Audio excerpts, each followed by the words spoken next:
Ja, ganz gemütlich. Oh ja, ganz gemütlich. Friends of Society, wenn man bis YouTube geht. Kennst du das Gefühl? Erster Tag Urlaub. Diablo Release. 6 Tage durchsuchten, wir Diablo Release. Nicht nie selber anschreien. Halt mal ganz einen chilligen. Vor 20 Uhr wird man nicht lauter wie 4 Dezibel. Muss man wissen. So, YouTube ist da. Das ist gut. Es sind über 100 Leute da um 9 in der Früh an einem Freitag. Habt ihr verfickte Scheiße nochmal nichts zu tun, oder was? Einen wunderschönen guten Morgen an alle Homeofficeler, an alle, die gerade in der Haken hocken, so muss man es eigentlich sagen, und nebenbei laufen lassen. Grüß Gott beieinander. Ich bin's, der Birger. Ich glaube, das muss ich nicht dazu sagen heute. Und ab Mittwoch wird geschnorchelt eine Woche lang. Freunde der Sonne, selten ist besser. Hi, wir lernen. Merci für den Resub. Guten Morgen. Merci für den Resub, Mr. Dankeschön. Na, wir fangen jetzt nicht am Freitag in der Früh an zum Eskalieren mit Donations. Das tun wir nicht. Heute ist alles ein wenig anders. Ja? Ja, wir einen ganz gemütlichen Moment. Mir ein Nüsschen raus aus der Nüsschenbox, nom nom, lecker Haselnuss, Erdnuss, Kokosnuss, nom nom nom nom nom. Ich hoffe, jeder hat sein Kaffee-Gel in der Bratzen, hat ausreichend viel Kippen geraucht. Nice. Freunde der Sonne, Dankeschön. Timmy Boy, Chris, Cybergamer, merci dir, Gnilwurzler, merci dir. So, guten Morgen beieinander. Lass mir's durchlaufen, ist eh wurscht. Ist eh wurscht. Kaffee da, der Lumen hat Ahnung. Wer keinen Kaffee hat, der ist raus. Das war übrigens mal ein Bob Ross-Tasse, die langsam andersfarbig wird, wenn man einen Kaffee einschüttet. Aber leider hat die den Geschirrspüler 400 Mal nicht überlebt. Jetzt chillt halt die Kniescheibe, bitte. Na. Oh, das ist aber ein nice Mitglied. Nein, die Tröte gibt's halt nicht. Es gibt keine Tröte für Mitglieder heute. Nein, Schluss. Mr. VM, merci für die Mitgliedschaft und welcome to the squad. Luki, merci für deinen Zwickel. Grüß, du sitzt in Rock Park und schaust an meinen Stream. Oh gut, jetzt ist laut. Wann geht's los in Rock Park? Wann gehen da die ersten Bands wieder los? Um 1, 2? Früher Nachmittag? Wir haben auch schon am Donnerstag angereist. Es wundert mich, dass du um 9 schon wach bist, weil da habe ich normalerweise schon sehr einen Rausch in der Fotzen gehabt und alle unsere mitgebrachten Getränke waren leer. Werde ich auch nie vergessen, oder? Geil. Merci, da ist ein nicer Merci wieder ein Zwickel. Philipp, merci wieder 1,50 €. Habe die Ehre, ich bin's der Vlogger. Habe die Ehre, ich bin's der Birger. Grüß Gott beieinander. So, wir haben ja echt über 250, also ich hätte nicht damit gerechnet. Ich hab mit ungefähr 150 Leuten gerechnet. Sag ich dir, was es ist. Es ist halt einfach 9 in der Früh.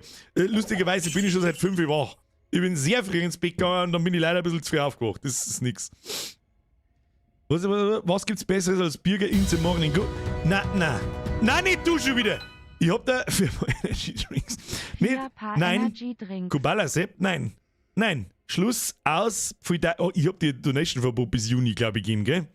Irgendwie so. Deswegen habe ich die seit, weiß ich nicht wann, nicht mehr gesehen. Schluss. Auf Twitch sind wir 69 Leute. Nice. Ja, Kubala Sepp, ich weiß nicht, was ich sagen soll. Schluss. Please. Ganz wichtige Information. Kurze Ansage.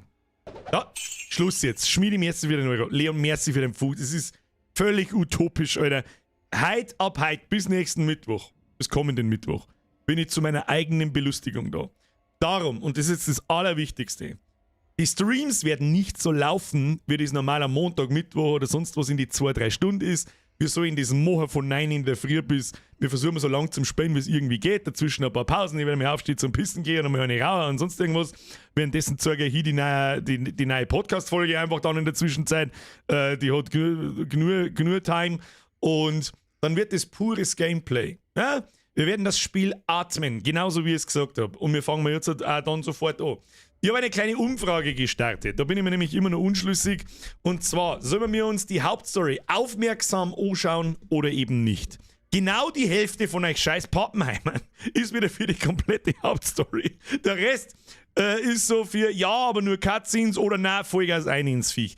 Ich persönlich, wenn jetzt nicht der Stream laufen hat, normalerweise soll es mir eigentlich scheißegal sein.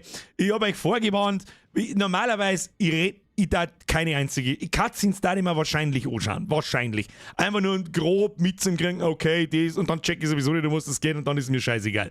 Ich werde mir aber ganz bestimmt nicht jeden einzelnen Drecksdialog von irgendeinem Haumdacher anhören, weil ich's kotzen krieg. Da die Offstream nicht und wer mal auch im Stream nicht, wer die Story verfolgen will, der muss selber spielen. Oder, was wir mir auch da werden, ich sage jetzt mal, in die USA ist schon seit ein paar Stunden heraus. Wahrscheinlich gibt es einige Leute, die suchten das dann wird so wahrscheinlich inklusive kompletter Story, wird man wahrscheinlich so 12 Stunden brauchen, nehme ich mal an. Dann gibt es Leute, die machen Story-Zusammenfassung in einem Video, 10 Minuten, komplette Diablo 4 Story, ole ole. Und die werden wir uns irgendwann einmal anschauen. Die Hauptstory kann man komplett überspringen übrigens. Ja, aber ich glaube nur im Hacker-Mode. Bin mir aber nicht hundertprozentig sicher. Wir werden mal ganz normal dahin spielen, so wie ich das auch offstream machen würde, mit einigermaßen Gas, aber nicht Vollgas, einfach alles wegklicken, ein bisschen was schauen wir uns schon. Wem das nicht gefällt, dem kann ich nicht helfen. It is what it is. Ich habe versucht, das so oft die Vorwarnung auszusprechen, wie es geht. Ja, so. Ich wollte das auch nicht Maul halten. Jetzt haben wir Kaffee eingondeln, pass auf. Dann starten wir das Spiel. So schaut's aus. Ja. Servus, guten Morgen. Gestern heute war ein bisschen lang. Was gestern heute war ein bisschen lang, was war ein bisschen lang. Ich werde mich natürlich mit euch im Chat unterhalten, etc. Aber kommt vielleicht auch einmal vorkommen, dass ich einfach da sitze und blöd reinzocke und einfach gar nichts sage. Das kommt auch vor. Friends of the Sun, es ist soweit. Ich weiß schon, Musik, sau laut, bla bla bla, das stellen wir gleich oben. Da Warteschlange gibt es auch keine. Das ist, wer hat gestern um 1 schon gespielt? Wer hat gestern um 1 schon gespielt? Hand hoch, ich hab nichts mitgekriegt. Ist, wie war's so? Warteschlangen technisch und Disconnects und bla. Das hat mich schon interessieren. Oder es passt. Das wundert mich ganz krass. Aber gut, 1 in der Früh ist auch eine sehr inhumane Zeit. Ich bin gespannt, wie es heute so in der Primetime ist, so zwischen 6, 8, 9. Wird vielleicht eine dumme Idee, wenn wir uns zwischen 6 und 8 mal kurz ausloggen oder so. Da rechne ich schon mit einer Warteschlange. Wir werden sehen. So, Kinder, fangen wir an. Wir spielen selbstverständlich einen Necromancer. Das ist sowieso ganz klar. Das habe ich schon 400 Mal gesagt. Es ist bloß die Frage, ob wir ein Weiberlein oder einen Typen spielen. Ich bin normalerweise immer für einen Typen, weil der ein bisschen eine bisschen mächtigere Statur hat und dann sagt man die Rüstung ein bisschen besser und später sagst du sowieso nicht mehr, ob so Weiberlein ist oder nicht. Und so ist eine hässliche Scheißfresse, man schaut an. Der schaut aus, als hätte er ein 18-wöchiges Festival hinter sich. Ich glaube aber, wir spielen mal ein Weiberl. Und das werden wir auch tun. Voreinstellungen unten, was haben wir da so? Es ist ja mir scheißegal, wie die alte ausschaut. Ja, Undercut, Lesbe wollen wir nicht und dann 10 wollen wir auch nicht. Ja, nimm einfach die abgefuckte Tussi da, wird schon passen. So, grüß Gott, da sind wir. Ich bin wunderschön. Außerdem kann man das sowieso noch ändern. So, wie soll man heißen? Wir wissen alle, wie wir heißen werden. Muss ich auf Zeichen gehen. Elisabeth. Fuck this shit, I'm out. BIRGER, seit Jahren verfolge ich dich schon. Dein Kruzifix-Bier-Review war mein erstes Video von dir. Lachflash des Lebens. Seitdem bist du ein Part... Was bitte? Ich lese schnell vor. Fertig vor. Birger. Seit Jahren verfolge ich dich schon. Der Kruzifix Bier Review war mein erstes Video von dir. Das war das über Annegret. Lachflash des Lebens. Seitdem bist du ein Part meines Online-Lebens. Es bleibt nur noch zu sagen, die Schweiz ist am Start auf die ultimative Zerpimmelung. Lecker, den Diamond-Rahmen haben wir schon lange nicht mehr gehabt. Und es sind halt auch noch Schweizer Franken, das heißt, es sind mehr wie 200.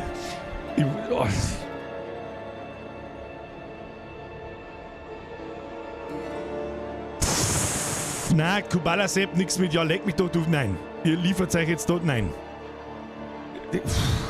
Ja, was soll ich sagen, Alter? Was bei den Schweizer Dingen immer nichts, die Schweizer haben so viel Geld, dass es wurscht ist. Ist das so? Da frage ich nicht nach. Normalerweise frage ich, vor allem wenn ich einen Namen zum ersten Mal lese in Verbindung mit so einer Eskalation, frage ich normal schon noch, bitte sei dir bewusst, was du gerade tust. Du gibst irgendeinem fetten Trottel im Internet, weiß ich nicht. Monatslohn, sage ich jetzt, ist vielleicht ein wenig übertrieben, unter übertrieben. Aber der 200er ist halt schon Hardcore-Scheiße, Alter. Ich weiß nie, was ich da drauf sagen soll. Nie. Aber bitte, in den nächsten 6 Tagen, bitte eskalieren wir nicht so. Bitte nicht.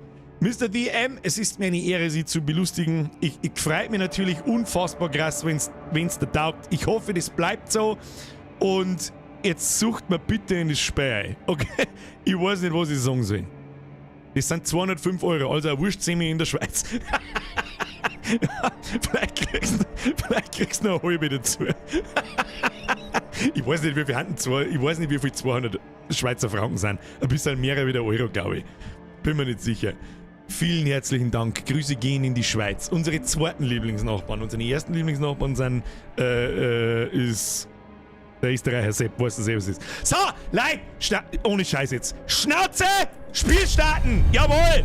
So, wir haben was, weniger ist es jetzt Tutorial. Ich bin Pro-Gamer, ich brauche keine Unterstützung. Weiter. Aber, was ich sehr, sehr, sehr lang drüber nachgedacht habe, es ist eigentlich absoluter Schwachsinn, auf Veteran zum Spielen. Warum? Monster geben 20% mehr Erfahrung, das bringt absolut gar nichts, weil du irgendwann in eine Spirale kommst, dass du zu wenig Items hast und zu schwach bist, dass du Bosse schnell umbringen kannst. Und wir wollen in Phase 1 jetzt erstmal, ich weiß nicht, ob wir da heute fertig werden damit, ich glaube es eher nicht, aber morgen dann eventuell Hauptstory durchsuchten. Keine Nebenquests, keine Nebenaufgaben. Schluss jetzt! Francie, vergeht's gut! Schluss! Aus! Pfui, Davy! Schluss! Franz, merci dir. Und der 15% mehr Gold ist mir scheißegal. Die 20% Erfahrung können ganz schnell nach hinten losgehen. Ich habe zwar alle 3 Beta-Phasen, beziehungsweise ich habe 4-mal den ersten Akt mittlerweile gespielt. Also ist schon einmal so ein Zeitpunkt, so ab Level 15, 20 bis, ja, wir sollen sagen, dass es halt nicht mehr vorangeht. Und es droppen deswegen auch nicht mehr Items. Darum werden wir ganz normal Weltstufe 1 machen und schauen, dass wir so schnell durchkommen, wie es geht. Mit der Story bin ich mir unschlüssig. Wir schauen uns jetzt nicht mehr das Intro an. Ich hab schon, ja, die Firewall-Zugriff. Ja, da ist irgendwo Schneewelt. Wir gräbsen Sanctuary was never meant. Ja, wir spielen übrigens auf Englisch, aber deutscher Text. It was forged as a refuge. Ja, bla bla, Kim heute im Maul. Kim heute im Maul, haben wir alles schon 5-mal gesehen. Ich hab überhaupt kein Interesse an der Story. Wir krebsen wir da irgendwo umeinander. Jetzt machen wir erst einmal, jetzt passen wir über. Optionen. Phase 1, Moment Sound, Gesamtlautstärke, der wir gleich mal auf 80 oben. Das ist einmal das erste. Musiklautstärke, der wir gleich mal auf 40 oben. Soundeffektlautstärke machen wir 85, Dialog machen wir laut, Umgebungslautstärke machen wir 70. Wieso kann man das nicht ziehen da? Standard. Sound im Hintergrund, ja. Bayern. Ihr müsst wieder. Schluss jetzt! Herr Schuch! Merci für die Mitgliedschaft. Was ist denn heute? Es ist 9 in der Früh, was ist mit euch? Es sind fast 500 Leute im Stream. Was ist mit euch? Ja, jetzt soll ich lauter geschubst. Ja, aber wundert mich das irgendwie nicht. Nein, keine Ahnung. So, kurz mal Grafik durchschauen, habe ich noch nicht geschaut. Schriftgröße, Momme groß. Änderung speichern, ja, das passt. Zeigergröße, Mittel. Vertical Sync braucht keine Sau, FPS für zwischen, Mauszeiger beschränken, passt schon. Nvidia DLSS brauchen wir nicht, mein PC ist ein verdammt Atomkraftwerk, alles auf Anschlag, ja, passt schon. Verzerrung, verringerte Spezialeffekte, das müssen wir uns dann im Endgame mal anschauen, falls wir überhaupt so weit kommen. So, Spiel zurückkehren, wie ist das Sound, ist das okay? Wir sind alle im Homeoffice. Ja gut, wem erzählst du das? Ich bin auch dauerhaft im Homeoffice. Erstmal, Herr Schuch, welcome to the squad. So, wir haben in der Höhle aufgewacht, bla bla bla. Allererste Erfahrungen. Stufe 20 während der offenen Beta. Herausforderungen. Ach, wir haben ja Skins gekriegt, gell? Unter den ersten. Cubeshot während der offenen Beta oder beim Vorabzugang. Irgendein Scheiß, keine Ahnung. Ja, ich hab alle Achievements in der Beta mitgenommen. Passt schon, da haben wir irgendwelche Skins gekriegt. Wir laufen jetzt der Vieri.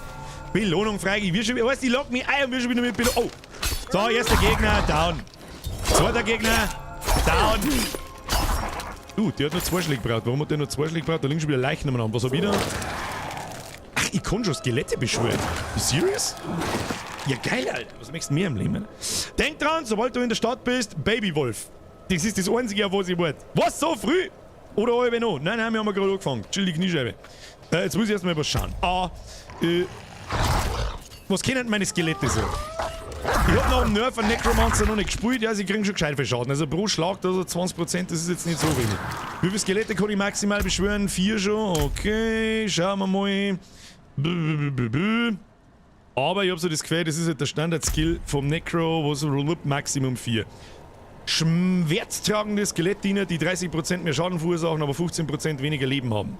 Gut, die 15% Leben, auf die ist auch geschissen. Prügelt man uns durch. So schaut's aus. Wir werden mal ganz stumpf die Hauptstory verfolgen. So, draufdreschen, passt schon, Meter machen. So, auf was haut's denn hier jetzt da hinten umeinander? War da noch einer, den hab ich nicht gesehen. Was ist da los? Der Mollert, wir sind wieder da, eure beste Pause in der Arbeit. Eber, Gruß aus Österreich. Schöne Grüße an unsere Lieblingsnachbarn. Wer nicht kommt, dort frei. Richtig. Another abandoned town. Another abandoned town. Everywhere. Demons everywhere. Ich sehe hier keine Dämonen. Der einzige Dämon bin ich. He bit me. Wer, wo? Wer schreit denn da? So, da in der Bude drin. Jetzt habe ich schon 4 Mal gespielt und weiß es immer noch nicht auswendig. Ja, herzlichen Glückwunsch, Birger, das wird super. So, und das meine ich jetzt. Wenn wir uns das Gesäusel von denen Affen da die ganze Zeit an und kriegen einen Schlaganfall. Was geht hier vor? Was geht da so? Ja, bla bla bla bla. Weißt du, was ich dir sag? Komm. Da, Arschlecken. Dialoge. Wer Diablo für die Story spielt? We are not the same. Staring in the ruins to the north. That poor monk back there must have gone inside. Ah ja, erster Dungeon. Erster Dungeon, etwas Böses. Sind übrigens, Achtung, Spoiler Alert, sind übrigens Verräter-Dorfbewohner. Ja, schau, das Land gewinnst du jetzt. Los, müssen wir Meta machen. Muss schneller gehen. Ja, bla bla bla, could you please, habe ich dir. Level up. So, erster Level up. Was machen wir zu unserem Standard-Skill? Es gibt, gewohnen wir uns gleich mit drauf, Basis-Skills, was ist das? Die blutige Ernte, 4 pro... Ich glaube, dass der Knochensplitter das stärkste war. Vor allem später, wenn er dann 3 so Dinger schießt oder 5. Mit dem werden wir mal gepflegt anfangen. Am Anfang kostet das Respecken ja nix. Jetzt schauen wir mal. Darin kann man nicht umeinander hauen. Schauen wir mal. Ah, das wird so eine kleine Schrotflinten. Das passt schon. Ah, Tischer Bär! Stirb du Sau! Oh, wir haben aus Versehen da hinten einen Hirschen umgebracht. Das ist natürlich nichts. So, ich bin gespannt, wann das erste Item droppt. Hirschen! So, das ist Skelett aus. Kann das sein, dass die Knochensplitter... Oh. Handwickeldäscher, erstes Item. Achtung, 2.6.9.15, erstes Item. Mit 6 Rüstung, Handschuhe, easy, können wir brauchen. Los geht's. So, machen wir gleich mal den ersten Dungeon. Das ist der erste Testboss. Je netter, dass man dran steht, desto mehr Damage machen die Knochensplitter. Alles wird zusammendroschen. Heiltränke werden von Gegnern und Objekten fallen gelassen und automatisch eingesammelt, sofern ihr nicht die maximale Kapazität erreicht habt. Das ist übrigens auch so eine Neuerung, die da oft einmal zum Verhängnis werden kann. Nehme ich an, die meisten hier kennen bis Level 20 fast alle. Ich gehe auch mal schwer davon aus. Also wie gesagt, wir werden einfach jetzt da einsuchten. Es werden jetzt Meta gemacht und los geht's. So sieht's aus. Was haben wir da? Außer mit dem Schund. Das Einzige, was mich jetzt schon wieder ein bisschen stresst, ich habe in der letzten Beta... Was ich dir sage, ich muss jetzt da kurz einmal Sound... Ich muss leiser machen, weil das so scheiße laut ist, dass ich einen Vogel kriege. So. Ist okay so? Willst du Sound schmerzen und so weiter? Ist es okay? Ich hab mir nichts angeschaut vorher. Moin Birger, Mr. Marvel, habe die Ehre und guten Morgen benannt. Erstmal guten Morgen an alle. Ein ins Viech.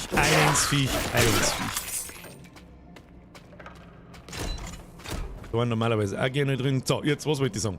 Ich habe in der letzten Beta einen Mage gespielt und der Teleport ist schon ganz geil und angenehm. So, Fertigkeitenpunkt. Was kann? Also ich werde natürlich ein bisschen was erklären zum Spiel, um Gottes Willen. Mir geht es hauptsächlich um die Gameplay-Mechanics, um Skillen, um die Builds, um Items und so weiter. Story ist mir scheißegal, ich kann es gar nicht oft nur sagen. Du kannst deine Basisfähigkeiten mit so Passivs ausschmücken. Das heißt, dann kann der Skill was Besonderes oder wird grundlegend teilweise sogar verändert. Wir werden den zweiten Punkt wahrscheinlich in die verbesserten Knochensplitter hineinstecken. Was kennen die? Knochensplitter verfügt über eine Chance von 25%, 2 zusätzliche Projekte abzufeuern, wenn ihr beim Wirken mindestens 50 Essenz habt. Da wir noch keinen Skill nicht haben, um Essenz auszugeben. Mal vielleicht kurz erklären, was ist Essenz? Das ist das Ding da herunten. Das ist im Prinzip unser Mana, unser Wut, unsere Ressource, mit dem wir unsere Zauber und Skills füttern. Und da der Basisskill Essenz erzeugt, als Essenz verbraucht, haben wir immer über 50, später ist es vielleicht... Oh, Fellhose. Fellhose, plus 21 Rüstung. Momentan können wir da übrigens nur blind drauf gehen, dass da plus 21 steht. Ist auf alle Fälle eine bessere Hosen wie die, wo wir haben. Und passt. So, da kommen jetzt nochmal so Goblin-Idioten. Da machen wir diesen hier. Da. Wunderschön. Oliver mit Sling. Dann sterben die in der Explosion drin. Wundervoll. Gehen wir da noch schnell ums Eck kommen. Kistige Kiste. Da müsste eine Bäuerin sein.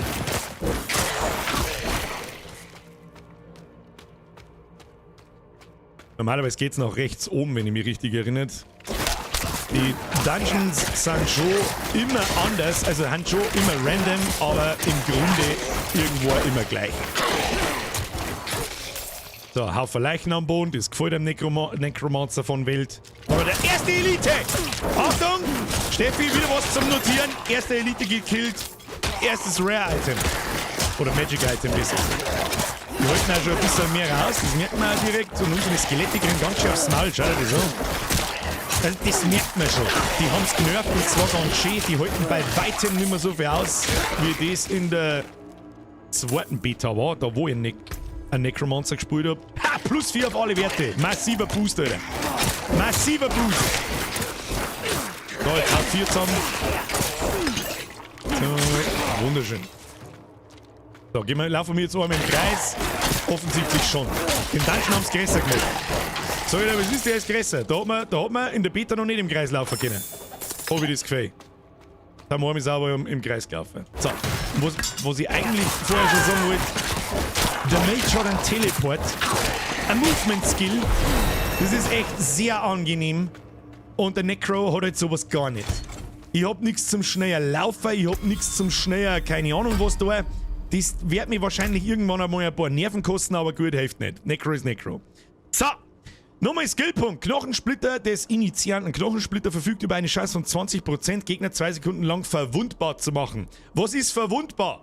Der Status verwundbar auf einem Gegner. Gegner erleiden 20% mehr Schaden. Das schaut eigentlich nie. Das heißt, jeder 5. kriegt dann einfach mehr Damage, das ist okay.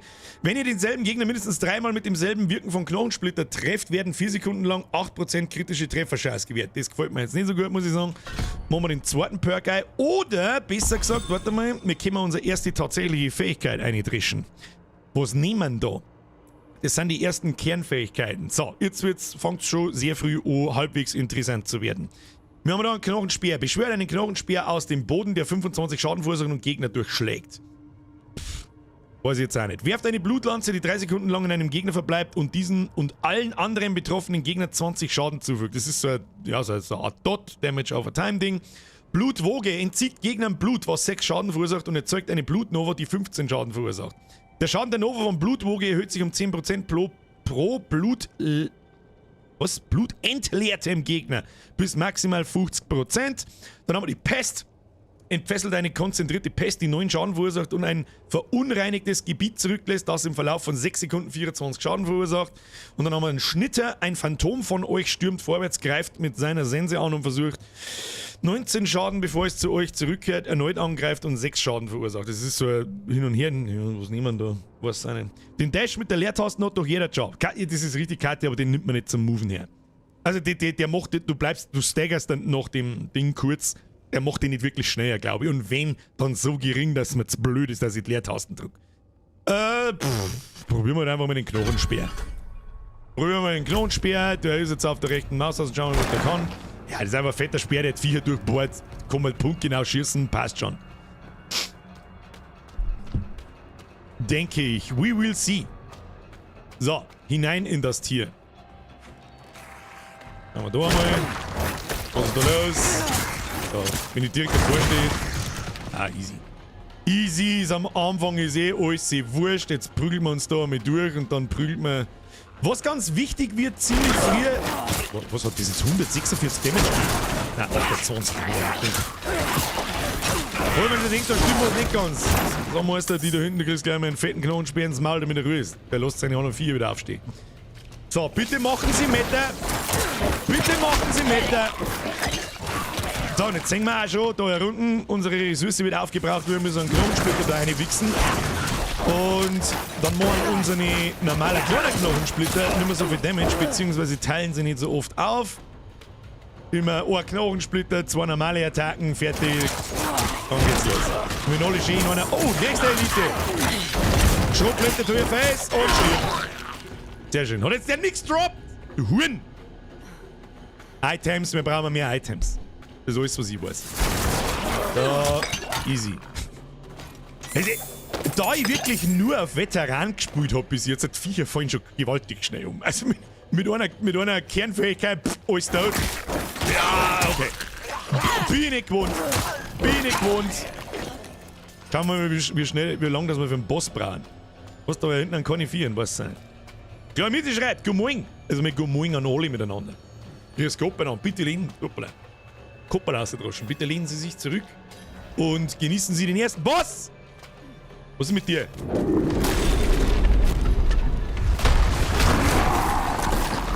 Da, einfach drauftrischen. Wird schon passen. Da, ist schon recht. Das Vieh raus. Ist schon recht so. Geben stirb.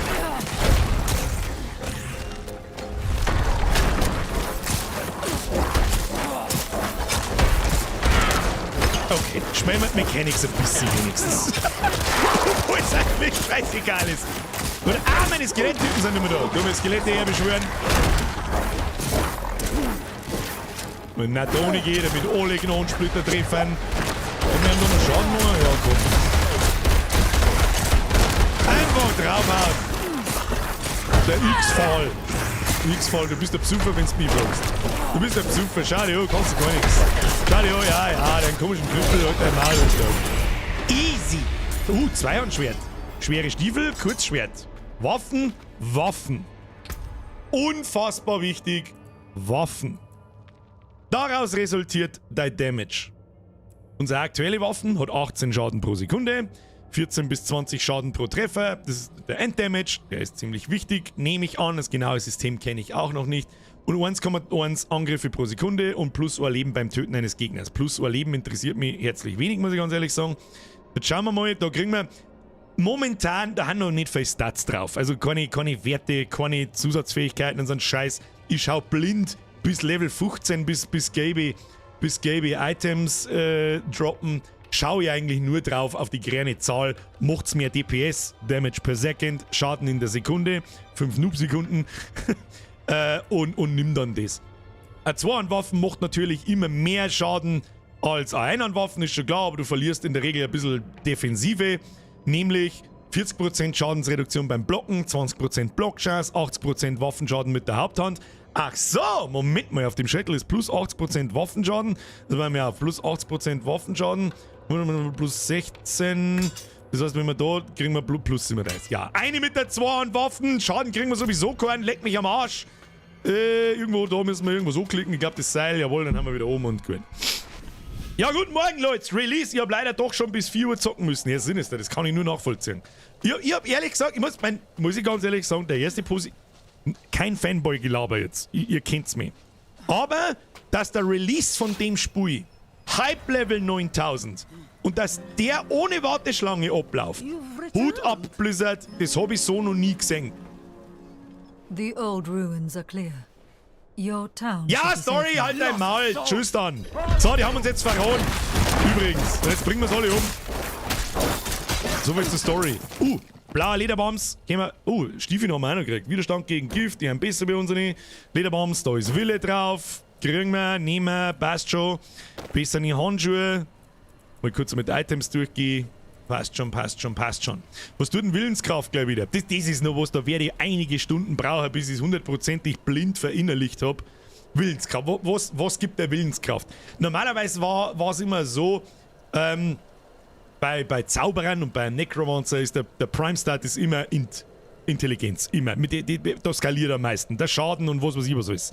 Aber da haben sie es irgendwie so gemacht, dass die anderen Stats durchaus auch Gewicht haben. Normalerweise, was tut der scheiß Necromancer oder eine Zauberin mit Geschicklichkeit? Ja, nix. Aber erhöht die kritische Trefferchance um so und so viel Prozent. Und Crit-Chance ist einer der wichtigsten Stats im ganzen Spiel. Fertigkeitenschaden grundlegend um 1,3% erhöht durch Int, erhöht euren Widerstand gegen alle Schadensarten um 0,6. Wille, Ressourcenerzeugung 0,5%, erhöht die erhaltene Heilung und erhöht Überwältigungsschaden um 4,5%. Und da, diese ganzen Schadensboni und Stati, die auf die Gegner drauf sein können, wie zum Beispiel, was war's? Geschwächt und lauter so ein Scheiß, das verinnerlichen, da brauche ich ein bisschen. Was ist Überwältigungsschaden? Welche Fähigkeiten machen überhaupt Überwältigungsschaden? Und lauter so ein Kass. Da werde ich ein bisschen brauchen. Aber gut, da kommen wir schon rein, das schaffen wir schon. So, da ist der Stanis. Das war's mit dir, Stanis. Du kriegst einen Pfeil in den Arsch und dann ist er gut, Stanis. Wir spinnt hier komplett halt alle.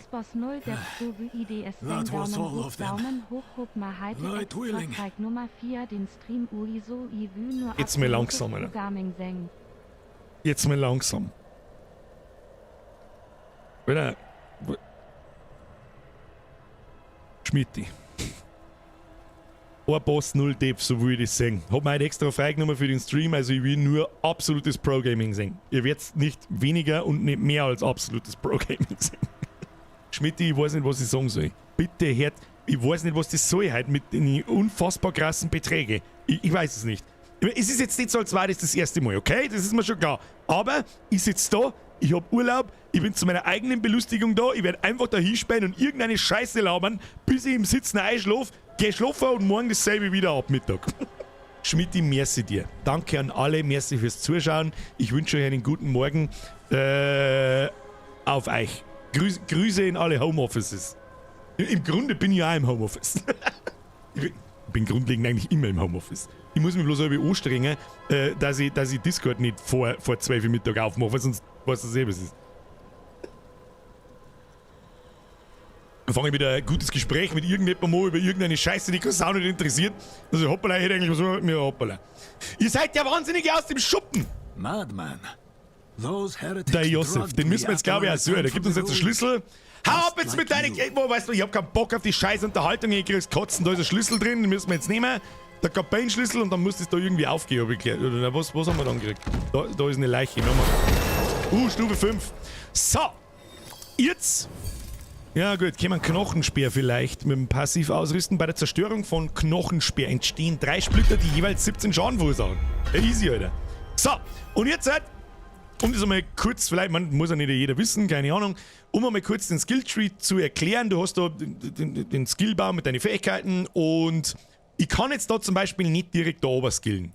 In die Leichenexplosion. Da wollen wir hin, dann können wir die Leichen explodieren lassen und alles stirbt. Da können wir noch nicht hin, wir müssen sozusagen so und so viele Punkte in die Skills vor diesem Abschnitt da investieren, dass die Blutlinie bis da oben geht, um die Skills freizuschalten. Und da macht es natürlich Sinn, nicht da 5 verschiedene Skills auszubauen, sondern die halt auf 1, 2 Skills zu konzentrieren und dann da deine Punkte einzustecken, damit deine Basis-Skills so viel Schaden machen, wie es geht. Und so viel Cooldown hat, wie es geht und so weiter. Das ist absolut grundlegende Scheiße, ich weiß das. Jeder, der schon mit Diablo gespielt hat, denkt sich, was labert der für einen Scheißdreck? Ich spiele Diablo seit 1996, aber es ist halt vielleicht auch jemand dabei, der das nicht... Ich stelle mir immer vor, wenn die Mom zuschaut, ich weiß nicht, ob Mom gerade zuschaut, keine Ahnung. Wenn ich der erklären müsste, was zur Hölle machst du da?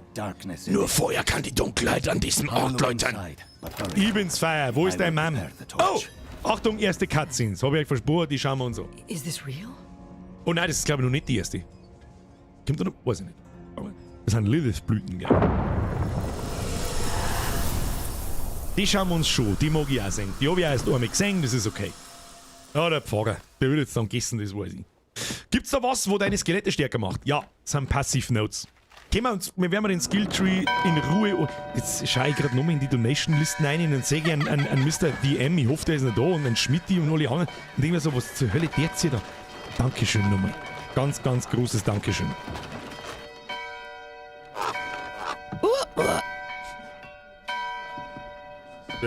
Prost. Beim Kaffeeprosten ist irgendwie falsch, schau ich.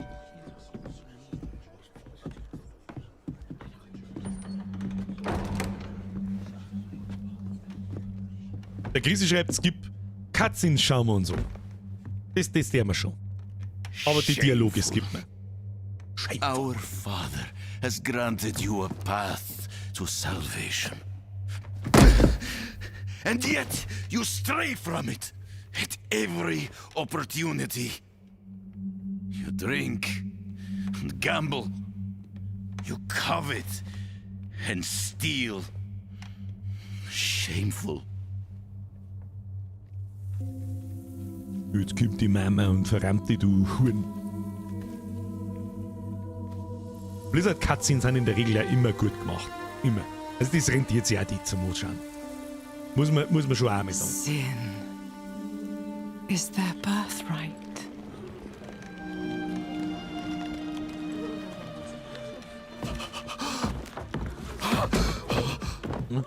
Da haut's dich von den Socken. Oh, ihr englische Stimme ist geil. The lords of hell are coming to devour our world. Salvation lies not in the light, but in you. Buch der Toten schauen wir uns gleich an, Junker. Has taught Für you to deine Pets. deny your heart's Sag ich gleich desire her. and turned you into a prisoner within yourself. Break the chains. Ah, da kriegt man schon ein bisschen eine Gänsehaut. Ja, ich stimme zu. Das ist eine richtig gute Stimme. Schaust du, Miti. Break the chains Weird, was du jetzt mit meinem Ständer erlöst. and be beautiful in sin.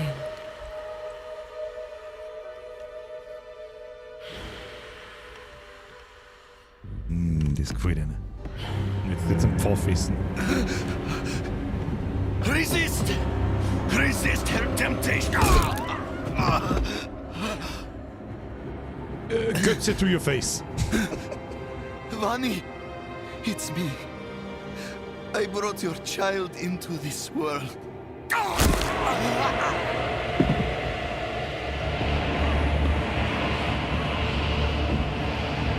Tja, und sie ihre die 3 Brüder. Möglicherweise 4.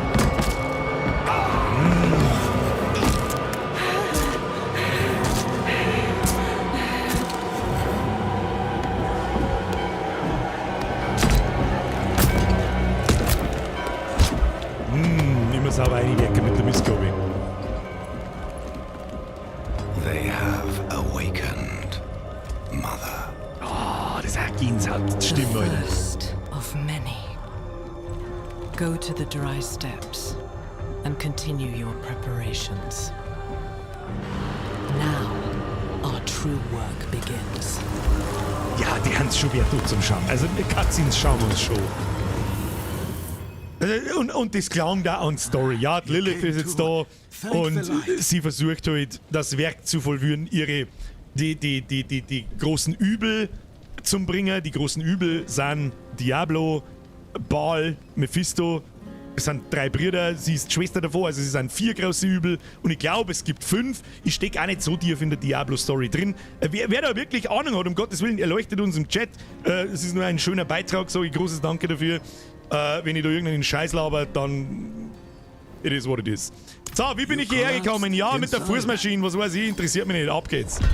So, auf der Suche nach Antworten. Findet die Hütte des Eremiten? Jawohl, das haben wir auch schon mal gemacht. Die ist irgendwo. Oh, schauen wir mal auf die Map. Hashtag Map! Die ist irgendwo da, glaube ich. Wenn mich nicht alles täuscht. Und jetzt auf dem Weg haben wir alle Viecher zusammen und los geht's. Ah Gott, ich bin volle Kanone hooked, Alter. What a day to be alive! Oh.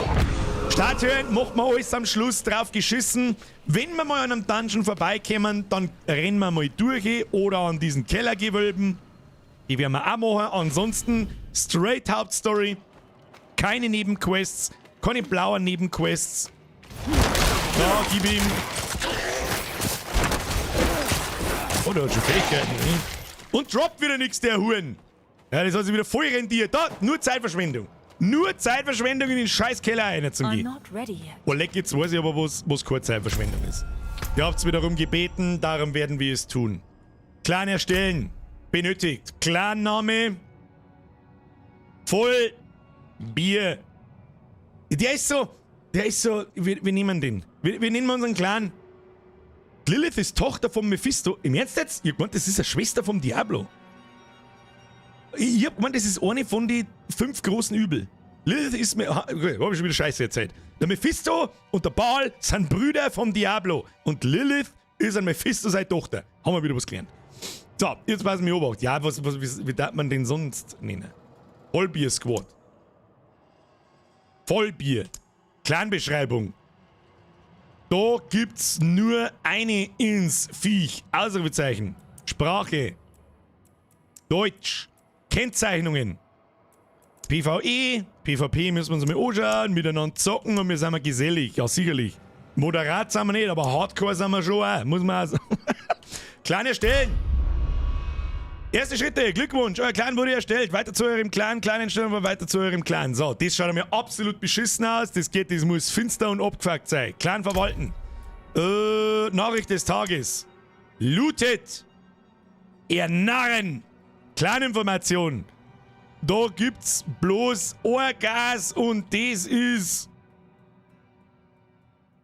Senf.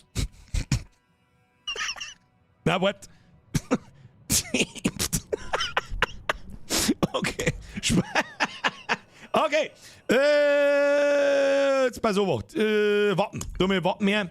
So. Ich weiß nicht, wer sich die bunte Scheiße ausdenkt hat. Gibt's da sowas da? Mal schauen da so. Na, tun wir das weg. Ja, das schaut gut aus. Ein bisschen Letten. Ja, ein wenig Letten. Das ist gut für uns. Haben wir mit der Karos irgendwo. Ja, das schaut auch gut aus. Was haben wir da? Der Rand. Na. No, ja, da ist ein bisschen ein Karo-Style, Symbole, da machen wir ein groß in der Mitte, gibt's da nicht ein groß in der Mitte. Was ist denn das wieder für ein Scheißdreck? Dann tun wir das weggert da. Symbol 2, du hast Arme weggert, was nehmen wir für Symbol? Was da denn? Oh, leg der Helch! Der Helch ist ein guter! Helch ist ein guter. Machen wir so, machen wir das vielleicht, Helch. Kann man den nicht, ich hätte gerne in der Mitte einfach einen! Was ist das? Symbol 1 ist das dritte Symbol, das in der Mitte. Ja, hergottselig! Farbe, primär. Rot, nein. Weiß. Ist das blau? Blizzard hat's hier voll getrunken. Gibt's kein anständiges Blau? Und dann machen wir's pink. Pink gibt's auch nicht! Saftladen! Saftladen! Das ist doch nicht blau, Alter. Ist das blau? Spreng ich den Vollidiot. Ein Rand, wo man. Symbol, wo man. Ja, super, das ist ja voll behindert. Das gefällt mir überhaupt nicht! Geht einmal gar nichts. Weißt du was? Machen wir serious. Machen wir serious. Oh, was ist denn das jetzt wieder? Bannerform. Ach, das ist eine Bannerform gibt's auch noch. Ja, abgefuckt möchte ich haben. Abgefuckt möchte ich haben. Dann möchte ich den Totenschell da drin haben. Da. Easy. Das schaut gut aus. Symbole. Moment. Ne, das gefällt mir nicht gut. Schwarz. Weiß. Schwarz. Weiß. Symbol. Schwarz. Das ist ein guter. Das ist ein guter. Jetzt brauchen wir noch ein wenig Stickerei. Ja! Blutletten auch nicht. Wenn der nicht schön ist, dann weiß ich es auch nicht. Aber das Symbol gefällt mir nicht. Haben wir noch ein schönes Symbol? Können wir einen Helch noch nehmen? Nein, das ist auch nichts. Ein Vogel! Fuchsen! Also, Blizzard, ich bin enttäuscht, das sind ein bisschen wenig Symbole. Muss man jetzt einfach einmal so sagen. Wir machen jetzt da eine rote Blutlaken rein, wo haben wir Symbol rot, das schaut gut aus. Das schaut gut aus. Änderungen speichern. Symbole, Basis passt. Berechtigungen, Nachricht des Tages festlegen, gesperrte Spieler, Zusammenfassung. Vorhanden Bewerbungen. Es darf übrigens jeder beitreten, der will. Dann finden wir uns untereinander ein bisschen miteinander spielen. Beitrittsanfragen. Ach, das hat ja unfassbar lang gedauert. Und jetzt bin ich gespannt, wie lange das dauert zum Annehmen, weil das hat in der. Oh, das geht besser als in der Beta. Sehr gut.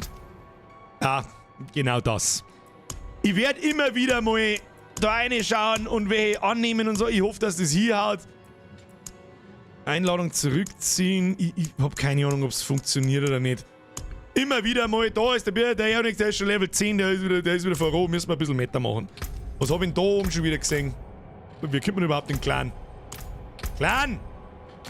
Clan wo? Shop, ja, der ist wichtig. Ja, der ist natürlich ein super animierter Shop. Behold the marvelous tales I have to offer. Echt jetzt? Okay, Respekt Blizzard, wenn er so krass animiert ist, muss ich schon fast sagen, da ist sie Mühe gegeben worden. So, das ist ja das einzige Mal, wenn wir uns den Shop anschauen, wir werden nichts kaufen. Tschüss dann. Alles, was kauft, das ist langweilig. Was war denn das wieder? Zitronenbaum! Sind wir jetzt in der Hand of Blood? Stimmt ein bisschen. Jetzt, was du sagst. Merci dir. So, nein! Wir müssen ein Meta machen, aber wieder sauber zwei umeinander gelauert. Das passt mir gar nicht. Normalerweise war ich schon Level 8. Sag das, wie es ist. Was haben wir da? Da haben wir irgendeinen Schrein der Druckwelle. Der hilft uns jetzt da natürlich. Moment einmal. Ja, da kommen Skelettboys. Scary Boys! Scary Boys, gib ihm. Klump sammeln. Jetzt da noch irgendwelche Viecher. Ja, ich glaube schon. Scheißegal. Bin mir übrigens nicht hundertprozentig sicher. Oh, einfache Siegel. Sehr schön. Aber Einhandwaffen bringen uns momentan nicht weiter. Ich bin auch unschlüssig, ob man mit einer Zweihandwaffen oder mit einer Einhandwaffen und Schild laufen sollen. Das meint es. Oh, Spinnenmistviecher. Spinnenmistviecher mengen wir ja ganz gern. Aber auf dem Schwierigkeitsgrad ist das auch überhaupt kein Stress. Oh, da haben wir Spinnenvieh. Oder Großspinnenvieh. Kann sich gleich wieder verpissen. Weg mit dem Schild. Weg mit dem Schild. Meine Tunika, nehmen wir natürlich alles mit. Ein Reliktschädel. Die Spinnen packt schon wieder irgendwo in der Weltgeschichte umeinander. Überquerungen.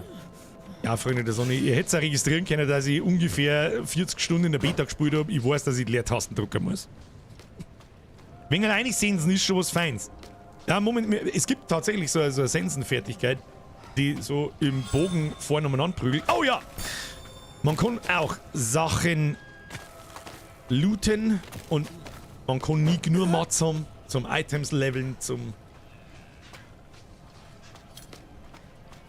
Craften und so weiter. Und wenn mir jetzt nicht alles täuscht, ist der Eremit da links oben, jawohl. Und ob man jetzt da mit dem kleinen Charge alle 5 Sekunden mit dieser Ausweichrolle schneller ist oder nicht, weiß ich nicht. So, Bücherregal auf Zeiten von Mojave jetzt da, ich muss da rein. Los geht's. Ja, Zwischensequenzen, ich hab keine Zeit für Zwischensequenzen. Tschüss dann. Ja, was weiß ich, wer du bist, interessiert mich ein Scheißdreck, hab ich nicht. Reifeprüfung haben wir. Auf der Suche nach, weiß ich nicht. Hey! Ich hab erschossen. Vogel! Viecher ist Schnitzel. Da gehst du her.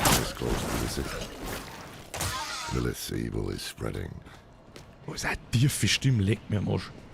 Aber die nice Story. Ja.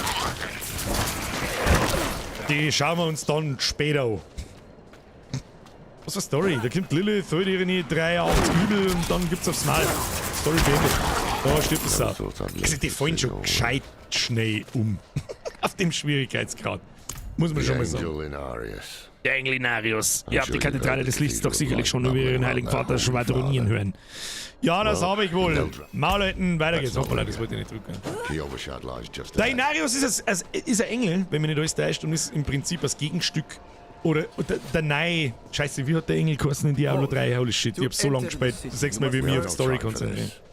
Dann müssen wir da aufgehen. Muss ich jetzt mit dem zuerst schmerzen? Ja. Weg mit dem Schunz, der Lorat! Ja, ich muss irgendein Piece, nimm irgendwas, weil es scheißegal ist. Nimm auf alle Fälle irgendwas. Furcht ist das Holz. Ah, ich und mein Holz. Holzi. Muss irgendwas ins Feuer schmeißen, damit man Story dürfen, bla. Das ist der Scheiß, den ich meine. Das trägt überhaupt nichts zur Story bei. Das ist mir scheißegal. Ich möchte einfach jetzt in die Story und aufs Maul. Und unseren Hundewelpen-Skin anlegen. Das ist das Allerwichtigste. So, jetzt müssen wir da zum Vierteltantler. Da bin ich auch schon gespannt aufs Mount. Ja.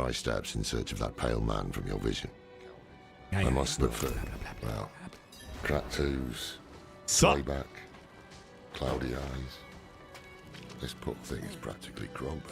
Wir sind in der Stadt angekommen. Was haben wir da für Stufe? Stufe 5.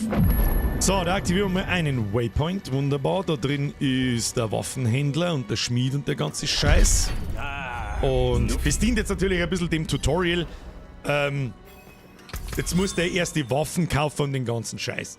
Erkundung Sanctuarius. Und dann wird ein bisschen erklärt, was das so kann. Bei dem Wegpunkt, den wir gerade aktiviert haben, das blaue Ding da, kann man per Schnellreise von A nach B umeinander wuseln. Das ist alles. Das sind so die Symbole auf der Map, also im ganzen Akt. Das sind so Portsteine. Ich weiß gar nicht, was der Rest ist. Das sind Dungeons, das sind Lilith-Statuen, das sind Nebenquests. Das sind so... Ich weiß noch gar nicht, wie ich die Dinger benennen soll. Das sind so Lager, da kannst du einen Boss drin da schlagen und dann ist ein Lager, wo du wieder einen Schmied und so weiter hast. Das, was du befreist im Prinzip. Und was ist das da alles? Der Erhalt von Ansehen bringt euch bei bestimmten Grenzwerten... Ja, genau. Du hast für jedes Gebiet, und das ist ziemlich cool gemacht, weil es wirklich was bringt, dass du dieses Gebiet machst. Lorats Stangenwaffe, die müssen wir jetzt einmal schnell kaufen. Haben wir gemacht, wunderbar. Und zwar, das ist diese Gaudi da herum. Kann. Ja, ich gehe jetzt mal den Weg, du lauber mich nicht mit dem Scheißfeld, der interessiert mich Mist. Und zwar der sogenannte Regionsfortschritt. Es gibt ja verschiedene Akte, beziehungsweise früher. Und im Prinzip, ich bezeichne jetzt einfach mal die Gebiete jetzt in Diablo 4 als Akte. Ungefähr das da, die zersplitterten Gipfel, wenn man so will, ist im Prinzip der ganze Akt. Da gibt es tausende Aktivitäten, Nebenquests und was alles sehen. Das wird alles da herum aufgelistet. W-Belohnungen. Und zwar beim Wegpunkte freischalten, die Stützpunkte clearen, die Nebenquests machen, die Altäre alle finden, die Nebendungeons alle machen und die Gebiete alle entdecken. Bringt dir Ansehen in dieser Region. Und mit jedem Ansehenspunkt kannst du 5 so Stufen freischalten und mit jeder Stufe kriegst du was. Das sind jetzt nicht alle super wichtig, aber ein paar sind super wichtig. Zum Beispiel, die erste Freischaltung bringt dir einen Skillpunkt. Skillpunkte sind immer wichtig.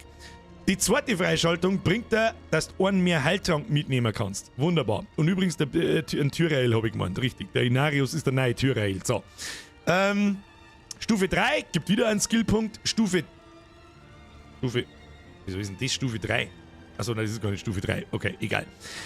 Stufe 4 ist jetzt nicht ganz so wichtig. Bringt halt Bonus XP, haufenweise Gold und ein paar so Oberlusse, für die man sich Random Items auslassen kann. Und Stufe 5 ist dann fürs Endgame unfasslich wichtig. Paragon-Punkte. Das ist aber erst im Endgame, da ist ein ganz Stückerl hier und dafür muss da einiges tun. Darum rentiert sie sich, die Gebiete komplett fertig zu machen. Das machen wir aber ganz zum Schluss, wenn wir schon ein bisschen Gier beieinander haben, ein bisschen stärker sind und vor allem unseren Mount haben, dass wir schneller sind beim G. Und da nicht von A nach B umeinander eiern. Außerdem, und der allergrößte Vorteil, das habe ich gerade gesagt, der allergrößte Vorteil, die blauen Dinger da. Diese blauen Dinger sind Nebenquests. Da steht jetzt schon dabei, Nebenquest in Klammern Stufe 5.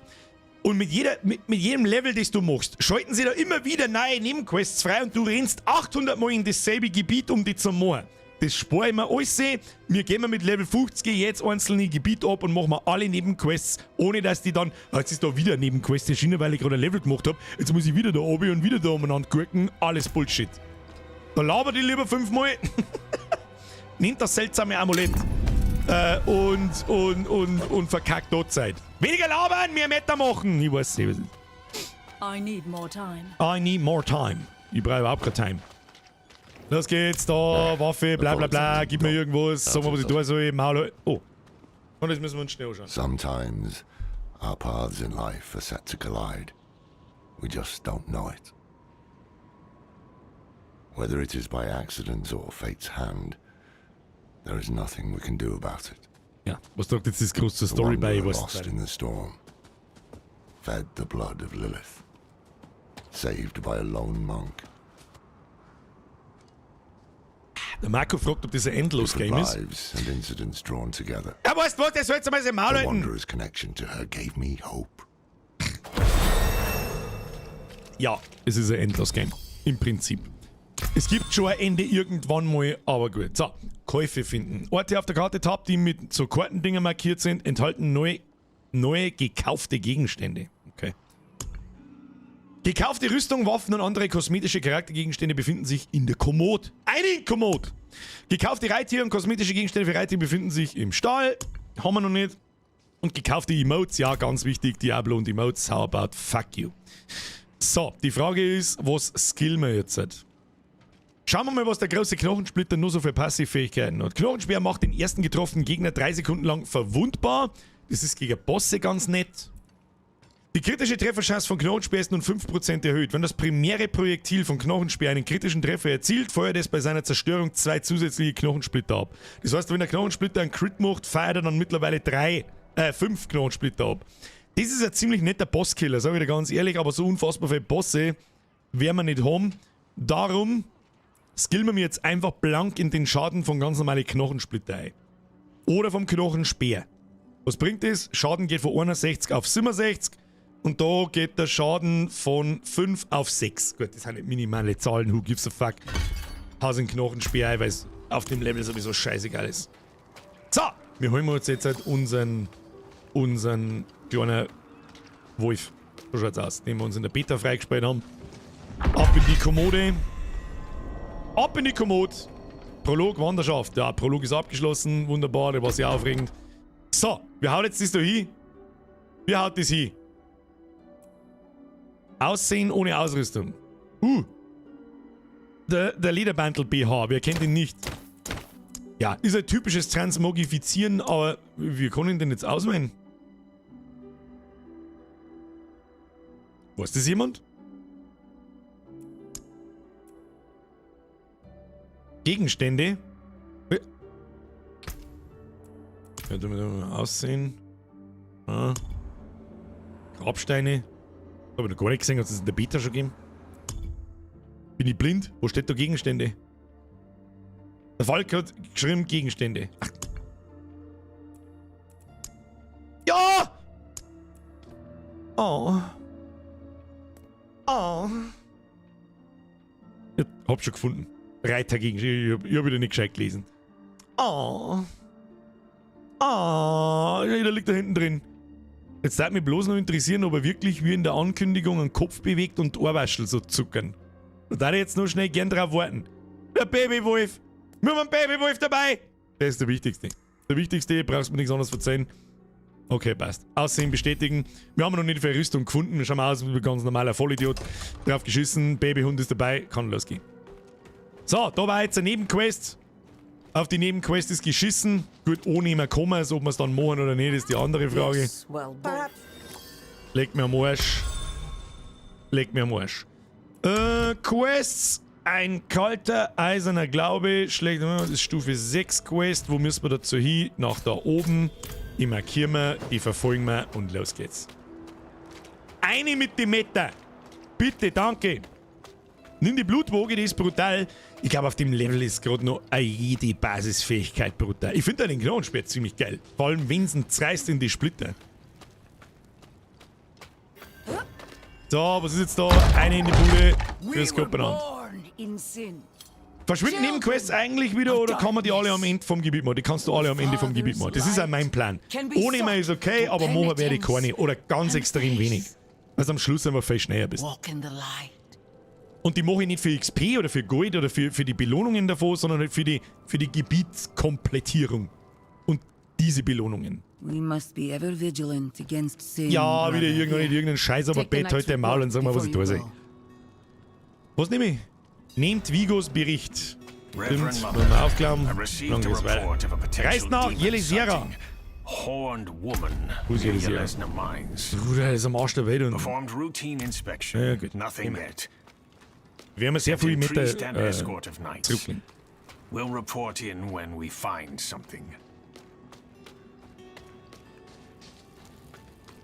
Man kann sich auf der Minimap dann übrigens auch Waypoints zurechtlegen. Auf der Minimap rechts oben seht ihr automatisch mit Wegfindungssystem, dann seht ihr den kürzesten Weg, wo wir hin müssen.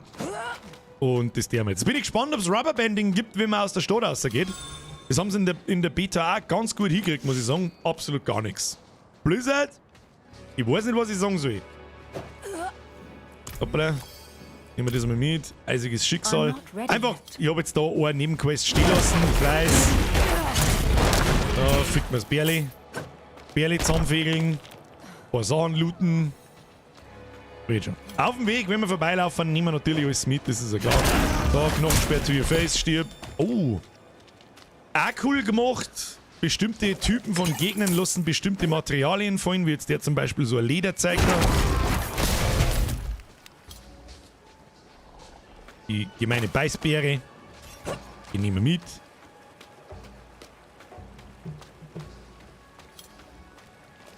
Und dann wollten wir uns eigentlich noch anschauen, was das Buch der Toten ist, gell? I'm not ready yet. I'm not ready yet. Also, meine Skelette hauen eh alles zusammen. Das ist so ein bisschen der Vorteil, glaube ich, vom Necromancer. Habe ich oft einmal so das Gefühl. Du hast zwar keinen Movement-Skill, wie jetzt ein Teleport oder ein Charge oder ein Leap vom Barbaren und so weiter. Aber dafür kann ich einfach durchlaufen, weil meine Skelette entweder alles wegblocken oder alles zusammendreschen. Haben wir da. Oh ja, die lustigen Gule. Stirbt das auch. Stirbt das auch. Passt schon. Goldgoblin! Achtung, Steffi, notieren. Erster Goldgoblin. 9,58 Uhr. Natürlich. Das Töten des Goldgoblins ist ein bisschen gar nicht so einfach. Müssen wir mal ein paar Goldsplitter neu. Nein, du bleibst stehen da, du Arschloch. So, jetzt Drop gleich mal. Jawohl, erstes gelbes Item. Wunderbar. Der im Schund. Fix er hier Bier. Blub, blub, blub, blub. Gib ihm, gib ihm, I'm low on essence. gib ihm. So, erstes gelbes Item. 8 Geschick, 6 Int, 6 Widerstand gegen Feuer, massiv gut. Bessere Handschuhe, bessere Stiefeln. Was haben wir da? Ein Reliktschädel. Brauchen wir alles nicht. Oh, wir haben schon das erste Amulett. Widerstand gegen alle Schadensarten. Easy, weiter geht's. Da, Mr. Cool, da ist mir gleich mit dem Pfeil ins Gesicht eingeschossen, damit nichts passiert. Easy. Ja, es fühlt sich halt jetzt schon so lustig satisfying, weil die Viecher einfach so einfach sterben. Ich habe eigentlich in der Beta habe ich die ganze Zeit auf Veteran gespielt. Du brauchst schon ein bisschen länger. Und bringen tut's gar nichts. So gut wie gar nichts. Gut, wahrscheinlich hätte ich jetzt 20% mehr Erfahrung. Brauche aber auch länger, dass ich die Viecher zusammendrisch. Das ist alles ein bisschen in Relation. I'm not ready yet. Gib ihm. Ich bin sogar zu faul, dass ich aufgehe zum Looten. Ihr Huren. I'm not ready yet. So. Erstes nächstes Gebiet. Wegpunkt freischalten. Da kann man sich dann her teleportieren zu jeder Zeit. Dann gehen wir da rein. Unser Hauptquest führt uns hier hin. Halt dein Maul. Interessiert mich nicht. Such das Minenlager am Kiefernhügel auf. Ja. Kann man eigentlich, das ist jetzt eigentlich eine wichtige Frage. Hoppala, das wollte ich nicht. So, das wollte man. Kann man eigentlich so viele Nebenquests? Nein, kann man nicht. Gut, dann können wir nicht blind alle Nebenquests einfach annehmen. Die Frage ist, ob uns die Nebenquests auf der Minimap angezeigt werden, die wir noch nicht angenommen haben. Offensichtlich nicht, weil in der Hauptstadt weiß ich, da bin ich an einem vorbeigelaufen da herum, der wird mir nicht angezeigt. Interessanterweise im Gebiet da unten wird es mir schon angezeigt. Ja gut. Aber, ach nein, das ist bloß der Zielpunkt von der Nebenquest. Ja, okay. Das kann sich nur mal als Problem erweisen, aber es gibt ja genügend Maps im Internet, wo man einfach mal hergehen kann und nachschauen kann, wo Nebenquests sind. Das werde man sich da 100 Mal das Gebiet durchlaufen, bis ich alle gefunden habe. Das kannst du mal vergessen. So. Wir machen mal eine nette Mischung aus Inventar verkaufen und Inventar aufbereiten.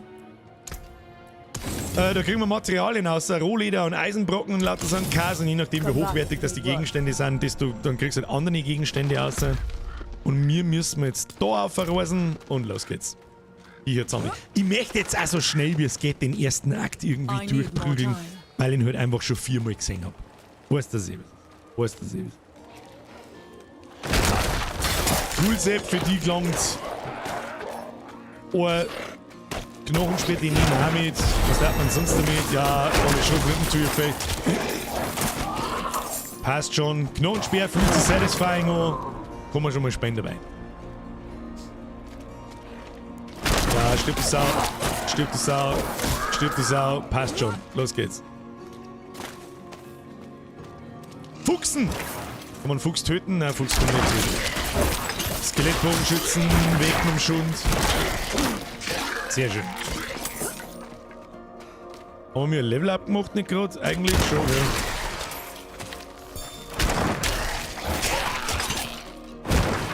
ja. Ja, da kümmern sich meine Skelly Boys drum, das passt schon.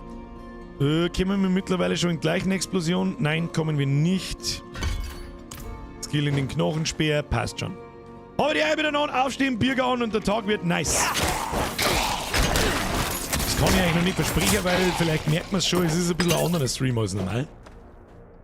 Das wird sich dann ergeben mit dem Voranschreiten des Tages. So, Viego. Interessiert mich ein Scheiß, mach die Tür auf und los geht's. Was ist jetzt da? She did. Ach, halt jetzt dein Maul und mach die Tür auf, du Trottel. Maul halten die einmal, so ist er braver. Jetzt ist er braver. Ich glaube, da gibt es irgendwas zum Schlägern jetzt gleich. Können wir nicht sehen? Glaube ich aber schon. Was ist jetzt da mit dem Schmatzen oder was ist mit dem? The damn hoist is stuck. Ja, jetzt müssen wir außen rundum gehen und die Winde aktivieren. Du kannst Fuchsen killen, einfach Shift halten und einen Popo. Ich hab's versucht, aber das Ding ist gerade wieder Ein ins Viech. Hey, that's my mother's charm on your wrist. Was? That's my mother's charm on your wrist? She gave it to me when I let her and her friend pass through. Müssen wir jetzt sehen. In die Hohle, ja genau. In die Höhle hinabsteigen. Viecher zertrümmern.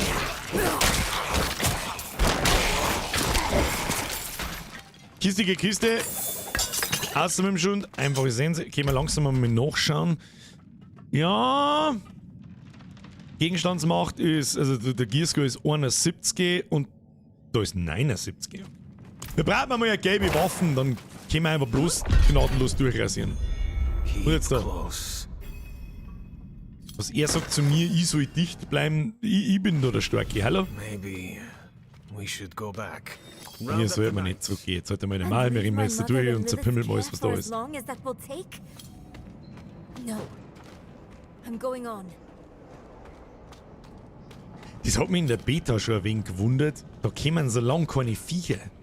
Das ist ein ewig langer Teil. Du rennst ewig umeinander wie ein Vollidiot und es kommen ewig keine Viecher. Das kommt auch ab und zu einmal in die Dungeons vor, an denen du vorbeilaufst und so. Das hat mich ein bisschen verwirrt, muss ich sagen.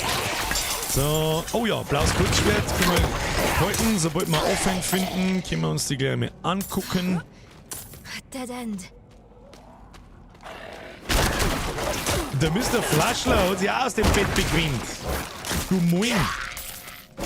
Der Herr. Ah, gib ihm. Gib ihm. Einfach ein Dolch. Weg mit dem Schund. Weg mit dem Schund.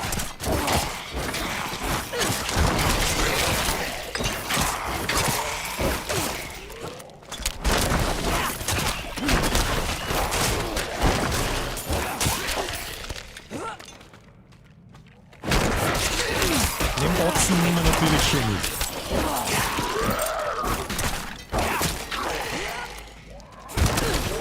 So, sechstes, wenn es den Knochensplitter hinten zerreißt, stirbt einfach alles.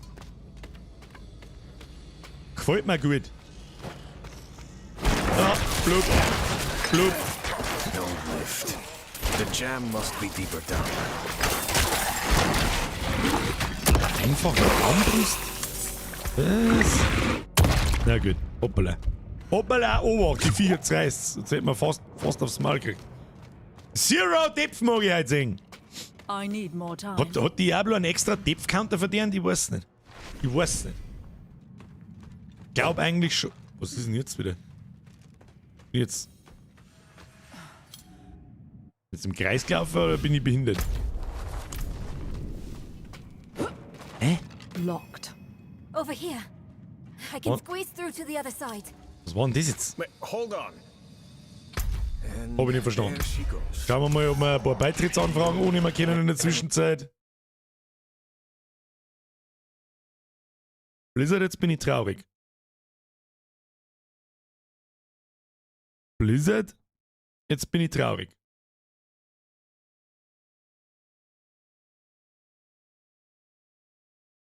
Sperr einfach zugegangen. Blizzard, so nicht. Das ist mir in der Beta nicht einmal passiert. Okay. Ja, das. Und deswegen wollte ich gestern auf die Nacht nicht schon spielen, weil ich gewusst habe, dass das irgendwann passiert. Solange es keine Warteschlange gibt, ist mir das wirklich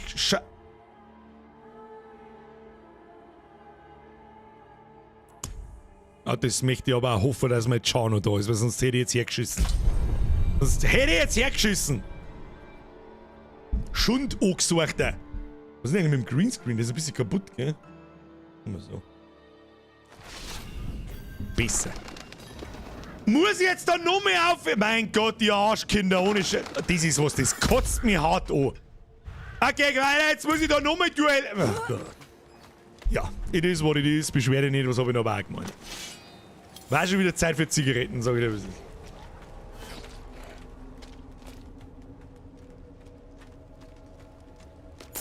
Hey, da liegen nur 11 Gold vom letzten Mal. Hat sich schon rentiert.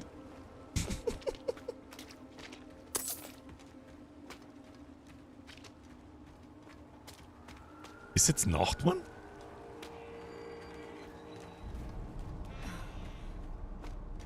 Auch interessant. Die Galgenrebe. Die nehmen wir natürlich mit. Wann kriegt man eigentlich das Pferd Blue? Stufe ist eine gute Frage, weiß ich nicht. Ich glaube aber irgendwo zwischen Level 35 und 45. Irgendwo so da. Also da ist schon ein Stickerl hier, um Gottes Willen. Wo leiten uns das Waypoint-System hin? Bloß noch... Da schon einer mit dem Viertel oder? War das jetzt ein NPC oder ein Spieler?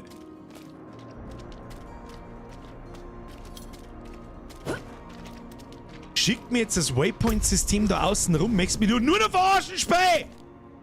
Okay, weißt du was? Leg mich doch am Arsch!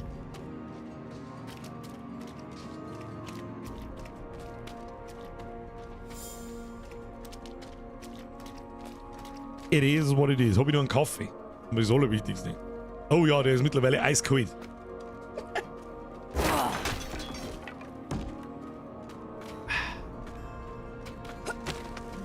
Da hätte man vorher schon aufgegraben können. Das kennt das Waypoint-System dann wieder nicht. Naja. Wird nur öfter passieren, habe ich das Gefühl. Hätte vielleicht den Treiber nicht updaten sollen. Nein. It is what it is.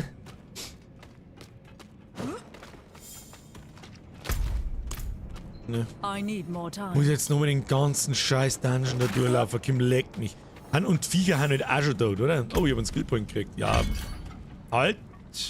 Gehen wir schon da unten. Leichenexplosion. Sehr schön. Neues Skill. Leichenexplosion. Jetzt müssen wir bloß so Leichen erzeugen. Das war so ein bisschen so nicht. Das werden wir gleich mit testen. Da gehst du her. Problem an der Leichenexplosion ist so ein bisschen, damit man Leichen explodieren lassen kann, muss erst eine Leiche da sein. Was war zuerst da? Das Huhn oder das Ei? Darum müssen wir in ein paar Level mal unseren Skillbaum dann einmal genauer anschauen. Es gibt Grundfertigkeiten, die automatisch beim ersten Hit eine Leiche erzeugen. Ob jetzt da jemand stirbt oder nicht. Pistol, Ifel.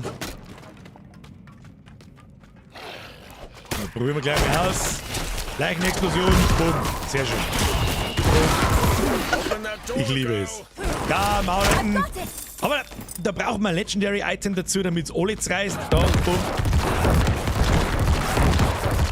Das ist schon sehr satisfying. I like. Ist auch was richtig gut hingebracht haben, neben der Grafik.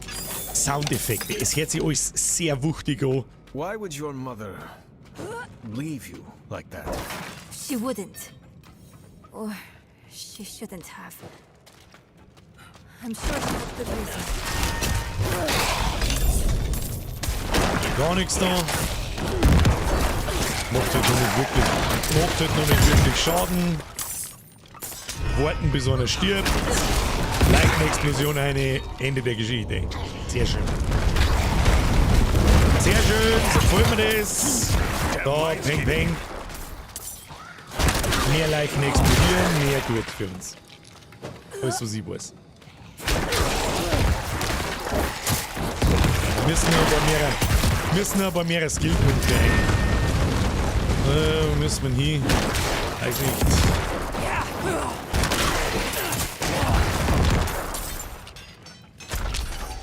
Müssen wir noch rechts unten. Stimmsau.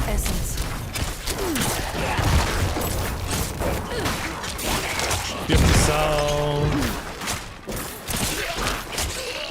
Waffen finden war nicht schlecht. Man merkt schon, dass der Base-Skill nicht mehr so viel ausrichtet, wie es mal war.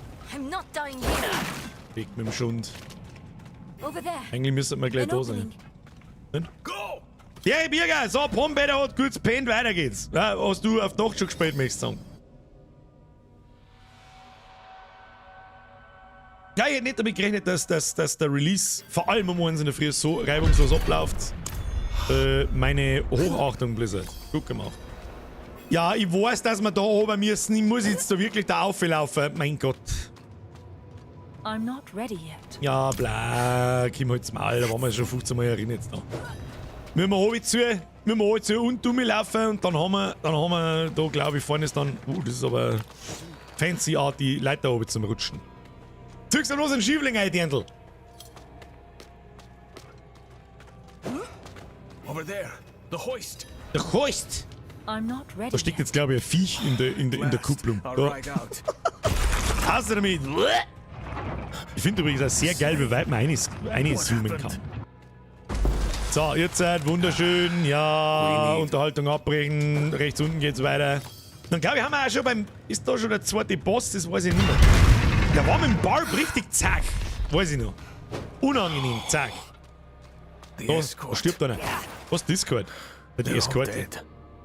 1 bis halb 6. Not bad. Buch der Toten schauen. Gehen wir gleich. Over there. Da gibt man überhaupt ins Buch der Toten, glaube ich. Muss ich mich schnell hineinlochen. Weg mit dem Schund. Buch der Toten! Schauen wir uns mal. Was ist das Buch der Toten? Jede Klasse in Diablo 4.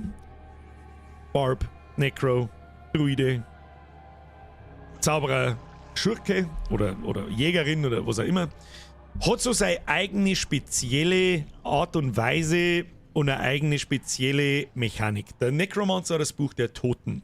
Da drin verwaltet er seine Pets, die er dabei hat. In unserem Fall Skelette. Ab einer gewissen Stufen, ab Level 15, haben wir dann noch Skelettmagier dabei und ab Level 25 haben wir noch einen fetten Golem dabei. Wenn wir da draufklicken, kann man mit denen verschiedene Sachen machen. Mit jeder Stufe schaltet das natürlich weiter frei. Wir haben jetzt da die Plänkler. Das ist ein guter Punkt, da kann man schon was einskillen, was wir schon lange da hätten können. Aber ist ja wurscht. Plänkler an die Skelette, die wir da haben, die halten nicht viel aus, machen hauptsächlich Schaden. Was kann man da rein da? Ihr könnt einen zusätzlichen Plänklerkrieger auferstehen lassen. Okay, dann können wir 5 aufstehen lassen anstatt 4. Anderer Skill, jedes Mal, wenn ihr einen kritischen Treffer erzielt, ist der nächste Angriff eurer Plänklerkrieger ein kritischer Treffer und verursacht 50% zusätzlichen kritischen Trefferschaden. Dieser Effekt kann nur einmal alle 3 Sekunden auftreten. Nein, dann nehme ich lieber 5. Oder man lässt grundlegend andere Skelette aufsteigen, das sind so Verteidiger, die haben dann ein fettes Schädel. Die haben einfach 15% mehr Leben, generell schon mal, und unsere Plänkler haben schon mal 15% weniger. Machen aber halt mehr Schaden, die halten mehr aus. Was kann man da einskillen? Alle 6 Sekunden heben eure Skelettverteidiger die nächste Instanz von direktem Schaden, die sie erleiden würden, auf. Das heißt, sie blocken alle 6 Sekunden sowieso schon mal einen Schlag, komplett, egal wie krass der ist. Erhöht die Menge an Dornen, die Verteidigerkrieger von euch erhalten, von 30 auf 40%. Was bedeutet das? Das ist Dornenschaden, das bedeutet, wir haben ja noch keinerlei Dornenschaden, das ist ein Stat auf Items und ich glaube, man kann es sogar passiv skillen. Wenn ein Gegner die haut, kriegt er automatisch Schaden, ohne dass du hauen musst. So, wir lassen mal Plänkler drin, wir nehmen 5. Ja super, jetzt sterben die, warum sterben jetzt die 4, die schon da waren? Jetzt muss ich mal wieder Leichen suchen und ja. Jo, ab Level 15 können wir Skelettmagier aufstehen lassen und dann ist das eine geschmeidige Geschichte.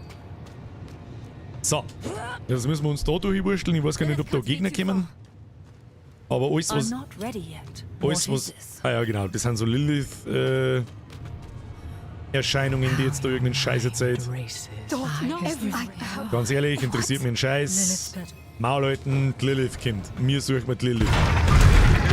So wird es rollen. Oh, jetzt reißt es alle, ja. Mr. Schamanensepp. So, jetzt tust du mal ein paar. Hoppala, jetzt tust du mal ein paar Skelett. 3, 4, 5. Also man braucht immer Leichen, um da draus deine Skelette zu beschwören. Das ist so das Kernmerkmal des Nekromanten. Er lässt Tote auferstehen. Das gefällt ihm gut. Da fühlt er sich wohl. Das ist schön. Das ist ein wieso steht das hier da hinten? Das gefällt er. Das mag er. Rein ins Viech.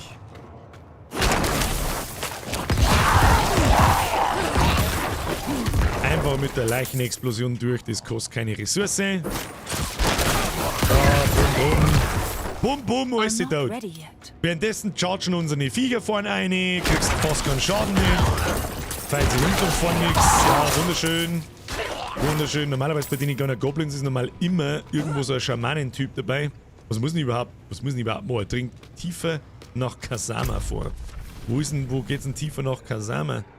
Besoffen, da muss doch weitergehen. Moment mal, ist da ein Tier? Bin ich wieder blind wie ein Uhu. Blinder, ist blind. Stimmt das auch, stimmt das auch. Kommen wir jetzt da durch? Nein. Schauen wir uns einmal an. Alles, was ich anschaue, ist unser kleines Hundebaby, das wir mit dabei haben. Sehr schön, das hat sich übrigens gerade bewegt. War das vorher nicht 4 Skelly Boys? Ja, wir haben gerade hineingeskillt. Endlich! Welcome to the squad, merci dir. Neue Mitgliedschaft. Kuss auf die Nuss. Moment mal, wie geht's denn da weiter?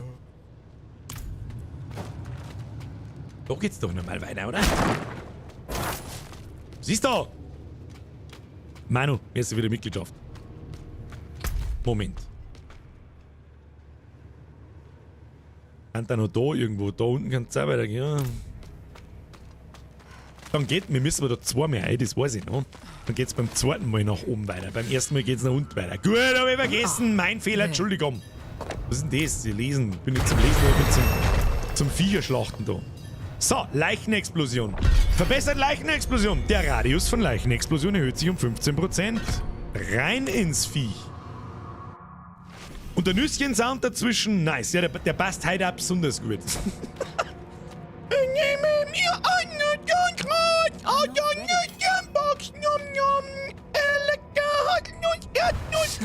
Ja, Lilith ist recht, halt einmal.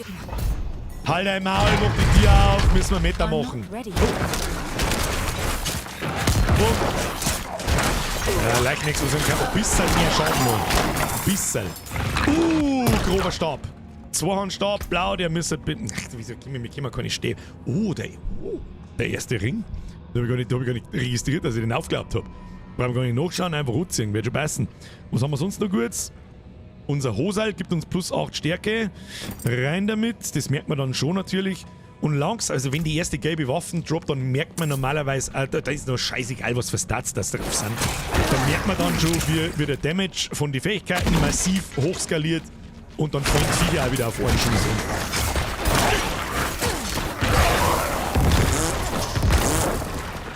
Ein Dämonenherz ist da droppt. Das ist auch irgendein Crafting-Material, wenn mich nicht das täuscht. Leuten, 4 zu pimmeln, sehr schön. Was haben wir da? Nicht reingehen. Ein Heiltrank geißen. Nichts passiert. Gleich eine Explosion, verbraucht keine Essenz. Sehr schön. Und den Rest ficken unsere Skelly Boys aus dem Weg. Stirbt die Sau. Stirbt die Sau. Stirbt die Sau. Stirbt die Sau. Ja, so ist der gesagt. Mal kistige Kiste.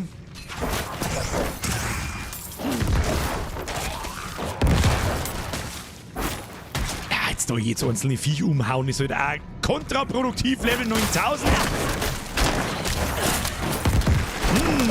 Elite, immer gut. Aber auch nur, wenn es was droppen. So, ein Lederwamsal hier. Ein wenig Wamsal. Ein wenig Wamsal. Bumm. Bumm. Bumm.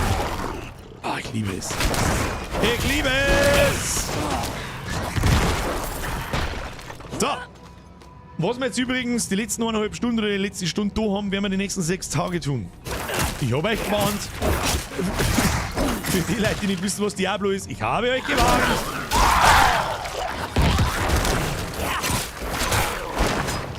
Ob da vielleicht das Hirn stehen bleibt? Möglich.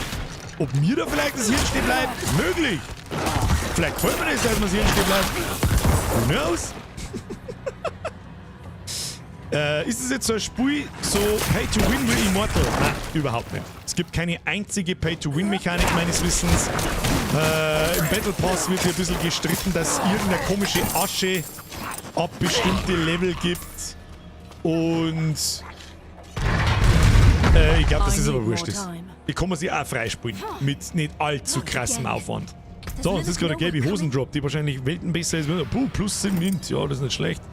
Können wir mal reinhauen. Lederbaum, was ist mit dir? Was ist mit dir?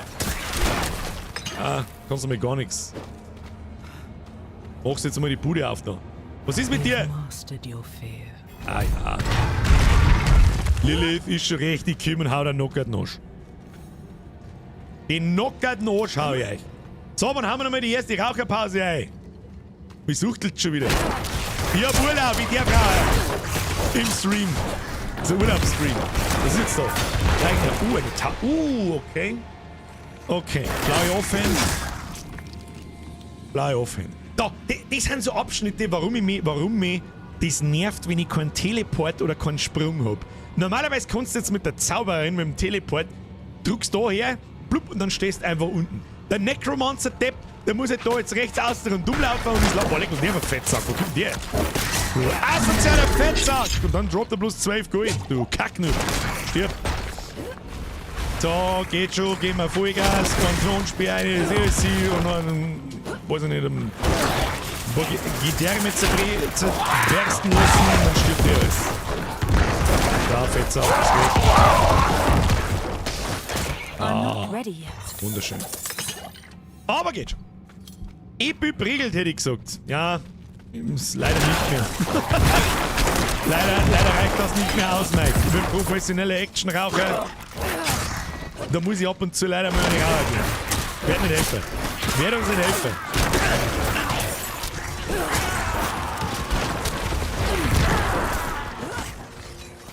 Müssen wir noch oben abhauen.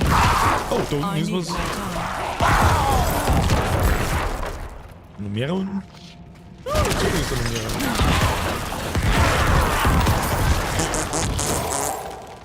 Es wird aber auch nicht langweilig. Gut, jetzt haben wir gerade mal eine Stunde in-game. Aber es wird auch nach 18 Stunden nicht langweilig, Leichen explodieren zu lassen. Herzlichen Glückwunsch, das habt ihr richtig gut ausgedacht.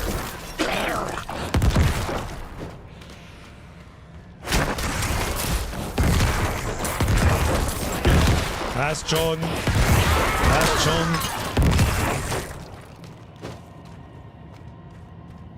Jetzt werden wir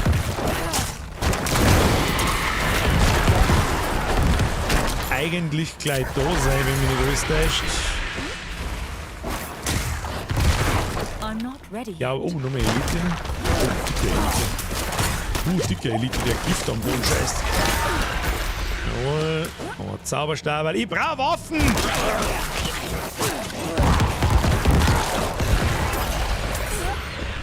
I need more time. Jetzt glaube ich, ist Boss-Time. Bin mir nicht sicher. Jetzt glaube ich, kommt so ein Blutboss. Welche Stufe spielst du? Ganz normal auf World Tier 1.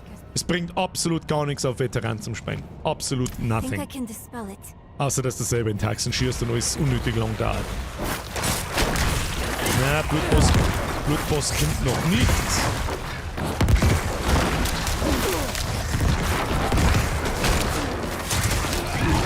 So, lass da unten mal alles explodieren, was am Boden anliegt. Das wird schon passen.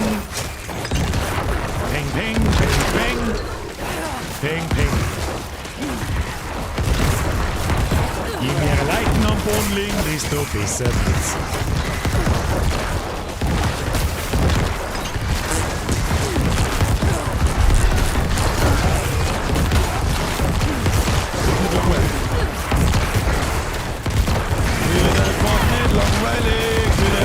Langweilig. So, das war's. So, ist die Tür jetzt auf, ja. Haben wir Tür 4 zerpümmelt. Hashtag Zerpümmelung!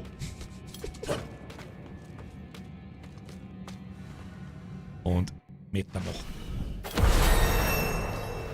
noch. Stufe 10.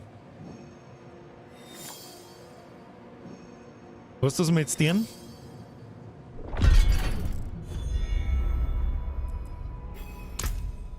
Ich weiß schon, so früh über dem Bild nachzudenken ist normalerweise Schwachsinn.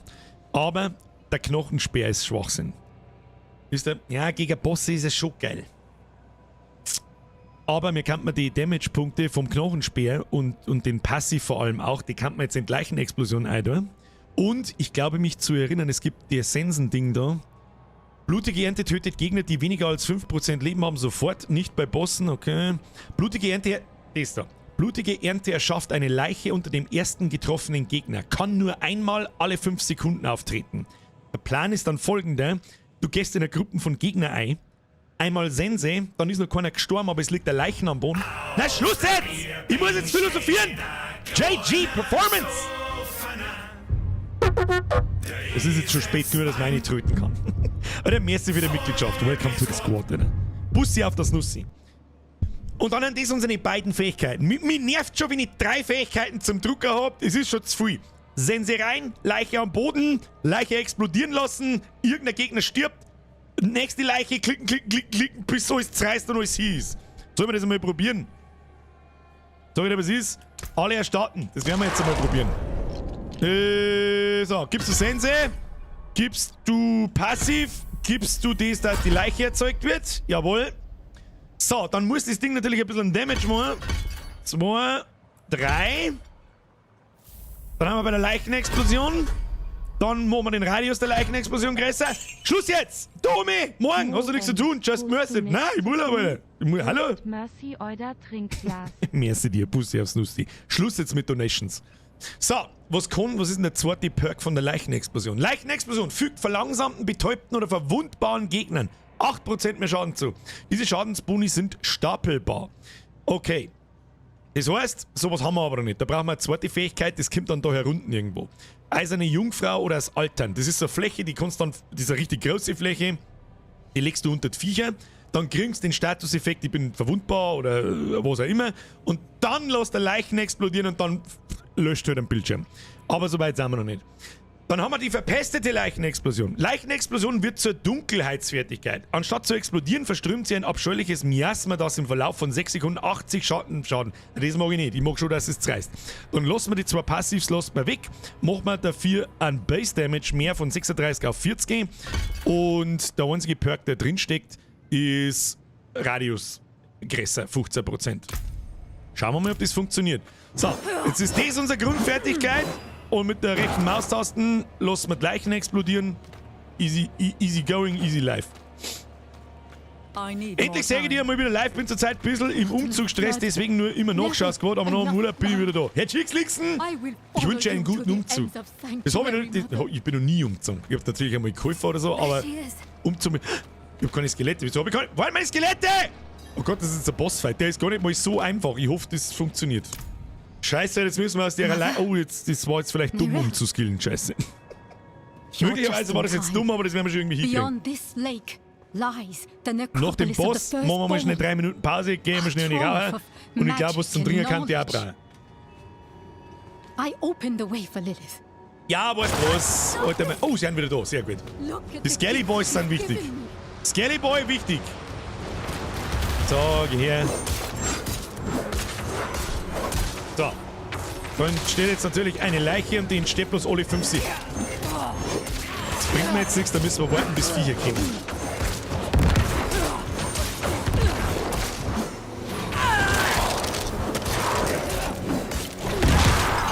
So, eine haben wir. Wo ist die andere? Da sind die Dinger da. Ja, weißt du, meine Skelly Boys sind auch so behindert, dass sie halt in die Schadensdinger da einlaufen, die Trottel.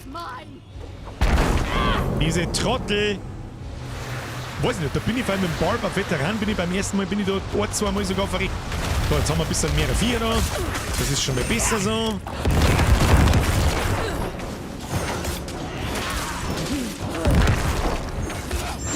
Einfach mal reindreschen. Und sobald sind Naten von einer Dings. Oh, die können staggern, das habe ich nicht gewusst. Die sind verwundbar. Wo kriegen sie denn den Status verwundbar her? Das hat mich interessieren. Wo kippt denn der über her? Weiß ich nicht. Oder bin ich verwundbar? Kann das sein? Wenn ich die komische wilde Scheiße reinhabe. Ja, keine Ahnung. Ist eh wurscht. Auch World Tier 1 ist jetzt das nicht wirklich schwierig, muss man ganz ehrlich auch mal zugeben. Oh nein, Skelly Boys. Heilen sie meine Skelly Boys eigentlich auch mal wieder von selber irgendwie so? Ich glaube schon, oder? Ja, ein bisschen. Ein bisschen. Holen wir uns einmal das Ding da unten. So, jetzt kommen dann noch ein paar fetterne Gegner. Jawohl.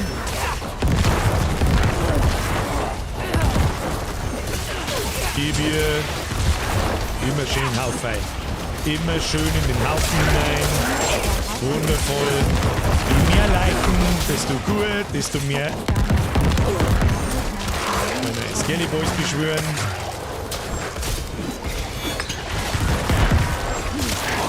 Was mich nur ein bisschen stört ist, dass halt die Skelly Boys so brunzendumm sind und ich kann es nicht steuern. Also ich kann nicht sagen, hey Skelly Boy, lauf da hin. Das geht leider nicht. Das ist ein bisschen dumm. Irgendwo schade. So, jetzt habe ich gar keine Skelly Boys mehr. Muss ich warten, bis der Leichen rausfallen, oder was? Gib Skelly Boy.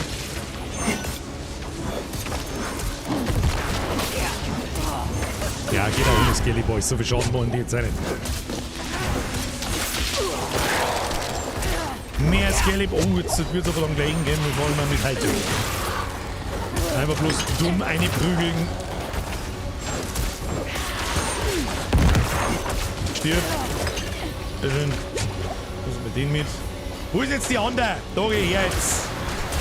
Skelly Boy beschwören.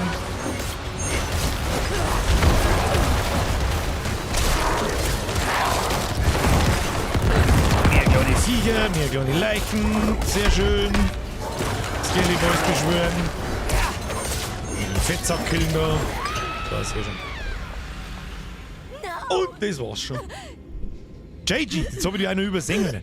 Geilster Stream überhaupt und Diablo ist das geilste Spiel, was es nur gibt. Hab sogar meine Katze nach Diablo benannt.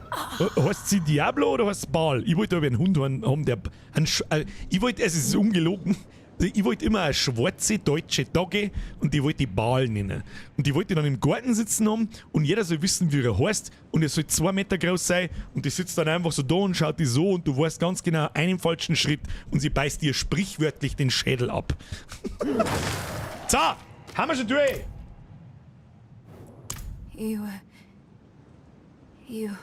Wie lang geht's heute? So lange wie ich aushalte. Wir werden am Mittag vielleicht einmal eine kurze Pause machen, weiß ich noch nicht. Dann geht's um 1 weiter bis um 6 Uhr ungefähr. Dann werde ich mir 1-2 Stunden Pause machen, dann kann ja jeder mal scheißen essen und was weiß ich was da. Und ab 8 Uhr geht's dann wieder weiter bis Open End. Und das übrigens jeden Tag. Ab morgen dann ab Mittag, so ab 1. Wenn ich Bock auf früher anfangen habe, fangen wir früher an. Dann geht halt der Stream um 11 Uhr schon los. Ja, jetzt halt mal mal mit deinem Gelaber da, blabeldi blubeldi, Rat des Lichts, Weltstufe, neu, verloren, wo müssen wir hin? Wo mischen wir hin? Ah ja, da müssen wir rauf, porten wir uns zurück. Also wir waren jetzt da herum halt irgendwo umeinander gurken. Jetzt können wir uns an dem Punkt wieder zurückporten und los geht's. Heute gelber Urlaub, da wird aktiv zugeschaut. Der gelbe Urlaub. JG, merci für den C. Ich weiß nicht, was heute mit den Donation-Beträgen ist. Es eskaliert ja unter der Woche schon, aber da, ich bin zu meiner eigenen Belustigung da. Ja, ist wichtig. Wichtig, wichtig. So, seht ihr es jetzt halt auf der Map. Jetzt haben wir Stufe 10 geworden, so auf der Reise da jetzt hin. Und auf einmal haben da mehrere Nebenquests. Und die Scheiße tue ich mir nicht, dass ich alle 5 Minuten da umeinander gucke und schaue, ob es irgendwas braucht. Oh, jetzt wird's interessant. Der Scheißdolch, das ist ein Einhanddolch, wohlgemerkt, der hat nur 4 DPS weniger als unsere Zweihandwaffen. Sofort eine damit. Und dann noch irgendeine gestungene ein Schädel dazu, irgendwas, das ist völlig wurscht. Das darf einen ordentlichen Boost bringen. Ohne dass ich jetzt da lang nachschauen muss. Unnötig nachschauen muss. Haben wir da sonst irgendwas? Ich glaube nicht, was irgendwie irgendwas bringt. Dann gehen wir her und ja. Alle Gegenstände mal entzaubern. Und das nächste Inventar, das wir so halbschaurig voll haben, werden wir verkaufen, damit wir ein bisschen Gold zusammenkriegen. Schaut da überhaupt nicht. So, okay. Warte mal. Machen wir so.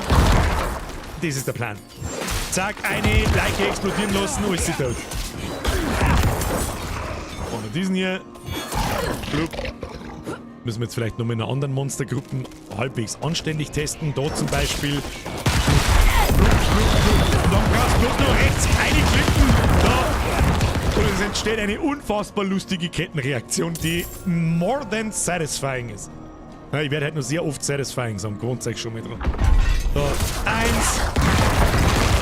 und tot. Ich liebe es. Wunderschön. Zauberhaft. Bisschen Zeit looten. Jetzt müssen wir natürlich warten, bis da mal jemand da ist. Stirbt es Sau.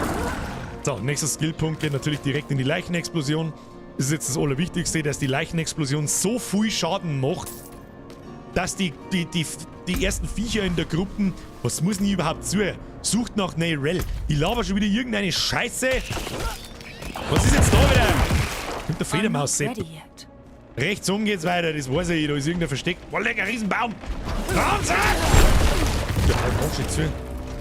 Da, und da ist der Geheimgang.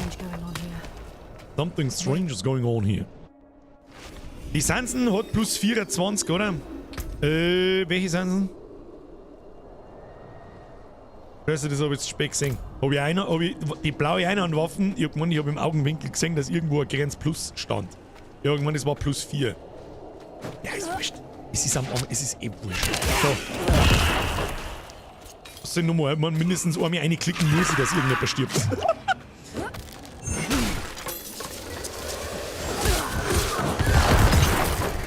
Easy. Problem ist bloß, wenn dann die erste Leiche am Boden liegt und es dauert 5 Sekunden mit der Sense die zweite zu erzeugen, falls nichts stirbt. Das ist ein bisschen dumm. Aber so, was ist da oben? Ja. Die Skelly Boys hauen schon zusammen. Das passt dem schon. Dann auch wieder so wenig Gegner. Fange ich nicht einmal das Zuhauen an. Da.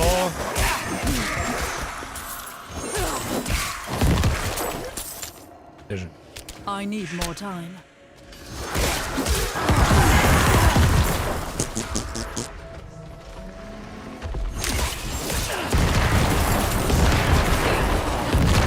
So, wenn ich das die ganzen 6 Tage lang mache, dass ich bei jeder Leichenexplosion so war, 2 Elite. Ne? Ja, okay, die könnten jetzt so ekelhaft. Die könnten jetzt tatsächlich nur ekelhaft werden. Die haben auch alle meine Skelette erschlagen. So, jetzt ist die Frage. Tu mal das Buch der Toten her. Ich glaube, mir wechselt mal auf die Verteidiger. Machen wir mal Verteidiger alle 6 Sekunden und die sollen einfach nur blocken. Die haben nicht zum Schaden machen da, meine Leichenexplosion macht Schaden. Ich habe sowieso die ganze Zeit schon den Eindruck, dass die Viecher, wenn du das nicht gezielt skillst. Da haben wir eine Offhand, ein Buch gefunden für mehr Schaden, sehr gut. Wenn du deine Viecher nicht passiv skillst, wie zum Beispiel, da haben so Notes herin.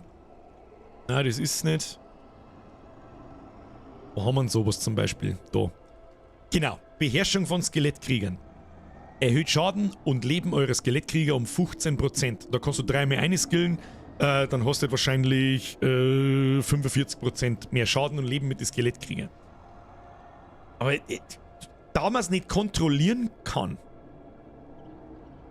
was man in Diablo 3 schon konnte, da kann ich zumindest zu meinen Viecher sagen, lauf da hin und hau das Viech. Und das nervt unbandig, wenn du einen Elite-Gegner fokussen möchtest, währenddessen 25 andere hier rundherum stehen, später dann. Und die hauen, jeder haut einzeln irgendwo umeinander. Das heißt, wenn ich den Schaden nicht kontrollieren kann von den Viecher, dann stecke ich da auch keine Skillpunkte ein. Alles unter 800% ist inakzeptabel. Also wird's kein Army-Monster nicht. Das kommt ganz drauf an, weiß ich noch nicht.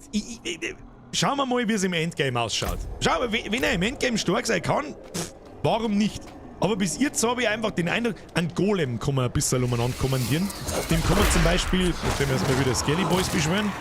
Da, die haben jetzt da Schädel, da schluckt es nochmal. Da haben wir 4 Stück. Muss ich noch überhaupt hin, nach unten. So, die sollen nur einen Schaden blocken, die sollen die Viecher blocken. Klang überall hin. Da für 2 Viecher fangen wir nicht einmal das Klicken an. Was ist denn jetzt gewesen? Ob er nicht klickt. Das ist eine unangenehme Fertigkeit von dem scheiß Elite-Trottel. Ja, und da wird es halt dann zack, wenn der Elite nicht sofort stirbt.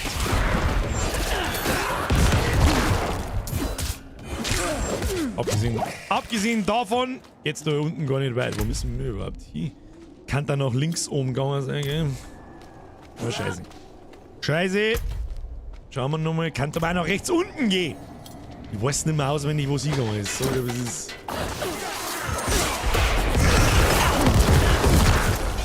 Ist nicht nach links unten gegangen. So ist, was ich weiß. So, jetzt aber, wenn wir das Gebiet durch haben, dann gehe ich mal schnell eine raus. Holt sich jeder mal ein neues Getränk. Da sitzt sowieso auch alle gemütlich daheim umeinander.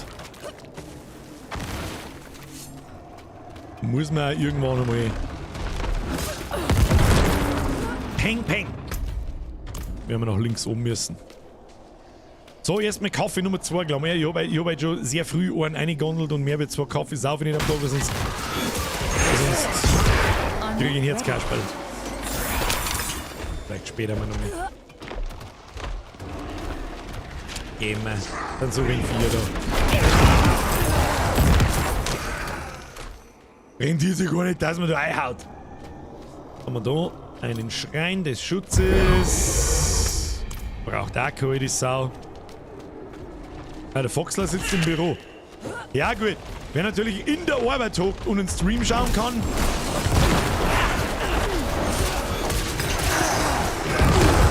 Nur die Arbeit ausgesehen. Da ist wieder so ein Elite-Draht. Nein. Und dann lassen wir uns nicht die ganze Zeit von der Scheiße da treffen. Das war nicht schlecht. Und das meine ich. Jetzt rennt jeder Skeletttrottel, rennt irgendwo umeinander und haut irgendwas und keiner weiß so recht, so, hey, was sind eigentlich? Da. Ja, die Elite-Begleiter, die halten auch ein bisschen mehr aus. Das sieht man an dem kleinen Symbol da drüben.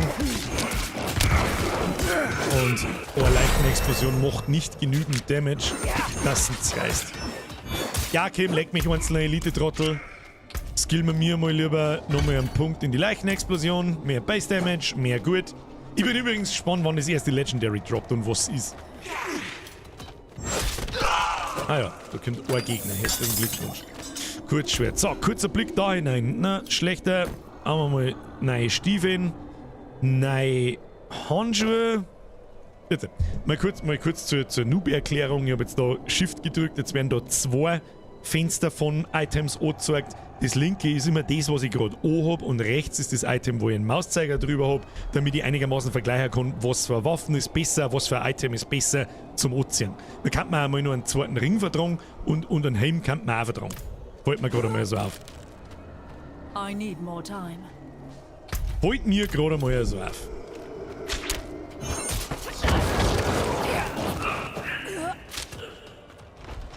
Das so auffingen. So. Ja! Jetzt killt. Sag mal, wo müssen wir hin? Was ist da? Mir sucht nach einer Rell. Ihr könnt mir mit dem Arsch lecken. Wo? So, jetzt muss ich jetzt wieder da oben laufen. Das ist ein Witz, ey. Stimmt doch was nicht, oder? Wobei, da haben so Dinger zum Oberrutschen. Das kann gut möglich sein, dass das da eine Backtracking-Option ist. Oh! Haben wir jetzt 3 Wege gibt's und ich bin jetzt 2 mit dem Falschen gelaufen. Herzlichen Glückwunsch, Birger. Das haben wir wieder gut gebraucht. So, bequeme Seitenlage einlegen. I need more time. Gut, Schatz. Das mag ich.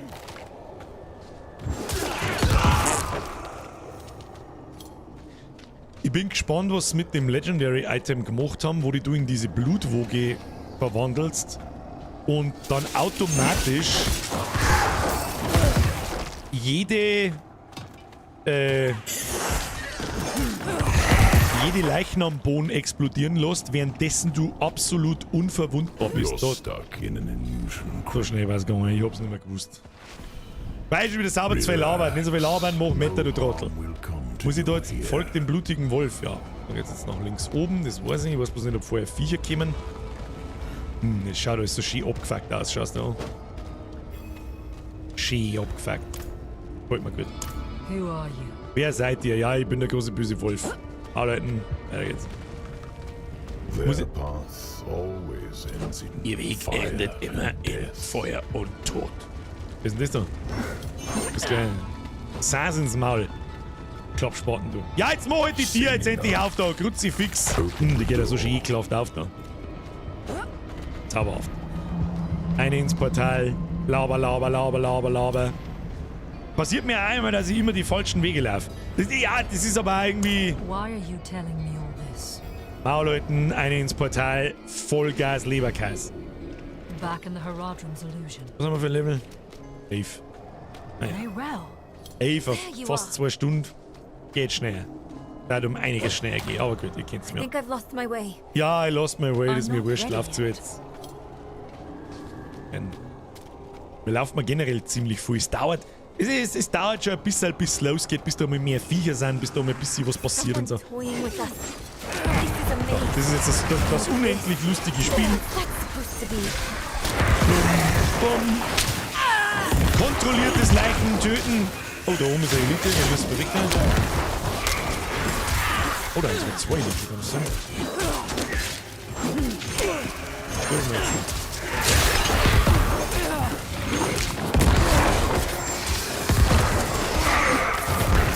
Der Feind stirbt Sau, stirbt Sau, stirbt Sau, stirbt Sau, stirbt Sau. Was ist jetzt da? Ah ja. Die Statue bitte untersuchen. Oh, was ist jetzt? Jetzt haben wir wieder heraus. Reist zum uradrischen Gewölbe. Wo ist denn das wieder? Haben wir noch nicht schon gerade gelaufen? The path is different now. Weiß ich The nicht. statue was the source of an illusion. We must be quick. Liegt einfach. Fleischbotzen 3.0. Liebe es. Wo mir eine gesaßt. I'm not ready. Alles umgesaßt. Da ist mit Sicherheit irgendwo. Wo waren die restlichen Gegner? Da, stirb. Stirb. Mit dem. Mach den nicht so geil. Stirb. Oh, das Eck hätte mir jetzt so geschaut, als wäre eine Kiste hier rund. Ist aber gar nicht da. I'm not ready yet. Ist da das Ding? Gewölbe. Sehr schön. Schau mal. Sind wir hier I richtig? expected. But let's not give up hope. Ja. Aber, bevor wir das Gewölbe jetzt machen, jetzt richten wir mal ganz kurz schnell was her. Lalelu, lalelu, lalelu. Wir schalten schalten auf die Speziewirtschaft. Und zwar machen wir mir ein kurzes Päuschen, Kinder. Kurzes Päuschen. 3 Minuten. Holt euch einen Kaffee, holt euch was zum Trinken. Was weiß ich, was jetzt. Und ich, los dabei. Da können wir immer auf Pause drücken, so über den Tag. Das ist schön. Die neue Folge Podcast dauert 1 Stunde und 8 Minuten. Und das machen wir jetzt folgendermaßen. Moment, da muss ich jetzt mal schauen, ob das schon ist hier halt. Ja, Achtung. Grüß Gott, da bin ich.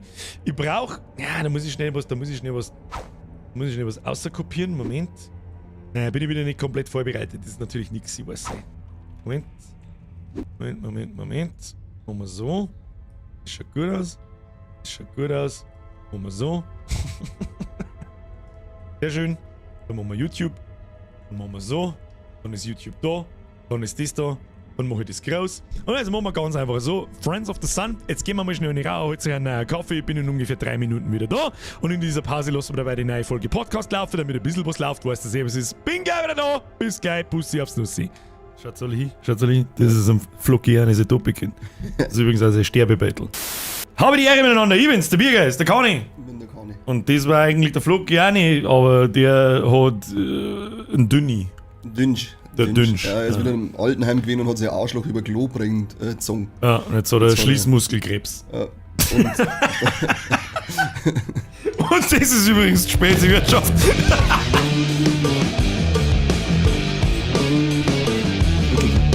Zwei Drittel D. Sehr schön. Dosenbrosten ist irgendwie falsch. Dosenbrosten ist irgendwie schwul, aber es ist ja Pride Month. Echt, ist der gerade? Ja, deswegen die Hello Kitty Dosen. Deswegen, ja stimmt. Stimmt. Mir ist gar nicht aufgefallen, weil noch nicht alle Firmen ganz heuchlerisch wieder ihr Logo in Regenbogenfarben geändert haben. Doch, mir eben genau darum. Also zum Zeitpunkt der Aufnahme dieser Folge ist, was ist heute, Donnerstag? Der 1.6. Heute ist der 1.6.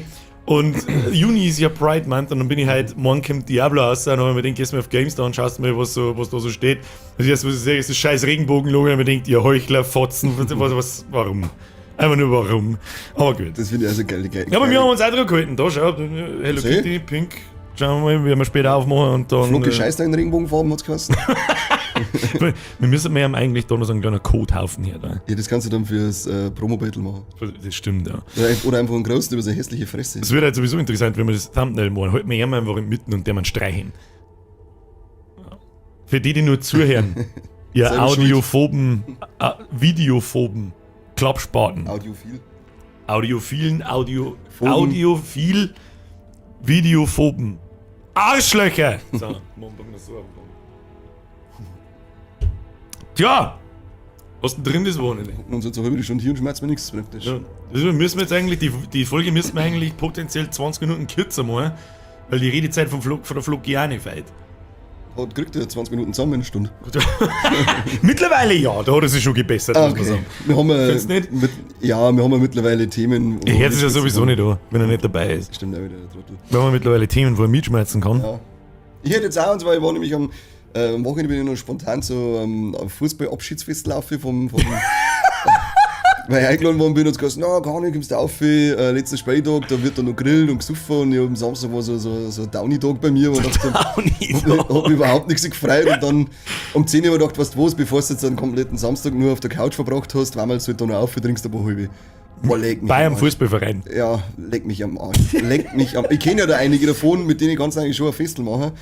Aber da war halt dann, weil einige wechseln dann Verein, manche hören auf, der Trainer wechselt und die ganze Zeit dann beieinander, diesen hier war schon mal so einschlagen und hinter so halten und dann die ganze Zeit, also ich kann doch immer nur in die Augen schauen, auch wenn es jetzt in die andere Mannschaft wechselt. Ja, Pausen, ich weiß Da bin ich überhaupt nicht so. Und ich habe gedacht, ja, Himmelvater, schön, dass du dein Kindheitsfreund weiterhin in die Augen schauen kannst, nur weil er jetzt nicht mehr im FC Scheiß aus Simburg spielt, sondern im Verschissen auf Hausener Verein. Dann kannst du ihm in die Augen schauen, du bist der gnädigste Freund aller Zeiten. Geilen, randvollen Fußballbild. Dann die ganze Zeit so, Kind so über den Knack gehen und immer so zusammen und ich habe mir schon die ganze Zeit gedacht, genau, Kies. Wir wundern uns ja, dass er nicht noch richtig rund gemacht worden ist. Das liebe ich dann auch, ja. Wenn's am Volks, das ist ja nicht bloß im Fußballfest oder so, gibt's ein paar. So! Mal schon wieder da, Kinder. Geht schon wieder weiter. Tun Sie sich nicht hinunter. Kommt halt noch öfter. So! Hat's schon noch da? Oder ist es da dann auch so, dass dann gleich gängen, wenn ich kurz Pause übers? Ich glaube, dass es mir wurscht ist. Ja, Maul halten, müssen wir nach rechts, das weiß ich, da kommen ein paar Viecher, da müssen wir Bierchen finden, wenn wir nicht alles täuscht. I need more time! Da! Luft tot! Du Stachelratte, ich glaube, dass du nicht ganz sauber bist, das ist alles wie was. Ich glaube, das Bier wieder brauchen wir. Einfache Verse und Beschwörungen. 10. Was? Das ist ein Quest-Item. Okay. Kann man nix mal. Wieso ist mir das jetzt extra angezeigt worden? War in der Beta, glaube ich, auch nicht so, wenn mich nicht alles täuscht. Was denn? So, jetzt mach die Bude auf! Der Pimmelung, Alter. Nein, nix da, Chef. Zuschauen und selber Diablo spielen. So, ja, das ist okay. Spielen wir alle miteinander wegen. Was wir da währenddessen machen könnten. Da haben wir aber ein paar Beitrittsanfragen am Start sein. Da haben wir eine Alpha Wolf, Blood Rusher, Zephyr, der Pompeder, der Mograf, der Bahako und ein Dingsbums da wie Übersicht. Wer ist denn der Stufenhexte? Der Ohrkatzel, Stufe 16. Da haben wir noch ein bisschen hin. Dann haben wir 11. Da unten ist übrigens unser XP-Balken, das ist dann das nächste Level. Wo müssen wir? Wait for me. Was? Wait for me. Dann tu dich um, du Rindviech. Was ist jetzt mit dir? Folgt eine RL. Irgendwie schaut es aber aus, als dass eine RL mir folgen. Ja, jetzt müssen wir, glaube ich, erst nach links. Ah, mach die Tür auf, komm. Mach hin. Chest beast shut. Chest beast shut, blöd! Der Andi schreibt, Guten Morgen bei uns. Sag ja, Guten Morgen bei uns. Ich sag, wie spät ist es überhaupt? 5 vor 11. Nö, keine Zeit. Das ist ja keine Zeit nicht. Komm, weg. Da, spiel mit einer Hand. Meine MMO-Maus, sei Dank, kann ich mit einer Hand spielen und mit der anderen dringen. Nice. Was ist da los? Kann ich reinknudeln? Peng. Da, Skelettset. Skelettleiche. Ah, Abwege, einen Mob tue ich da nicht miteinander. Da abzagen. Peng. Das war jetzt dumm, dass ich die Leichenexplosion auf den Fetten gemacht habe. Schutzschwert zusammenklauen. Peng. Ich weiß auch nicht mehr ganz auswendig, wo wir da hin müssen. Ich glaube, nach links oben ist halt so der.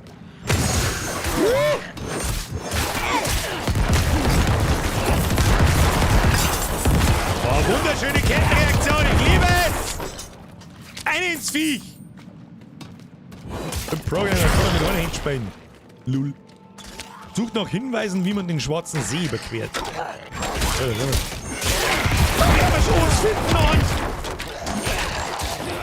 Ja, allerdings darf man mir da links oben nicht den richtigen Weg einschlagen. Rechts oben. Ich glaube, dass wir nach links rum müssen. Was ist jetzt mit ihm da? Was? Langwitz! Du bist in die Luft auf, du Mistvieh. Heiltrank alleine. Oh! Ich glaube, es ist Boss-Time. Ja, oh, das ist sogar ein ziemlicher Arschloch-Boss. Um ganz ehrlich zu sein, der ist da hinten jetzt halt irgendwo und da müssen wir mal sauber nicht zementieren. Ja, ganz ehrlich, für Bosse, oh, da kommt noch so ein Strahl, das weiß ich noch. Unangenehm. Für Bosse ist die Skillung, die wir da jetzt gerade spielen, nicht so angenehm, muss ich ganz ehrlich sagen, weil wir halt keine Leichen nicht haben und Leichen brauchen. Aber wird schon irgendwie gehen. Die Dinger da zerreißt, das ist ziemlich unangenehm. Wir erzeugen ja keine Leiche, das ist auch unangenehm, aber kriegen wir schon. Und dann ist Skelly Boys. Na, weg da. Ach du Fotze.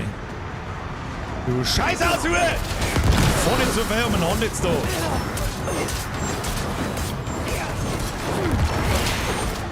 Die Dinger, die killen wir lieber.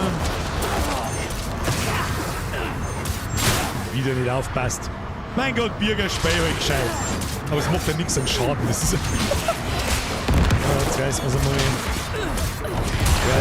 Ja, es ist jetzt relativ unspektakulär, muss man auch sagen. Das ist jetzt das komische Rennen. Zeigt das da in das Mitten einfach? Weiß ich nicht. Zeigen gehen. Nachleiten. Ja, die Leichen lassen wir liegen, die lassen wir explodieren. Oder helfen. Hammerfaust. Gib ihm. Das ist halt.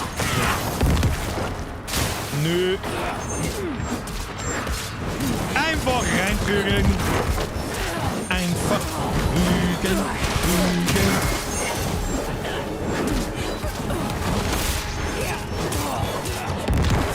Komm. Nein.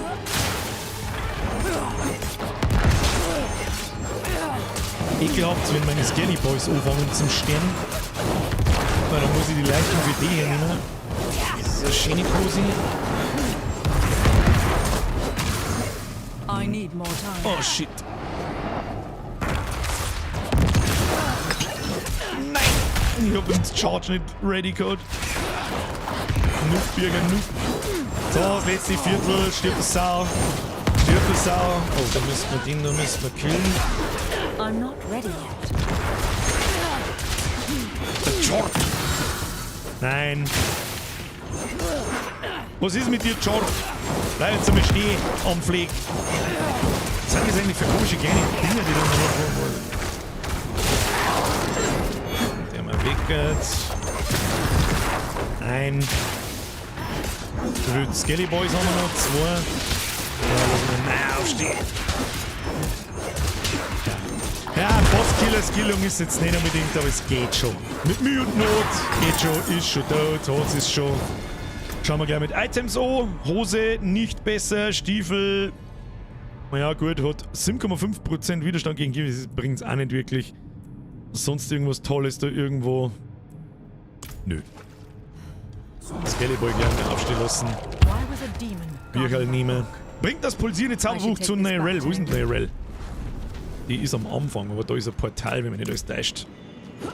Jawohl. Rein ins Viech! Herr Köhler schreibt, habe die Ehre! Schreibe ich, habe die Ehre, Herr Köhler. Nein, das schreibe ich nicht, das sage ich. So, los geht's. Ja, wir kommen tatsächlich schneller voran, als ich das dachte. Ich meine, ich kann mein Maul nicht halten, wenn der Stream läuft. Das ist, it is what it is. Und solange wir diese scheiß Dialoge da überspringen, die alle bloß ewig lang haben und nur Gesäusel ist, das ist, ja. Amulettal haben wir gekriegt. Was haben wir da gekriegt? 4% Widerstand gegen alle Schadensarten und 1,5% Kostenreduktion für Essenz. Ja, ist jetzt nicht da haben wir, aber es ist besser wie das wir auch haben. Wo müssen wir hin? Weiß ich nicht. Wenn wir auf die Map schauen, gelber Questmarker, müssen wir zurück in die Hauptstadt. Dann haben wir da Aufwertung von Gegenständen und Aufwertung für den Heiltrank. Das können wir eigentlich auch mit Moha, das schaut nicht, dann heilt der Heiltrank mehr.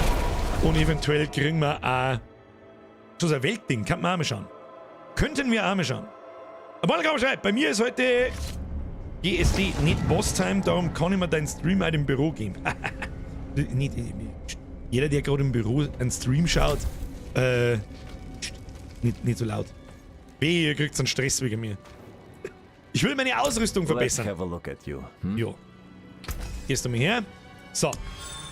Ein Bestandteil des Itemsystems in Diablo 4 ist, Gegenstände kann man aufwerten. Da nehmen wir jetzt irgendwas, da können wir vielleicht Waffen aufwerten, warum nicht, damit die da einer. Jawohl, und dann kriegt die 1 von 3 Stufen und dann sagt man, die wird einfach grundlegend ein bisschen stärker. Plus 3 mehr DPS, plus 0,3 mehr Schaden gegen Gegner in der Nähe, dann plus 0,3% Schaden für Fertigkeiten des Typs Basis, plus alle Werte und mehr Treffer-Damage. Kostet 62 Eisenbrocken, das ist das Zeug, das wir mir unterwegs immer wieder mal looten, und 500 Gold. Ist jetzt noch nicht viel, das müssen wir jetzt einmal machen. Dann glaube ich, kriegen wir auch irgendeine so eine Quest-Belohnung. Ja genau, und Stufe 2 kostet dann schon mehrere. Von den blauen Items, da haben wir erst 4 Stück gefunden. 12 Stück gefunden. 4 brauchen wir und dann darf es schon 1000 Gold kosten. Und bringt halt dann nochmal dasselbe. So kannst du einfach, wenn du richtig gute Items gefunden hast, da wo du weißt, ich behalte da wirklich eine ganze Zeit lang, dann rentiert sich das da eine zum Aufwerten. Das machen wir das jetzt nochmal, weißt du was? Hi. Waffen bringt schon, das passt schon. Passt schon. Dann haben wir, zweite Quest da herunten, einen Heiltrank aufwerten. Jetzt weiß ich bloß nicht, ist das glaube ich, ist dieser Alchemisten-Typ. Ja, der war schon Level 20er, anderer Spieler.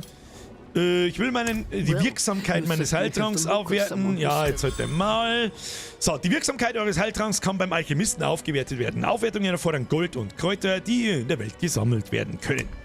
Ihr könnt die Heiltrankkapazität erhöhen, indem ihr in jeder Region Sanctuarios Ansehen verdient. Das Ansehen in den Regionen ist auf der Karte einsehbar. Und mit jeder Stufe kannst du deinen Heiltrank effizienter machen. Jetzt machen wir mit Stufe 1. Was ist jetzt da gestanden, was der kostet? Im Tooltip war es gestanden. Gut, nochmal. Das nächste Upgrade gibt es dann bei Stufe 20. Und jetzt heilt unser Heiltrank 48 Leben. Und vorher waren wir bei 17. Also das ist schon nicht ganz unwichtig. Du kriegst ja im Laufe des Levels hast du mehr Leben. Wir haben jetzt mittlerweile, tun wir her, 137. Ich glaube, so am Anfang haben wir so 40 gehabt. Da rührt natürlich der kleine Heiltrank noch an, aber langsam, aber sicher halt eben nicht mehr. Und in der nächsten Stufe heilt er sofort 80 Leben und kostet Galgenrebe 18 Stück und Beißbeere 8 Stück, das hätten wir schon alles da. Und 400 Gold, aber wir brauchen halt erst Stufe 20. So, mehr können wir da schon gar nicht durch. Und da, Austrian Loki, merci dir!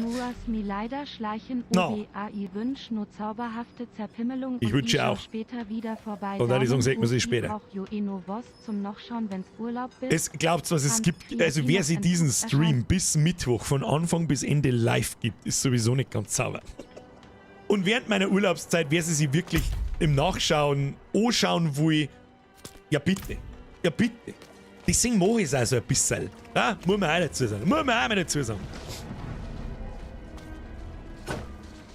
Alter, ob jetzt dein Stream rennt, irgendein anderes YouTube-Video, aber irgendein Podcast-Hörbuch ist bei mir sowas verwischt. Okay. Weil kenne ich aber auch, ich habe auch immer nebenbei, egal ob ich arbeite oder nicht, läuft immer irgendwas nebenbei. Immer. Aber ich kann mir jetzt auch gut vorstellen, dass für die meisten diese Art von Stream einfach aktiv anzuschauen und nichts anderes zum tun schwierig ist. Aber it is what it is. So, was müssen wir jetzt tun? Ja, das Licht spricht mit Josef, verzeih mir eine Geschichte. Was ist eine Geschichte? Was ist jetzt? The Reverend Mother will want to hear of this, but she's away at Corvalar. Seek your blessing. Ich muss mir einen Segen abholen. Wo müssen wir hin? Oh, da herum haben wir eine Nebenquest angenommen. Vielleicht können wir da später noch sagen, oh, jetzt haben wir einen weiten Weg vor uns. Müssen wir da auch verreisen. Gut, gehen wir durch die Open World, zerpümmelt mal alles, was da ist und Gas. Der Wandler schreibt, schau mal jetzt an, was ich schaffe, aber werd nur mal alles... Hab ich kurz gebraucht mit dem Schaf. Aber werd nur mal alles durchgesuchtet. Hauptsache eine Suche. Hey, solange es der taugt, um Gottes Willen. Das ist mir halt nur wichtig, dass jeder weiß, das ist ein bisschen eine andere Art von... Ich möchte auch selber einmal ausprobieren... Oh, halt, stopp. Haben wir schon irgendwelche Belohnungen? Nein. Brauchen wir 200 Punkte in dem Gebiet, dass wir den Fertigkeitenpunkt mitnehmen. Und den hätte ich schon gern, muss ich ganz ehrlich sagen. Also ein bisschen was sollte man schon machen. Wir haben noch keinen einzigen Dungeon irgendwo aufdeckt. Doch, da sind welche. Im Startgebiet, wo wir angefangen haben. Nur Barbar. Was haben wir da? Funktioniert folgendermaßen. Es gibt in der ganzen Open World so Random Dungeons. Die kannst du abschließen und wenn du das abschließt, dann kriegst du so einen Aspekt, der da unten steht. Aspekt des Beschützers. Das ist ein Legendary Trait, den kannst du dann auf ein beliebiges Item drauf zaubern. Was kann der? Wenn ihr einen Elite-Gegner Schaden zufügt, erhaltet ihr eine Barriere, die 10 Sekunden lang bis zu 102 Schaden absorbiert. Dieser Effekt kann nur einmal alle 30 Sekunden auftreten. Ist nicht schlecht, ist aber jetzt auch absolut nicht notwendig. Und in die anderen Dungeons sind Trades drin, die steht dabei, ganz unten, nur für einen Druiden, nur für Barbar. Deswegen interessieren uns die jetzt nicht ganz so stark. Und den ganzen restlichen Scheißdreck da, den wir unterwegs finden, da müssen wir halt dann schauen, was sie rentiert zum Mitnehmen und was nicht. Wenn wir direkt einmal an einem Dungeon vorbeilaufen, rentiert sie zum Moor, da können halt Items drin droppen. Vor allem gelbe Items wären jetzt dann langsam wichtig, so ab Stufe 15 hätte ich gesagt, Stufe 15, 20. Und XP natürlich auch ein bisschen. Aber nicht vergessen, mit jedem Level-Up steigen auch die Level der Monster. Und die haben dann mehr Leben, machen mehr Schaden. Und wenn du in der Zwischenzeit keine Items nicht erwischt, dann wird es schwieriger anstatt leichter. Und es fühlt sich als dass es schwächer werden anstatt stärker. So, da haben wir jetzt was gefunden. Was haben wir da? Perfekt, Alter. Schwarzes Asylum. Kritische Treffer mit Knochenfertigkeiten erhöhen eure Essenzregeneration 4 Sekunden lang um 20%. Das ist jetzt nicht der Wahnsinns-Trade, aber er ist nur für einen Totenbeschwörer. Den nehmen wir jetzt mit. Das ist jetzt zum Beispiel, da ist auch kein Quest dran. Könnte sein, dass... Moment, ich nehme jetzt draußen, da war Nebenquest. Könnte sein, dass das die Nebenquest ist fürs Asylum. Weiß ich nicht mehr auswendig. Aber die nehmen wir jetzt an und schauen wir, was es ist. Das ist schon sehr auffällig. Direkt vor der Tür. Wir werden sehen, was es ist. Schauen wir mal. Das sieht nicht gut aus. Schauen wir mal. Betretet das geheiligte Beinhaus. Was? Okay, das ist eine Quest hier unten. Oh, habe ich mich vertan. It is what it is. Hilft nicht, einen ins Asylum durchdreschen. Es wird sich der ganze Stream geben und nebenbei wird selber gesagt, Zerpümmelung. Das kann ich natürlich schon wieder verstehen. Das ist natürlich, Schott überhaupt nicht.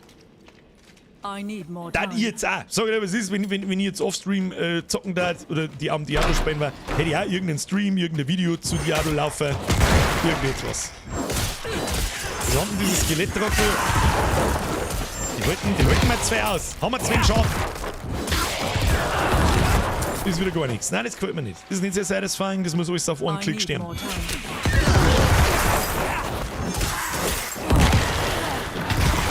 Nämlich genau so. Wir brauchen irgendeinen Zusammenzieh-Skill. Das war geil. Das war die perfekte Kombo. Da jetzt so einer zusammenziehen, Leichenexplosion und dann alle auf einem Haufen aus dem Leben raus. Und so haben es da alle ein bisschen sehr verteilt. Man muss da ein wenig nachwursteln. Gefällt mir nicht. So, wir müssen die Torwinde aktivieren. Das heißt, irgendwo in diesem Dungeon da drin gibt es 2 Torwinden und das war also ein Kritikpunkt irgendwie von allen, dass diese Missionen, sag ich jetzt mal, innerhalb von diesen Dungeons relativ simpel und immer das gleiche ist. Und Sterbezeit. Oh, blauer Faustschild, kann man vielleicht nach. Irgendwo muss eine Elite sein. Da ist irgendein Elitebegleiter, der muss... Irgendwo muss der umeinander krebsen oder ich habe schon der Schlung und nicht alles gespannt. Right. Machen wir die Gefängnistür auf. Das ist die erste Torwinde. Ah.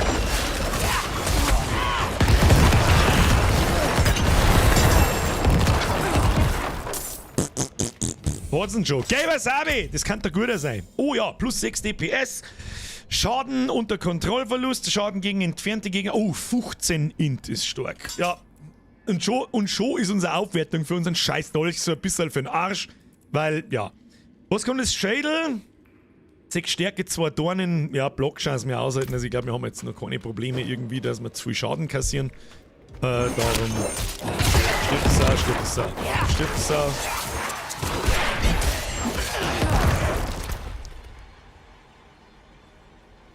Skillpunkt. Leichenexplosion, Schaden von 68 auf 74. Base Damage. Je mehr Damage in der Leichenexplosion, desto besser. Jetzt meine ich, war es dann nochmal Zeit für das erste Legendary.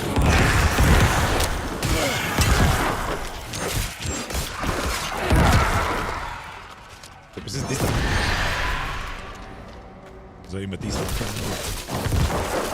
Nein, es klang halt nicht. auf einen Klick die etwas größeren Gegner zu killen, aber ist nicht schlimm, wird schon noch. Wird schon noch. I need more time. Wird schon noch. Was haben wir da? Schau, dass die Landkunst da anschlagen. Vielleicht muss man auch mal ein bisschen warten, bis die Viecher da auf so einem Haufen sind. Oh, das ist schon. So, Torwinde wo? Torwinde wo? Manchmal kommt es dann sogar vor, dass noch eine zweite Mission aktiviert wird innerhalb.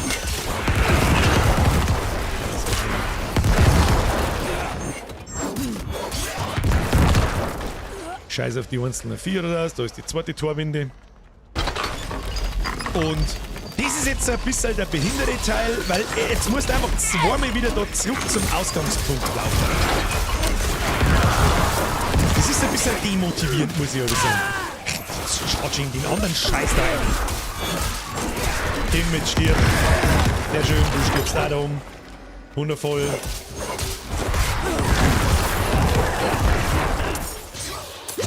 Da laufen wir vorbei. Oh, Riegel killen wir natürlich schon. Der Renat daher da. Sehr schön. Eine im Popo. Oh, Krone des Schreiters. Finally, der erste Helm. Zeit ist geworden. Was ist da unten los? Stimmt's da. Einen Helm, den können wir blind aufsetzen. Jetzt haben wir endlich einmal einen Hut auf. Zeit ist sagen wir mal geworden. So, wo müssen wir hin? Und das ist jetzt so der Part, jetzt muss ich den ganzen Scheiß, oder den halben Dungeon zumindest, zurücklaufen, ohne dass ich Monster kill. Das ist ein bisschen unbefriedigend, muss ich sagen. So, jetzt können wir das Tier laufen mal. Und weiter geht's. Kriegen wir jetzt halt noch eine zweite Aufgabe da herin. Die beschissenste Aufgabe in den Dungeons ist irgendwie immer, töte alle Gegner auf der Ebene. Ja, und genau das passiert, ja. Eigentlich habe ich hab's ja insgeheim, eigentlich habe ich es ja nicht gewusst. Stirb.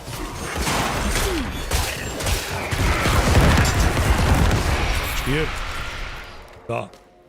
Das ist irgendwie nervig. Da bin ich jetzt gespannt. Das haben sie ein bisschen gepatcht. Weil es halt einfach unendlich nervig ist. Wenn irgendwo leben noch zwei Viecher und du musst nochmal durch den ganzen Dungeon durchreisen. Das ist unendlich langweilig und unendlich nervig. Ab einem gewissen Prozentsatz, wenn du die Viecher alle killen hast, dass nur noch, weiß ich nicht, 15 oder so übrig sind, dann fangen die an, zu dir zum Kämmen. Da bin ich jetzt gespannt. Das war nämlich in der Beta noch nicht so. Obwohl sie es gesagt haben, dass es schon so ist. Ja, geht's mir nicht der Herz da. Arbeiten, brauchen mehr Leichen. Stirb. Mehr, was haben wir da? Kapuff des Schutzes, da geht's mir her. Leiche 1. Alle tot. Du bist auch schnell, wenn du es schauen kannst. Einmal sicher, sehr schön. Diesmal darf man nicht alles stehen lassen, sondern. Oh, was haben wir da? Wir wurden getrennt, meine Freunde sind tot, alleine werde ich bald sterben. Ja, dann kann der jetzt auch nicht helfen. Tschüss dann. Hilft ja mir nicht. Wo haben denn jetzt da? Kommen jetzt die Viecher da hinter uns alle her? Was ist mit euch? Da ja, geh!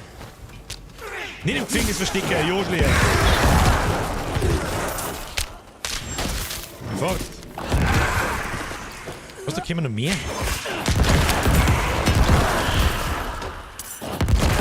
Das ist eigentlich das Allerdümmste, was nur erkennt. Das sind jetzt Viecher, die durch ein Event getriggert werden, aber du musst das triggern und sie zählen zur Mission. Da kann es halt sein, dass du ewig danach suchst. Das ist ein absoluter Scheißdreck, ganz ehrlich. Muss ich sagen, nein, keine schöne Mechanik. Ja, wie viel kommen denn da jetzt noch? Ja. Dann hängen sie wieder im Eck umeinander. Und machen meine Skelette da eigentlich überhaupt irgendeinen Funken-Damage. Ja, sag mal! Gespenst, du kannst mir Marsch lecken. Haben wir es jetzt bald einmal. Thank you, Wanderer. Meisterschaft besiegt 5 Wellen, um den verwundeten Abenteurer am Leben zu erhalten. Okay. Gibst du aus, Leventig? Ja, easy, Alter. Ereignis abgeschlossen. Einziger Überlebender. Ja, gratuliere. So, dann haben wir diesen hier. Bang. So, noch einer hinten, da noch mehrere hinten. mit da hinten. Mach eine Leiche. Reaktion. Truhe. Wo Truhe? Truhe, wo sind? Was ist da? Jetzt hinten ist ein Boss-Symbol. Was ist das? Was ist das? Elite-Mann. Na, da hätten wir warten sollen, bis alle da sind mit den 25 gleichen. Da war ich gleich hingegangen. Jetzt war ich wieder ewig da. Bei uns sind die Skelette da unten irgendwo umeinander. Oh, nicht eingegangen.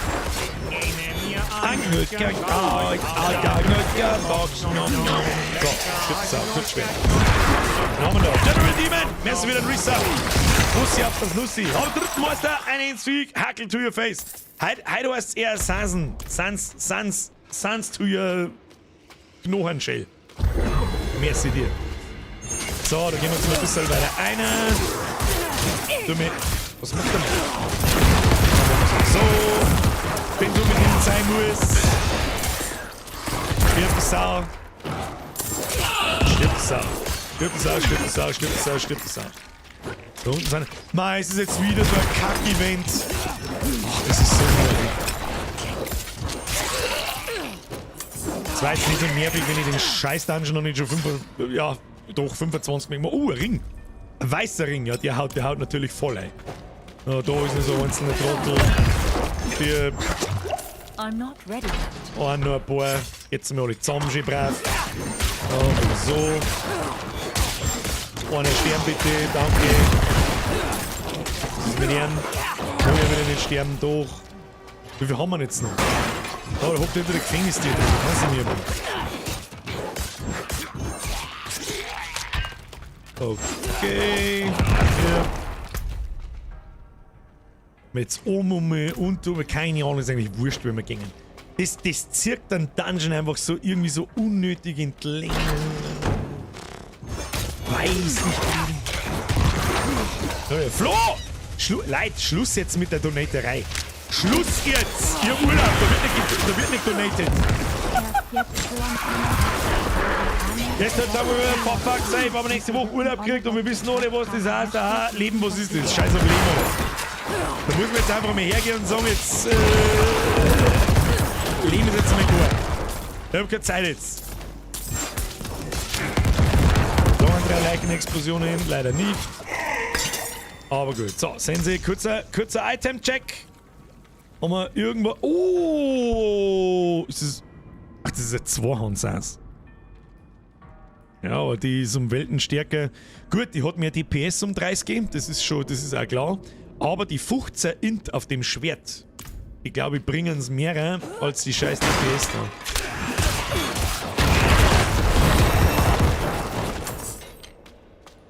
Stufe 13. So, jetzt können wir komplett ausbauen. Die Leichenexplosion, das werden wir auch machen. Das ist mal das Wichtigste. Wir kann man natürlich auch langsam, ist die Frage, wo wir hinskillen. Was ist das da? Adern brechen aus einer Leiche hervor, ziehen Gegner zu sich, betäuben sie 3 Sekunden lang und fügen ihnen Schaden zu. Das kann genau der Skill sein, nachdem ich suche zum Zusammenziehen. Leichenexplosion und volle Kanone geht's los. Problem ist, das Ding braucht als Ressource auch eine Leiche. Das ist vielleicht jetzt nicht so geil. So, Gegner alle zusammenziehen, Leiche machen. Alles töten. Alles töten, habe ich gesagt.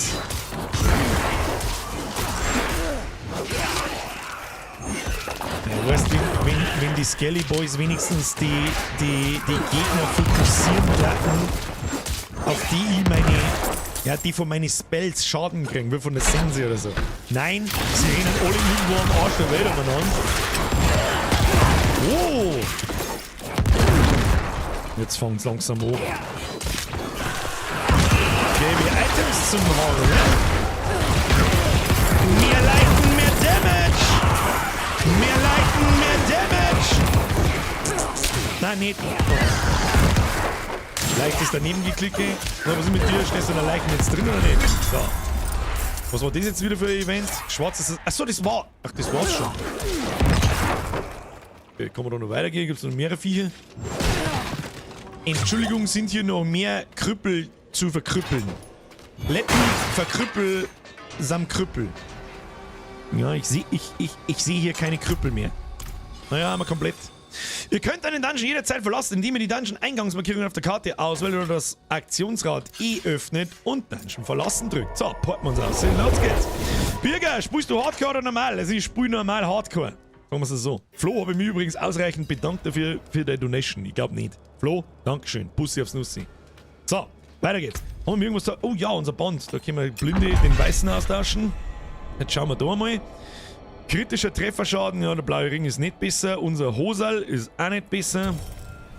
Ja. Haben wir nicht viel. Oh, doch, da haben wir ein bisschen mehr Rüstung. Scheißegal, ob da jetzt die 5 Rüstungen, auf die wir jetzt auch nicht drauf kommen. So, Dungeon abgeschlossen. Wunderbar. Weiter geht's zur Hauptquest. Yep, goldene Truhe liegen lassen. Was für goldene Truhe liegen lassen? Ich hab ich aber nicht gesehen. Hab ich nicht gesehen. Bin Pro-Gamer, brauche keine goldene Truhe. Was ist das?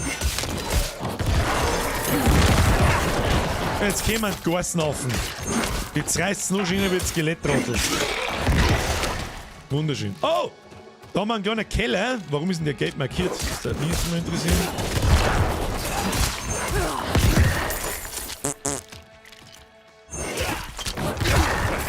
Warum ist der gelb markiert? Goblin! Goblin! Gib es auf! Das ist irgendwie die Exorzistentruhe. Ich weiß nicht, was das ist. Wo ist der Goblin? Goblin Z! Kannst gleich da bleiben! Ja genau, schön in den Leichenhaufen hinein. Wunderbar. Nein, du laufst nirgendwo hin. Skelly Boys! Skelly Boys! Verprügeln! Ja, das ist ein bisschen unangenehm, diese Skillung. Falls da jemand laufen anfängt wie der Trottel da. Skelly Boys, ihr sollt dem Goblin nachlaufen und nicht irgendeinem anderen Trottel. Stirb jetzt das Sau. Ja. Aber wie steht? Skelly Boys, drauffrischen. Stirb das Sau. Jawohl. Wundervoll. Ich muss da Skelly Boys tun. Ja, Quest offensichtlich. Was ist da los? Bernie! Was ist denn halt? Wir streamen halt so zum ersten Mal in der Früh, gell? Da kommen andere Leute als Mitgliedschaft. Bernie, merci wieder Mitgliedschaft. Bussi aufs Nussi. Welcome to the Squad, Alter. So, jetzt wenn wir natürlich schon dabei sind, die Nebenquests zu machen, dann machen wir es natürlich auch. Das ist ja klar, wir müssen die komischen blauen Dinger da sammeln. Gib's mal blaue Dinge. Gib blaue Dinge. Sehr schön. Sehr schön. Sehr schön. Da geht der Maps. Aber kann ich so blaue Dinger droppen? Weiß ich nicht. Wir müssen nach rechts. Da kommen wir sowieso noch mal vorbei. Das können wir dann schon nicht mehr machen. Kleine rote Punkte auf der Map, die nehmen wir mit. Da geht's her, ihr scheiß Ausgrippen. Das ist allein jetzt einer. Den Rest den Zerreißt dann schon. Passt schon. Wundervoll. Wonderful. Was ist da unten? Da leuchtet irgendwas blau. Da ist ein blaues Licht. Was macht es? Es leuchtet blau. Und da ist ja dieser komische Keller, der markiert ist. Da mag ich jetzt reingehen. Ach, das ist ein... Ach, der Quest-Item. Schwert, okay. Bedankt bis jetzt, Birger. Sehr gut. Ich bin allerdings auch noch nicht weiter, jetzt noch nicht recht viel weitergekommen wie in die 3 Betas oder 4 Betas mehr oder weniger, die ich gespielt habe. Deswegen kann ich noch nicht viel sagen. Bis jetzt taugt es mir sehr gut. Wir hatten einen Absturz bis jetzt. Das ist jetzt nicht so tragisch. Meine Güte, das kann passieren. So, lassen wir mal schön brav alle herkommen. Ja. Wundervoll. Was ist das? Was ist jetzt da? Kommt's mir... Hier ist... Oh Mann, Skelly Boys, ich soll es nicht da draußen blocken. Ich soll's... Was ist mit euch? Gehen wir noch jetzt noch mehr, oder? Ach, das ist eine verfluchte Truhe.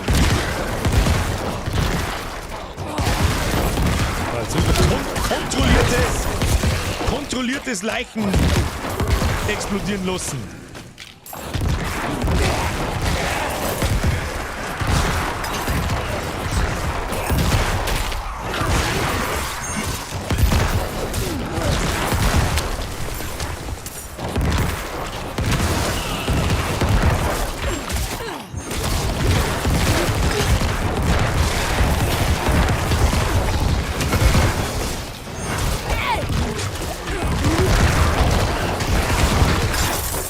Der Elite-Sepp.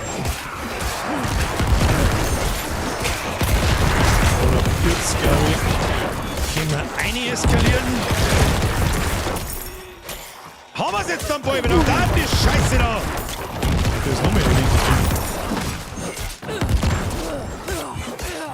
Komm, gib ihm. Skelly Boy ist gestorben.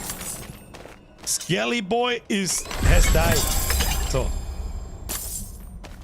Holt nur blauer Schund aus.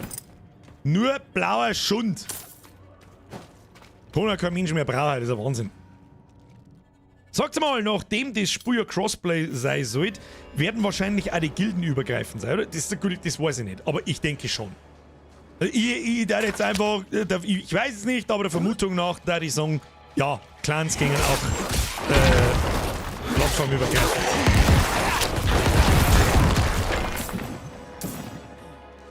Oder irgendwas? Nö. Wie viel müssen wir da eigentlich noch machen? Das wird nicht angezeigt. Das ist ein bisschen schade, dass der Quest-Fortschritt nicht angezeigt wird. Der Märtyrer. Wie viel so betretet das geheiligte Exorzistentruhe? Ich weiß nicht, was ich da sammelt. Geisteranima von den Untoten. Ja, wie viel denn? Wie viel denn?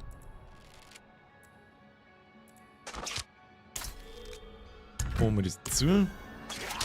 Okay, dann ist der Balken da. Nicht mehr viel. Was die Geizrissen.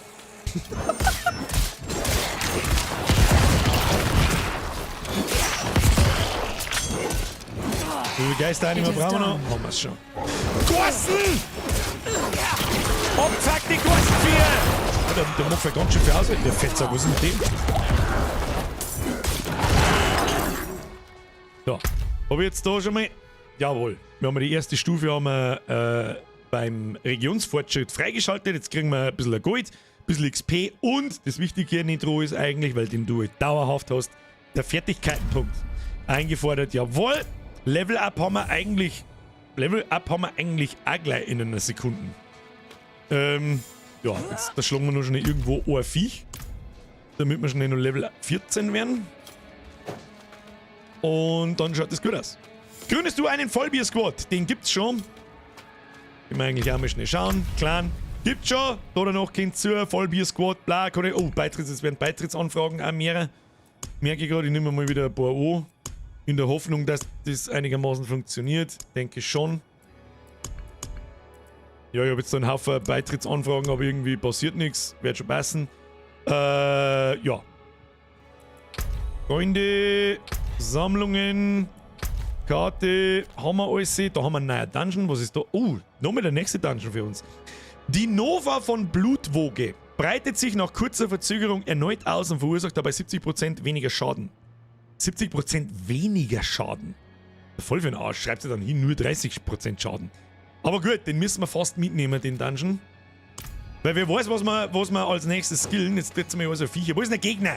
Kim Ohr Gegner! I need more time. Ja, I need more time, I need more enemies. Give me some enemies. Da ist irgendein... Oh, da ist ein World Event. Da machen wir das auch gleich. Ah, herzlichen Glückwunsch. GZ mir selbst.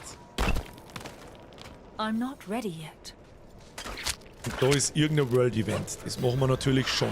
Ich bin jetzt davor, was für uns das ist. Es gibt ein paar, die ziemlich krass sind. Welle der Dunkelheit. Ich muss jetzt wieder 1,5 Minuten lang... Ja, lasst Viecher daherkommen, wenn man so stirbt. Dann machen wir jetzt da eine schöne Leichensammlung, dass wenn das am Schluss richtig viel... Und das meine ich, die scheiß Skelettrotzel, die schwärmen aus und blocken alle Viecher da draußen irgendwo umeinander, dass ich meine Leichenexplosion nicht hernehmen kann. Das ist nur nervig und sonst scheiße nochmal gar nichts. So, erste Elite, du kriegst mir gleich mal alle Leichen ins Maul, die da haben. Ja, bist schon voll dran. Wunderschön. Alle einer da. Ah, stirb du Sau. Stirb du Sau. Den hauen wir so zusammen. Da rendiert sich die Leiche nicht. Ja, ja, steht da jetzt noch. Ja. Gib ihm.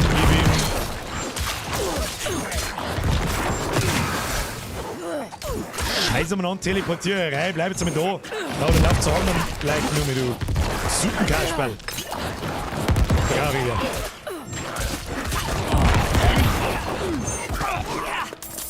Meine Begleiter halten nur ganz schön viel aus. Wellen, Meisterschaft, Wellen 4 von... Ach, wieder irgendwo umeinander.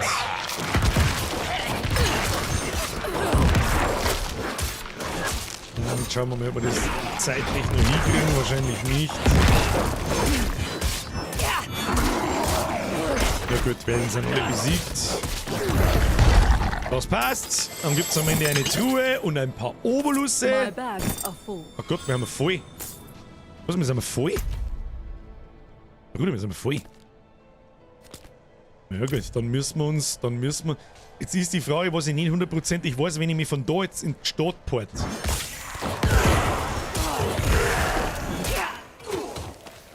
Entsteht dann ein Townportal, mit dem ich wieder da herkomme, ohne dass ich die Scheiße nochmal laufen muss? Normal schon, oder?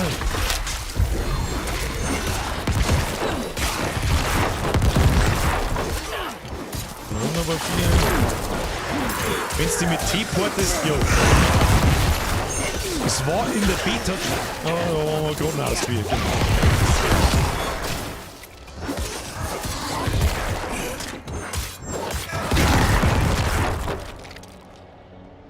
Das werden wir tun müssen. So, wir haben letztes Mal gesagt, das nächste Inventar, das wird verkauft, nicht entzaubert. Wichtig. Wenn wir ein bisschen Gold zusammenkriegen, das werden wir früher oder später nämlich noch brauchen, denn Sachen verzaubern und so Geschichten und umruhen und der ganze Scheiß ist extremst teuer. Darum gehen wir jetzt da her. Kann man nicht alles auf einen Schlag verkaufen? Jetzt warte mal. Man muss doch irgendwie alles auf einen Schlag verkaufen können. Raise the father. Warte mal. Machen wir so. Na, verzeigt da. Kann man nicht. Was bei ihm verkaufen? Was haben wir da? Reparieren, ne? Da brauchen wir eigentlich alles nicht. Waffen und Rüstung aufwerten. Muss ich da jetzt alles einzeln anklicken? Blizzard, wo ist denn da alles verkaufen Button? Wo ist da alles verkaufen Button, ne? Good. What else you got? Weg. Scheiße, der Helm kann besser gewesen sein wie unserer. Oh ja, ist er auch. Da kann man wieder zurückkaufen, das ist nicht so schlimm.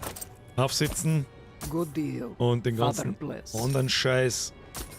Ich glaube, ich kann mir blinde verkaufen und nachschauen. Ja, geht schon. Ja, haben wir mal 38.000 Klumpen beieinander. Das passt so. Mehr wollen wir schon gar nicht. Was wir noch brauchen, ist auf alle Fälle folgendes. Nämlich, jetzt können wir woanders eine skillen. Die Frage ist, in was wir eine skillen. Was ist das da? Der Blutnebel.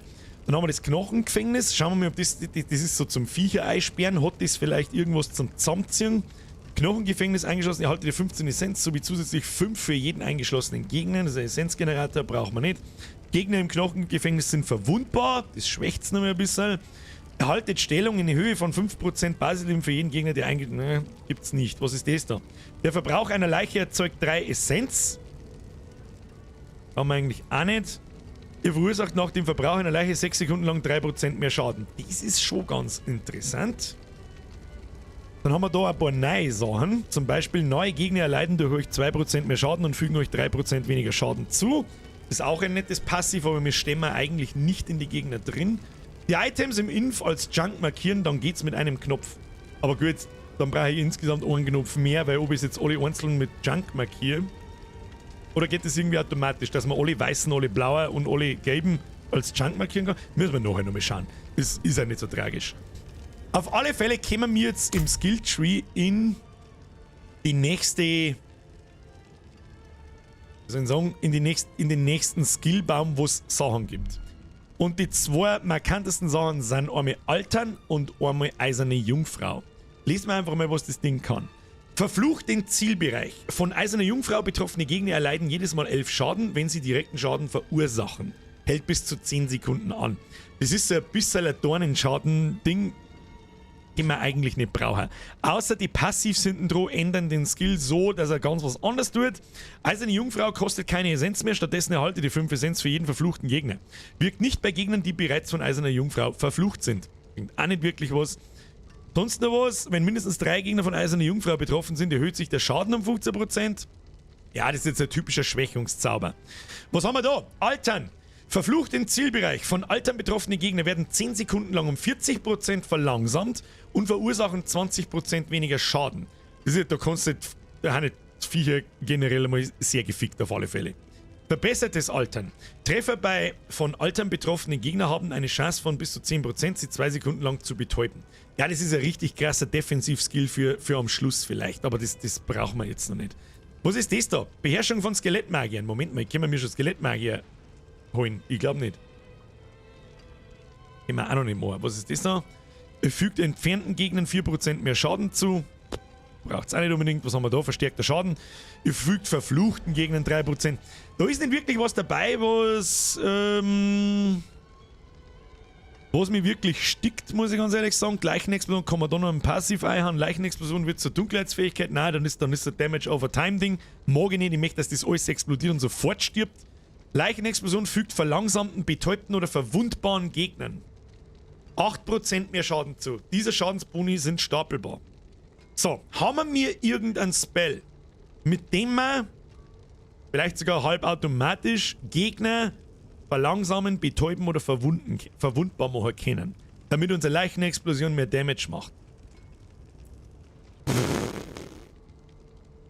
Sense vielleicht irgendwie? Gut, die kann man auch noch voll ausbauen, damit es den vollen Schaden hat. Wenn ein Gegner, der von blutiger Ernte betroffen ist, innerhalb von 30 Sekunden Angriffsgeschwindigkeit. Und da erschafft eine Leiche. Ne, haben wir. Ja, das Altern. Theoretisch kann man das Altern drunter legen. Aber das funktioniert mir zu wenig automatisch. Das ist so, ob ich jetzt da Altern drunter lege, dann eine Leiche erzeuge und explodieren los, oder einfach mit der Saas-Eihau eine Leiche erzeuge und einfach explodieren los, und sobald der erste stirbt, stirbt sowieso alles.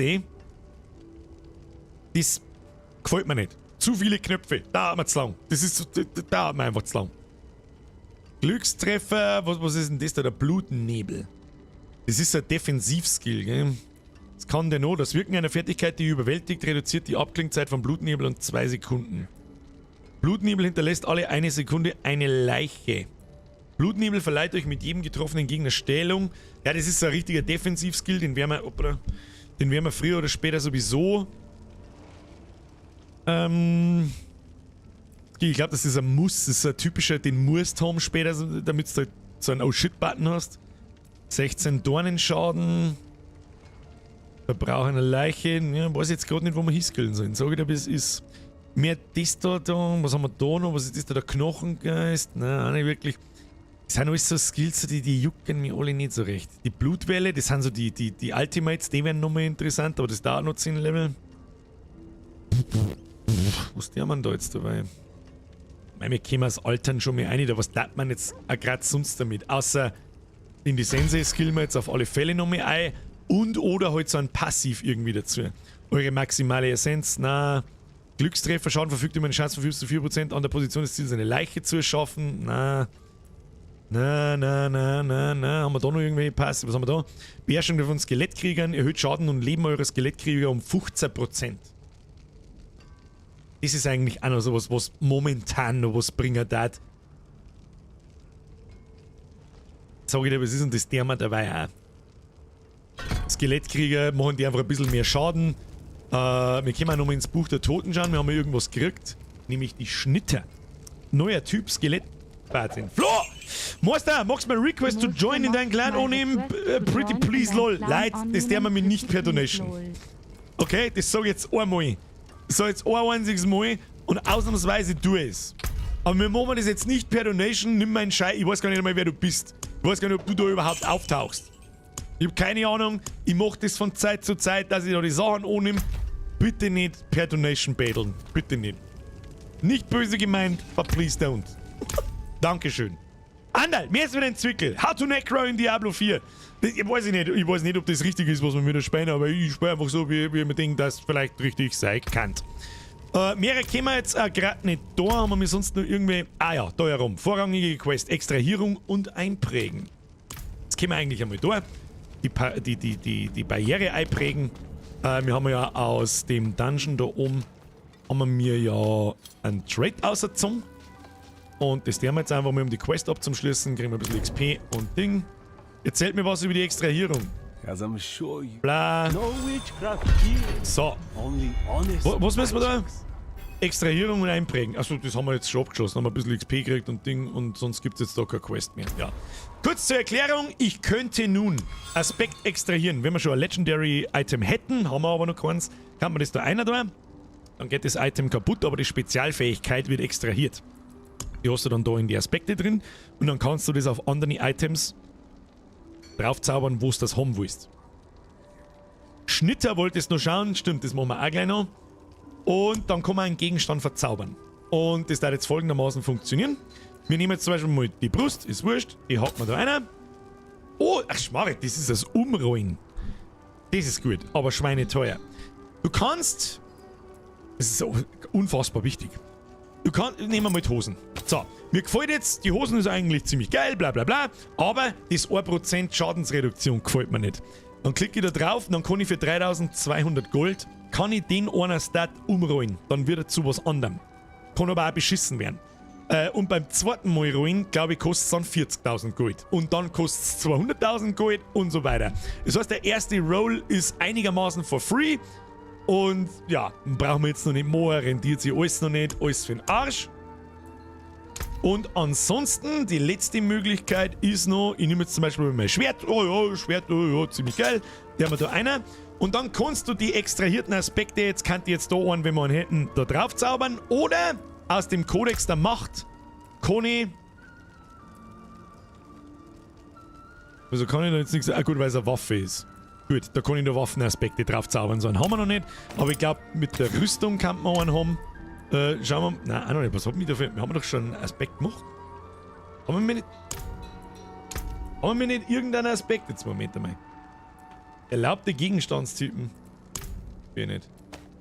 So, nochmal. Da, wir haben doch den da. Aspekt der Qual. Kritische Treffer mit Knochenfertigkeiten erhöhen eure Essenzregeneration um 4 Sekunden lang um 20%.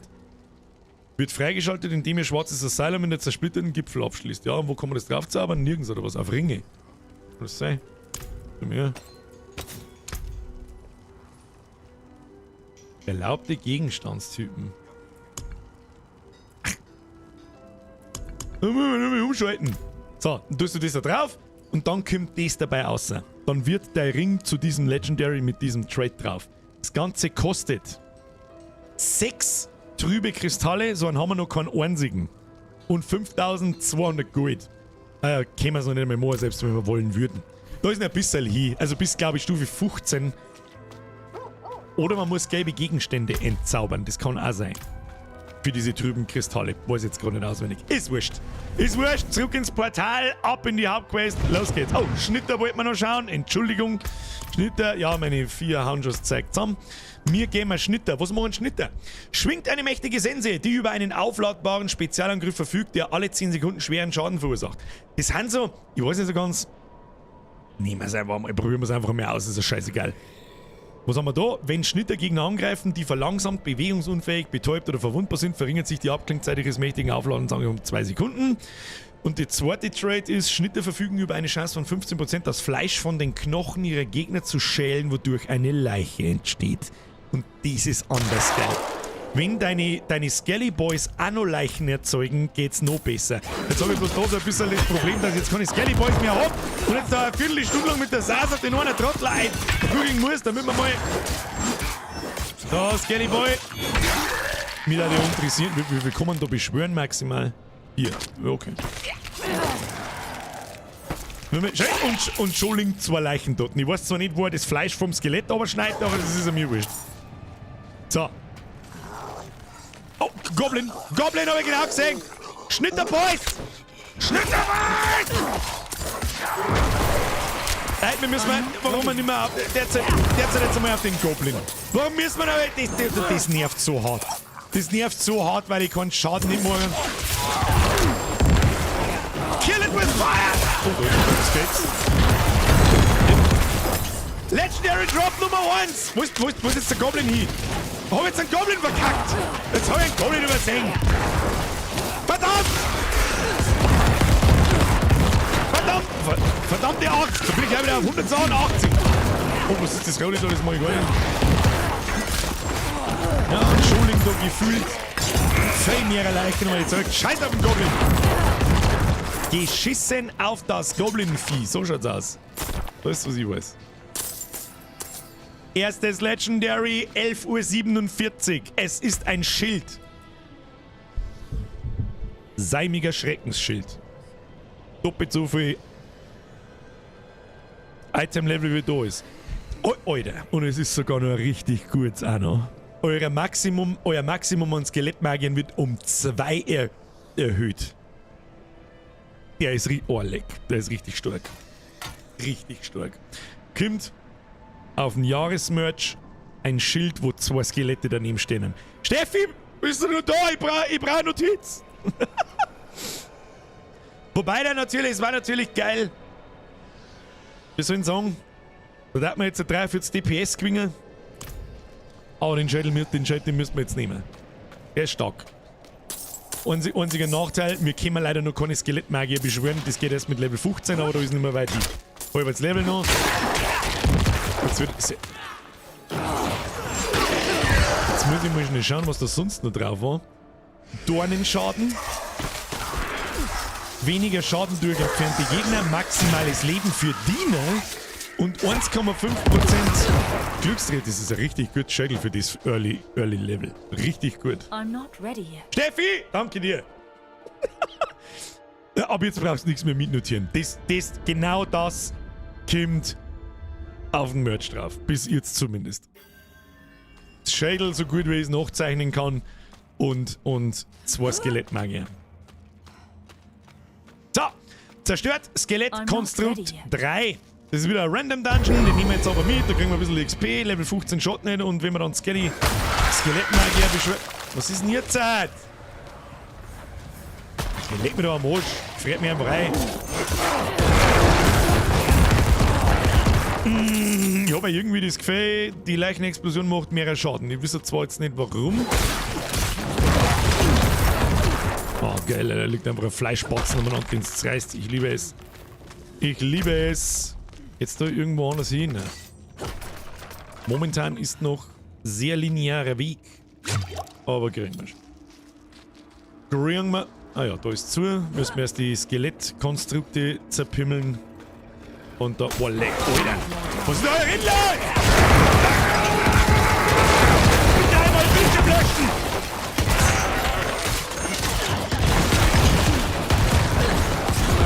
Ich weiß gar nicht, wo ich hindrücken soll von lauter Viecher. Das mag er. Mehr Leichten, mehr gut.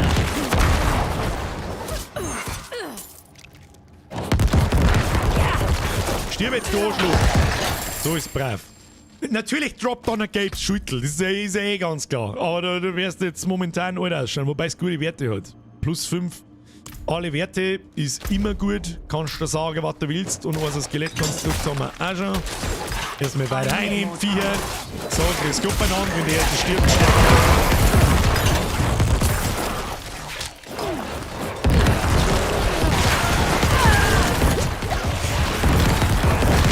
Ja, also ganz ehrlich, gegen so Mopex funktioniert der Bild ganz gut. Gegen so Single-Target-Gegner ist eher schwierig. Ich muss immer darauf hoffen, dass der Leichenerzeuger prockt. 5 Noob-Sekunden muss was procken. Ja, dass halt die Leiche erzeugt, wenn meine Viecher draufhauen, weil das im Prinzip mein primärer Schaden ist. Und je mehr Viecher sterben, desto mehr Schaden teilen wir natürlich aus. Level 15, jetzt gibt's Skelettmagier, Bitches. Da machen wir den noch schnell fertig. So, Buch der Toten wo? Buch der Toten. Wo skillen wir jetzt da eigentlich nur schnell eine? Was ist denn das da eigentlich? Erhöht Schaden und Leben eurer Skelett... Wo hab ich da vorher eigentlich? Bin ich behindert? Erhöht Schaden und Leben eurer Skelettkrieger? Erhöht Schaden und Leben eurer Skelettmagier. Jetzt. Das ist die Frage, wo skillt man da Schaden und Leben... Bis wir da herunten sind, machen wir einmal mit Skelettmagier besser, einmal mit das. Und nehmen wir Skelettmagier. Schattenmagier. Also gibt es auch 3 verschiedene, je nachdem mit ansteigender Stufe, ab Level 18, Level 22 und so. Schattenmagier beherrschen Kräfte aus dem Jenseits, die moderaten Schaden verursachen. Angriffe eurer Schattenmagier verfügen über eine Chance von 10%, Gegner 2 Sekunden lang zu betäuben. Jetzt wird es interessant, wir haben 5 secherne Typen, oder 6, ich glaube, wie viel kann man beschwören, ich weiß nicht, werden wir Klauser finden. Und die können finally betäuben. Das heißt, das ist gut. Mehr Damage. Wo habe ich das vorher in der Leichenexplosion wäre das drin. Der passive Perk, da kann man eigentlich einiges. Aber wie oft kommt das vor? 10% Chance, dass 2 Sekunden lang betäubt sind. Dieser Effekt kann denselben Gegner nicht mehr als einmal alle 5 Sekunden betreffen. Ja, gut. Schattenmagier schießen bei jedem 5. Angriff zusätzlich einen Schattenblitz ab. Okay. Was sagen die Perks? Angriffe eurer Schattenmagier verfügen über eine Chance von 10%, Gegner 2 Sekunden. Achso, das ist der Perk. Was ist der andere? Schattenmagier schießen bei jedem 5. Achso, das sind die 2 Perks da unten. Das sind die Aufwertungen. Ich hab's gerade vorgelesen. Gut, dann nehmen wir natürlich den Betäuben-Effekt oder den zusätzlichen Schattenblitz. Mach Betäuben. Ich glaube, dass man keinen Unterschied noch nicht erkennt. Schaden ist besser als Damage. Das stimmt. Hab ich das gerade gesagt aus Versehen? kann durchaus möglich sein. So, jetzt muss ich mal schnell... Wie viel können wir da beschwören? 5 Schatteneier. For the Horde. Absolut geil. Normal hätten wir plus 3. Und jetzt schauen wir hin, was da für... Jetzt machen wir mal gar keinen Schaden. Schauen wir mal, was die Schaden machen. Hat sie behindert? Hat sie das Viech zusammen? Da ist ja nicht. Das war jetzt ein ordentlicher Schadensboost. Jetzt geht's ganz anders. Das war ein richtig, richtig großer Boost jetzt. Gut, dass wir da reingegangen sind.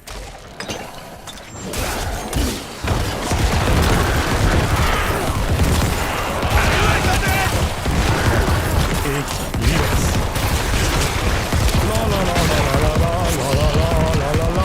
So vielleicht zum Explodieren. So lange gar keiner mehr da. Ich klicke über die Leichenexplosion, lol. Es liegen halt sofort mehrere Leichen dort, nicht bloß eine. Das ist halt einfach schön.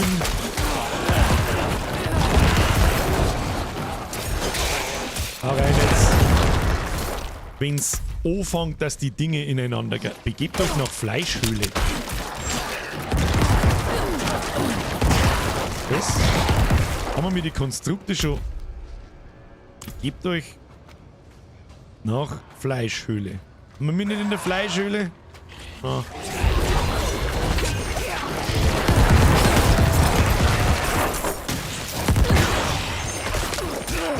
Jetzt habe ich nicht gescheit aufpasst vor lauter Freude. Ich glaube, dass wir schon alles haben, aber ist wurscht. Ich laufe von den Dungeon mal durch und schauen wir.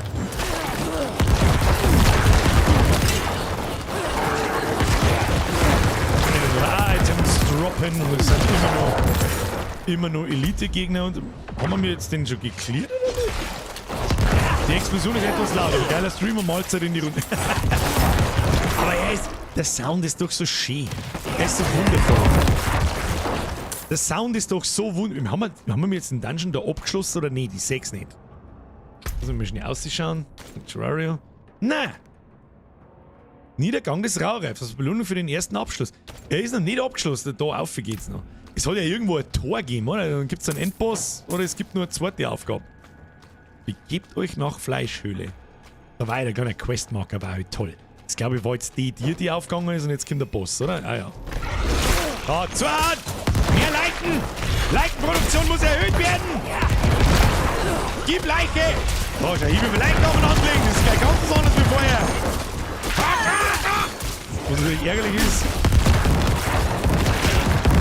Da, mit Mono. Oh, müssen wir ein paar Skelly Boys machen? Gibt's Skelly Boys? Neue Skelly Boys braucht das Land. Gib ihm.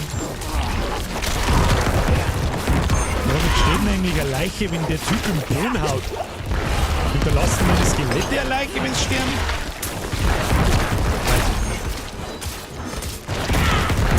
Weiß nicht, Brudi. Beschweren wir uns aber nicht. Haben wir einfach drauf. Easy going. Easy going. Krieg jetzt da auch was Tolles. Jawohl. Gelbe Handschuhe. Glaube ich, die haben wir noch nicht. Schauen wir mal. Ja, die sind gravierend besser als unsere. Und jetzt fängt es an interessant zu werden. Man merkt richtig, dass ab Stufe 15 sowas, da fängt dann das langsam an mit gelben Items und so. Da ist 13 Int drauf, das ist... Wie erklären wir es nicht? Erklären wir es vielleicht ein bisschen detaillierter. Jetzt wird es dann interessant. Da steht jetzt natürlich in Klammern plus 28. Das war im ersten Moment, heißt das bessere Item. Nein, heißt es nicht. Da ist jetzt relativ offensichtlich, dass das bessere Item ist. Das ist nur der Vergleich mit dem blauen Item, das wir mir haben, die Handschuhe, dass die Rüstung um 28 besser ist. Rüstung ist schon nicht ganz unwichtig, aber trotzdem haben die Stats drunter. Wir 13 Int, ein Rang für Pest, und das ist einer der wichtigsten Stats, die es wahrscheinlich überhaupt gibt. Plus ein Rang auf Pest. Wir spielen jetzt leider keine Pest, aber wenn da jetzt draufsteht, er hat plus ein Rang auf Leichenexplosion. Und dann folgendes passieren in unserem Skilltree. Wir erinnern uns, geht bloß 5 Stufen von 5. Dann hätte die Leichenexplosion aber jetzt Rang 6 und wird dann noch stärker. Das heißt, der Basisschaden ist dann nicht 96, sondern, weiß ich nicht, wie es halt aufeskaliert, 105 oder was auch immer. Und so kriegst du deine Fähigkeiten so verfickt stark, dass alles zu spät ist. Schauen wir da mal.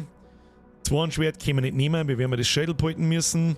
Und dann haben wir da besser, gut, das ist keine Kunst, besser eine Stiefeln, jawohl, haben wir sonst irgendwas Tolles gekriegt. Oh, eine blaue Einhandwaffe, die mehr DPS hat. Aber weniger Stats, bringt nichts. Schädel, Sichel, ja, das war halt geil. Irgendeine geile offensive Offhand anstatt dem Schüttel, dann ziehen wir den Legendary Trait aus dem Schüttel raus und zaubert man es auf einen Schädel. Wobei ich es auch nicht hergeben mag jetzt da. Muss ich sagen, das kann man nämlich bloß einmal machen. Also du kannst nur einmal einen Trait rausziehen. Du kannst nur einmal einen Stun rausziehen, danach ist er dann verloren. Dann bleibt er auf dem neuen Item und da bleibt er auch. Dauerhaft. Was ist denn da oben? Da blitzt irgendwas. Was blitzt da? Hab ich da schon wieder irgendwas liegen lassen? Oder? Was blitzt da? Was ist das? Das habe ich noch nicht gesehen. Da blitzt etwas. Da hat doch jetzt gerade was blitzt, ich bin doch nicht behindert, das habt ihr doch auch gesehen. Oder was? Ach, da ist ein Dude. Boah, leg gerade der Level 21. Hau! Alter, der unangenehm, der macht ein bisschen Schaden. Scary Boys, kannst du den noch mehr hauen? Brauchen wir mehr Leichen da, oder?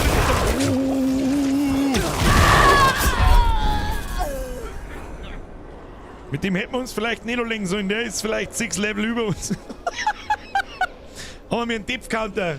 Ich glaube schon, Mo plus 1. Ja, lass mal 10. Speicherpunkt wiederbeleben. So, mit dem legen wir uns nicht an. Das ist nix. Du, das ist nix. Da meine ich, haben wir einen Arsch nur wegen 2 Runden. Was ist denn das für ein Symbol da? Ich kapiere es nicht. Ort des letzten Todes. Kann ich irgendwas zusammenglauben oder so?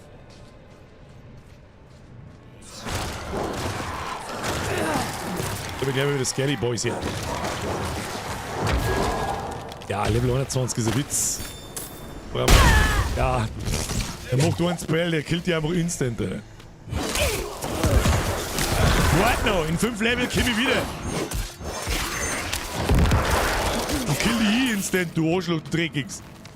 Oh, Skelly Boys, wir gehen mal. Oh, wir können noch ein paar Skelly Boys beschwören. Oder brauchen wir eine Leiche? Gib Leiche. I need more time. I need more time. Give it to me! Jetzt haben wir erstmal wieder einen Story-Abschnitt. State your business. State your business. Wie schaut's aus an der Einsuchtelfront? Bin leider nur bis halb 3 in der Arbeit und dann noch eine Stunde, bis ich daheim bin, aber ab dann bin ich dabei. Herr Gustl, du bist ja indirekt jetzt schon ein bisschen dabei. So ein bisschen. Hab ich das Gefühl. Das Wölfchen schreibt, mit dem Schild solltest du auf 6 kommen. Wölfchen, jetzt, scheiße, das hab ich nicht gelesen. Das ist schon ein bisschen her. Ich hoffe, du bist noch da. Was meinst denn du da damit? Jetzt warte mal was ganz anderes. Was ziemlich cool ist, wir haben ja dieses Plus 1 auf Pest. Normalerweise müsste man mir doch jetzt hergehen können. Ja, genau. Na, stopp. Pest. Wir haben jetzt Plus 1 auf Pest gekriegt. Das heißt, wir haben den Skill auch verfügbar, ohne dass wir da einen Punkt eingeskillt haben. Den legen wir jetzt einmal daher. Vielleicht kann man Pest. Was macht Pest? Entfesselt eine konzentrierte Pest, die 41 Schaden verursacht und ein verunreinigtes Gebiet zurücklässt. Das im Verlauf von 6 Sekunden 111 Schaden macht. 110 Schaden macht. Ja, kann man mir reinziehen. Werden wir nicht hernehmen, aber egal. Kann man reinziehen. Mit den Magiern, das Schild gibt ja mehr Beschwörungen. Aber nur für Skelettmagier. Und ich glaube, grundlegend kann man 3 Skelettmagier haben, plus 2, also haben wir 5. Der Bier gehabt, so keine Ahnung von dem Game, aber ich glaube, es ist ganz witzig. Schaut geil aus, mal weiter so, bleibt gesund und auf einen guten Stream. Herr Malawi-Bull, merci dir, wünsche ich auch. Ja, der behindertes Gelaber, leck mir am Arsch und müssen wir jetzt so einen komischen Ding machen, ich weiß schon. Müssen wir hier, müssen wir mit der anderen da hinten labern und dann müssen wir so einen Rundgang machen. Sagt er aber auch was? Ich glaube, wir werden mal jede Stunde mal ein kurzes 3-Minuten-Päuschen machen, ich werde nicht rauchen. Ich brauche zum Rauchen eh bloß 2 Minuten, ich bin ja gleich wieder da. Müsst ihr einen Podcast dabei anschauen, das ist mir wurscht. Ich hab euch gewarnt. Ich hab euch gewarnt. Ihr wolltet nicht hören. Ja, Watch Commander, deine fette Mom, komm halt dein Maul, lass mich weiterspielen jetzt. Du gibst das Shit. Da schauen wir uns dabei als Wolfsbaby an. Wo ist Wolfbaby? Da ist Wolfbaby. Oh, schönes Wolfbaby. Da haben wir. Ja, bla. Wir müssen jetzt so, sprecht mit Mutter Oberin Brava. Und jetzt müssen wir so einen Bußengang irgendwie machen. Das weiß ich noch, das ist aber dann finster, Monster zerpimmeln, finster. Recht mit der Oberin Brunskau. Wo ist denn jetzt? So, genau, so eine Pilgerreise. Corvalar. Und die geht jetzt da oben. Jetzt gehen wir an den Ausgang zurück. Und dann passt es. Hat mir rechts 2 Finger gebrochen, deswegen kann ich in 3 Tagen mitzocken. Muss ich dabei mit der linken Spein, hilft eh nicht. 3 Fingernbrüche, was da wieder angestellt? Was hat sie wieder geworfen von lauter Säure? Sag's nur, wie es ist. Scam, ich hab das Baby nicht. Das kriegst du nur, wenn du vorbestellt hast, glaube ich, und in der ersten Beta-Phase Level 25 und einen World Boss killt hast. Glaube ich, keine Ahnung. Der Tom schreibt, du, Birger, ist die Map an sich gleich aufdeckt oder erst, wenn du durchrennst wie in Diablo 3? Es ist nicht genau wie in Diablo 3, aber die Map ist erst auf, also das sind ein bisschen Abschnitte, das 6D, das ist so am Rande, ein paar Sachen haben noch zudeckt, die decken sie erst auf, wenn du reinlaufst.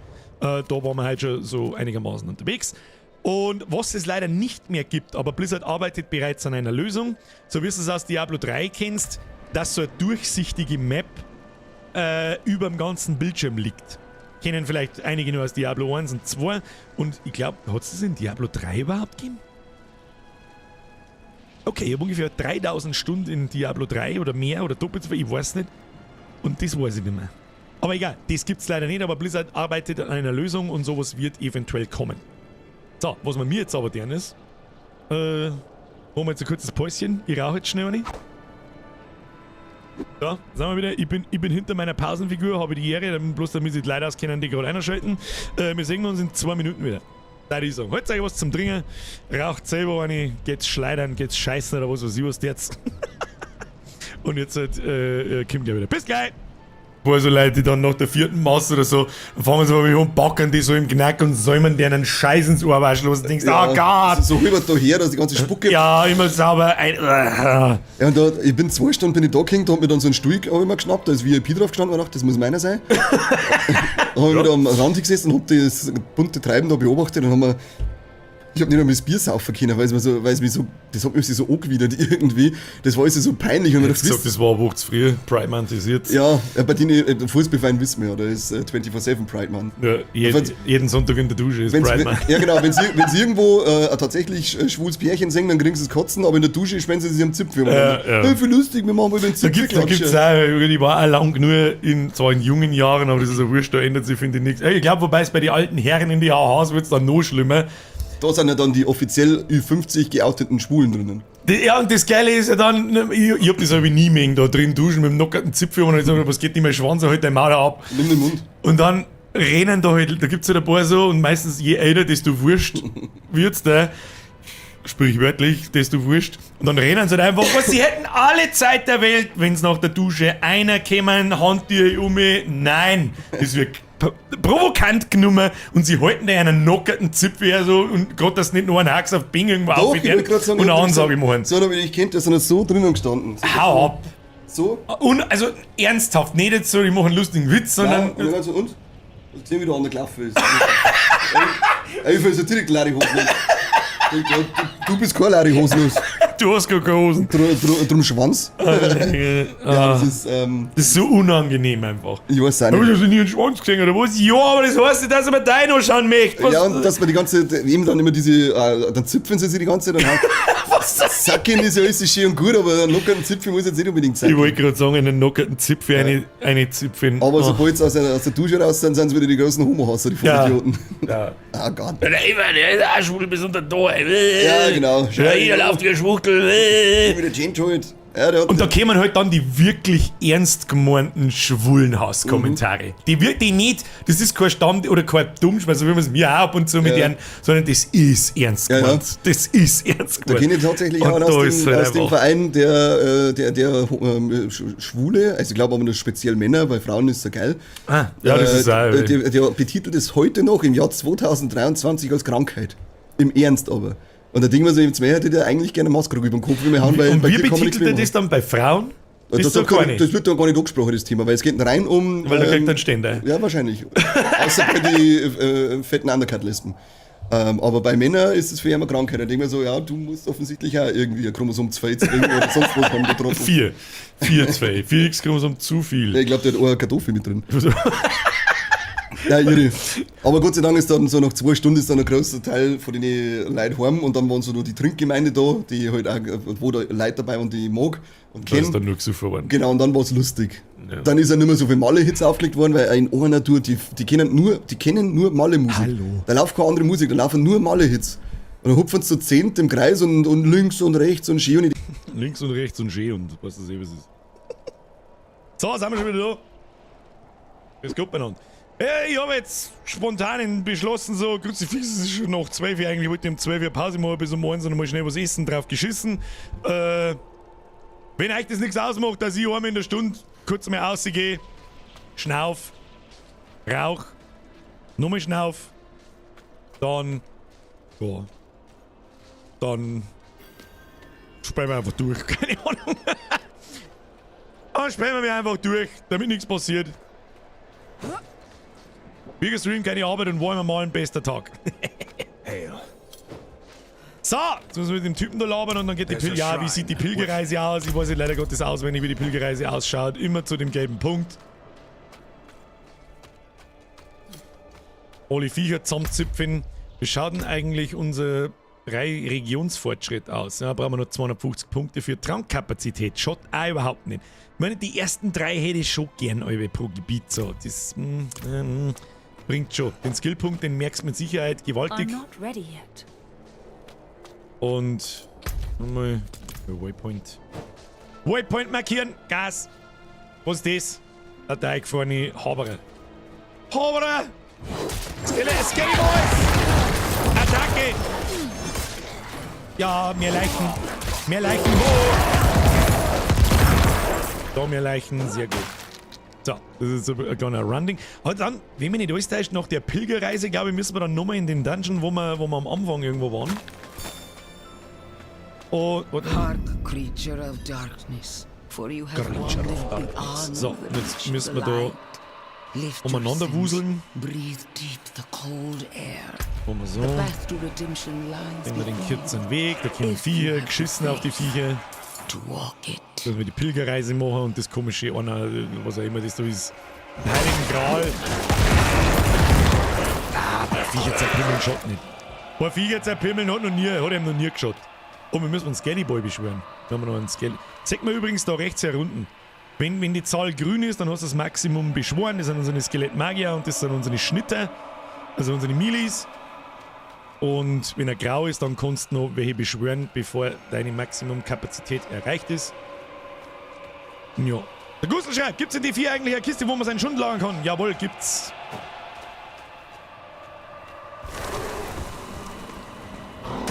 So.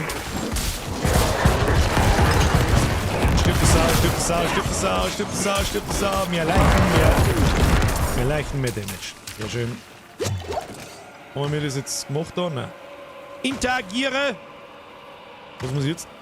Was ist jetzt? Wie oft soll ich jetzt da noch interagieren damit? Na, hier, ganz ehrlich. So, jetzt müssen wir das Ding da lesen. Dann müssen wir es wieder nehmen. Dann geht's weiter da oben. Da ist ein Rucksack. Stiefelmesser. Hat noch nie geschaut. Gib ihm.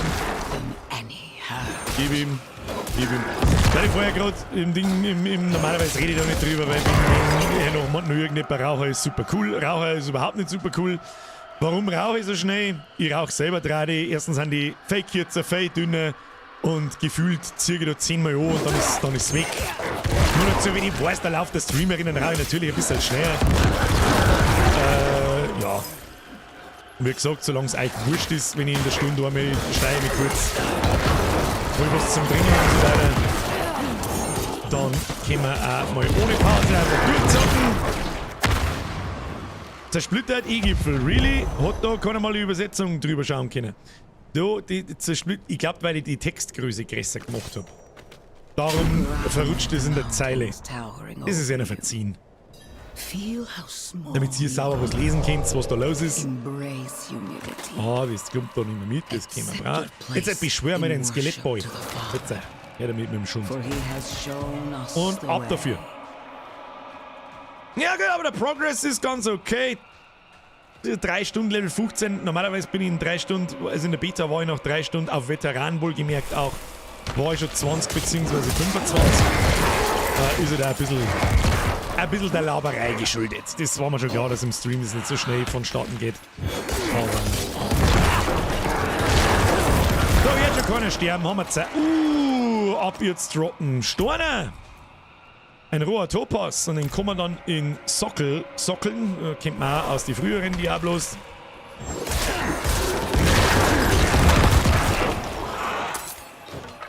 Aber das dauert noch ein wenig. Noch haben wir keinen Gegenstand, wo man was reinsockeln könnte. Oh, lecker, das bist du, ein wurdiger Klippe. Du wurdiger Teufel, ich bin auch wurdig. Da hat's dich schon. Schluss mit lustig. Was ist da los? Heiltrank nicht mehr. So. Das dürfte die Pilgerreise gewesen sein. Müssen wir da nochmal schmerzen. Und dann müssen wir wieder zurück aus, glaube ich. Ja. So, müssen wir da rauf. Bringen wir schon. Müsste in dem Haus sein, wo du dein Aussehen ändern kannst. Ja, genau, da ist die Kisten drin. Also in der Hauptstadt, ich glaube, das ist... Ja, da war jetzt easy gestorben. Was war mit denen? Die sterben One-Hit. Was ist mit denen? Bringt zwar gescheite Viecher, was soll denn der Scheiß? Bleibe ich nicht mehr stehen! Ich hab da jetzt Ziel erreicht. Super Pilgerreise, ole ole. So, schmerzen wir mit dem Vigo. Fleischloser Krieger. Klar fällt der One-Hit als Veganer. jetzt einmal nicht bloß, weiß ich nicht. Als geschworene Großgefressen. Oh, Pest haben wir auch noch gar nicht ausprobiert. Das ist also Pest. Ja, herzlichen Glückwunsch. Das einschluckt, dabei habe ich 15 Leichen explodieren lassen und das ist jetzt ein ganz langer Gang, das weiß ich auch noch. Kneel before him. Und Scheißdreck werde ich da. Mr. Inarius. Ich sag, Plot-Twist der Story, der Inarius, der eigentlich der neue Tyrael sein soll und Jagd auf die Lilith macht, ist der Endboss. Und ist eigentlich Base. Und ist das 5. Übel. Sag ich dir, wie es ist. I need more time. Ja, das ist also eine Beschäftigungstherapie, wenn der Scheiß da... Oh. Achtung. Cutscene. Die schauen wir uns so an.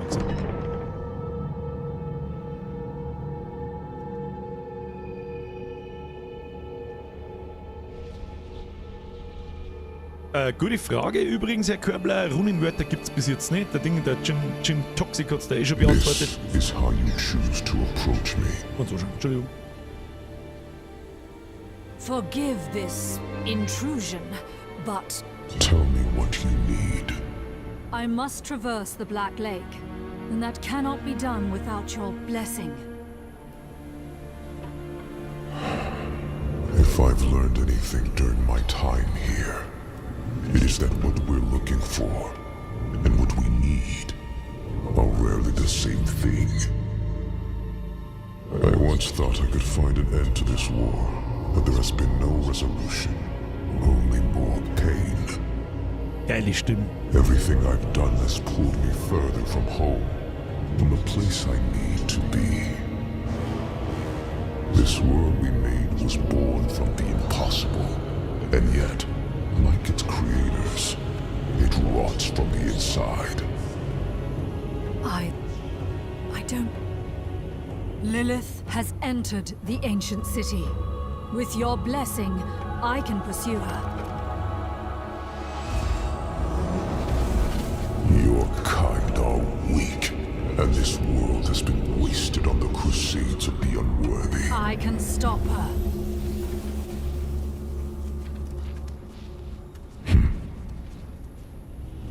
This audience is concluded.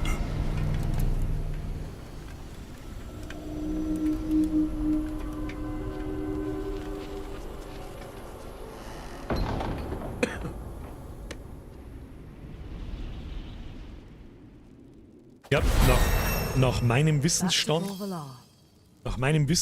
glaube ich, hat Sanctuario, also die Welt, der Inarius und Lilith erschaffen. Wie das genau aber zusammenhängt. Scheiß auf die Lore, Alter. Ich spiele Diablo halt, wie gesagt, nicht wegen... ja, Sie wissen schon. Nicht wegen... Lassen wir auch. Da haben wir einen Skillpoint. Und dann haben wir da herunten und dann können wir uns einmal neu orientieren und schauen, ob wir da irgendwas davon benutzen. Bis dahin kann man eigentlich mal... Wie haben wir jetzt unsere Skelettmagier skillt? Skelettmagier, haben wir die auf... An das Skelettmagier? Ja. Chance von 10% gegen Betäuben. Das heißt, wir haben potenziell Betäubung irgendwo und dann machen wir mehr Schaden mit der Leichenexplosion. Das versuchen wir jetzt einmal ein bisschen auszunutzen, auch wenn wir es nicht gezielt merken werden, da bin ich mir sicher, indem dass wir bei der Leichenexplosion einbauen. Die Leichenexplosion fügt verlangsamten, betäubten oder verwundbaren Gegnern 8% mehr Schaden zu. Diese Schadensboni sind stapelbar. Dann hauen wir jetzt dabei einmal da eine, da werden wir nicht unfassbar krass davon profitieren, aber egal. Jetzt warte mal, kann man den Dungeon verlassen? Nein, kann man natürlich nicht. Wo müssen wir hin? Weltkarte, jetzt müssen wir wieder drauf. Ja gut. Hoppla. Na gut, müssen wir wieder drauf. Hilft nicht. Ja, die beiden waren zusammen oder so. Also Lilith und der Inarius waren einmal ein Pärchen. Ein seltsames Pärchen. Und deren Kinder sind die... Ja, genau. Stimmt. Darum, sie haben halt die Nephilim irgendwie erschaffen, irgendwie so. Und wer nicht weiß, das weiß ich gerade noch, ein Nephilim, wir sind ein Nephilim. Also wir sind kein normaler Mensch, sondern wir sind irgendein krasser Motherfucker, der halt krasse Sachen kann. Ich hab einmal angefangen mit dem Buch. Es gibt ja auch Diablo-Bücher, also Romane und so, auch von Warcraft und so weiter.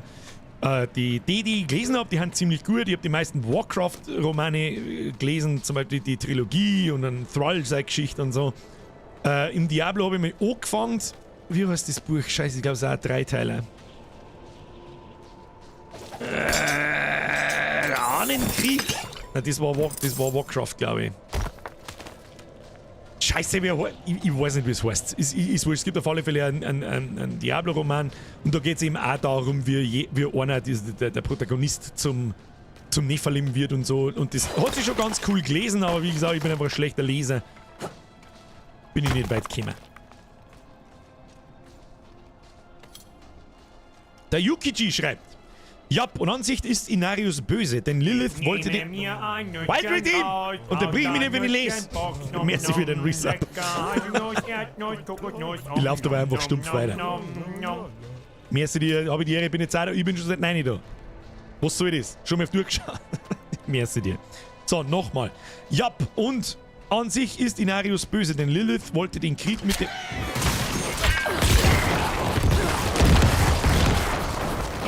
Entschuldigung, habe ich mir Viecher zerpümmeln müssen. Wollte den Krieg mit dem Nephilim beenden und Inarius war dagegen und schwupps wurden sie, wie man ja sieht, unterwandert, da jeder die Kraft will. Okay, das klingt einigermaßen plausibel und nachvollziehbar. I'm a simple man, I see Viecher, I zerpümmel. Ja, was? Oh, da ist ein Dungeon um. Schauen wir mal, was der Dungeon kann. Vielleicht ist ja was für uns. Schluss jetzt! Sepp, mehr ist wieder ein Resub!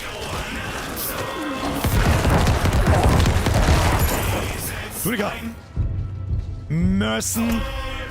Da haben wir was. Nur Zauberer. Jedes Mal, wenn Kettenblitz an euch abprallt, haltet ihr 4 Mana. Braucht kein Mensch, können wir uns dabei sporen. Machen wir man früher oder später sowieso.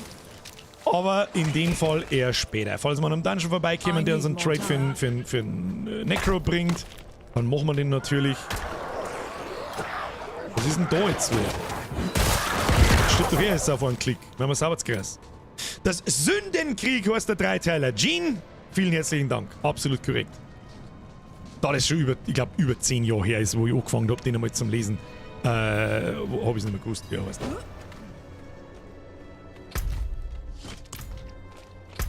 Und das ist jetzt übrigens auch der Teil, warum ich die scheiß Nebenquests nicht machen will. Ich weiß, dass wenn ich die Nebenquest jetzt annehme, dann kriegen wir eine Quest da unten in dem Dungeon, wo wir gerade vorbeigelaufen sind und ich muss wieder da oben laufen, muss wieder da auflaufen und ich denke mir, fick dich, ich hab keinen Bock mehr. Der Cauldron schreibt irgendwas, hast du eigentlich einmal in Dudu angezeigt? Nein, Dudu war die einzige Klasse, die ich nicht angezeigt habe. Frag mich nicht warum, ich hab irgendwie keinen Bock auf den Dudu. Und ich mag mir ein paar Klassen aufheben, die ich gar nicht kenne, wenn dann Seasons starten, ich glaube irgendwann im Juli, Ende Juli, keine Ahnung, werde ich mich dann in der Sommerpause, werde ich mich da dann austoben, dass ich Klassen habe, die ich noch gar nicht angelangt habe. Und mir das Spiel nicht versau, sagen wir es so.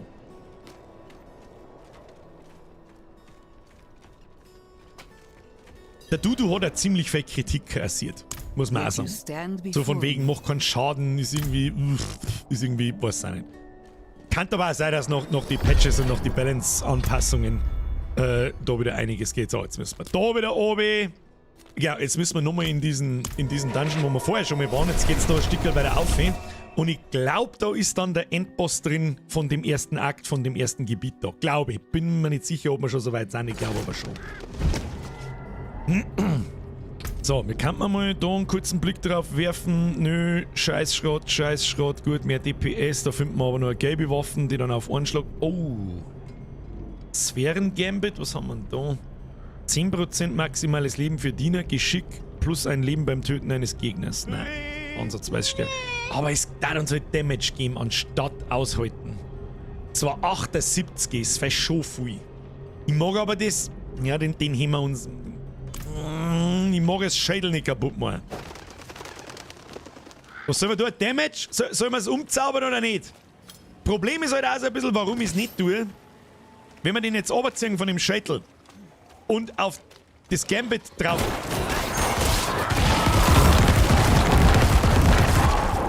Peng, peng.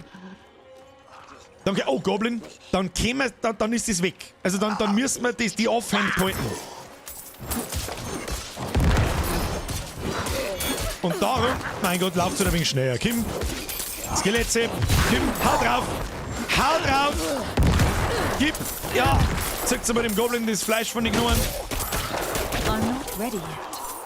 Diesmal lassen wir mich nicht davon kommen, du Arschloch! Wir leiten! Wir leiten! Roten schon. Was haben wir denn da? Eine standgeschliffene... Oh, eine gelbe Brust. Oh ja, die hat weit mehr Rüstung, die ist weit stärker wie das, was wir da beieinander haben.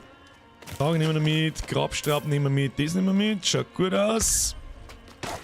Man könnte, das ist jetzt die Frage, man kann ja auch dafür sorgen, dass man so das beste Item, was wir bis dahin haben, nehmen wir jetzt mal zum Beispiel, vielleicht ist das die Brust, schauen wir mal, die hat 3% Schaden. Dornen, Geschick, ja natürlich ziehen wir die ziehen wir sofort da.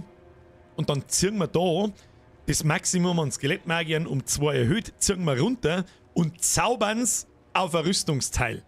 Und das haben wir halt dann sehr lang an. Sehr lang, bis wir irgendwas finden, was das schön ersetzt. Aber das ist noch nicht der richtige Zeitpunkt. Sag ich dir, was ist noch nicht der richtige Zeitpunkt. Vor allem ist es auch jetzt noch nicht notwendig, die Viecher fallen sowieso auf einen Klick um, scheiß der Hund drauf. Ja, zack, ein Klick ist halt. Das noch mehr Schaden brauchen wir eigentlich nicht. Fertig aus Amen.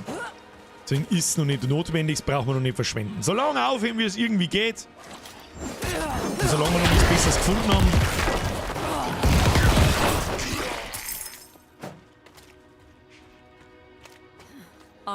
Lassen wir es, wie es ist.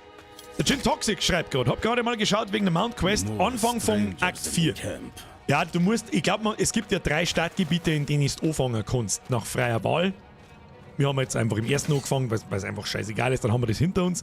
Ich bin jetzt dann gespannt, wenn wir in ein neues Gebiet kommen, endlich einmal, dann will ich auch mal was anderes sehen kann.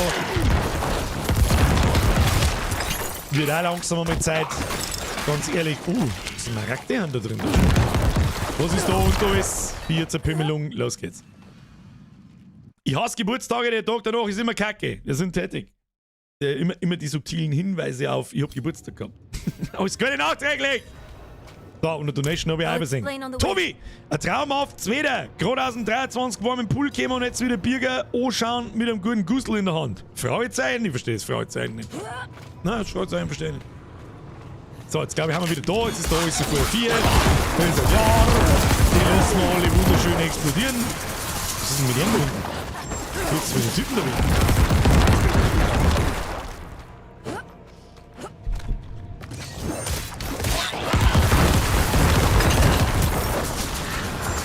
Scheiß Schamanen-Depp sitzt da über ihm hinten und wichst zu einem. So, da rauf müssen wir. Ja, aber der Bild, ich sag jetzt mal der Billo-Bild, er funktioniert schon. Er funktioniert. Sieht gut aus. And the notes weren't much better. I think I know how to talk with my mother again. Moment mal, mit was ist Lilith ihre Mutter? Nein. Oh, halt, stopp, da geht's lang. Dann rechts. I'm not ready yet. Links geht's nicht weiter, gehen wir geradeaus. Konterhalbe hat noch nie. Hat auch noch nicht geholfen. Eine Konterhalbe ist eine Wunschvorstellung. Sag das, wie es ist. Ist jetzt. Do you feel it? Let's hurry. Ist jetzt schon der Blutboss? Weiß ich nicht. Schauen wir uns jetzt mal schnell an. Das ist ihre Mutter.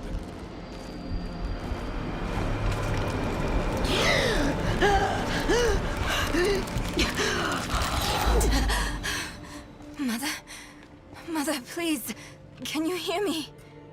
My little magpie, it's you. I can save you from this, Mother. I promise. I can learn how to... Lilith, stop. I can't be saved from my own mistakes. This body is only a husk. My spirit must pass on. And you must let me go. Mother, no. Okay, bye. I need you. You need to move on, Magpie, without me. Was machst du mit But dir? I can help you one last time before I go. You have the divine blessing. Your blood is the necessary key.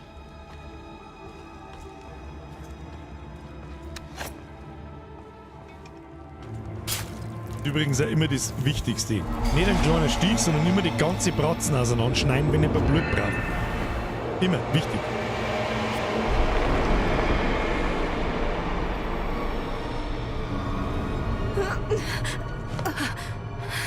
Ja, haben wir es jetzt bald.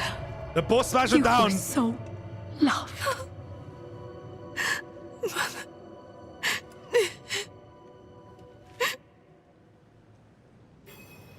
Ich finde, das ist schon ganz nett gemacht. Für das, dass es alles in Ingame-Grafik abläuft, das ist echt cool.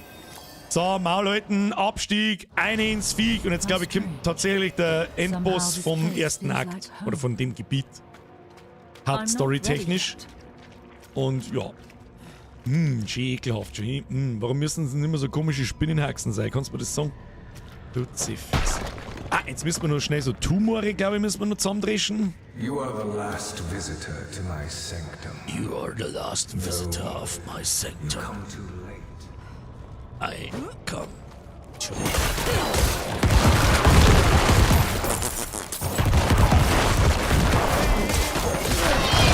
Irgendjemand schmeißt schon wieder mit Donations um den an.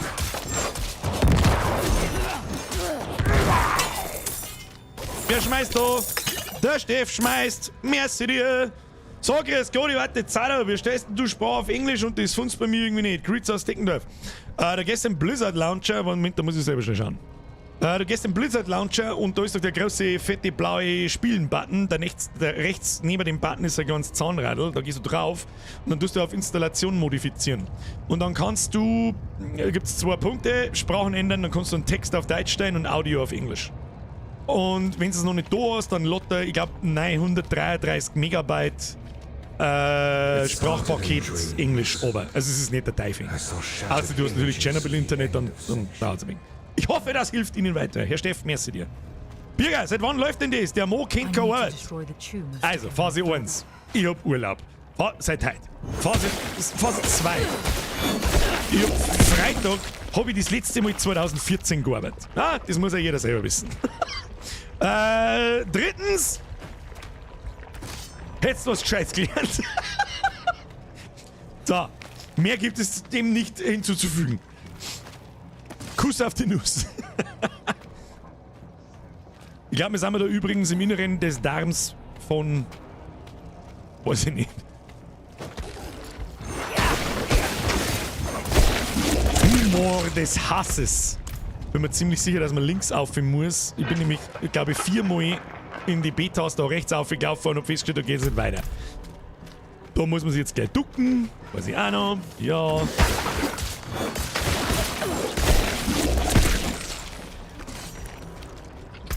So, wundervoll Gemaus drin. Freitag läuft auf Überstunden sowieso. Sowieso. Freitag soll immer als Überstunden laufen. Ich hätte zu meinem Chef vorschlagen. Wenn er sich schon nicht für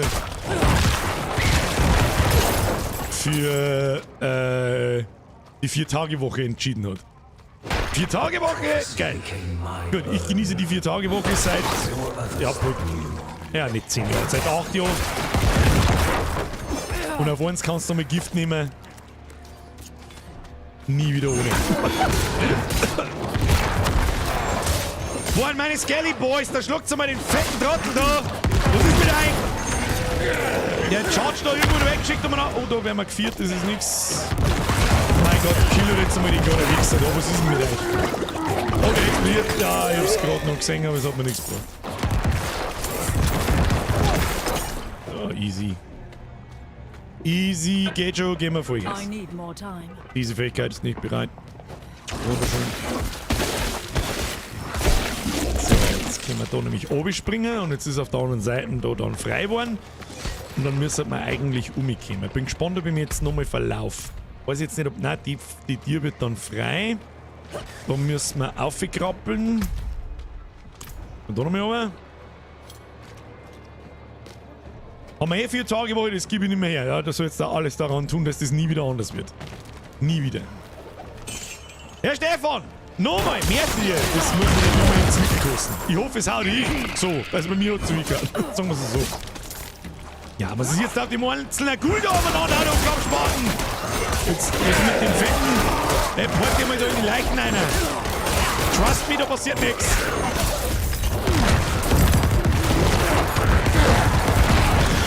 Jetzt, genau, da ist der richtige Platz gewesen. Das hast du gut gemacht.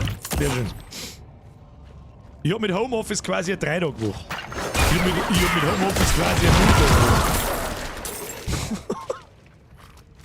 So gut. Das ist die gute.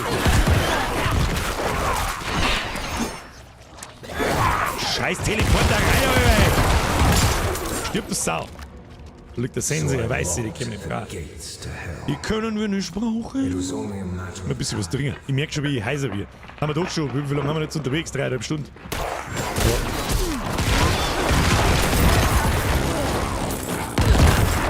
Ja. Rechtsklick. Viecher löschen.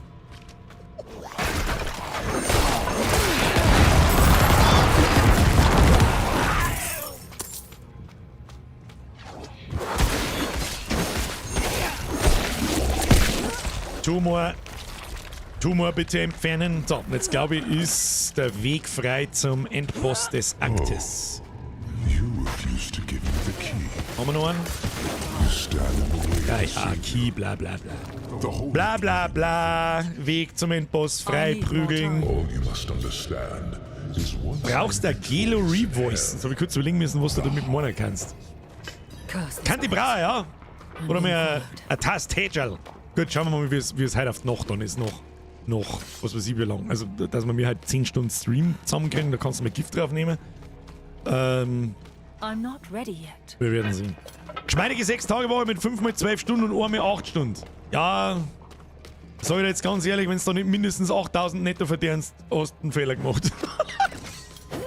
Wenn es natürlich 8000 aufwärts ist oder noch mehr, dann ja. Oh. Boss! Gib ihm! Da, Skelly Boys, dreschen!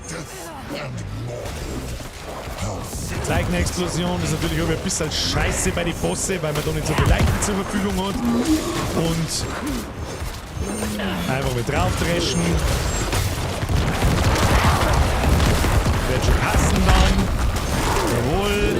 Oh. Ja, jetzt gibt diese Mechanik da. Unsere Skelettidioten, die bleiben natürlich draußen stehen und verrecken wahrscheinlich alle. Sehr gut, das habt's gut gemacht. Das habt ihr euch gut ausdenkt, ihr Vollidioten. Einfach. Ja, wie gesagt, der Build ist für die Bosse. Oh shit. Ja, der Boss hat auch mit den Mechaniken. Die durchaus Damage machen. Selbst schon auf der Stufe. So. Jetzt da wieder einer geht, sonst sterben wir einfach dumm. Ja, die Skelettidioten bleiben natürlich einfach draußen stehen und wichsen sie an. So, Skelly Boys nachcasten. Skelly Boys nachcasten. Vor allem die Skelett Magier, da gibt noch Zeiten. So.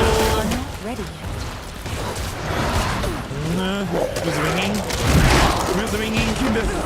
Da where's the ringing. Die Skelly Boys. Draufdreschen, Leiche mal explodieren lassen, Heiltrank fressen, easy. Skelly Boys, dann wurde wieder da. Leichen explodieren lassen, ich hab das dann scheiß lassen. Jetzt ist er gestaggert, gib ihm.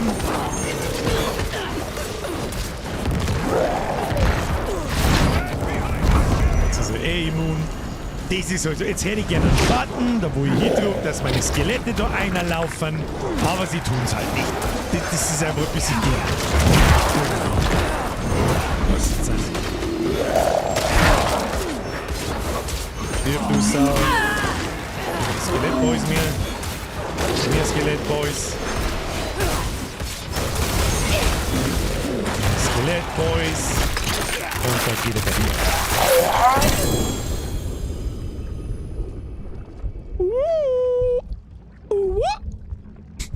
Das Amulett droppt immer bei dem, glaube ich. Das ist das Barriere-Amulett. Aber der Beinschutz, der droppt hier nicht immer. Legendary Nummer 2! Das andere ist... 3 Milan Maldini schreibt, ist Diablo free? Das ist eine sehr gewagte Frage. Ich sage es einfach mal vorsichtig, nein. Ganz vorsichtig. Oh, sogar mit... Oh. Basisfertigkeiten verleihen 6 Sekunden lang 20% Schadensreduktion. Bruder. 23 Dornen, 4,5% erhalten Heilung gut, 2 Wille, ja, plus ein Rang für Knochengefängnis. Schade. Auf der kann man... Oh, das ist eine gute. Das ist gute Basishosen, gibt ein wenig aushalten, aber jetzt haben wir langsam ein bisschen sehr viel aushalten. Die ist weit stärker. Dann haben wir... das Amulett ist auch ein fettes Upgrade. Wir haben irgendein so gestungenes Blaues. 2% Cooldown Reduction, 4,5% weniger Schaden durch entfernte Gegner. Wieder Dornen. Jetzt haben wir mittlerweile so viele Dornen, dass wir durchaus einmal auf Dornen gehen könnten. Und wenn ihr Gegner mit einer Basisfertigkeit angreift, erhöht sich der Schaden eurer nächsten gewirkten Kernfähigkeit um 15% bis... Moment mal. Dieses Amulett droppt hier... Moment mal. Normalerweise droppt da ein anderes Amulett. Also in der Beta war es zumindest so, dass bei dem Endboss immer das gleiche Amulett droppt hat. Das hat auch jeder gehabt. Und zwar, wenn du irgendwie unter 10% Leben fällst oder so, kriegst du alle 1,5 Minuten maximal diesen Lichtkegel, den er da oben aufstellt, jetzt bei dem Bossfight. Wer ist das da? Der Ritter der Reue. Und bist da drin dann unverwundbar. Ist auch ganz nett, aber geht so. Und das ist jetzt nicht mehr so. Das ist ja nur noch geil. Nochmal. Wenn ihr Gegner mit einer Basisfertigkeit angreift, ich glaube, das da ist eine Basisfertigkeit, oder? Ja. Grüner Reiter um Basis. Dann erhöht sich der Schaden eurer nächsten gewirkten Kernfertigkeit um 15%. Bitte ist Leichenexplosion eine Kernfertigkeit? Nein, ist eine Leichenfertigkeit, okay. Ja gut, dann bringt es nicht ganz so viel. Was ist denn eine Kernfertigkeit? Ah genau, Pest ist dann zum Beispiel eine Kernfertigkeit. Trotzdem ziehen wir so, das ist Welten besser wie das Ding, was wir Mio haben. Zweihandschwert. Ja, wir brauchen auch Einhandwaffen. Was haben wir da? Ein bisschen eine Brustrüstung, 1,8% Schaden, 11 Widerstand gegen Feuer. Nein, da ist die wir haben, ist besser. Okay. Hose ist auch nicht besser, die haben wir gerade ausgezogen. Haben wir da noch was Besseres? Nö, nicht wirklich. Ja. Ja, sehr gut. Hilft nicht. Aber da ist jetzt die Frage. Ich kenne den Loot-Table noch nicht auswendig. Ich darf da gern ein Attribut umrollen. Und zwar das plus Rang für Knochengefängnis. Das Knochengefängnis bringt uns einen Scheißdreck, mit dem will ich auch nicht spielen, glaube ich. Was kann das Knochengefängnis? Schauen wir mal, was das Knochengefängnis kann. Also es sperrt leider, das weiß ich, und die Viecher da drin kriegen mehr Schaden. Aber das ist so winzig, das gefällt mir nicht. Darum will ich das Knochengefängnis nicht haben. Wenn man das umrollt und wir haben einen Klick und wir kriegen plus 1 auf Leichenexplosion oder irgendwas anderes, müssen wir uns nachher dann nochmal die Geschichten da anschauen. Was haben wir da? Grausige Heilung. Bei weniger als 50% Leben erhaltet ihr 10% mehr Heilung aus allen Quellen. Ja, das ist lauter so Passiv-Scheiß. Was haben wir da? Verfolgung des Schnitters. Wenn ihr Gegnern mit Dunkelheitsfertigkeiten Schaden zufügt, ist eure Bewegungsgeschwindigkeit 3 Sekunden lang um 5% erhöht. Auch nicht schlecht eigentlich.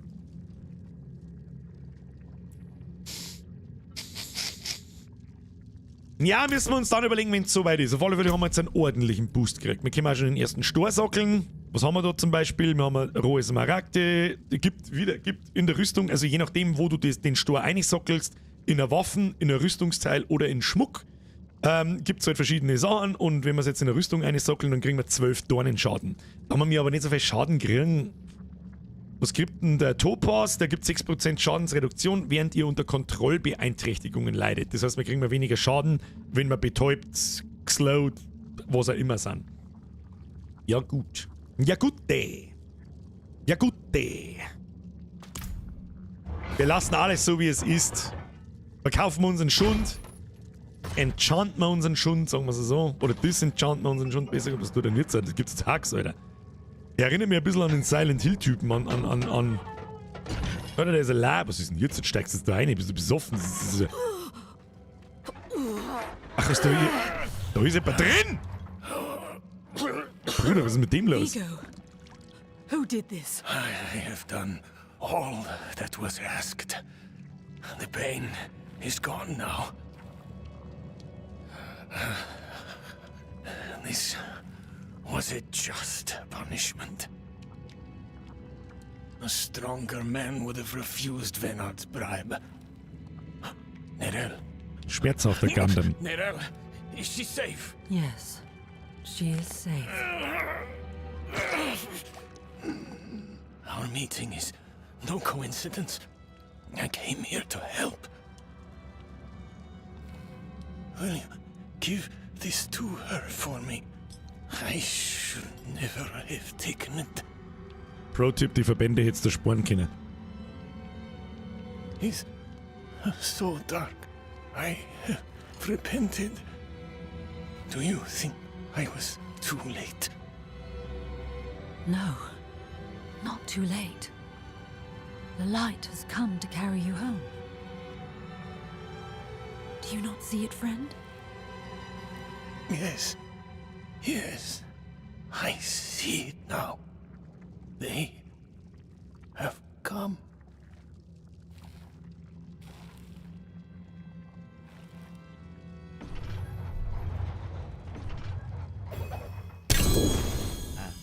You didn't need that armor to prove your worth. Da ist das Amulett, von dem ich gesprochen habe. Höchstwahrscheinlich, oder? Ja, tatsächlich. 230 Widerstand gegen alle Schadensarten, ist ein bisschen schlechter. Verringerung der Kontrolle, erhaltene Heilung, weniger Schaden durch Gegner in der Nähe, Abklingzeitreduktion. Es hätte halt einen Sockel. Ja, aber das ist mir jetzt einmal nur wurscht. Sockel ist... Es kommen dann später sowieso nur noch Rüstungsteile mit Sockel. Wir haben ja Level 15. 16. Ja, easy, oder? Folgt Lilith. Wo ist Lilith? Lilith, wo? Muss ich da aufhören, oder was? I need more time. I need more time. Give me the key to hell. I will not ask again. Schlüssel zur Hölle. War das jetzt nicht eigentlich der Boss vom letzten Akt? Eigentlich schon. Ach, jetzt kommt noch mehr Cutscene, glaube ich. Is that him? Is Schon? that Rathma? Rat mal! Rat mal, was ich hab! Oh, Cutscene.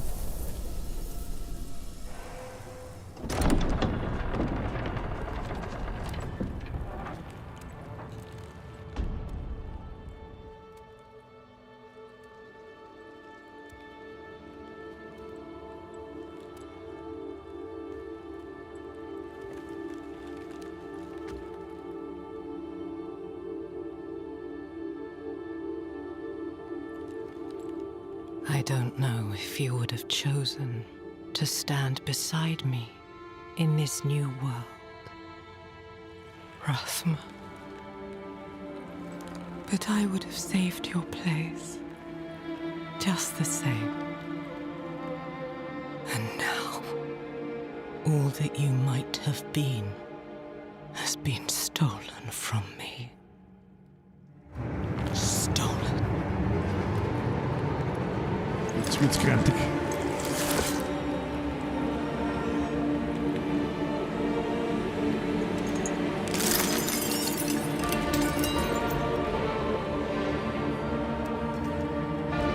This key unlocks more than the doors of hell. It unlocks our path to the future. A future made possible because of the price you paid.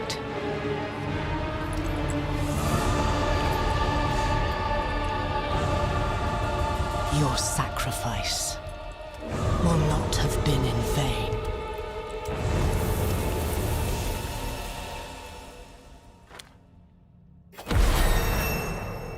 Wie gesagt, du kannst sagen, was du willst. Die Cutscenes sind immer geil gemacht bei Blizzard. Das können sie schon immer. Und it is what it is. So, jetzt haben wir einen Skillpunkt und jetzt können wir das erste Mal schauen, was die neuen Sachen da unten können. Jetzt passen sie mal Obacht. Wie viel brauchen wir da oben noch? Zu den Ultis brauchen wir noch 7. Jetzt wird's interessant. Wir haben nicht recht viele gute Legendaries gekriegt, muss ich ganz ehrlich sagen, die uns jetzt halt bildtechnisch irgendwie weiterbringen, dass wir was umbauen oder irgendwie aber generell einen Basisboost haben wir mal gekriegt. Ich liebäugle heute schwer damit. Die Leichenranken. Adern brechen aus einer Leiche hervor, ziehen Gegner zu sich, betäuben sie 3 Sekunden lang und fügen ihnen 28 Schaden zu. Dies verbraucht den Leichnam nicht. Okay. Wir können das noch umbauen. Gegner in Reichweite von Leichenranken werden um 50% verlangsamt, bevor sie herangezogen werden. Dann hätten wir die Verlangsamung, wir hätten eine grobe Betäubung. Gegner, denen von Leichenranken Schaden zugefügt wird, werden 3 Sekunden lang verwundbar. Leichenranken hat eine Chance von 30% eine Blutkugel zu hinterlassen, wenn Gegner Schaden... Das ist für den Arsch. Der Leichenranke ist, Alter. Gib ihm! Erst herziehen, dann kriegst du mehr Schaden und dann Leichen explodieren lassen. Schöner Stack. Und da hast du jetzt dein Gruppieren. Ja, auf das warte ich ja schon die ganze Zeit. Jetzt ist nur noch die Frage, wie groß ja, wie sagt man, die Fläche ist, die es zusammenzieht. Wenn es bloß 2 Meter sind oder so, dann hilft es mir jetzt nicht an Teufel. Aber wir werden sehen. So, Moment, jetzt müssen wir das einmal umbauen ein wenig. Fertigkeiten, Zuweisung. Pest, die haben wir mal auf. Jetzt halt. Mit die Leichenranken, die haben wir mal auf 2. Und Explosion, die haben wir auf. Ja, die lässt man auf der rechten Maus. Dass man gewohnt sich da also ein bisschen drauf. Ich hab da ziemlich schnell Muscle Memory drin. Scheiße, wo müssen wir eigentlich hin? Was ist jetzt. Was ist jetzt. What is our purpose? I don't know. Akt 1. Ein kalter und eiserner Glaube. Entschlossenheit des Lichts. Das ist immer nur Akt 1. Ja, dann machen wir den, oder? Dann müssen wir doch hier dazu. So. Ja. Müssen wir hier? Ach, da auf wieder. Gut, dann porten wir uns. Einmal bitte nach Hause teleportieren. Und ich merke gerade, dass ich nur 3 Skelettmagier beschwören kann. Werbung trägt immer bei YouTube. Ich hasse so. Was während dem Stream jetzt? Halt, stopp! Moment mal, was? Ja, Extremmann. Jetzt mitten im Stream oder warst du kurz weg und dann ist, bevor der Stream losgegangen ist oder bevor er zum Spiel noch gefangen hat, ist eine Werbung gekommen. Das ist jetzt eine wichtige Information. Denn es gibt mittlerweile einen Button, den man für den Stream einstellen kann, dass während dem Stream mittendrin Werbung kommt. Den habe ich aber ausgeschaltet. Und ich weiß, dass ich den ausgeschaltet habe, weil ich mir denkt, da wird es nicht ganz sauber. Wenn man den Stream starten bist, das möchte ich hoffen. Nein, ja gut, ist okay. Das lasse ich mir nur eingehen, wenn bevor der Stream startet, wenn du das erste Mal draufklickst, dass kurze Werbung kommt. It is what it is. Sind wir mal froh, dass ich noch, oder als Creator, jeder Creator, ein Livestreamer auf YouTube, die Möglichkeit hat, ich nenne es jetzt einfach mal, In-Stream-Ads zu deaktivieren. Und der Tag wird kommen, wo sie das aktivieren und ich kann nichts mehr dagegen tun. Das können wir drauf warten, sagen wir es, wie es ist. So! Wir werden jetzt Folgendes. Das da heben wir uns auf. Der Rest wird entzaubert beim Schmied. Wo ist der Schmied? Der Schmied, der steht da eigentlich von der Haustür. Gewöhnlich. Weg. Magisch. Weg. Haben wir sonst noch irgendwas? Nein, da haben wir alles schon durchgeschaut. Gell? Das ist alles nichts gescheit. Gut, die Offhand war vielleicht noch interessant. Die hat aber, das ist eine Stufe 5. Die ist Stufe 5. Will ich nicht. Weg damit. Weg mit dem Schund. Eine sortieren. Das Amulett heben wir uns natürlich auf. Wir heben uns alle Legendaries auf, weil wir nicht wissen, was gibt es überhaupt alles für Trades. Und was ist jetzt da wieder? Ja, wisst ihr eigentlich. Oh, Ranke ausprobieren. Ranke ausprobieren. I'm not ready yet. Ach, das hat Cooldown. Oh, das hat richtig lang Cooldown, diese Ranke. Aber die war richtig groß. Also, den müssen wir jetzt gleich mal testen. Können wir noch mal Viecher her da? I'm not ready. Alles klar. Blutranke it is. Zusammenziehen. Da oder wen. Explodieren und alle auf einem Haufen und alle kriegen den Schaden von alle Leichen ab. Ja, besser wird's nicht.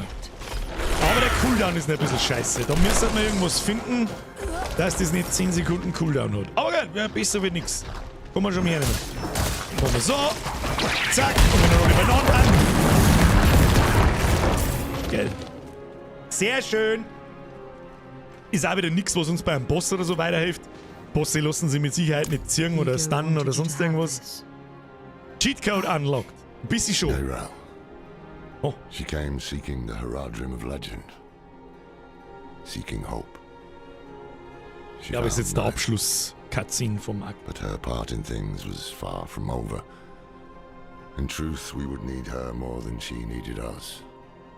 Didn't seem that way at the time, though. For anyone.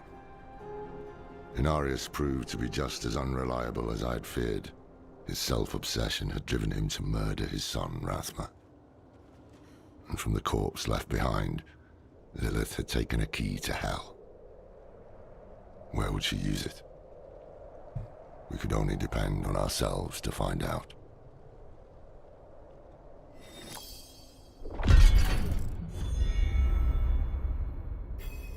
Ja, haben wir einen Ring als Belohnung gekriegt. Schauen wir gleich mal an. So, der ist jetzt schon Stufe 10. Kann also viel höhere Werte haben, wie die wir mir haben. Was ist da so drauf? Kritischer Trefferschaden geht immer. Schaden gegen folgende Gegner, betäubt. Immer gut. Wir haben halt nicht viel Betäubung, aber ein bisschen. 5,5% Schaden gegen Gegner, die unter Kontrollverlusteffekten leiden. Und dazu gilt, oder dazu zählt, verlangsamt und so weiter. Und auch betäubt und so weiter und so fort. Was wir jetzt einmal schnell schauen. Erstmal wieder Kleinanfragen annehmen, dann wieder 15.000 drin. Der Alex, der Pesti, der MacLife, der Odin, der Mari. Oder der Mari, das wissen wir nicht. Kampfkugel, alle sind dabei. Klein hast du übrigens Vollbier-Squad, wer eine will, einfach schicken, ich nehm's von Zeit zu Zeit dann mal an. Jetzt pass auf, machen wir Escape, Optionen, vielleicht die Schriftgröße wieder ein bisschen runter tun. Können wir mal die Schriftgröße wieder ein bisschen runter, Zeigergröße können wir mittel lassen, aber Schriftgröße machen wir klein.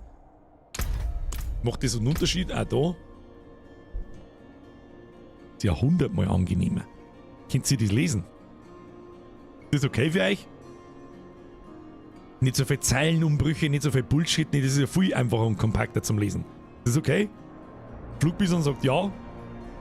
Der Elias sagt ja. Der Adri sagt ja. Ich hab jetzt, der Chris sagt ja. Der Lorzitsch sagt passt. Passt, dann lassen wir es so. Sehr schön. Sehr schön. So, Ring, nochmal. 7,5 Widerstand gegen Kälte und Schatten. Gut, Widerstände sind wir noch relativ wurscht. Und das ist unser anderer Ring. Übrigens, weiß ich nicht, weiß vielleicht auch nicht jeder. Gut, steht zwar auch drunter, aber ich bin auch so, ich lese auch über bloß die Hälften. Es gibt ja 2 Ringe, die wir mir haben. Wir vergleichen jetzt mit dem anderen. Wenn ich Alt druck, vergleiche das mit dem oberen Ring. Wenn ich nicht Alt druck, vergleiche das mit dem unteren Ring. Plus ein maximales Leben, ja, das ist krass. Schadenstyp. Der Herr Kurze! Die hab ich schon lange nicht mehr gesehen. Kriegst die WB-Tröte. Erst wieder Mitgliedschaft, oder? Alter, wir haben die zum Vorlesen. Das stimmt auch wieder, ja. Schadenstyp Kälte, wir haben ja keinen Kälteschaden und 3,5% Schaden gegen Gegner in der Nähe stehen wir nicht drin. Also der eine, der dünne Ring da unten, der ist total für den Eimer. Und der da Schaden gegen Gegner, Kontrollverlusteffekt kann man lassen, maximales Leben 5, maximales Lebens für Diener 7%, das ist nicht schlecht. Die haben zwar beide noch beschissen, die Ringe, aber wir tauschen mal den unteren aus.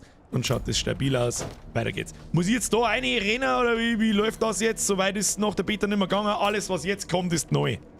Oder? Warte mal. Map Q. Ja!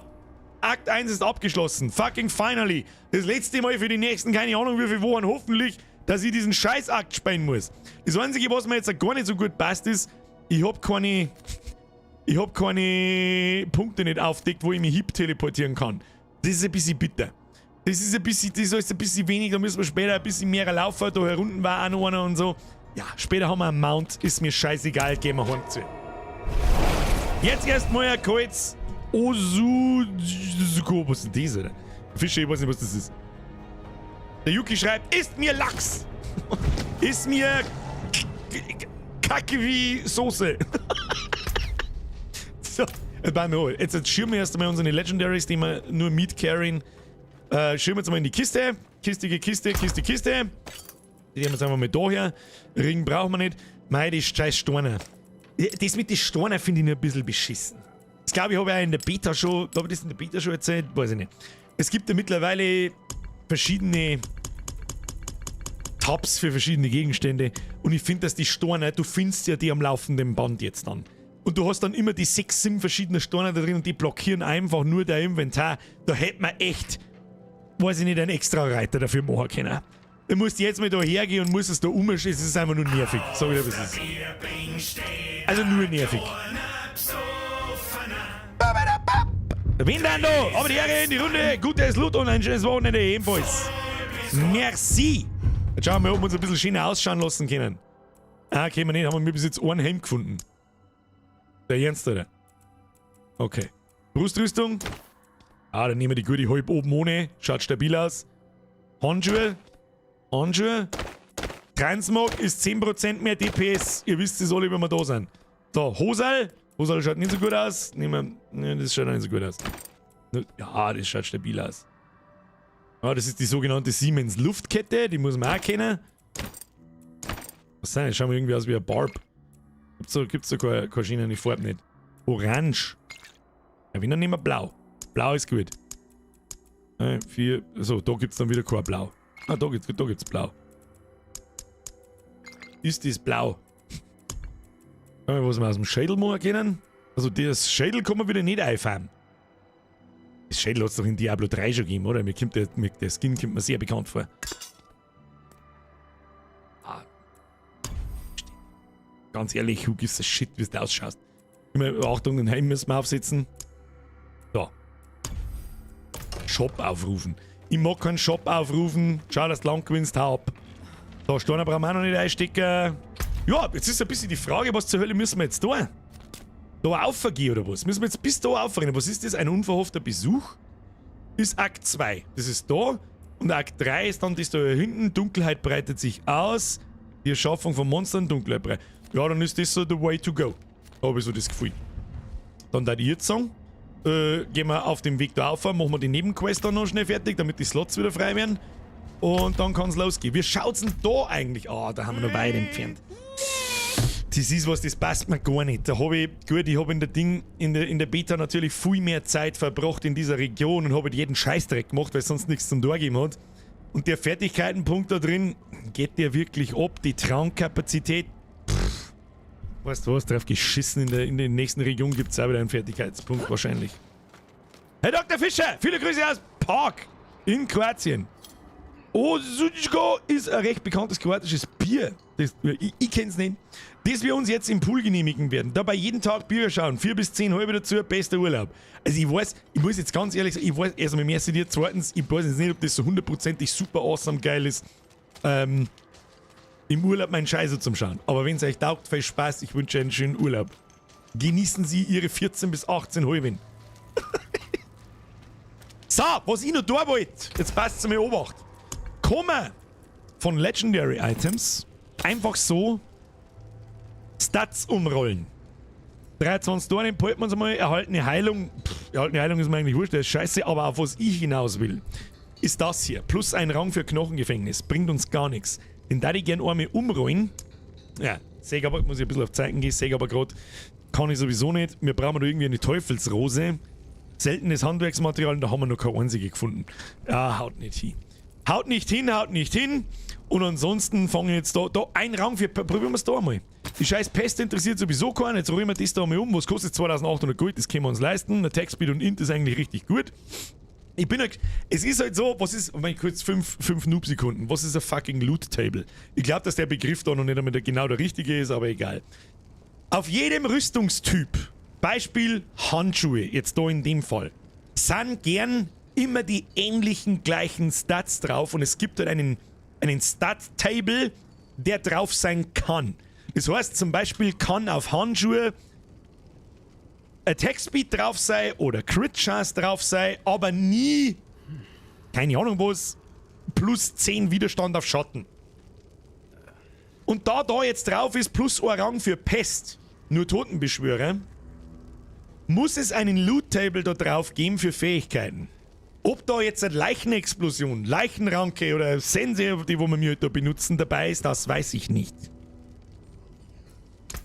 Jetzt zaubern wir das jetzt um.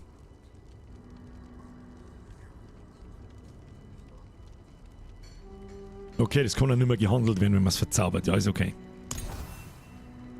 Plus ein Rang für Schnitter, 1,5% Crit. Das ist wirklich nicht... Ist das der Schnitter? Nein. Was war denn der Schnitter?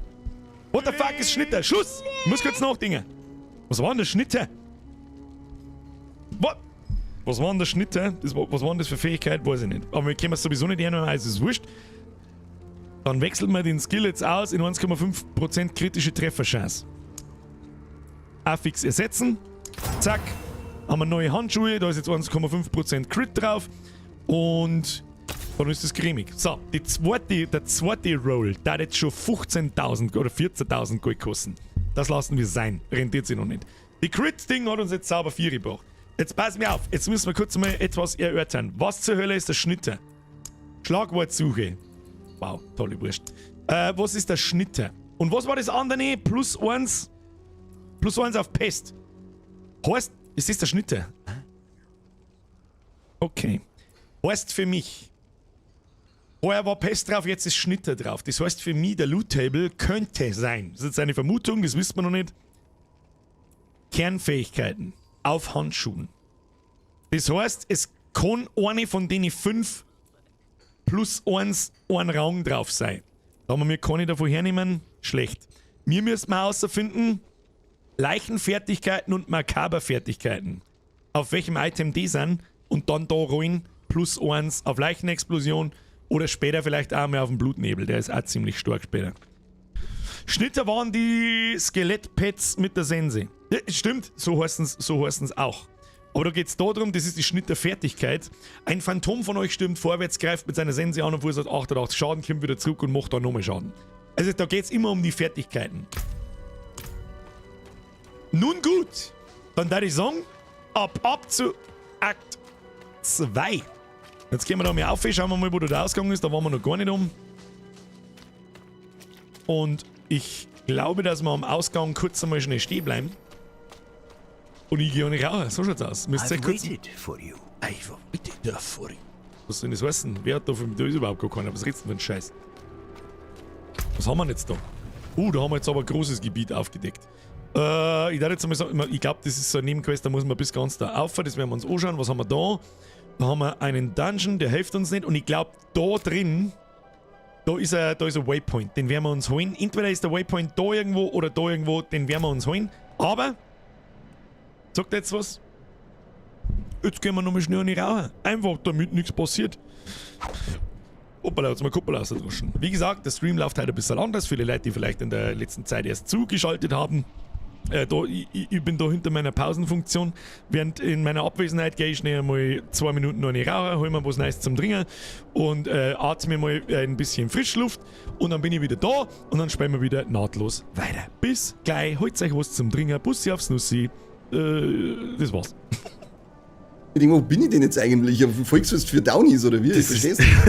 Es ist wirklich auch so weit weg von mir. Ja, diese Art von Festel ist so weit weg mittlerweile. Das war schon immer wurscht. Ja, aber ich habe mich da dann lieber irgendwo am Rande gesessen zu den Leuten, die einfach nur trinken. Ja, auch damals schon, ja. Aber das ist, ich pack das echt nur mal, ich bin, keine Ahnung, bin jetzt alt geworden oder ich kann dann nicht öfter als einmal im Monat auf so ein Festel gehen, das geht nicht. Maximal, also. Ich war schon sehr lange auf keinem so einem typischen Vereinsfestel oder sonst irgendwie sowas mehr. Ich finde da auch schon schlimm, wenn Arbeitskollegen einen 40er feiern oder so. Das ist auch, das sind Cringe-Feste, da wo ich mir sage, Alter, das gibt's doch nicht, bin ich so weit. Dann schaue ich mal auf die Uhr und denke mir so, hey Alter, so weit bin ich vom 40er Feier gar nicht mehr fort. Ja. Wenn ich jemals so ein Festel feiern, dann erschießt mich bitte. Verhindert mein 40er bitte, danke. Wo sie dann, was weiß ich, was haben wir da jetzt? Mit den Aufführungen, Alter. Ja, genau, auf die versuche ich gerade anzuspielen. Da verkleiden sie alle als Schlümpfe und lesen dann irgendeinen peinlichen Scheiß von der Menge. Oh Gott, was ist das? Das haben sie an meinem 30er auch gemacht. Aber ich bin durchdreht, weil ich hab da zu meiner Freundin gesagt, sag ich, egal, wenn du irgendwas mitkriegst, dass irgendjemand was für mich aufführen möchte, dann sagt das ist Anstich. Dann gehe ich für den Hau einer Messe in Häuser. Da gibt mir jeder Richter recht, jeder normale. Ja. Aber leider, sie hat dann gesagt, ein paar, die hat es nicht aufhalten können, dass sie das machen.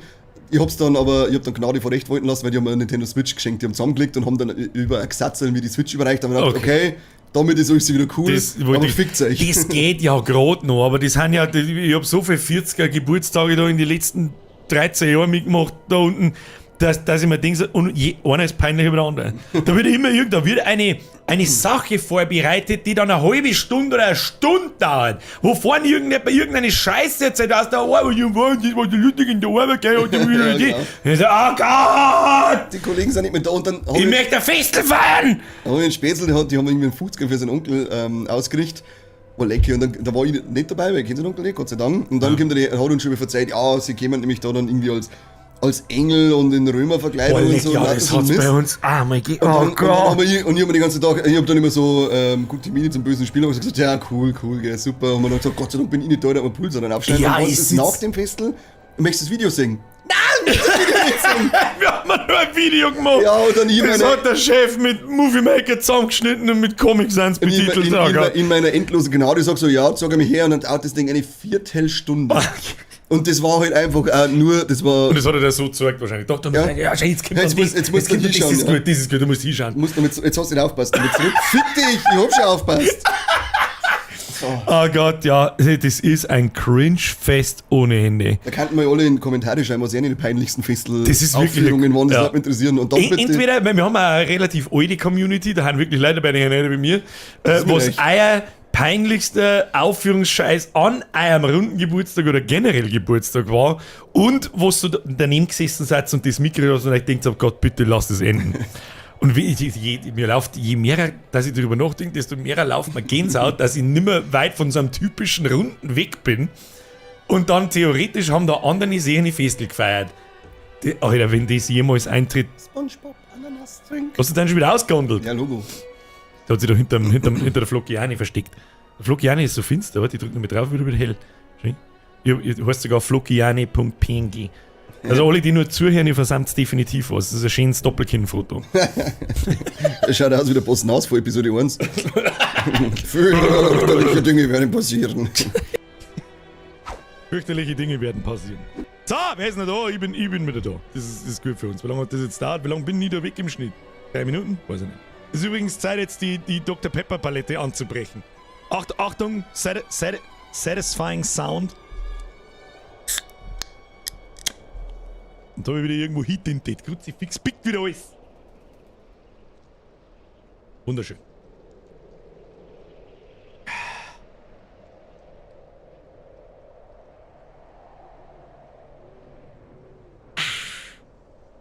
Köstlich! Das müssen wir wieder zumachen. Haben wir schon wieder da. So, grüß Gott. So, wichtig. Wir holen uns jetzt... Oh, da oben ist Event. Da oben ist Event, den müssen wir schnell machen. Das wird nicht helfen. So, gehst her. Zack, zack. Stirbt das Sau. Stirbt das Sau, stirbt das Sau. Oh nein, zum Event wollten wir. Das war nicht der Event. Das ist der Event. Was müssen wir da jetzt tun? We demand blood. Was heißt We demand blood? Da eure Zielendung wahrscheinlich. Oh, welche abwechslungsreiche Aufgabe! Das sind die Autos zusammen, ist schwierig. Schwierig. 4 zerpimmeln. Sehr schön. Das mag ich, wenn der ganze scheiß Bildschirm vorher blutlecken ist. Müssen wir Skellyboys beschwören, oder? Was ist jetzt da mit einem? Da jetzt. Haben wir da eine Elite da, oder was? Putzengrober Hut. Oh yeah. Roter Rubin. Gib. Da und schon sind alle verwundbar und denken, ja, funktioniert schon. Gib ihnen. Und für diesen noch ein bisschen, dass wir mit zusammenziehen können. Leute, das wir können wir ja zusammenziehen. Da müssen wir uns erst ein bisschen drauf wohnen. Was ist jetzt da? Blood for the Blood God. Da zieht euch alle her. Und, den Fett kann man wieder nicht ziehen. Immer die verdammt Fett. Immer die Fetten. Da, was ist da mit dir? Zieh die mal da her. Kann man den ziehen? Ja, den kann man ziehen. Sehr schön. Gib ihm. Immer schön gleich reinziehen. Wundervoll. Kistige Kiste. Oh, pelzbesetzte Hose. Teuflisches Folio. Was ist denn der Folio? Oh. Jetzt wird's interessant. Kontrollverlust da, plus 4 Leben beim Töten des Gegners, plus 4 Sterne. Da sind Scheiß-Stats drauf. Auf geschissen auf das Ding. Nur Scheiß-Stats drauf. Geh weg. Geh weg! Geh lecker, das Spur ist aber ein bisschen laut. Man hört die nur. Man hört die nur schlecht, dann muss ich ein bisschen nur oben.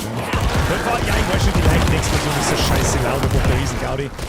Schauen wir gleich. So, zusammenziehen. Was ist mit ihm da? Oh, der Hitschkin. Die Fetten, die werden nicht herzogen, die werden bloß, jetzt machen wir mal, schauen wir nochmal, Optionen, Sound, ja, die Soundeffekt-Lautstärke ist vielleicht ein bisschen viel. Machen wir es auf 60. Bayern ist jetzt leiser. Angenehmer, oder? Jetzt reißt ja eine Subwoofer-Boxen nicht, wer auf Boxen hört. Keine Ahnung. Jetzt muss ich da mit... Ja, dann glaube ich, ist da oben der Punkt oder da. Gehen wir zuerst da hin. Was ist da los? Verpisst Mistviecher. Jetzt ist super, merci. Nichts zum Essen. Soll ja einigermaßen erträglich bleiben, der Stream, der dauert noch ein bisschen. Ein bisschen haben wir noch. Voll rein ins Kehrblech. Schießen auf die Viecher, gehen wir. Ich möchte eigentlich bloß den Waypoint da finden und dann... Abflug. Leg mir was, was soll das? Da ist auch wieder ein Event. Gut, dann ist ja der Event da. Gibt's da. Oh, Rohleder müssen wir mitnehmen. Oh, da gibt's. Ein guter Punkt. Schaut, dass man keine Notizen auf der Map machen kann, die da aufbleiben, weil da kann man gleich mal herschreiben, hey, Alter. So, was ist jetzt da? Ranziehen. Die Gaudi. Töten. Was ist jetzt da? Komischen Vogelviecher da. Vogel!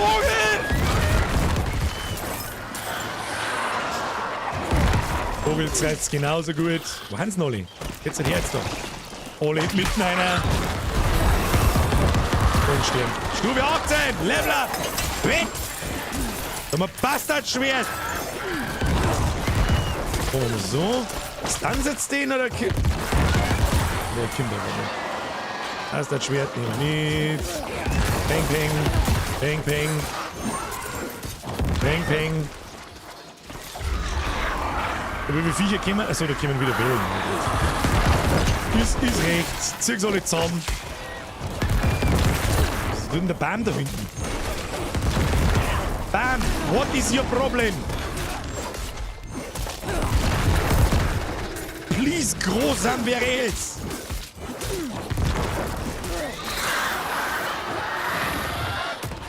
Luftglocke brauchen wir uns nicht einhocken. Ja, Stannen, sterben. Stannen, sterben. Lederklump. Alle mit deiner... Ja. Bockerle. Bisschen zusammenwursteln. Amulettal. Ja, ist schon recht so. Sterben. Da, kistige Kiste. Außer mit dem Schund. Haben wir ein paar Sachen. Da könnt ihr mal gleich mal wieder nachgeschaut, ob wir was Gutes gefunden haben. Jawohl. Und zwar ist das ist wieder ein Zweihandschwert. Ich brauche kein scheiß Zweihandschwert, Mann. Ja, finally einmal gelbe Stiefel auf unserem Level einigermaßen. Was haben wir da? Ein Schädel. Interessiert mich nicht. Was ist das da? Zweihandschwert. Ach, fuck you, ich brauche kein Zweihandschwert. Ich brauche ein Einhandschwert oder irgend sowas. Da. Da ist dieser Punkt auch nicht. Dann ist er da. Irgendwo da ist er. Ich weiß es. Ich weiß es. Da gibt's was zum Looten. Nehmen wir mit. Zusammenziehen. Stärken. Sehr schön. Cheatcode activate. Oh, wir haben keine. Wir haben keine Skelly Boys mehr. Skelly Boys, wo? Oh, nein, Skelly Boys her. Jetzt sind wir wieder fit. Haben wir wieder fit. Oh, da haben wir all of a sudden. Haben wir eine Real Aiming. Was? Willenskraft wurde für. Was, man kriegt Willenskraft für diese Statuen? Wieso bin ich gewusst? Für jede einzelne oder was? Man rendiert sich ja fast durch. Da oben ist der Waypoint, den haben wir gesehen. Was ist denn das da? Was ist da los? Das ist ein Spieler, oder was? Ja, was ist mit dir? Du brauchst 14 Schläge für einen Viper. Was ist denn mit dir? Du musst einen Knopf finden. Schadensknopf musst du finden. I'm not ready yet.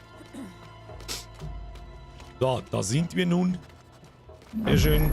Wunderbar. Mehr wollten wir nicht. Und jetzt gehen wir weiter. Da rauf. Jawohl.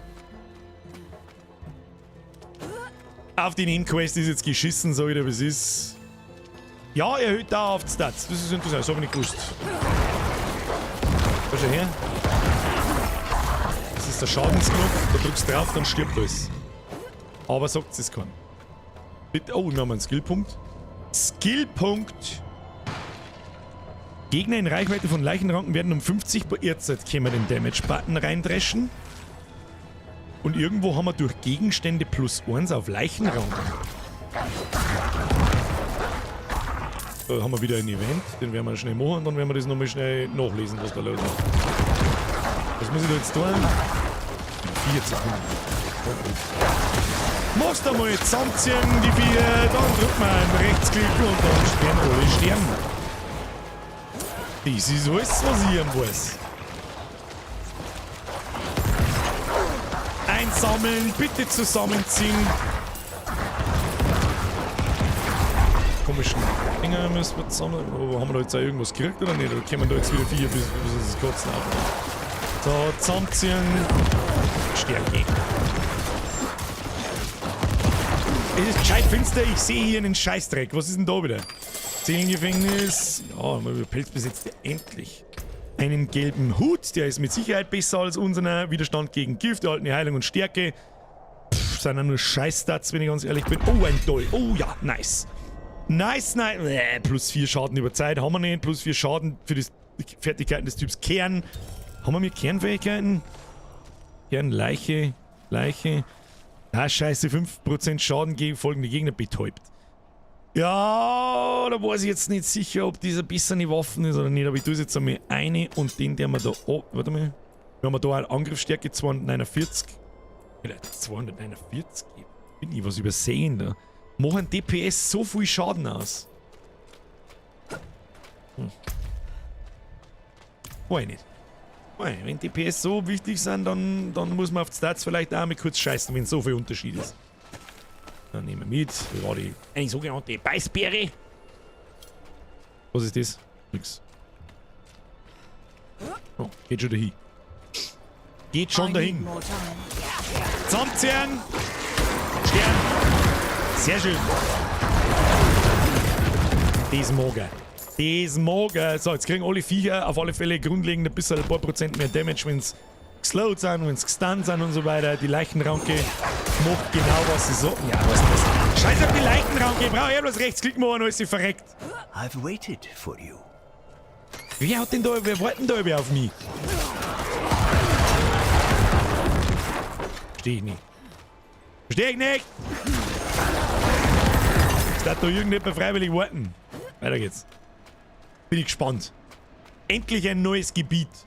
Nach mehrmaligen Durchzocken vom ersten Akt. I'm not ready yet. Schau das erste Mal seit Monaten in Twitch ein und es sind genau 2 Streamer online, die beide Diablo 4 zocken. Ich glaube, es sind nicht bloß 2 Streamer online, die Diablo 4 zocken. Aber du weißt schon was. Scheiße, Timmy Boy! Dein Donation habe ich vorgelesen. Ich habe extra Urlaub genommen wegen deinem Scheiß. Du Zipfe Adam! Das, ja, gut, jetzt muss auch jeder selber wissen, was soll ich machen. Das da ist gerade mein Urlaub. Lights bless you. If you have needs, check in with the water. So, neue Hauptstadt, or what? Ja, da ist alles schon mal schön auf dem Haufen. Wir können gleich mal unseren Schund dann entzaubern. I'm looking for a Haradrim named Donan. Donan? An old friend of his sent me.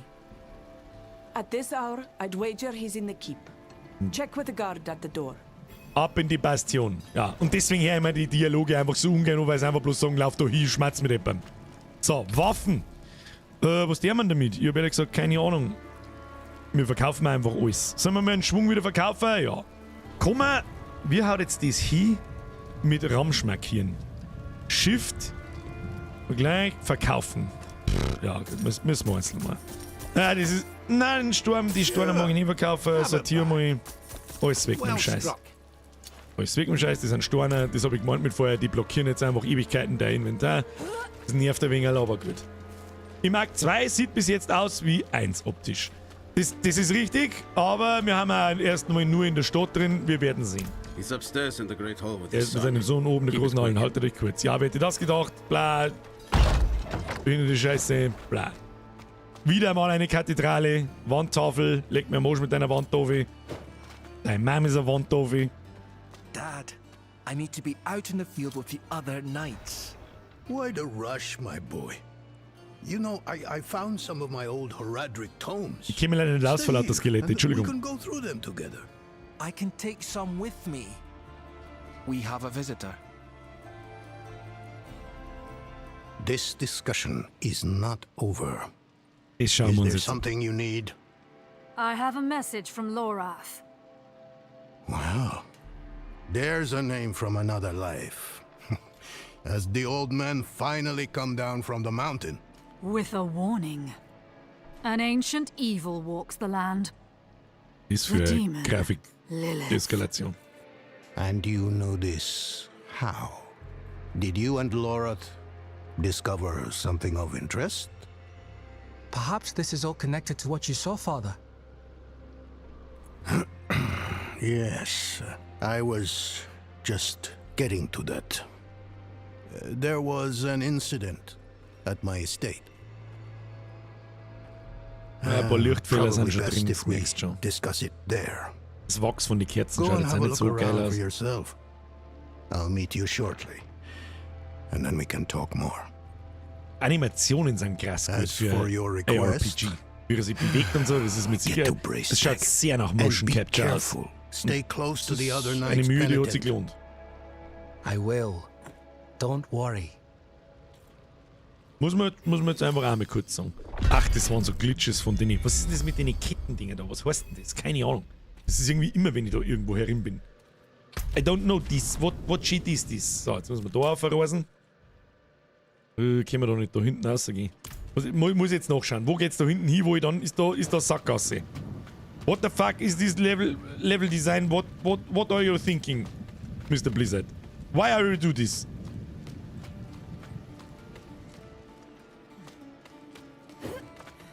Why are you doing this? I'm not ready. Damit ich auch wieder außen rundum laufen muss zum 30. Mal. Naja, gut. So, heilen wir uns mal schnell bei der alten. Ah, sehr schön. Haben wir jetzt noch was drin? Nö. Walk in the light. Mein linker Nasenflügel brennt und ich weiß nicht warum. spare some kindness for an old soldier? Hier bitte. Ah, thank you, Wanderer. Hm, bitte kein Huhn. I was wounded in the days of Ash. Das interessiert mich einen Scheiß, was deine Geschichte ist. Ich wollte bloß wissen, ob ich irgendwas krieg dafür.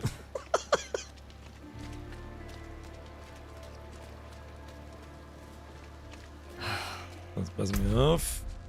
Jetzt das, ja. Also Nebenquests sind auch aus dem Akt 1 noch. Es ist nicht so, dass ich 20 Jahre nicht mehr kann in jeder Region.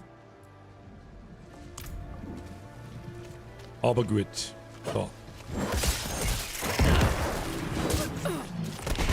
Gut, Bären sind jetzt braun und nicht mehr weiß. Und ansonsten, glaube ich, haben wir in so einer Art Sumpfgebiet, so wie man das da anschaut. Und wir sollten mal eine Quest verfolgen, damit ich mich einigermaßen auskenne. Jawohl. Jetzt geht's. Untersucht die Unruhe im Feuerbruchanwesen. Das ist wahrscheinlich wieder 5000 Leiter schlagen. Und ist wieder Verräter-Diven. Wir werden sehen.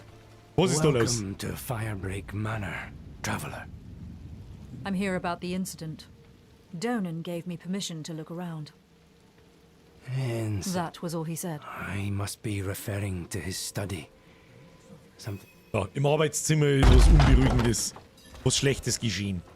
Arbeitszweig, da geht's wieder in den Keller. Oh ja, du, keine Ahnung. Hast du in dein Arbeitszimmer einen Weg zur Hölle eingebaut? Das ist eine gute Idee gewesen. Das ist eine gute Idee gewesen. Ja, Lilith Incident. Let's have a look. Sind das eigentlich Rosenblüten, die da umeinander hauen, oder dann das Fleisch fetzen? Au, Cutscene.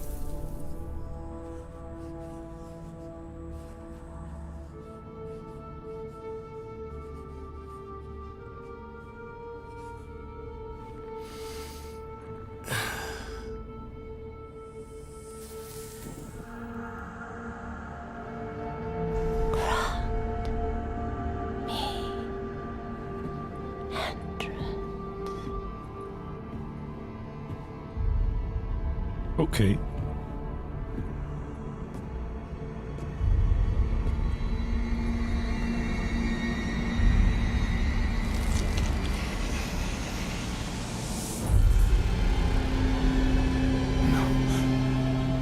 This can't be. I know who you are. And I know you, Donan. Old. Tired. Each day a struggle to live up to your own legacy.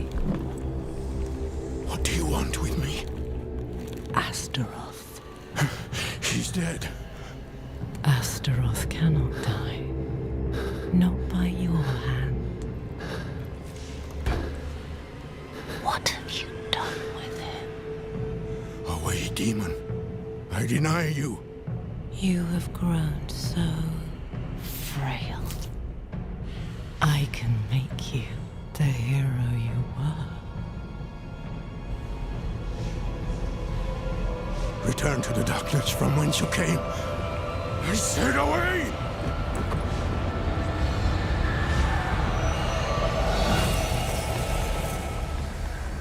Sie ist schon ein ganz geiler Charakter eigentlich.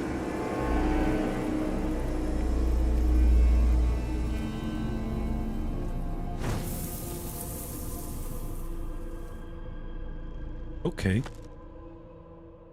Ja, Cutscenes sind einfach immer gut. A signal horn. Ein Signalhorn! Aber ich sag, da gibt's eine saubere Schlägerei da! Oh ja, da haben wir. Oh ja, wow, gegessen. Da geh her. Denk tot. Nein, da nicht. Oh, bei Arbeitswack. Jetzt meine ich, halt mal irgendwas aus, hä? Haben wir einen Defense-Knopf gefunden, oder was? Hat's eigentlich schon, Krippen. Ich müssen wir mal wieder auf den Zusammenzieh-Knopf drücken da. Ah, zusammenziehen!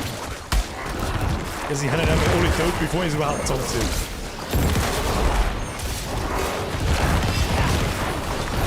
Oh, da haben wir die Linse-Typen. Geh mir einer da. Na, so weit geht's dann. Boah, lecker, da was du, Alter! Was ist mit dir?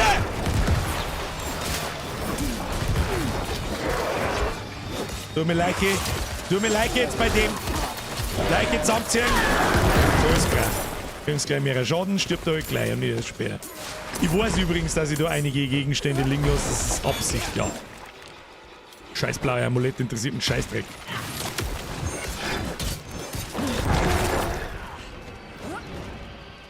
So, haben wir's jetzt, oder was? Goatmen. Ziegenmenschen! Never dared come so close to the estate before. Perhaps they were drawn by Lilith's presence. What do you mean, a vision? I don't fully understand how, but... Full of surprises, aren't you?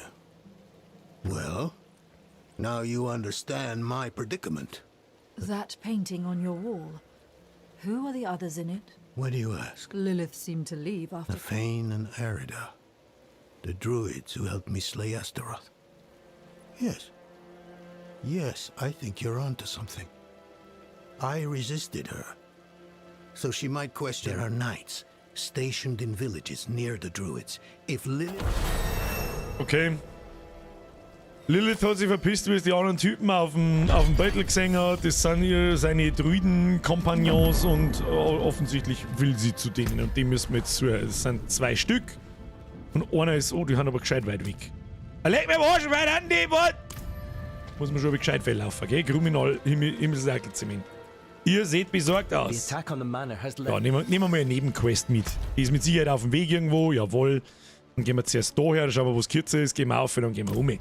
Das hört sich doch sehr vernünftig an. Oh, haben wir einen Skillpunkt gekriegt? Ja. Leichenranke, nehmen wir dann überhaupt die Leichenranke? Was macht denn das? Macht auch nur mehr Schaden, sonst nichts. Und die Abklingzeit geht von 10,2 Sekunden auf 9,6. Was haben wir da so? Gegner, die in Leichenranken Schaden zugefügt werden, 3 Sekunden lang verwundbar. Verwundbare Gegner allein 20%. Das haben wir eine. Und von welchem Gegenstand, das wollte ich vorher noch sehen, kriegen wir mir +1 auf Leichenranke. Was habe ich denn da wieder aufgeklappt, was ich nicht? Knochengefängnis. Wo ist denn das wieder um? +1 da! Auf die Stiefel, das habe ich gar nicht gesehen. +1 auf Leichenranken. Ja, easy, Alter. Ja, easy, Alter. Der Horm in Bavaria schreibt so, Frühheit, du meinst, wir haben schon seit 9 in der Früh online. Habe ich aber auch überall angekündigt, wo ich es ankündigen kann. Müsst ihr euch ins Discord einhocken, sonst kriegt's nichts mit. Ja klar. Wird übrigens durchgestreamt bis nächsten Mittwoch. Ab morgen, ab Mittag umeinander. Spätestens um 1 fange ich an. Wenn ich schon früher Bock habe, komme ich schon früher online. Und die Information dazu finden Sie ebenfalls im Discord, meine sehr verehrten Damen und Herren. So, was ist jetzt das da? Was ist das? Wegpunkt. Das ist ein Wegpunkt. Den nehmt mit. Ach, ist das die eigentliche Hauptstadt, hä? Kann das sein? Das liegt ein wenig zentral einmal. Wegpunkt nehmen wir mit. Nebenquest. Nehmen wir mit. Ist die Nebenquest jetzt abgeschlossen oder? Wissen wir nicht. Gut, gehen wir zuerst auf zu. Gehen wir zuerst auf zu. Machen wir da oben.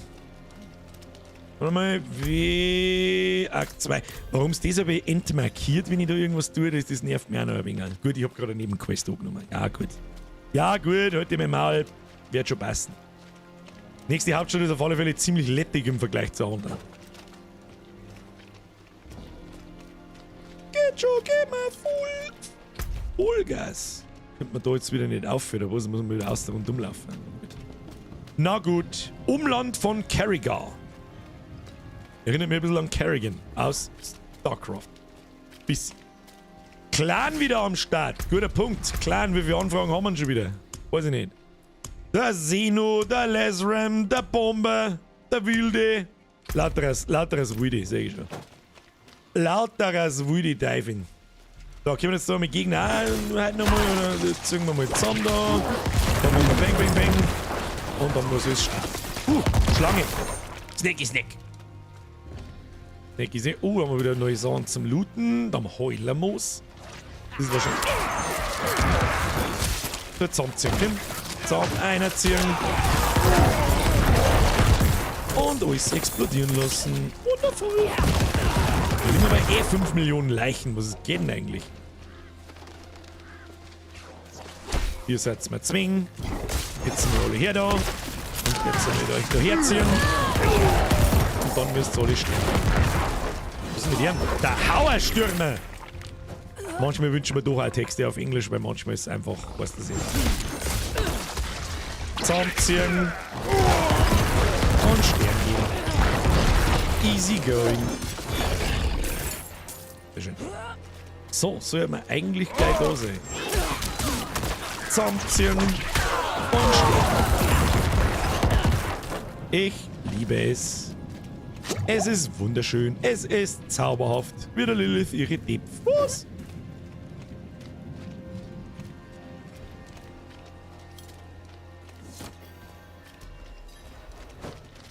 Nächster Waypoint. Das ist da schon mal auf alle Fälle ein bisschen besser organisiert, dass man da von Waypoint zu Waypoint geführt wird und nicht. Was muss jetzt da? Nah in die Schatten. Nah in die Schatten. Sucht in Bresteg nach Hinweisen zu Lilith. Puh, wo soll man da? Ja, da hinten schaut's gut aus. 4000 km/h, Kickel! Mal rein in die Bude. Was haben wir da? Was habt ihr anzubieten? Wir haben hier Bier! Für euch auch Brot! Bereitet euch der Nebel Sorgen. Freunde von uns sind oben in Klochiln. Wir machen uns Sorgen um sie. Wer würde das nicht? Vertraut ihr den Ritter? Muss ich jetzt mit denen da labern? Wir können nicht mehr jagen wie früher. Früher war es unser, jetzt wird es verdammt tödlich. Aber sonst sehe ich jetzt da nichts, wo man irgendwie inter... Oh, du schaust so verdächtig da ins Eckend rein. Aber sonst sehe ich da jetzt nichts, was mir irgendwie weiterhelfen kann. Da auch nicht. Wo kann man noch schmerzen? Kampftraining, die Ritter, bla bla bla bla. Da schaut's gut aus. Da schaut's ihm gut aus. Martin Steiner, Programmer, spielen immer Weltrang 1, oder? Ja, Herr Steiner, nein, ahnungslos, ich spiele Weltrang 2. Aber spiel ruhig Weltrang 2, tu dich nicht rein. Kann jeder mal You picked a fine time to visit Brestag, Wanderer. Der Ahnungslos, ich meine, der ist cool, wenn er näheren Schwierigkeitsstufen spielt, ja. Hearts are Ja, pounding. das Spiel ich verstanden, aber Sweet das ist schlimm. music for a red Das ist so schlimm. day. Donan sent me. Muss er At least Pläne you're not lecken. another night penitent. At least. It is us who will protect this village with our lives. Let it be. Interessante Stimme. There is an ominous fog uphill. Mad spirits emerge from it. They'll be here shortly. Are you here to help us ward them? So, lass mich raten, wir müssen irgendwie 4 zusammenzipfen, die aus dem Nebel kommen. Gehen wir, sicherlich, gehen wir. Los geht's, gehen wir, wo gehen wir hin, da gehen wir rein, das hört sich gut an. Warum gibt mir Diablo so viel WoW-Vibes? Weiß ich nicht, was ja, gut, relativ ähnliche Spiele sind. Das Grundprinzip Looten und Leveln ist das gleiche. What's holding you back? My father. You've seen Liedergeschichten. Mit rein ins Getier. Ich glaube, wegen die Viecher. Und jetzt nicht, was ist denn das da? Was ist das da? Eine Tafel. Warte, da müssen wir interagieren. Der Großteil der Inschrift fällt im Laufe der Zeit so ab. Ein paar kaum lesbare Worte lauten. Verabschiedet euch. Allen, ihr liebt. Verabschiedet euch von allen, die ihr liebt, wahrscheinlich. Explodier, Mistvieh. Oh, die Viecher hat es in Diablo 2 schon gegeben. Oh, da ist was zum Looten, das müssen wir mitnehmen.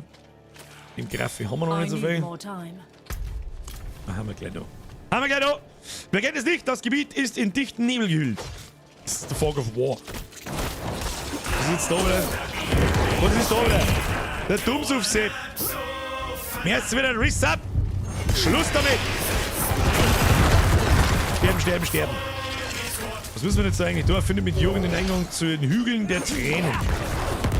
Was da da? Dummsef, mir ist wieder ein Reset. Was schreibt er? Da wird man auf 3 Tage, 42 Stunden, damit ich heute frei habe und dann bin ich so blöd und verpennt trotzdem gnadenlos. Ja. Schwierig. Merci für den Reset. Können wir da aufhören? Ja, Tatsache. Ohne den Trüchen. Reißen wir irgendeinen Schund raus. Wo kommen wir jetzt da noch hin? Ja, schaut aus, als müssen wir da irgendwo rein. Wie haben wir da? Alles Übergangs. It looks like Groot pushed up and broke the cairn apart. Vorne ist ein Grabhügel. Something to do with the fog Ja, spreading in the hills. Scheiß auf den Nebel. Bier zu pimmeln.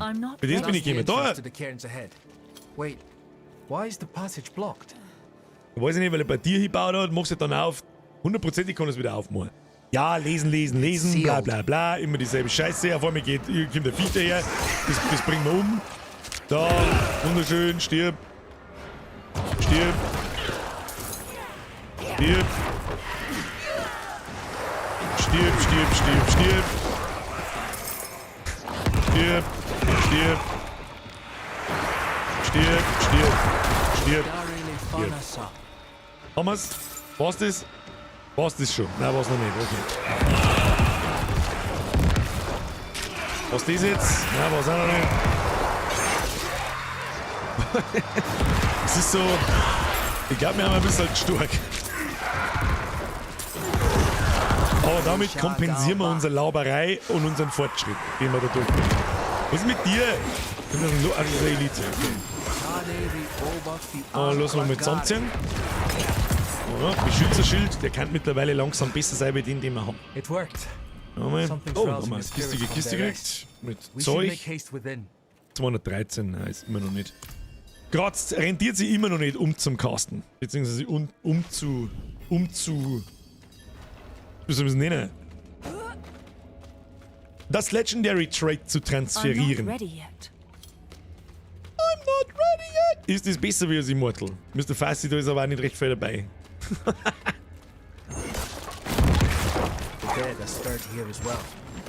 Fetter ekelhafter Kacksack, da! Zusammenziehen! Sauber! Sterben lassen! Das mag er. Ganze Blutletten am Boni geschissen. Very nice. Was ist das da? Ja, normaler Dungeon. It's just how my father described it. Haben wir nach links, da was einstecken, haben wir nach rechts, da was einstecken. Ja, brauchen wir nicht labern, bla bla bla. Findet und platziert den fehlenden irgendwas, dann gehen wir erst nach links auf. Oh, kistige Kiste. Kiste, nur gut. I need more time. Die komischen Zombie-Typen da, was möchtest du mit denen? Schau's da an. Die armen Teufel, die wissen es ja nicht besser. Elite-Dude, zusammenziehen. Da jetzt her. Ist das so ein geschissenes Ecken, das da kann. Oh, der explodiert. Beinschutz, nehmen. Hoppala. Was ist das? Was wir das kaputt machen, das ist wichtig.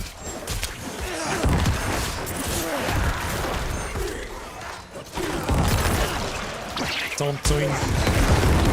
Oh, da unten ist ein gelber Punkt. Fast müssen wir sehen. Was haben wir jetzt da? Bringt jetzt das Gras. Aber ist das der Stor, den wir brauchen? Ich denke schon. Vielleicht finden wir noch ein Elite-Pack. Falls ja.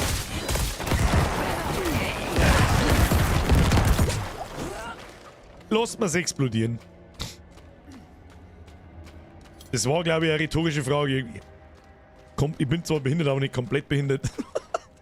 Ich dachte es mir. Ist das jetzt auch Pay to Win? Ich weiß jetzt nicht, ob das eine rhetorische Frage ist. Das ist eine durchaus eine berechtigte Frage. Ich glaube nicht. Halt, stopp. Wieso haben da jetzt beide Storne drin? Ich hab doch bloß einen eingesammelt. Ich hab da bloß einen Stor eingesammelt, oder? Bin ich jetzt schon wieder komplett behindert nach 3-4 Stunden. Egal. Egal. Dämonische Markierungen. Lass mich raten, da ist noch mehr Tier. Die müssen wir jetzt aufmachen mit einem anderen Stor.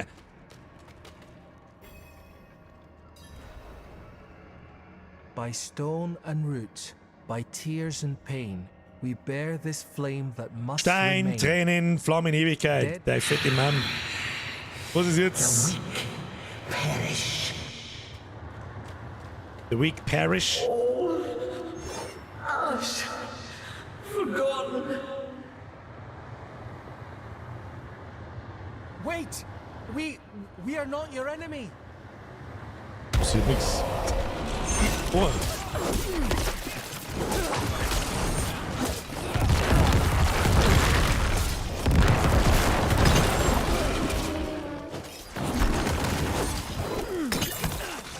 Lilith. She must be bending these heroes to her will. Erida would Tschü. never stand for it. Unless... Oh... Something has happened to her. We don't know that yet. Come on.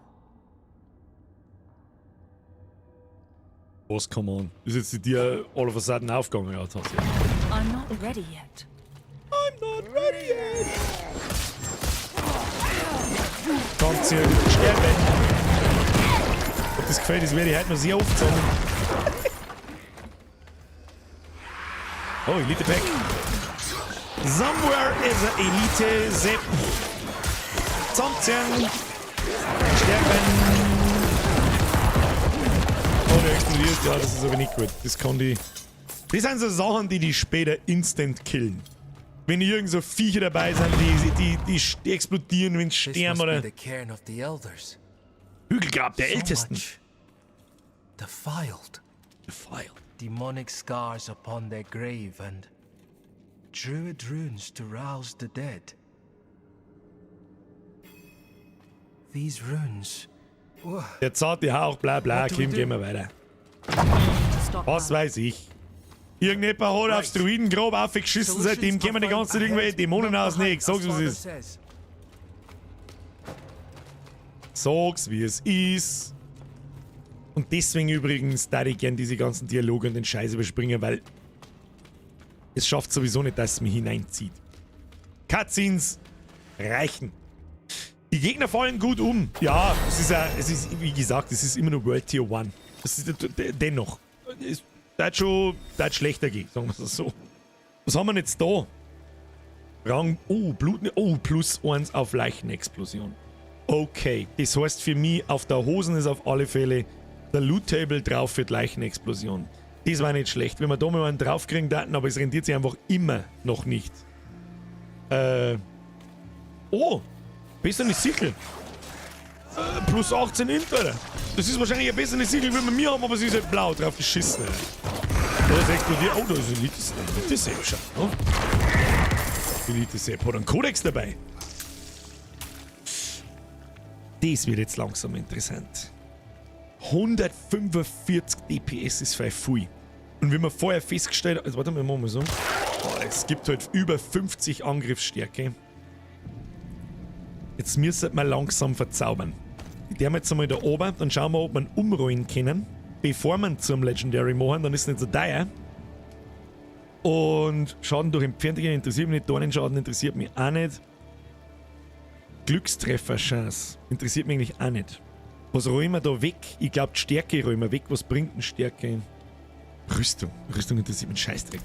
Ja, kriegen wir schon hin. Findet Aridia. Ich hab Aridia noch gar nicht Hügel getrennt. Was müssen wir jetzt tun? Ach, da in dem Gebiet, wahrscheinlich auch da ganz oben irgendwo, müssen wir Aridia finden. Ja, kriegen wir schon hin. Kerstin schreibt, Chris Gott, bin ich jetzt zuerst dazu, weil ich kenne Diablo vom Namen, aber nie gespielt. Gibt es da irgendwie eine größere Story, wie zum Beispiel bei Elden Ring oder sowas? Ja, also es gibt da unfassbar große Lore. Und da kann man sich richtig krass reintun, wenn man so will. Aber da ich in Diablo nicht der große Story-Spieler bin, kann ich da noch nicht viel dazu verzeihen. That was one of the revered dead from the cairns. Returned to the worms. May they find rest. Ja, wir befreien jetzt da gerade. Oh! Level, Achtung, Level up. Join the dead, lad. How did you find your way up here? Through the cairns. Through them? Oh, nein, können wir alles nicht brauchen. Mighty brave of you. Können wir eigentlich alles nicht brauchen. Sag ich dir, wie es ist. Wir brauchen keine weiteren Skills. Das funktioniert so gut und schnell und clearend, dass ich nicht mehr Skills brauche, sondern wir nehmen passiv unsere Skelettkrieger. Sag ich dir, was ist. Jetzt gehen wir übrigens auch langsam auf Level 25 zu, also 5 Level noch, dann kriegen wir unseren Golem. Kriegen wir extra Quest im Startgebiet. Ja, Horned Woman, klar, leckt mich am Arsch. Was müssen wir da? Verkehrt die Wurzeln. Ja, haben wir die Wurzel zusammen, jetzt Wurzelsepp. Findet und zerstört die Überreste der Auferstandenen. Wenn wir den erst zusammenkriegen. Tun wir jetzt da, wo ist denn der Elite-Sepp dazu? Irgendwo muss der Elite-Sepp dazu sein, gibt's einen anderen. Tun wir zusammenziehen. Wundervoll. Wo ist denn der Elite-Depp zu denen da? Das sind Elite-Begleiter, ich weiß doch ganz genau, wer es ist. Wo ist denn der? Das ist auf alle Fälle nicht. Da ist er, sei doch. Oh. Zusammenzogen. Es wird auf der Minimap angezeigt, wo wir hin müssen. Rohrschädel, nehmen wir mit. Ab 20 kann man den Trank aufwerten, oder? Oh, ja, stimmt. Stimmt, müssen wir dann auch noch tun. Aber jetzt erstmal, wenn wir wieder in der Hauptstadt sind. Wie abgefuckt schaut denn der scheiß Baum an?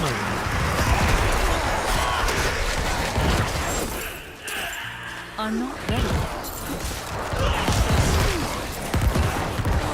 Wie soll ich sagen, gegen die kämen, oder? Im Rohmoment. Da gehen wir mir um mit, ich meine, ich gehe da hausig schneller, die zwei Scheißmaps können mir am Arsch lecken da. Zack, zack, zack. Okay. Der Käferschwarm lässt keine Leiche fallen.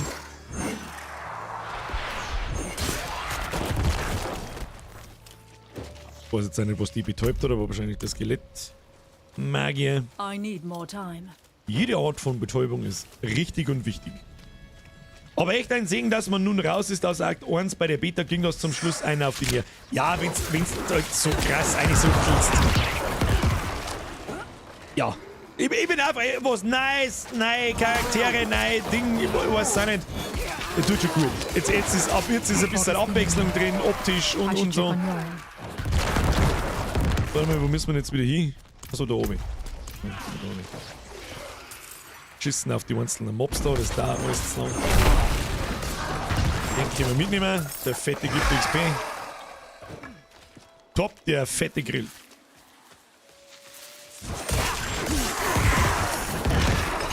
Wunderbar.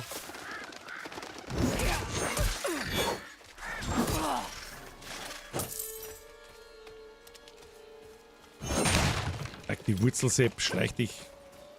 Schleiche dich! The roads are clear now. We need to get to Braystack. It's safer there. We've lasted Wir müssen jetzt in der Fall da verlassen, oder was? Ich hab's doch gerade geklärt! You've been fortunate. Was ist ein Max-Level? Also Skillpunkte technisch 50 und ab dann gibt's Paragon-Stufen. Das ist ein System, das funktioniert dann nochmal gänzlich ganz anders. Es ist aber dann erst Endgame. Braystack.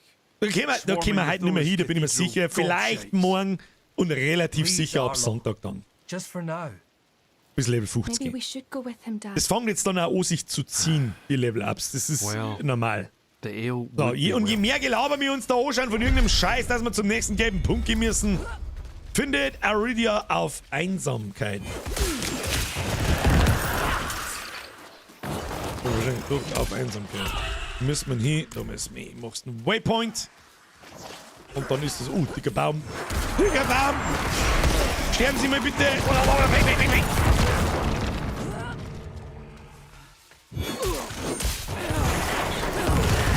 Ja, die eine Stufenleichenexplosion, das schon gut. Sag ich dir, was ist. Da hatten vielleicht mehr Gegner. Und auch vielleicht die Lapisschutz. Was in Gottes Namen ist der Lapisschutz? Oh, okay. Ein neuer Ring, den können wir höchstwahrscheinlich brauchen. Was ist jetzt das da? Hä? Da ist wieder eine Verbindung zu irgendwie Arschlochvieh. So, und jetzt darf ich meine Skelettboys einfach gerne sagen, bitte hau den Baum und nicht irgendeinen Scheiß irgendwo am Arsch der Welt. Das war voll super. Do it. Please do it. Please die. Sehen Sie, nehmen wir mit. Ready. Könnten da unten jetzt bitte alle Sterne an meine Skelette da drauf haben, das war so schön. Das war einfach so wunderschön, wenn man die steuern kann. Die kannst du nicht oft nur sagen. Blizzard, was haben sie sind, das war aber dann auch wieder wahrscheinlich massiv overpowered, wenn du deine Skelette von A nach B gezielt schicken kannst. Have you seen the signs as I have? Peng. Bing, bing, bing, bing, bing, bing, bing, bing, bing, bing, bing, Are not ready to face it. Not yet. Sind wir schon unterwegs. Bisschen auf die zwei Mobs. Die können wir mitnehmen. So mal. So, dann ist es Come gut. forward. Tretet vor. Jetzt bin ich gespannt, wer die Aridia ist da. Ah.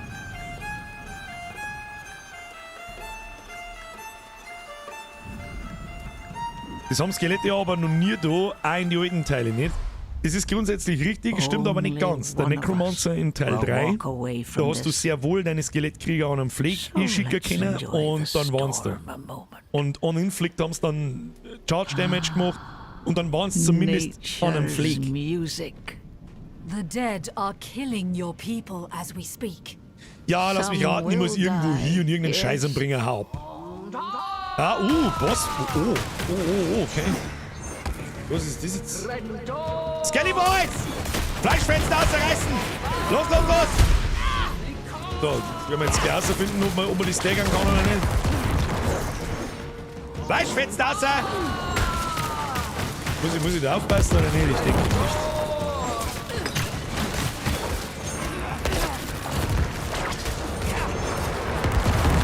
So, mir wird jetzt nicht klar.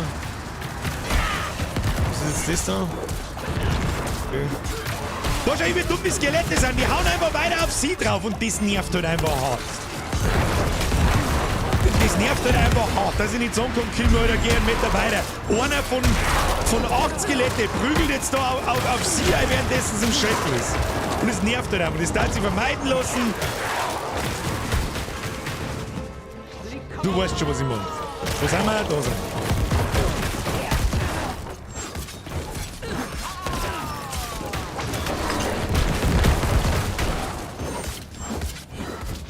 Heiltrank ins Maul. Explosion. Wo hauen denn die umeinander? Da, und ich kann es auch nicht aus die Flächen ausschicken, wenn ich das wollen würde. Das ist halt noch das Nächste. Und sie verreckern dann dumm. Haben wir vorher so einen Boss gehabt, wo halt einfach so Bodenflächen-Sachen kommen und die laufen da halt einfach dumm rein. Und so kann das zumindest grob irgendwo hinschicken und sagen, hey, Checo, geh einmal schnell daher. Und mir das fangst dann in 3 Sekunden wieder das Laufen, das ist mir wurscht, aber stell dich bitte nicht in die Flecke da rein, danke. Da haben wir ungefähr 25.000.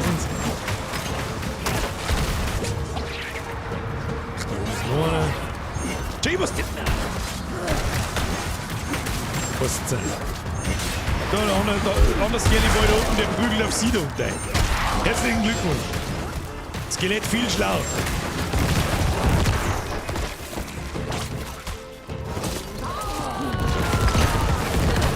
Jetzt schau, dass du stirbst, du alte Hure.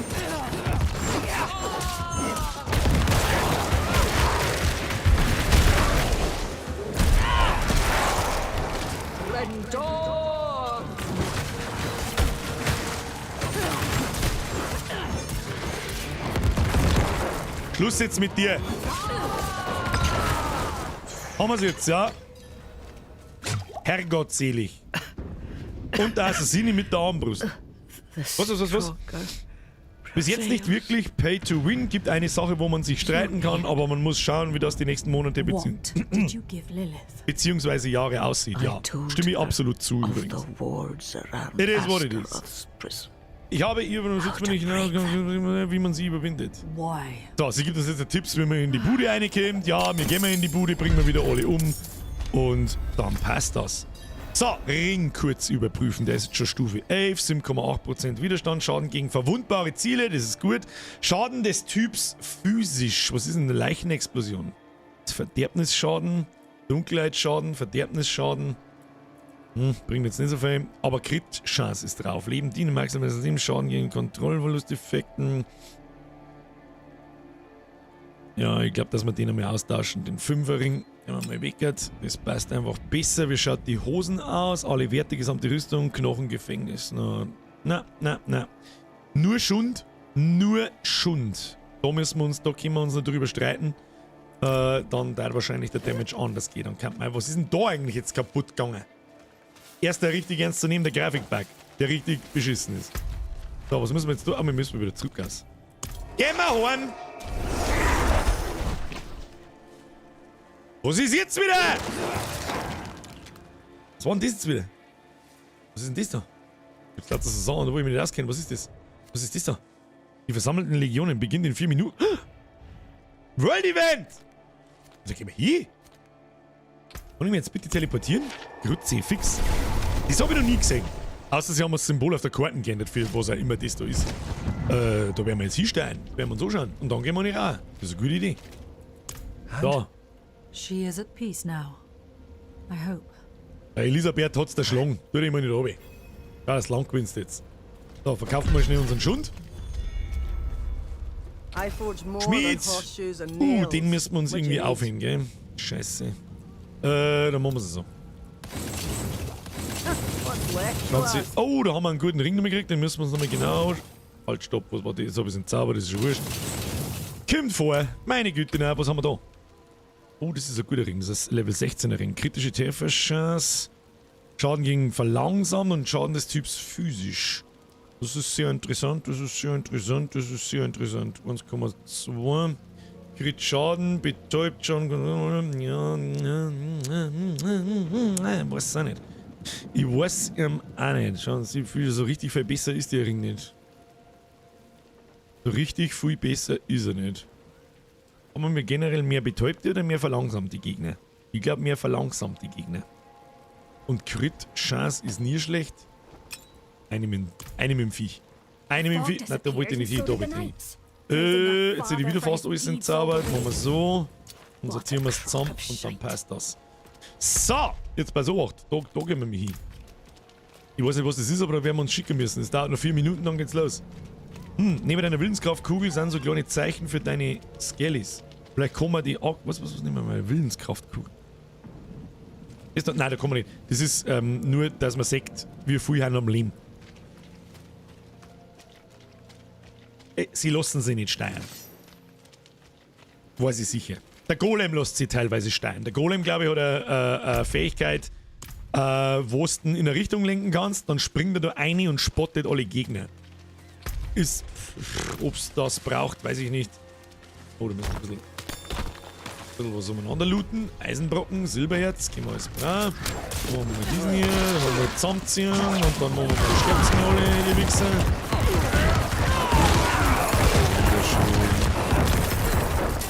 Mehr XP, mehr gut. Manchmal aber auch nicht, weil bloß Gegner stärker werden, aber mir nicht. Oh, war schon. Du jetzt mal zusammenziehen da und dann geht's alle verrückt. Was war das? Zitronenbaum! Merci dir! Deine Leichenexplosion ist physischer Schaden. Steht weiter unten, wenn du auf den Skill gehst. Oben steht nur, welcher Fähigkeitstyp das ist.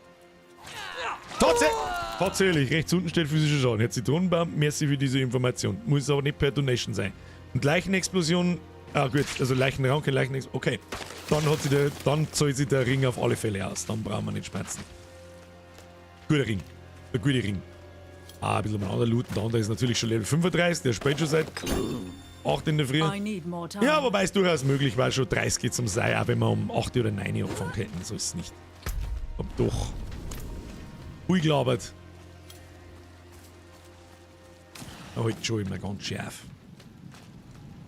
In Diablo 3 hast du, glaube ich, ein Necro auch als Tank-Skillen können mit Knochenrüsse etc. Ja, gibt immer.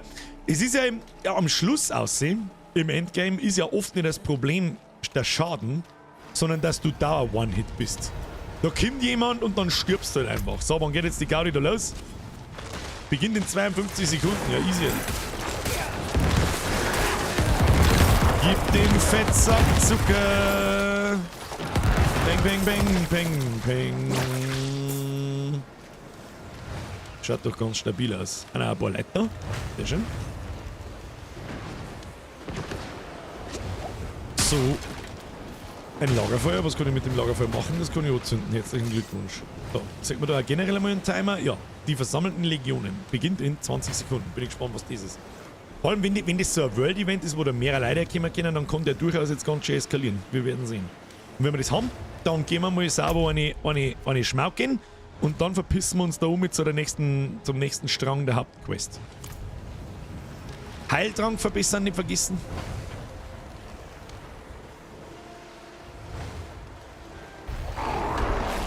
So, los geht's. Was ist da? Der Blutsepp. Falsch gedacht. Immer der Blutsepp. Jacko.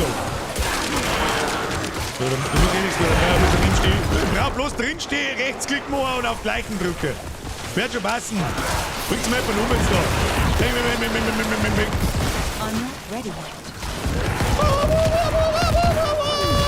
Necrolife, easy life. Oh, da einer. Oh, das geht ja auch. Und das ist ja im ganzen Gebiet. Im ganzen Gebiet muss ich mir etwas sagen. Was soll ich machen? Stufe 21.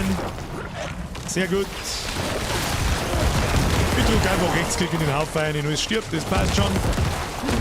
Gut, das passt ihm schon so. Tim. Auf geht's, Burm und Dirndl. Los mit Sour Carrying für die Level 35er. I need more time. Warum nicht? Sonnenzüge rein. Jawohl. Was müssen wir überhaupt da? Getötete Diener der Hölle. Ich sag, da keinen einzigen haben wir bis jetzt getötet.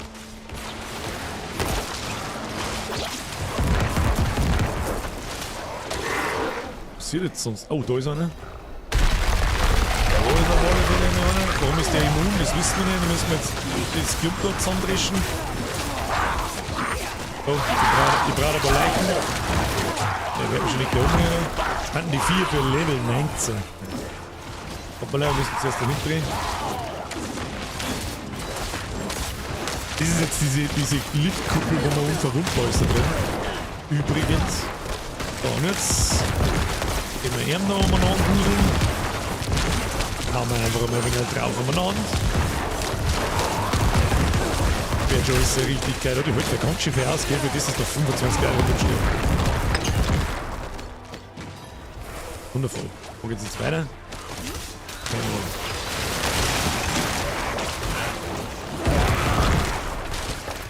Gib ihm.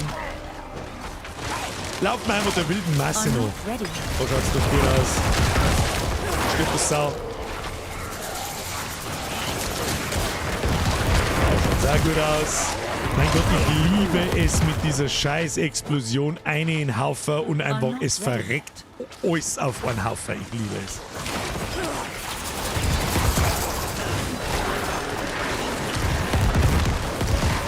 Gib ihm. Leica leer, den haben wir brav zusammenziehen. Was passiert denn eigentlich, wenn das Zusammenziehen gerade auslöst und ich lasse die Leica explodieren? Geht das dann weg? Weiß ich nicht. Hatten jetzt eigentlich alle? War's das schon wieder, oder was? Warum sehen ich keine Mates mehr? Sind sie noch alle? Nach unten müssen wir wahrscheinlich, ne? Wo ist unser Grippi? Da ist gut einer. Oh, ein paar Skelly Boys fahren. Skelly Boys sind natürlich wichtig.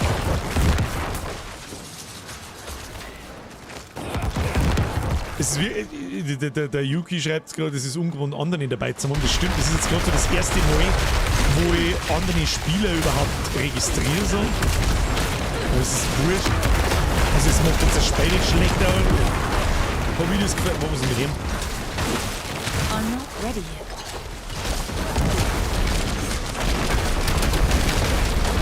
Gib ihm. Das ist ja wird schon ein bisschen ein kleiner Epilepsie-Anfall. So ist es nicht. So, wie viele Skelette haben wir jetzt verloren? Das war's kein Mensch. Dann gehen wir wieder welche zaubern da hinten irgendwo. Sehr schön. Braver Bub. So, jetzt haben wir den Dicken. I'm not ready. Hauen wir den Dicken zu Klump. Kann man dem eigentlich also Fleischfetzen ausreißen? Wahrscheinlich schon. Gib ihm.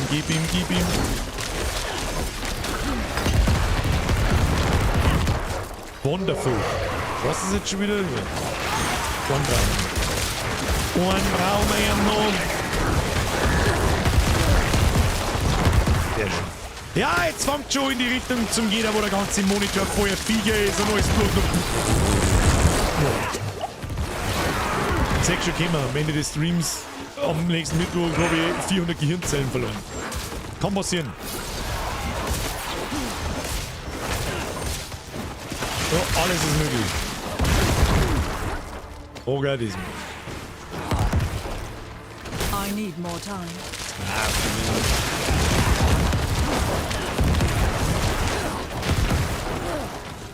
Irgendwo, ja, da wo es so weiß pulsiert, ist das letzte. Man muss das auch in Time schaffen, merke ich gerade.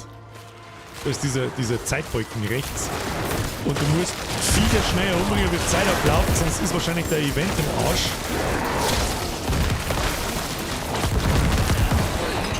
Und das ist natürlich nichts. Jetzt haben wir da oben noch zwei.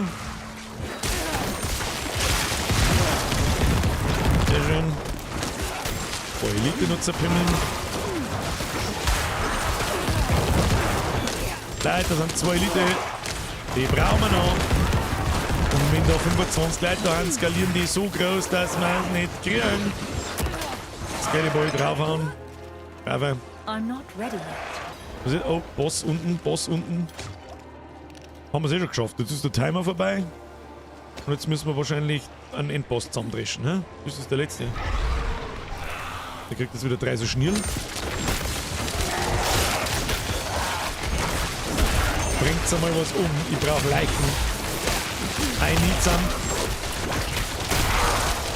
some Likies. Schaden kriegen wir initiiert. Oh, das ist schon ein Boss schon. Nein, Skelettmagier beschwören.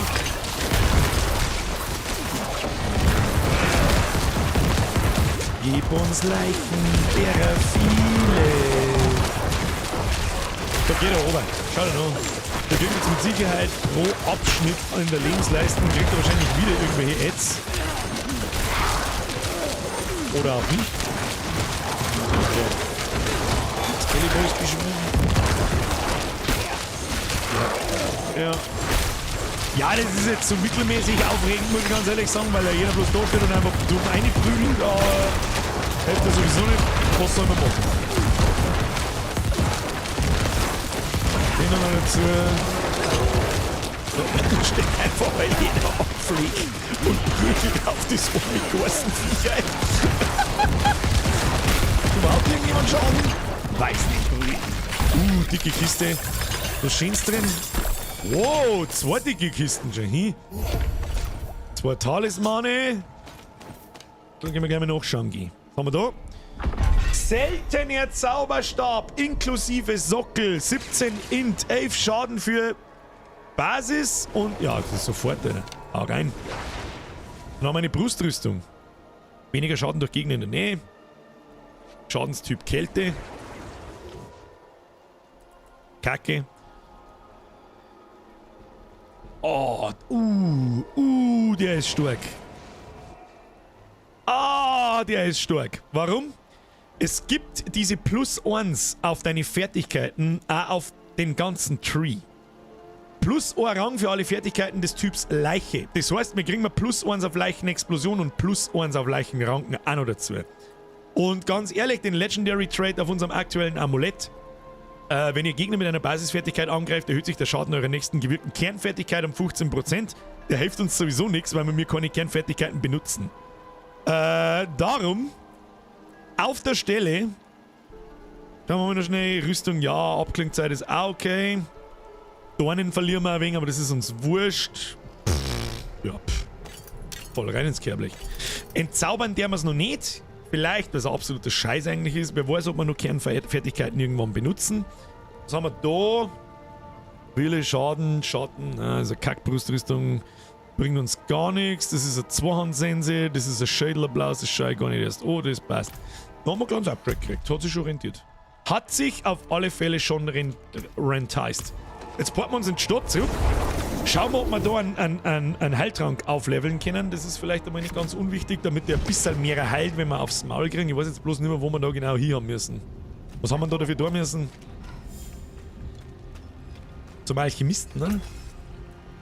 Wir uns das leisten. Denke schon. Jawohl, nächsten Heiltrank gibt es dann mit 30. Wir haben mittlerweile Level 21, fast 22. In 3 Level können wir dann auch einen Golem machen. Das wird nämlich ungefähr so eine Stunde dauern, nehme ich an. Jetzt schauen wir da mal noch weiter, ob wir vielleicht... Was ist das? Ah nein, da ist der Okkultist. Und zwar...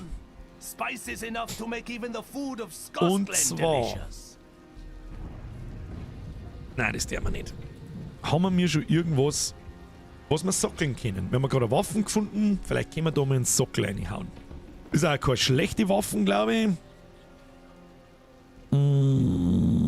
Ja, was gibt's denn für Steine? Und was bringen uns, wenn man es in die Waffen einsteckt? Waffe. 4% Schaden über Zeit. Hilft uns gar nichts. 6% kritischer Trefferschaden gegen verwundbare Ziele. Ja, das kann man mal machen, wenn es ist.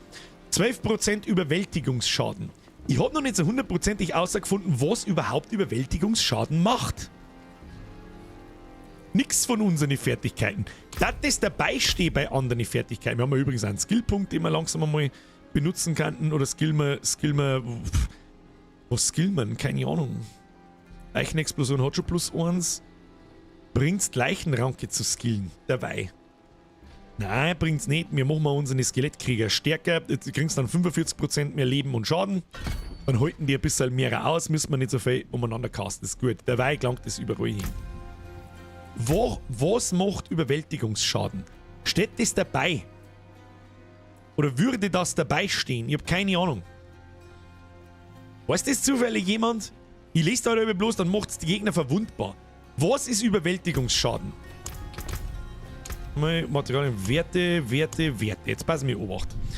Irgendwo, da. Okay. Das ist sowas wie eine kritische Chance. Überwältigungschance, 3%. Wenn ihr eine Fertigkeit wirkt, besteht die Chance, dass sie eigentlich verursachten Schaden überwältigt. Überwältigungen verursachen Bonusschaden basierend auf der Summe eures aktuellen Lebens und Stählung. Okay. Die Verursache Bonusschaden, der verursachte Bonusschaden skaliert mit der Fertigkeit, die überwältigt hat. Also es kann jede Fähigkeit überwältigen. Mit einer Chance von 3%. Okay. Schaden über Zeit, passive Fertigkeiten und kanalisierte Fertigkeiten können nicht überwältigen. Also ist Leichenexplosion genau das Richtige. Eure Chance zu überwältigen kann nicht als Basiswert erhöht, aber durch bestimmte Effekte garantiert werden. Okay.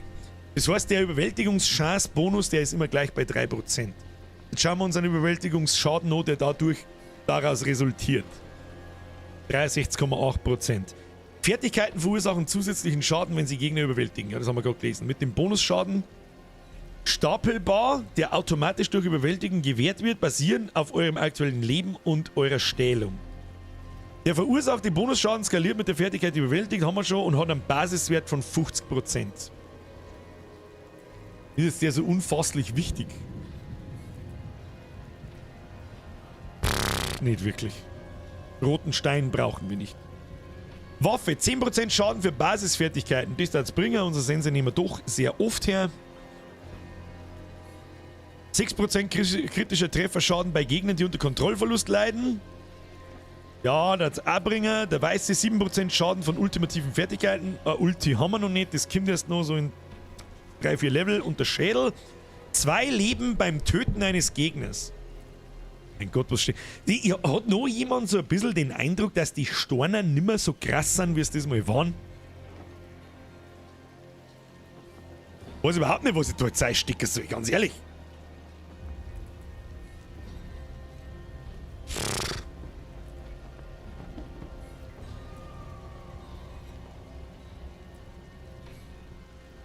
Ihre Erzeugung, erhaltene Heilung. Dornen. 4% Reduktion von erlittenem Schaden über Zeit. Die Gems in D3 waren zu OP. Ja, ich kann es auch irgendwo nachvollziehen, das waren sie nämlich wirklich. Also die waren wirklich krass. Das steckt da jetzt, das ist echt scheiße. Also ganz ehrlich, da werden wir nicht recht viel merken davon, ob die jetzt da drin sind oder nicht. Ich nehme jetzt, was sind die? Ich hab keine Ahnung! Ich nehme jetzt den gelben für die scheiß Waffen, Basiswerte, die nehmen wir ständig her, das passt. Und für die Rüstung, wir halten die Heilung, leg mir am Arsch, 2% maximales Leben. Da stecken wir jetzt da 2% maximales Leben und da 2%. Die gehen ja nicht kaputt, wenn man die Rüstungsteile entzaubert oder sonst was tut. Also die gehen ja nicht verloren. Darüber, also keine Ahnung. Richtig vom Hocker hauen tut, mit dem wir die Stornl da jetzt nicht. Na gut, so, Heiltra geupgradet, wir haben alles, dann ist mal Zeit für eine Zigarettenpause. Was sagt ihr? Gehen wir mal bisseln und warten und sammeln, bis die besseren kommen. Das ist wurscht. Du kannst das sowieso kostenlos, glaube ich, außer da, oder wenn du das Ding verkaufst, dann fällt der Stor wieder aus und du hast ihn wieder. Was haben wir da? Herstellung von Edelsteinen. Ach, da hätten wir eine Quest, gell? Muss ich mich da in die Stadt jetzt da runterporten? Ist das ein verfickter Ernst? Gibt's jetzt da keinen Edelstein-Trottel nicht? Da kann ich doch... der Juwelenschmied. Blizzard. Das sind wieder so... Oh, da hätten wir was übersehen. Da haben wir Dungeons übersehen mit Legendary Traits. Das ist nur Baba, interessiert uns nicht. Oh. Ihr erhaltet 3 maximale Essenz pro aktiven Diener. So werden wir uns eigentlich holen, wenn wir schon da sind. Naja, wenn wir nochmal irgendwie in die Richtung da kommen, dann machen wir den. Was haben wir da? Nur Jäger. Interessiert uns nicht. Naja, next step ist auf alle Fälle da in die Hauptquest her. Da müssen wir da durch das Gebiet und da durch das Gebiet. Und dann schaut das gut aus. Wurscht was, Hauptsache eine Stecke. Vielleicht auch wurscht. Deine Leichenranke slowt doch, oder? Ja. Du meinst jetzt wegen dem Stor, der Schaden gegen... Warte mal. Wo war's? Kritischer Trefferschaden bei Gegnern, die unter Kontrollverlust leiden. Deswegen, oder? Es ist ja Kopfbühr gesprungen, aber jetzt die 6% Crit-Schaden, die wirken ja erst, wenn ein Crit zustande kommt. Oder ob ich jetzt da Schaden für Fertigkeiten des Typs... Es ist wahrscheinlich Kopfbühr gesprungen. Ich nehme die Sense die ganze Zeit her, ich nehme gleich... Ja, es ist wahrscheinlich... Fühle ich nicht. Weiß ich nicht, ich glaube, es ist Kopfbühr gesprungen. Aber was ist mir jetzt deren? Jetzt müsst ihr euch leider Gottes nochmal schnell 3 Minuten einen Podcast hören. Jetzt gehen wir mal in die Raucher, gehen wir mal bieseln, holen wir uns was zum Trinken. Mein Dr. Pepper ist fast leer.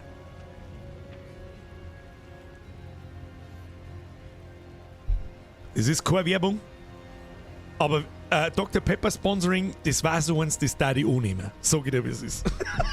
Sag ich dir, wie es ist. I fucking love it. So, was wollten wir da? Machen wir da Vollbild. Gehen wir auf Pause. So, grüß Gott miteinander. Ich verstecke mich hinter meiner Pausenfigur für alle, die in der Zwischenzeit zugeschaltet haben. Wir machen immer wieder mal so alle Stunden. Gehen wir rauchen, bieseln, Trinken holen und so weiter. Währenddessen zeige ich hier die neue Podcast-Folge, wer den Podcast noch nicht kennt. Ausrufezeichen Spezi-Wirtschaft in den Chat hineingeben. Ich wünsche Ihnen viel Spaß. Wir sehen uns in ungefähr 2 bis 3 Minuten wieder. Bis gleich. Floki machen Ganges so Menschenfreunde. Ich glaube, der Floki kotet gerade in den Ganges. Ich glaube auch. Oder er kotet dann innerhalb vom Ganges. Ob dann der Ganges Regenbogenfarben hat? Ah, da muss schon viel koten, das ist schon groß. Der ist schon groß. Da musst du schon schauen, ja. Oh, leg mir mal. Scheiß Festel. Und vor allem, ich finde es ja geil, wenn sie wirklich irgendwas Lächerliches machen vorne. Also wenn sie sich bewusst peinlich aufführen, mit einem richtigen Humor dahinter. Das ist halt ironisch gemeint. Genau, aber dann stehen sie vorne und lesen echte pseudo-lustige Geschichten. Ja, weißt du nur, wie es damals mit 32 mit dem Bullock gefahren bist und dann bist du hängen geblieben und wir haben halt die mit dem anderen Bullock ausgezogen. Genau so eine Geschichte. Wow, super. Lustige Geschichte. Das ist so ever. Schlimm einfach. Es ist so schlimm. Vor allem dann das ist ja immer das Gleiche. Jetzt haben ja dann Volksfeste. Gingen oder haben eigentlich schon angegangen. Lustigerweise, ich war ja letztes Wochenende zum ersten Mal seit Ewigkeiten 2-mal heimfallen und habe überhaupt nicht gewusst, wo hinten vorne ist. Und habe dann einen Stream sogar absagen müssen und lauter solche Geschichten, weil ich überhaupt nicht in der Lage war, in den Kasten heute zum Schauen am Feiertag. Und Leute haben vermutet, so, ja, da fangen Volksfeste an, dann bist du krank geschrieben und bla bla bla. Wir waren einfach nur bloß beim Griechen, oder? Wir waren einfach bloß beim Griechen und haben eine Flaschen Uso oder Flaschen Bananenschnaps gesucht. Man muss die Feste nehmen, wie sie fallen. Ja. Egal wo. Aber in die Volksfeste, Betriebsabend. Ja. Hast du da jemals Bock drauf gehabt? Es hat eine Firma gegeben, weil die Leute halt auch wirklich cool waren. Ja. Da waren ja da viele mit ähnlichen Interessen und so. Das war immer cool, aber ansonsten in der großen Firma, wo ich 10 Jahre war, da ist einigermaßen gegangen, weil die Betriebsabende dann mit der kompletten Firma waren. Der hat ja immer eine Festzeit und so gemietet gehabt. Und dann hast du die erste Stunde hingesessen und die erste Stunde zu deinen Kollegen gesessen und dann bist du halt querfeld ein und hast du die Leute gesucht, die du Menge hast. Aber ja, weil zum Beispiel da, wo ich gelernt habe und so, das waren nicht nur also Betriebsausflüge und so ein Scheiß, dass du am Wochenende was mit deinen Arbeitskollegen machst. Es ist wirklich extrem selten, dass du, ich sag jetzt mal, mit deinen Arbeitskollegen wirklich gut befreundet bist. Das ist einfach, das existiert eigentlich nicht, wenn man so drüber nachdenkt. Und ich habe den ganzen Tag mit diesen Vollidioten zum tun. Ich mag es schon, das ist schon in Ordnung und so. Aber ich frage euch am Wochenende so auch nicht, ob wir mal eine halbe trinken. Ja, das hat den Grund. 8 Stunden. Weil ich einfach mal verfickte Ruhe haben will. Jetzt fahren wir auch noch, was weiß ich, nach Berchtesgaden in Bergei und dann haben wir noch ganz ohne an der Hütte. Ja, das wird super. Und ich bin dann wieder der Buhmann, der sagt, ja, ich bleib zu Hause. Ja, wieso denn? Weil ich die Schnauze voll hab von euch Vollidioten. Und die können ja dann auch nur über die Arbeit reden. Das ist ja das Nächste. Meistens, wenn du mit denen was machst, dann hockst du da. So viel wie die außer von der Arbeit über die Arbeit drin, so viel redet die in der Arbeit nicht über die Arbeit. Was ist mit euch Trottel? Also ich hab da einfach manchmal, das ist jetzt vielleicht ein bisschen besen so, aber ich glaube, es ist einfach nur wieder mal die Wahrheit. je länger das die Leute an so Betriebsabenden, da mache ich es auch so, wie du, gehst du eine Stunde hin natürlich, geht's der Gickel, Mackerlob, geht's der Maske, Mackerlob und so weiter, sitzt eine Stunde hin, laufst ein wenig Stand an, ist wieder gut, dann haust du ab und tust selber irgendwas. Aber es gibt ja da Arbeitskollegen und das ist einfach bei 90% der Belegschaft, die bleibt da den ganzen Abend. Ja. Das heißt für mich, da existiert sonst kein Leben. Die haben sonst keine Freunde. Da muss einfach, das ist der einzige Lebensinhalt, ist diese Firma. Ja. Da wo ich mir denke, Leute, why? Das sind dann die Kollegen, die dann sagen, ich kann doch nicht, kannst du schon um 4 Uhr heimgehen, das kann man eh nicht leisten, weil du behindert bist. Tut mir leid, Thema ausgeschwatzt. Ich hab das gleiche Pensum an Arbeit gemacht, das du jetzt noch, das hast du nicht mehr erreicht zu der Zeit. Und wenn du um 6 Uhr heimgehst, dann hast du vielleicht das gleiche geschafft, was ich geschafft habe. Der einzige Lebensinhalt der Arbeit ist, es ist einfach traurig. Ich kann es nachvollziehen bei, ich sag jetzt mal, Selbstständigen, da gibt es mir sicher mehrere Beispiele, nageln Sie mich nicht fest, bei selbstständigen Bauern zum Beispiel. Ja, das ist die klar. kennen nicht aus, die müssen, was weiß ich, wann Viecher geführt gleich am Anfang. Wahrscheinlich um 5 Uhr in der Früh geht's los und dann kommst du um 8 Uhr auf die Nacht, bist du irgendwann einmal fertig und bist eigentlich noch nicht fertig, aber fällst halt da um. Ja. Das ist was anderes, da gibt es keinen anderen, du hast keine Zeit für einen anderen Der normal Lebensinhalt. depperte Angestellte, der nur im Büro drinnen sitzt, für ihn völlig gesichtslosen Menschen arbeitet. Ja. Und das in dann den so meisten Fällen. Und das dann so abfeiern, als war das meine eigene Firma. Ich Ja. kann das nicht, ich kann mir das nicht erlauben, du kannst alles erlauben, du Vollidiot. Du bist für 40 Stunden, das ist sauber 2, angestellt und mehr musst du nicht tun, du Trottel. Du musst nicht 60 Stunden arbeiten, unbezahlt. Mal ganz bewusst über den oft flapsig dahergesprochenen Satz nachdenken. An die typischen 9-to-5 Büroleute oder Baustellenleute vielleicht auch, das ist ja 9-to-5, sage ich jetzt einmal. Ja, nehmen wir einen fiktiven Namen, Flockiane. Wenn du jetzt nochmal das nächste Jahr so richtig einhängst, dann kann sich der Chef einen zweiten Bentley kaufen. Völlig. Gut gemacht. So, Ganz bewusst mal über den Satz nachdenken. Aber er lässt dich dann vielleicht... So! Jetzt habe ich eine kleine Beefy verspeist. Jetzt trinken wir mal einen Dr. Pepper aus.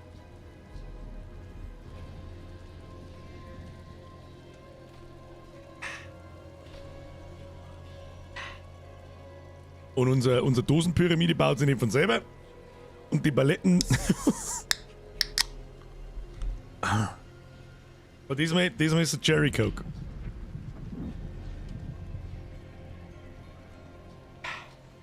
Alles das gleiche Zuckerwasser.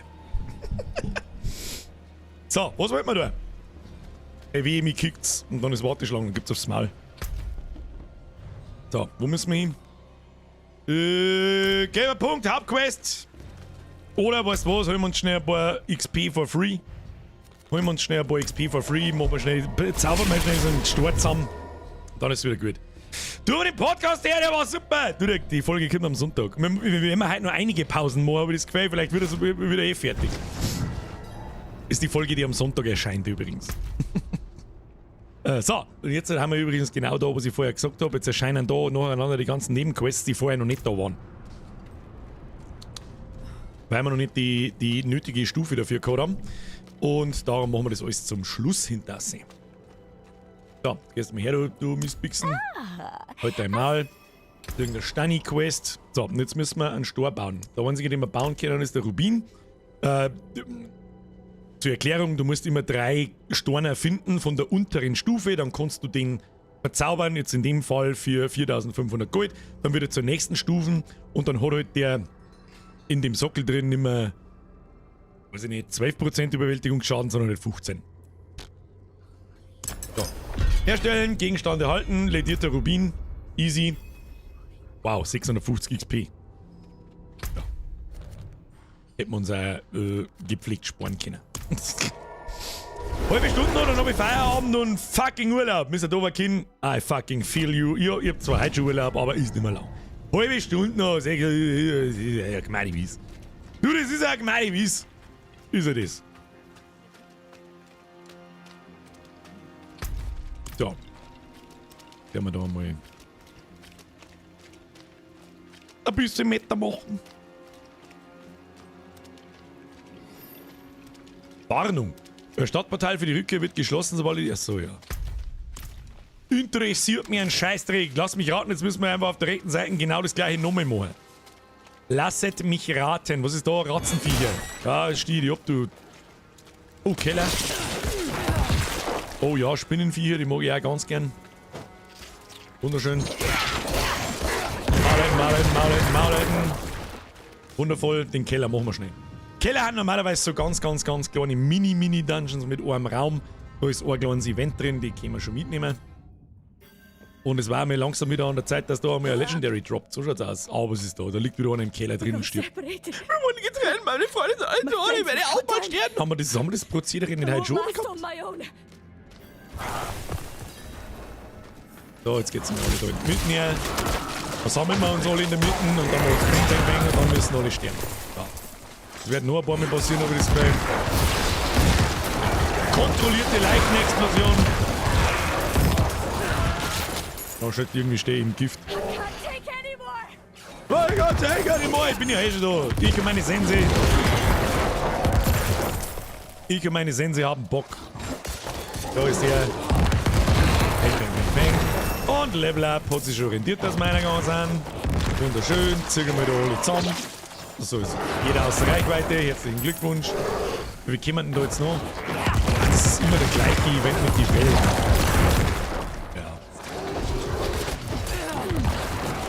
Jetzt zerstört's ne.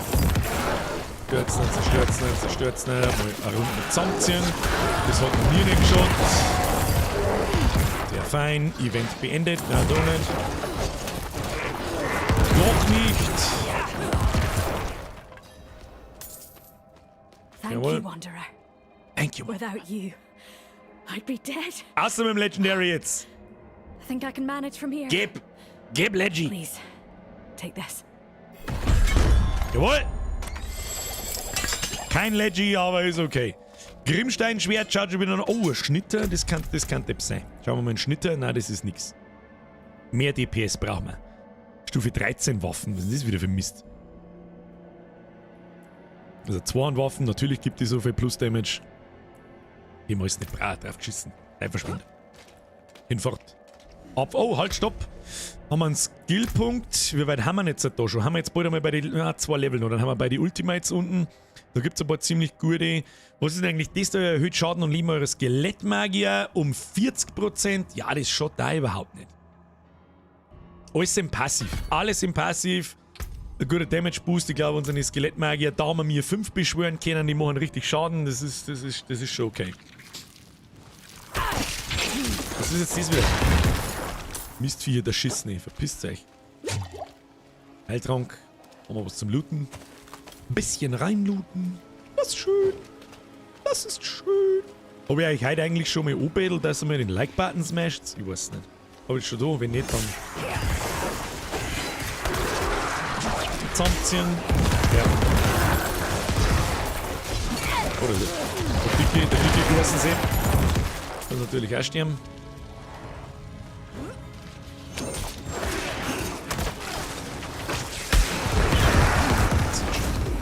Oh, Elite-Sepp, auf den hätten wir warten müssen. Fix. Jetzt warten wir aufs Zusammenziehen. Ja, jetzt gehst du wieder her. Gut, dann gehen wir mal da zusammenziehen. Jetzt bin ich eingefahren, warum auch immer. Da ist auch da unten, das wäre so ein Freeze drauf. Ja, gib dem Affen Zucker. Sehr schön. Nein, gelbe Handschuhe, die nehmen wir natürlich mit. Die werden ja gleich kontrolliert. Rang für Schnitter, hilft uns nicht viel. Geschick und kritische Trefferchance, das ist stark. Aber wir verlieren viel Int. Ah, das sind schwächer bei uns nicht. Ah, ein schwächer bei uns nicht. Da behalten wir uns unser nicht. Oh, da ist ein oranges Gebiet. Da kann man mal reinschauen, ob wir das freischalten können. Das haben wir heute auch noch gar nicht gemacht. Das schaut auch mal überhaupt kein Magnet. So wieder wie es ist. Wie schaut es eigentlich mit unseren unentdeckt? Gibt es da keine so Gebiet-Dinger? Doch, da oben. Belohnungen anzeigen. Ah ja, 30 Punkte brauchen wir noch, dann kriegen wir einen Skillpoint. Den nehmen wir, also einen nehmen wir pro Gebiet auf alle Fälle mit. Das ist bloß noch die Frage, wie wir mir, da müssen wir von unten rein. Ja, machen wir mal so ein Event. Die haben relativ schwer und relativ zeitaufwendig, aber trotzdem, da kann gerne mal was droppen. Aber sie haben eine feste Stufen. Also die skalieren nicht mit dir mit. Sondern glaube ich, haben wir feste Stufen, dann ist da ein Boss drin und wenn er natürlich 5 Level drüber ist, dann brauchst du gar nicht anfangen, weil zum Schaffen ist er schon. Aber es dauert halt ewig und 3 Tage. So, tötet alle Gegner im Friedhof von Skoldsgen. Ich glaube, da haben ja schon andere Spieler, das glaube ich macht auch schon jemand. Wenn ich das richtig sehe. Ja, und dann schon da die umeinander. Das Pistolet. Ja, ich sehe schon. Wollen wir mit diesen hier, dann haben wir zusammenziehen. Dann haben wir jetzt Zeit zum Sterben, Kinder. Draufhauen. Oh, wunderschön. Boah, aber kurzer Spaß. Da haben wir genau richtig gekommen, dass es gerade jemand fertig gemacht hat, oder was? Was war jetzt das? War das jetzt einfach bloß so ein Billo-Event oder war das so ein Gebiet, so ein Dings da zum Freischalten? Ja, gut. Was haben wir gekriegt? Ein Dolch. Ja, der hat nicht recht viel mehr Damage bei unserer. Schon bedeutet Überwältigungsschaden, Arschlecken, 3% Bewegungsgeschwindigkeit, alle Werte, nix sehen. Rangschnitte, und alles weg. Alles weg mit dem schon. Like-Button smashen ist immer das erste, was ich tue, wenn ein Stream kommt. Auch wenn er in ein Stream kommt. Das ist... Da freue ich mich nicht. Oh, der Verbindungspartner, nein. Sehr schön, der bringt uns ganz viel, wenn kann ich Viecher nicht tun. Oh ja. Nehmen wir mit. Warte, meine Skelly Boys, die kommen aber... Warum reiten da in der Wildnis irgendwann umeinander? Was ist mit den Leuten? Was ist mit den Leuten? Erkündige euch bei den Rittern in Tiermeir über Lilith. Ja, wir müssen ja immer nur außerfinden, wo ist die Lilith bei dem alten Dicken da durch. Dann werden wir das reinlooten ins Viech. I need more time. Mir auch schon aufgefallen ist, an so Flüssen und an so Flussbetten und so weiter, haben gerne mal so Mineralien-Scheiße. Warte mal. Gehen wir unten lang. Unten lang war ich fast vorbeigelaufen. Was ist mit der Eichner?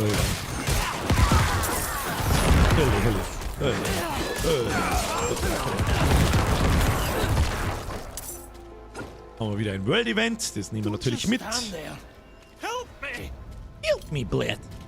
Lass mich raten, dann müssen wir wieder ganz furchtbar viele Viecher killen. Sehr schön. Wir kommen jetzt da alle schön brav mit rein. Komm. Ja, die sterben halt alle, bevor ich es zusammenziehe. Das ist... Leute, das ist schon so lustig. So, wo sind alle? Wo sind denn alle? Stirbt die Sau. Stirbt die Sau, stirbt die Sau. Das hasse ich, wenn die Viecher über 3 Kilometer weit auseinander umeinander spawnen. Die ich weggeschickt umeinander gurken muss. Wenn alle zu mir kommen.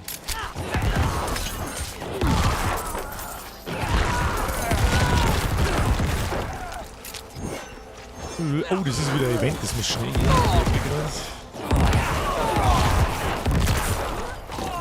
Wo sind die Gegner? Tun wir jetzt Gegner her.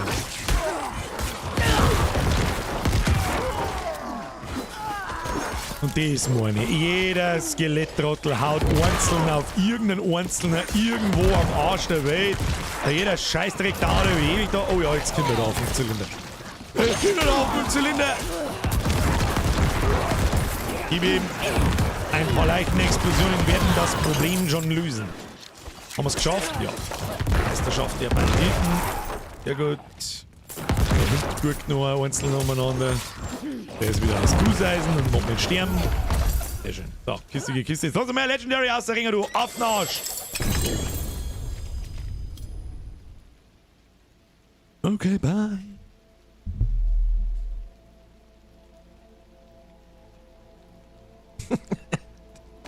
Aber warum ein Beine? Ich hab schon Beine!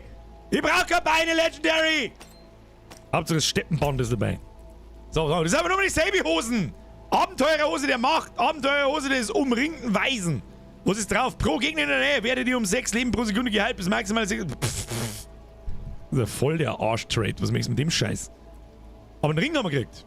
3% Kontrollverlust, physisch, Schaden gegen folgende Gegner betäubt. Das ist sehr gut. Schauen wir mal. Tipps physisch, verlangsamt und kriegt Chance. 1,2 verwundbare Ziele. Ja, tauschen wir den aus, glaube ich. Da meine ich, der mir den da weggert. Es ist mehr Damage für betäubt und unsere Leichenranke betäubt auch. Es ist Crit-Scheiß, verlieren wir ein bisschen, ist aber nicht schlimm, aber der physische Schaden geht in T. Und ja, das passt schon. Dann tauschen wir den unten aus. Wunderbar. Und weiter geht's.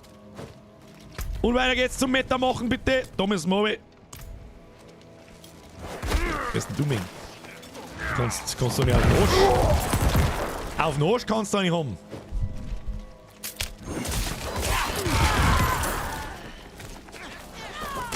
So, du musst zusammenlooten da. Das ist nicht... Das ist dafür... da ist so. So, schön alle zusammenziehen und sterben. Ich liebe es, wenn Pläne funktionieren. Schlange. Neck is neck, go die.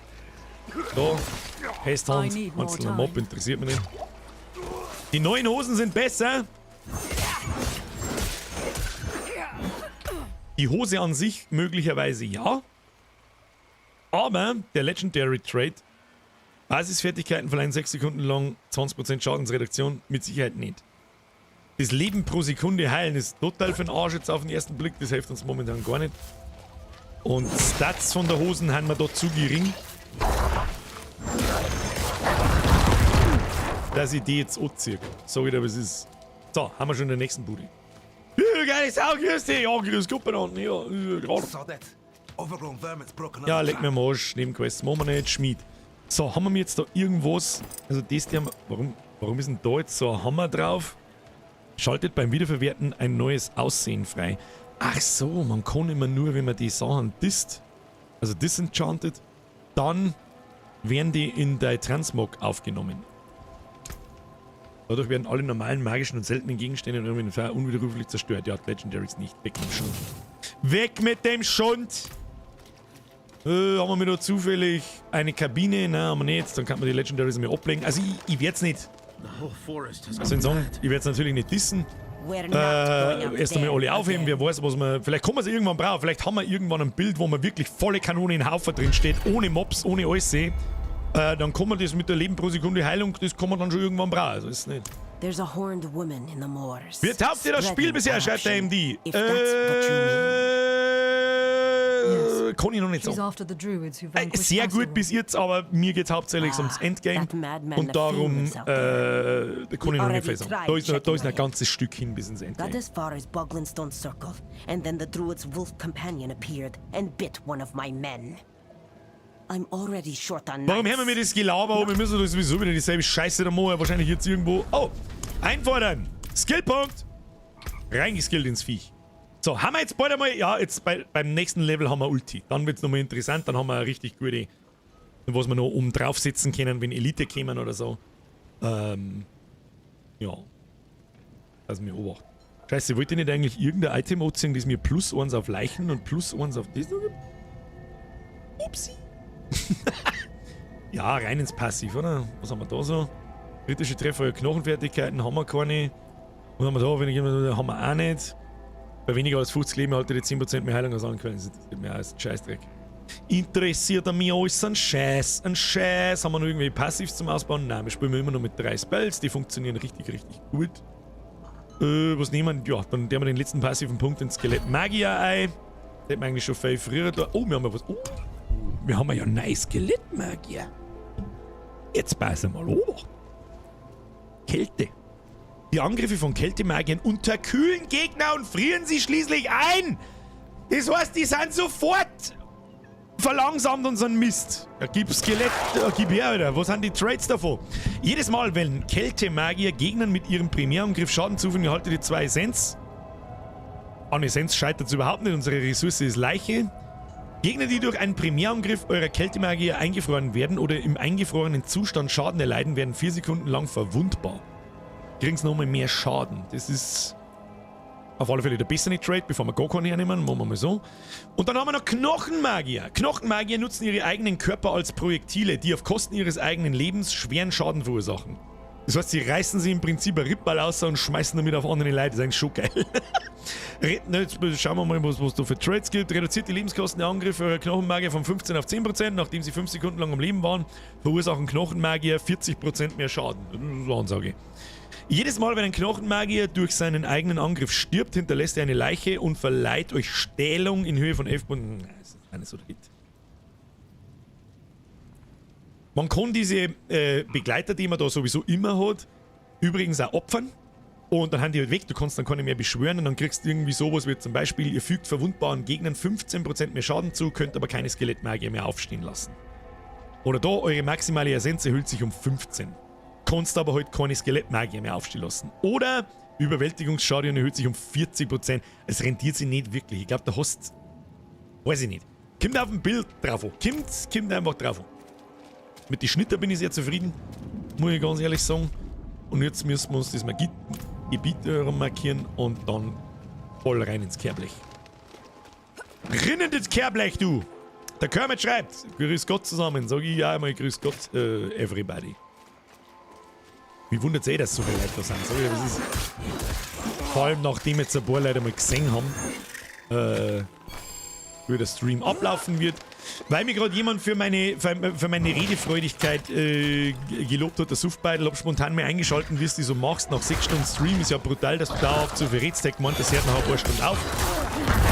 Ich mag natürlich noch nicht versprechen, ob das nach 3 Tagen auch immer noch so ist. Wir werden sehen. Ich hab's auch noch, ich hab noch nie... Ist das... Haben wir mir jemals... Jetzt haben wir 5 Stunden, 50 Minuten da. Haben wir mir jemals so langen Stream gemacht?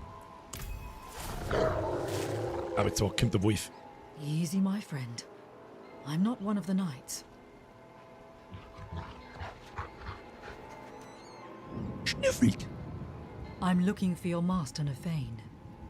Think you could help me with that? Kriegen wir jetzt Hilfe von einem Wolf. Gell? Good boy. Good boy. Lead the way. Lead the way. Show me, do you know the way? Hallo! Kann man den streichen? Der hat sogar einen Streich. Warte mal. Hallo. Man kann Hunde übrigens wirklich streichen. Jetzt muss ich am Nachlaufen, aber da ist leider ein Keller, den muss ich nicht mitnehmen.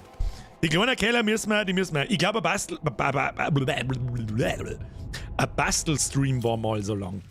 Ja, also ich glaube, 5 Stunden haben wir mit Sicherheit schon mal gestreamt oder 6. Der ab 6 aufwärts wird's dann happig. Glaube ich. So weit, so. Was liegt denn da für ekelhaft die Scheiße am Abend? Hui, Dave, mach's kaputt! Kill it with fire! Was ist denn dies? Was ist der wohl leck, oder? Jetzt geht der Punk ganz anders ab. So, zusammenziehen! Oder, da muss gleich, wo ich hinklicken soll, weil lauter. Das war aber kurzer Spaß in der verseuchten Grube, lol. Da sitzt wieder eine Stunde lang Chor oder 2 Stunden lang. Was ist da hinten? Da blinkt noch was. Was blinkt da? Da muss ich die Gackel da kaputt machen. Schon. Passt schon. Oh, wir haben noch keinen. Ich Vollidiot! Soll ich vielleicht einmal Skelettmagier aufstehen lassen? Tut nicht schon wieder. Hier, du ahnungsloser Vollidiot. Halloween-Streams haben auch über mindestens 4 Stunden. Das stimmt, ja. Da haben wir die Spiele meistens auch fertig gespielt. Ja, ganz ehrlich, so auf die Nacht hin wären 4 Stunden, 5 Stunden dann schon alle happig. Also so ab 12 Uhr 1 wird's einfach happig. Es ist jetzt nicht so tragisch. Also bisher, ich weiß ja gar nicht. Aber auf Dauer möchte ich das nicht. Sag ich dir, was es ist. Auf Dauer darf ich wahrscheinlich narrisch werden. Da, wo haben wir jetzt da? Lass mal die... Oleg, was soll denn der scheiß Werwolf aus? Spitzt du oder was? Ja, lassen wir unsere 4 mal, oder? So. Schieben brav alle auf einen Haufen. Die ganzen betäubten Vollidioten einfach zusammendreschen. Jetzt werden wir dann gleich Level 23. Das ist der Ips. Jawohl. Zauberhaft. Mal ganz ehrlich, mir taugt es euch bis jetzt. Keine Ahnung, es ist halt. Natürlich, ich meine, ich kann natürlich mein Maul nicht halten. Ich kann nicht da sitzen, 500 Leute knapp herin. Dann kann ich mir einfach hier sitzen und einfach mit dem Maul halten. Die ändert sich vielleicht nur über die Tage. Aber so, ich sag, dass es ist. Fulltime-Streamer mega nicht sein. Da vergeht man irgendwann Gaudi. Die machen mir die Spiele kaputt, die machen mir. Aber das ist halt jetzt ganz was anderes. Ich bin anders hyped auf Diablo und voll rein. Oh, wir waren fast gestorben, oder? Was ist denn da kaputt? Sehr stabil der Stream. Haupthaar, Bro, das lese ich natürlich sehr gern. Irgendwo, ich lese, wie soll ich das jetzt sagen, ohne dass es blöder wird? Irgendwo ist mir scheißegal, weil ich streame einfach da hier und wenn ich noch nichts mehr sage, dann sage ich nichts mehr. Das ist im Prinzip mein Urlaubs... Ich zock sowieso. Nefane. Alter, was ist mit ihm? Alter, der hat einfach gehabt, der hat keine Gackel mehr.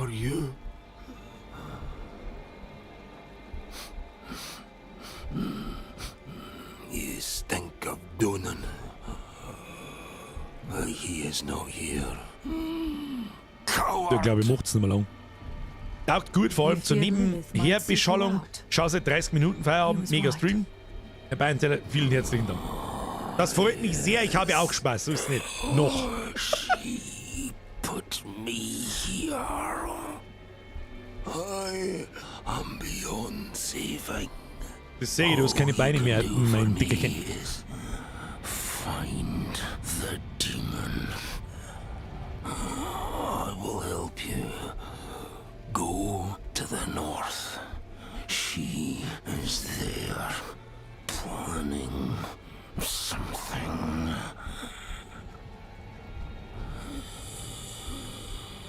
There is still time to stop. Der Hund wird uns begleiten. An der Stelle möchte ich übrigens kurz einmal erwähnen, und das ist kein Fanboy-Gelaber, glaube ich, für ein Action-RPG ist diese Grafik wirklich absolut Wahnsinn.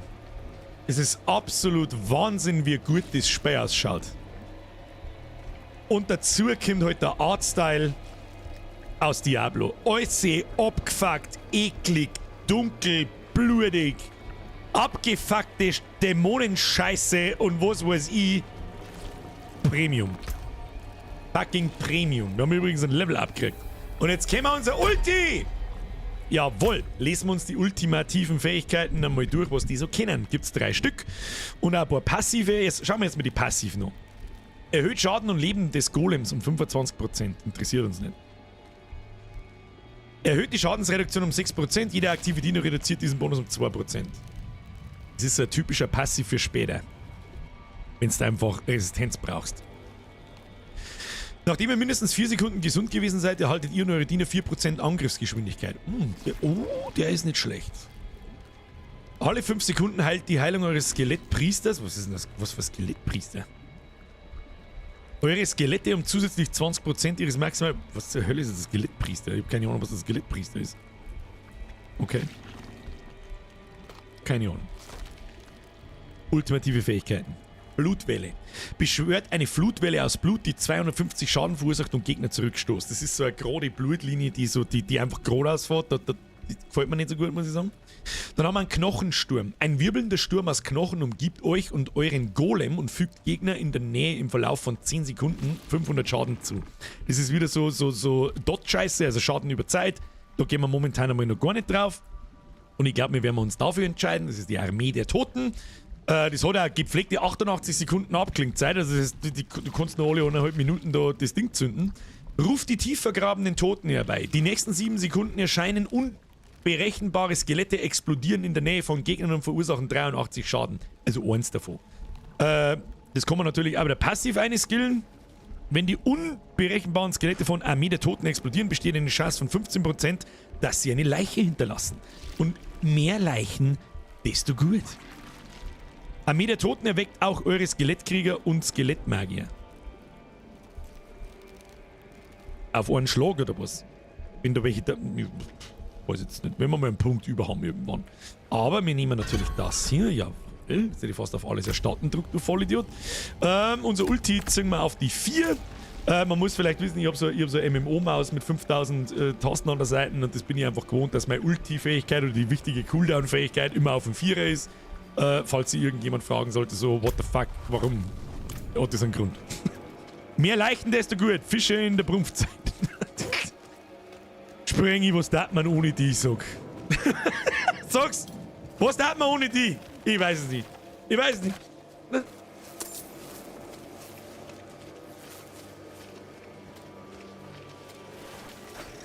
Und diese ultimative Fähigkeit, die zündet man im Übrigen auch nur, wenn Elite-Gegner da sind. Da für die geschissenen Dinger da brauche ich kein Ulti nicht, oder bei Bossen natürlich, sobald es ready ist. Das ist einfach wirklich so. Bitte Bildschirm löschen, danke. So, da laufen wir jetzt einfach durch. So, was denn meine Skelettmagier? Die hauen da oben links im Eck irgendjemanden. Die habe ich noch nicht einmal gesehen. I need more time. Bitte einmal durchexplodieren, dankeschön. So, haben wir jetzt in so einem abgefuckten. There must be a way. Da haben irgendwelche Gefäße. Müssen wir die Gefäße kaputt hauen? Wie kommen wir da jetzt rein? Zerstört die unnatürlichen Wucherungen, die die Blockade beim ungezähmten Dickicht aufrechterhalten. Ach, da haben so weiße Markierungen auf der Minimap. Da steuert man mal in die Richtung, aber der vorgeschlagen. Fast fast die Ulti belebt nach und nach deines Ach, ist es ein Passiv? Also ist es ein Passiv, dass einfach wieder stirbt einer und dann brauche ich selber keine Leiche mehr casten. Das ist natürlich... Oder so glaube ich ist es aber nicht, aber das wäre natürlich ganz nett. Unnatürliche Wucherung. Zieh mal ein paar Viecher her. Oder für ein paar Leichen. Bitte sterben, danke. Dann haben wir mir die erste Wucherung zusammengehauen. Ich hab keine Wucherung gesehen. Hat irgendjemand eine Wucherung gesehen? Ich nicht. Kommen wir jetzt mal so. Hätte euch schon aufs Ulti gefreut, gell? Also für Viecher da waren aber die voll näher um wie ein Stück Viech. Also der Rekordstream liegt bei 5 Stunden 32. Dark Pictures, House of Ashes. Gerade nachgeschaut. Tatsächlich, 5 Stunden 2, das war der längste Stream. Ich weiß jetzt zwar nicht, ob du die Schnelle so schnell rausgefunden hast, aber wahrscheinlich die Streamliste durchgescrollt. Merci fürs Nachschauen. Und ja, damit haben wir gleich einen 6-Stunden-Stream beieinander. Damit ist das der neue Rekord. Und ich glaube, dass wir am Stück die nächsten Tage nicht länger streamen werden, weil ich erst Mittag rum irgendwann anfange. Ich werde die Story nicht weiterspielen off-stream, auch falls ich bin mit Sicherheit schon in der Früh irgendwann wach, um 10 oder so. Und wenn ich dann spule und schalte nicht einen Stream ein, dann mache ich bloß diesen Nebenscheiß, wie zum Beispiel die Lilith-Statuen suchen und so. Es ist der Stream so schon vielleicht ein wenig trocken, aber dann wird er tödlich trocken. Mal schauen. Also auf keinen Fall irgendwelche wichtigen Dinge. Findet ihr raus, was am Ende der Verderbnis liegt? Ja, das werden wir rausfinden. Wahrscheinlich ein riesengroßer Blutbatzen, was denn sonst? Was sonst? Da ist Letten, da ist irgendwas zum draufklicken. Hab ich schon gesehen. Müssen wir da überhaupt drauf drücken? Ich glaub nicht. Und da haben wir irgendwie mehr Vieh mit 2. Was soll das? Hallo, ich bin der Elisabeth. Da hinten war ein Baum, man sich jetzt mit dem Band da lang anscheißen, oder was? Damit zusammenrollen. Let its anger ever burn. Until it has devoured the whole Rede irgendeinen Mist. Ist jetzt das wirklich schlimm, dass wir mir diese Dialoge überspringen? Ganz ehrlich. Also mir ist scheißegal. Cutscenes gelangen. Wir haben auf alle Fälle auf der Spur nach der Lilith. Oh, was ist da alles los? Was ist das für ein ekelhafter Wichser? Ah, außer mit dem Schund. Geh außer mit dir, Kim. Können wir zusammenziehen. Oh, und jetzt sind wir wirklich sterben. Was ist da alles los? Hier, Hirnbrei bei uns Letten. Was ist jetzt da? Kommt jetzt der Blutgott. Oh, leck, was ist denn das? Oh, leck, was ist denn das? Und deswegen mag ich das Spiel so sehr. Es ist einfach ein 3-köpfiger, 5-köpfiger, 4-köpfiger. Ja, wie viele Köpfe hat er jetzt? Ja, einige. Aber ja, was ist mit dem? Der hat ja nur noch halb Leben.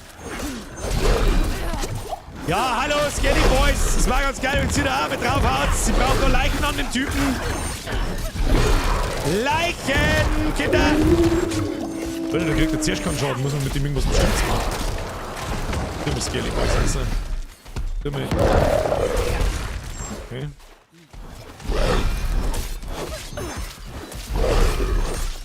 Ja, ist so, oder wo ist da ist dieser Anzeigefehler? Finde ich eine Möglichkeit, die Geburt des Amalgams zu unterbinden? Da müssen wir irgendwas... irgendwas Besonderes da ist, ne? Also weg. Weg. Damn it.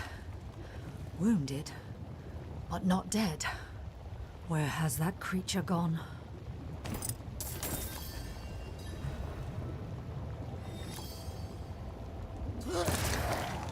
Ich weiß nicht, er ging von alleine. Was haben wir gekriegt? Stachelige Wache, 400, 200, Stufe 16, 11 Int, das ist schon mal gut. Schaden des Typs Physisches, ist auch gut. 9 Wille ist auf alle Fälle auch gut. Auf Dornen ist geschissen und es ist ein Sockel drauf, die ist definitiv besser wie unsere. Jetzt ziehen wir an. Okay, da ist 13 Wille drauf, das ist mehr. Knochengefängnis ist geschissen, weniger Schaden durch Gegner in der Nähe, das kann man immer brauchen, 32 Dornen. Was verlieren wir? Erhaltene Heilung ist drauf geschissen.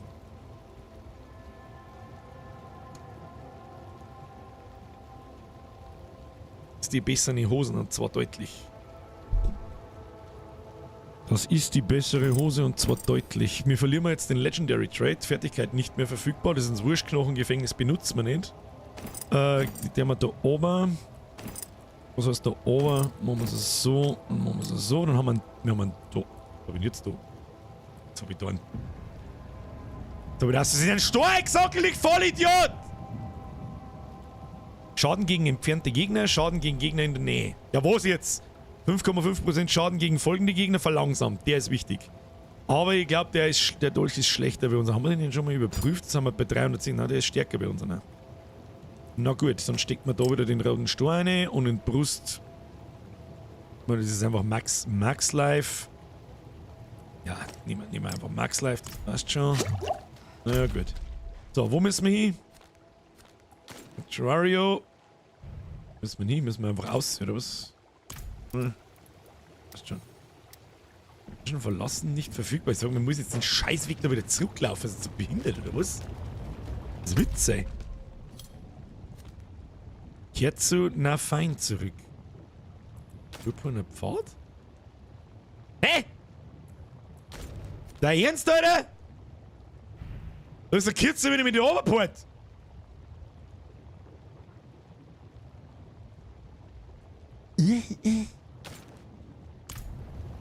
Übersehe ich irgendwas? Das ist nicht zu Ende gedacht. Na, Kinder, deswegen so, wenn ich da jetzt zu Fuß zurücklaufe, außer da kommen jetzt wieder Viecher oder irgend sowas.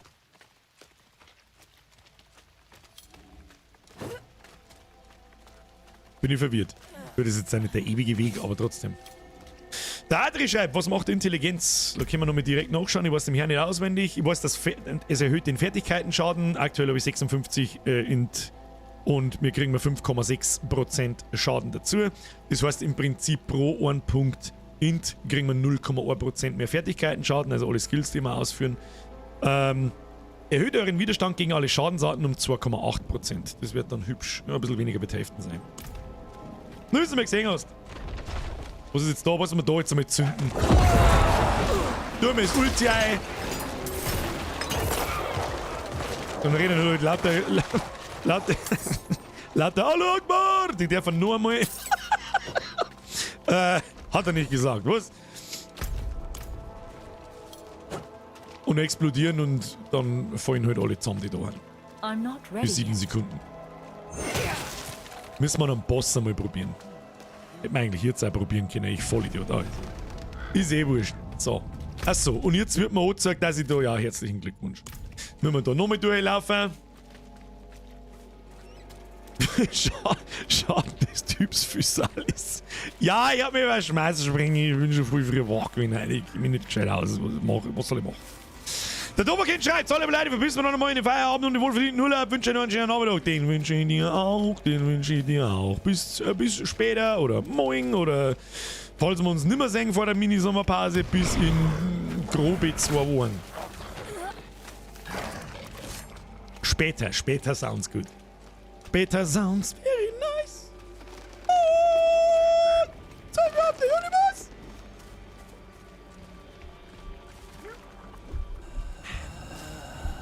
Ja, ich hab's aufgehalten, Kim, laber nicht irgendeinen Mist jetzt da. Lass mich raten, wir müssen wieder zurück aus. Ah ja, jetzt haben wir diese 2 Druiden befreit von einem Scheißdreck.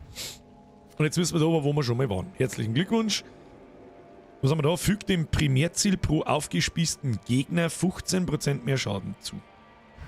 Ah. So, Töten Beschworer. Genau. Was haben wir da? Eure Skelette erhalten höheren Schaden, solange sie am Leben sind. Bis maximal 20% nach 10 Sekunden. Den brauchen wir. Den müssen wir uns holen. Friends of the Sun. Zurück Porti. Den Dungeon müssen wir mitnehmen. Das ist der erste Legendary Trade, den wir auf irgendein Item drauf zaubern. Der kostet nichts, den haben wir für immer. Und 20% mehr Skelettschaden ist 20% mehr Skelettschaden. Jetzt haben wir erstmal Folgendes. Da haben wir noch was gekriegt. Was haben wir da gekriegt? So schauen verwundbare Ziele, 6 alle Werte, 5% Schaden verlangsamt. Warte mal. 342. Der ist ja nochmal weltenstärker wie das Ding, was wir mir haben. Jetzt können wir da nochmal Überwältigungsschaden, Schaden der Basisfertigkeiten, kritische Treffer bei Gegnern. Ja, wir haben einfach den Eis wurscht. Wo ist denn die Heiltussi? Bist du die Heiltussi? Ne, bist du die Heiltussi? Wo ist denn die Heiltussi? Die steht doch da. Da ist sie. Magic, Steel, I've seen all manner of wounds. Magic! Oh, was haben wir da? Oh, Moment. Ich hab ihn die übersehen können. Wann haben wir die aufgeklappt? Rang für Blutlanze, einen Rang für Blutwoge. Können wir beides nicht brauchen. Sag ich dir, was es ist. Können wir beides nicht brauchen. Klump verreckt's. Entzaubert alles. So, die zwei müssen wir von Hand entzaubern, weil da Steine drin sind. Schau, und dann fallen die Steine da auch wieder raus. Und alles ist cool. Jetzt haben wir alles. Wenn wir 100k Gold, haben wir das. Passt auch. Jetzt schauen wir mal. Ja, genau. Jetzt gehen wir in den Dungeon rauf. Und wenn wir den abgeschlossen haben, dann in die Stadt zurück, Quest abgeben und unsere Skelette boosten. Ein paar Viecher auf dem Weg zerpimmeln, das schaut mal überhaupt nirgends wie. Sehr gut. Habe ich ja wieder noch endlich Feierabend und wir das Spiel bisher Handkerchief. Es ist sehr schön. Ganz ehrlich, ohne irgendwie Sarkasmus und Ironie. Ich habe richtig hart Bock. Richtig hart Bock. Ich jetzt zerpimmeln. Oh, jetzt werden wir dann gleich 24. Nach dem Dungeon haben wir auf alle Fälle 24. Fast in Richtung 25. Dann können wir unser Necromant-Quest machen und kriegen den dritten Begleiter, nämlich den fetten Golem. Und der ist schon auch ganz cool. Das ist immer so ein fetter Fleischbatzen, der vom Haufen anspringt und die fetten Ludenschellen austeilt. Das ist ein guter. Was man tötet die Aldurkin, was auch immer das ist. Oh, Falle. Da gehen wir nicht rein, da werden wir gestunt. Ah ja, wir müssen 3 Aldurkin töten, dann müssen wir da aufhören, dann können wir wahrscheinlich die nächste Aufgabe. Werden wir schon hinkriegen. Dann haben wir da Grab. Da, grüß Gott beieinander. Kennst du mit? Der scheiß Keiler macht ganz schön Damage. Was ist mit dem? So, da haben wir schon den ersten. Oh nee, was ist mit dir, oder? Oder was ist mit dem? Ah, super, jetzt können meine Skelettmagier da wieder nicht reinschießen. Ich kann es aber auch nicht befehligen, dass es weiter hergeht. Also ganz komplett useless. Herzlichen Glückwunsch. Ja, jetzt steht's drin. Jetzt könnt's ihm geben. Komm, gib ihm. I need more time. Abgenutzte Hosen. Was? Dein Mom ist eine abgenutzte Hose. Also, wenn es ein Werwolf kann nicht mal. So, Fitzchen. Oh, die scheiß Keilerwichser machen bei ganz schön Damage, gell? Hackgottsackel. Belohnung freigeschaltet. Vorbereitete Ernterin. Aha. Zusammenziehen. Sterben alle leichter. So, da geht es natürlich nicht lang. Das ist bloß ein Bogen oben rundum. Drauf geschissen. Gehen wir unten lang. Erst einmal.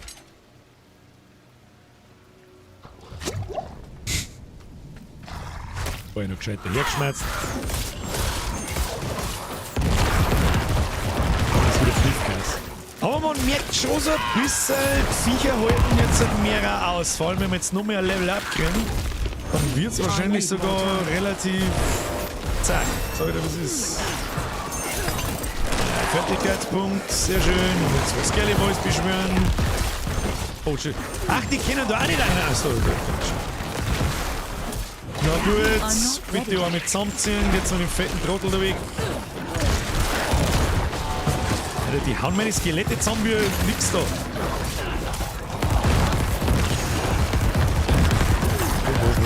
Wo geht denn der fette Eber eigentlich über hier wieder?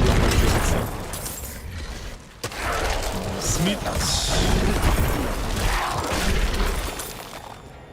So, ich soll vielleicht einmal mein Ulti benutzen, ich Vollidiot.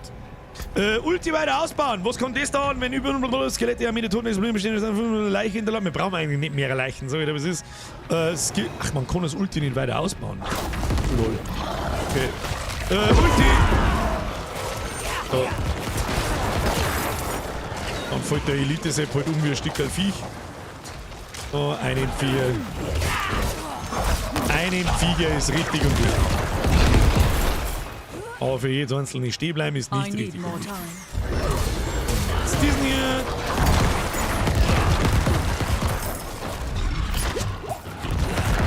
Fucking Eberwichser! Das ist doch kein Boss unten gewesen. Orangen. Schrein aufgeklappt. Und wir da noch mit aufschauen. Doch geht's da noch weiter.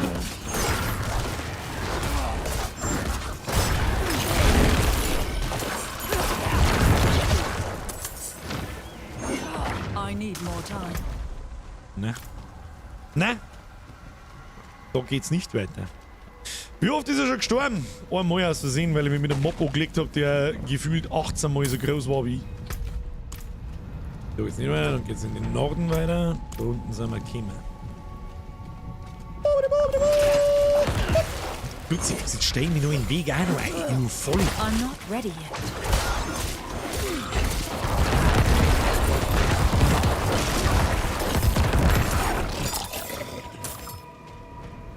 Ulti war noch nicht ready, ich hab schon nachgeschaut. Jetzt zeige ich mal nicht an.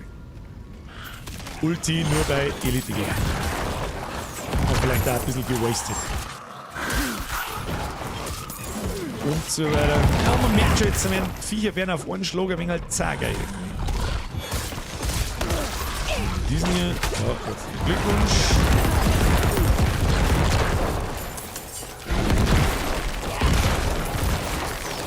Das sind wir auch Leute.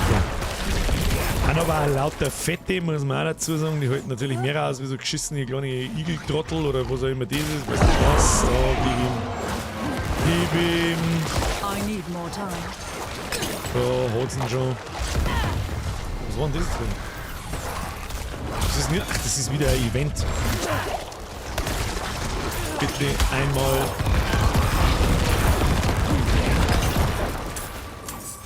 Bitte einmal in die Viechers rein.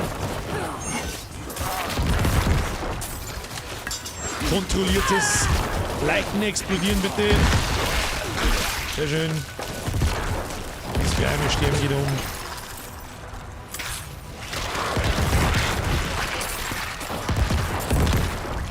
Bitte alle einmal in die Mitte kommen, Dankeschön.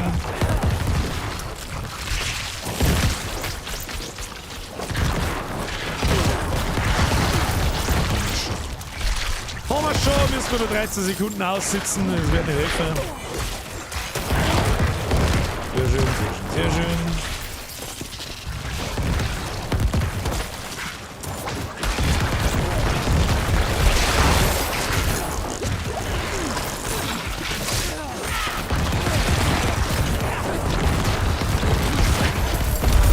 Botenschoter wurzelt. Da ist eine Spinne. Sind jetzt alle meine Skelette gestorben? Hatten die jetzt wieder drin stehen bleiben? Weiß kein Mensch wahrscheinlich. Handschuhe. Haben wir zwar mit Handschuhe kassiert. Können wir gleich mal überprüfen. 13 Wille, Schaden über Zeit, können wir nicht brauchen. Knochenspeer können wir auch nicht brauchen. Ein Rang Knochenspeer können wir nicht brauchen. 12 Rang für Blutwohl können wir auch nicht brauchen. Eine neue Hose, Lebensringe, Int und Stärke können wir eigentlich... Bei 9 Int war halt drauf, gell? Aber Stärke können wir eigentlich nicht brauchen, das bringt bloß Rüstung. Können wir nicht brauchen. Können wir alles nicht brauchen, alles ein Schund. Da, was skillen wir jetzt, ist die eigentliche Frage. Wo skillen wir jetzt ein? Ich brauche eigentlich nichts. Ja, in den Leichenraum können wir noch ein, damit die mehr Schaden macht und weniger Cooldown hat. Das ist nicht fair, das sind 0,4 Sekunden, aber 0,4 Sekunden sind 0,4 Sekunden. Was soll ich machen? Skillen wir eine. Solange wir kein anderes Legendary für irgendeinen bestimmten Bild kriegen, brauchen wir noch nicht lange umeinander wursteln. Ich frage mich langsam, wo der letzte scheiß Boss ist, weil langsam sind wir auf die Seiten da. So. Sehr schön. Ja, wenn wir da links haben. Heb ich aber die erste halbe auf! Du, vielleicht habe ich schon viel, vielleicht mache ich jetzt mal, wenn ich zum Rauer gehe und ich auf, du weißt das schon. Well, kannst du aufmachen, wann du möchtest.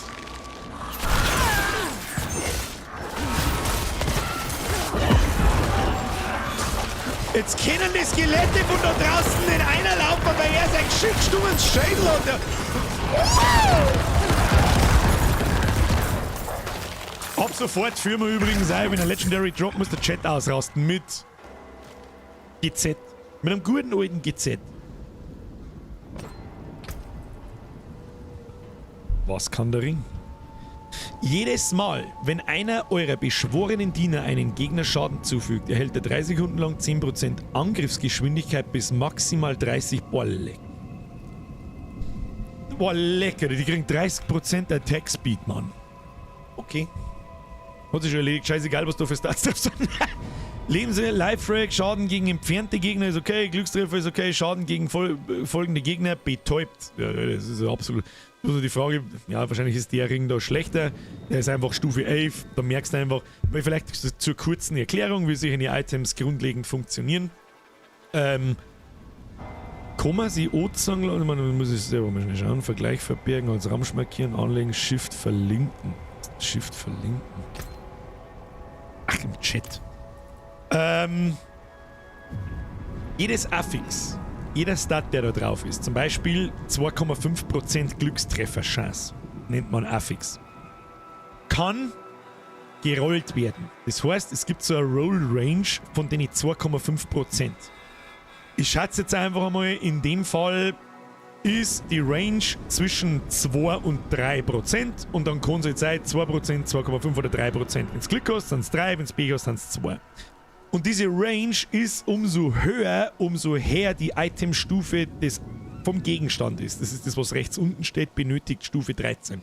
Beziehungsweise die Gegenstandsmacht, das Item-Level ganz oben 312. Da bin ich mir jetzt nicht ganz sicher. Und darum tausche ich jetzt blind den... Hoppla. Das ist nicht, warum kann ich jetzt mit Alt nicht mehr vergleichen? Nur mit Shift vergleichen. Darum tausche ich jetzt blind den Ring, den ich auch habe, mit Stufe 11 aus. Weil ich mir da einfach mehr sicher sein kann, dass der stärker ist. Jetzt haben wir 342 Attack. Ändert sich eigentlich gar nichts. Wundert mich sehr stark. Aber jetzt haben wir unseren Legendary Trait. Jedes Mal, wenn einer eurer beschworenen Diener einen Gegner Schaden zufügt, kriegt er 3 Sekunden lang 10% Attack Speed und das ist ordentlich. Reist nach Lichtung des Monddeuters. Das war da, glaube ich. Ne? Jetzt haben wir das Tor geöffnet. Da liegt da noch irgendwo zufälliger Leichen umeinander. Das wäre mir ziemlich blutig. Im Übrigen fällt mir gerade auf. Ich bin in der Blutläden geboren oder was soll ich machen? Ah, bam, du kommst mir gerade weg, dann machen wir ein Skelettmann her. Und je öfter das die jetzt zuhauen, desto schneller schießen sie, desto schneller hauen sie zu. Eigentlich richtig massiv starke Scheiße. War jetzt ein richtig cooler Boost.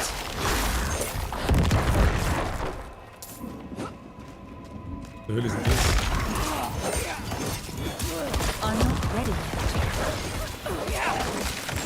Haut's nur zu! Und umso schneller, dass natürlich unsere Skelettmagier schießen, umso schneller sind Gegner vereist und lauter so ein Scheiß. Also das ist nur stark. Aber dass das immer noch gern so oft stirbt, was muss man jetzt eigentlich tun? Ja, zieh mal zusammen. Zieh mal zusammen und los sagt, oh, da haben wir wieder einen Elite-Mann. Da rückt der eine. Von dem meine Hallo Akbar, Skellies, Boys und Haut. Der droppt wieder gar nichts, bis bitte.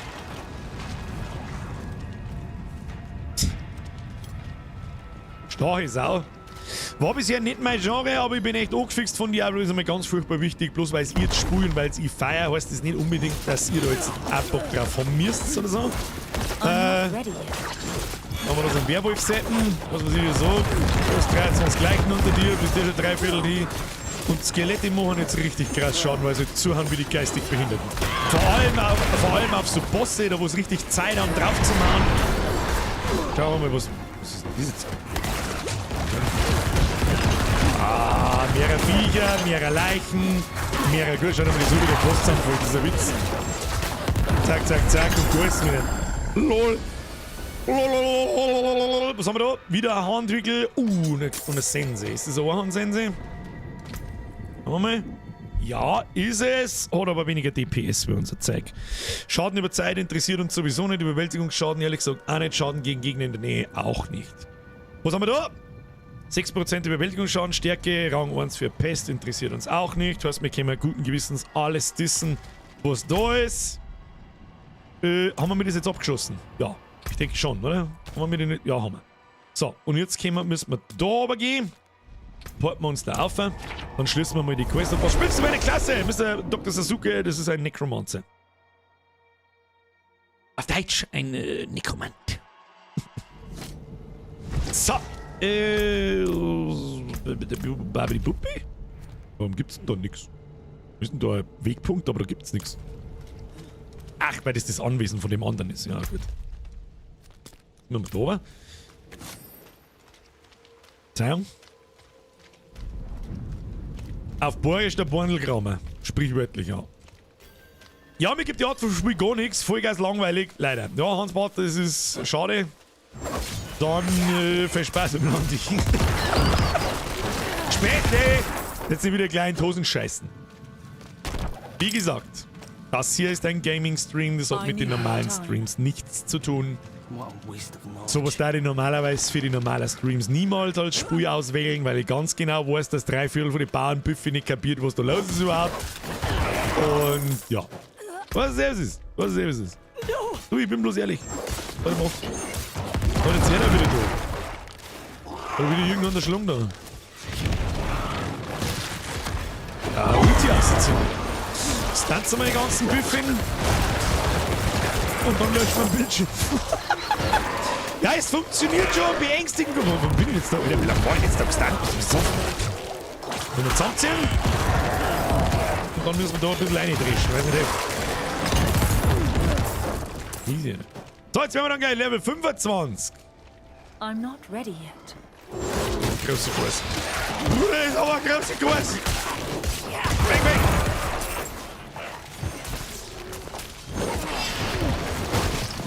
Da gibt's die fetten Kursen.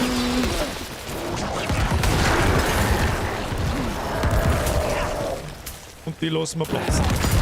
So, was ist was wurschtelt jetzt da oder haben wir noch was ist da? Block. I'll have to find another way inside. I have to find another way. Do you know the way? Ah, ist jetzt da vielleicht. Ach, jetzt müssen wir wieder da oben raus. Hab schon gesehen, was markiert ist. Alles gut, Birger, ich bin mehr der Racing Sim. Und das ist ja auch irgendwo das Schöne mit Racing Sim Sachen. Alter, da kannst du mich springen. Das ist für mich so wie wenn ich über die Formel 1 Leute schimpf, weil wer schaut sich in das Ohr. Ich kann es einfach nicht verstehen. Da sitze ich da und krieg einen Schlaganfall nach der ersten halben Runde. Komm hier, blöd. Ich mach Tür kaputt, sag Hallo. Wo ist Donan?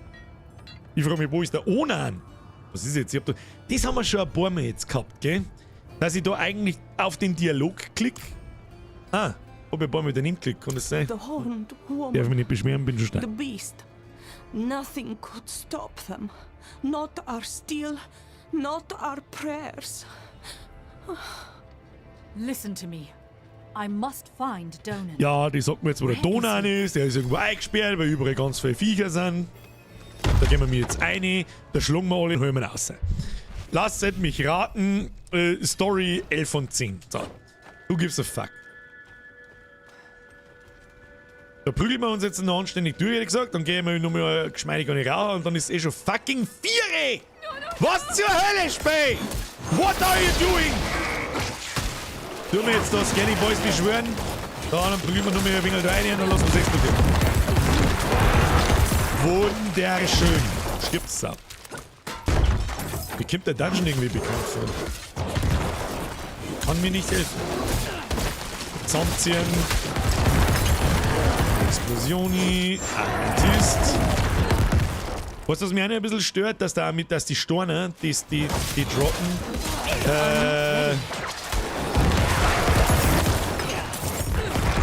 alle einfach weißer Text sind und ich gar nicht wissen möchte, wie viel dass ich da schon einfach liegen lassen habe, weil ich es übersehen habe oder einfach absichtlich ignoriert habe. So cool. Schön zusammenziehen und sterben. Ich liebe es. Gehen wir mal nach oben. Es dünkt mir nach oben. Da habe ich sogar Fehler.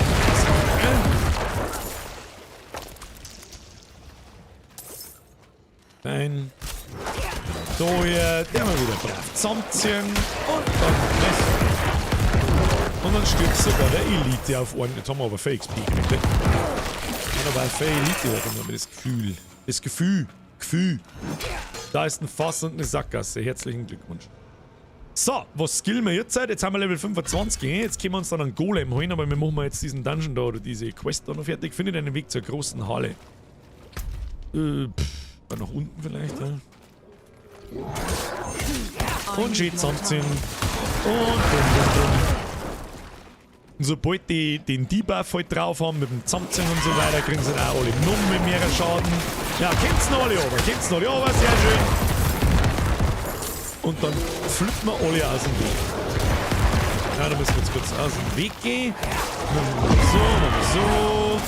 Sehr schön. Und dann stirbt's alle. Und dann ist es weg. Ich hab Magic gemacht.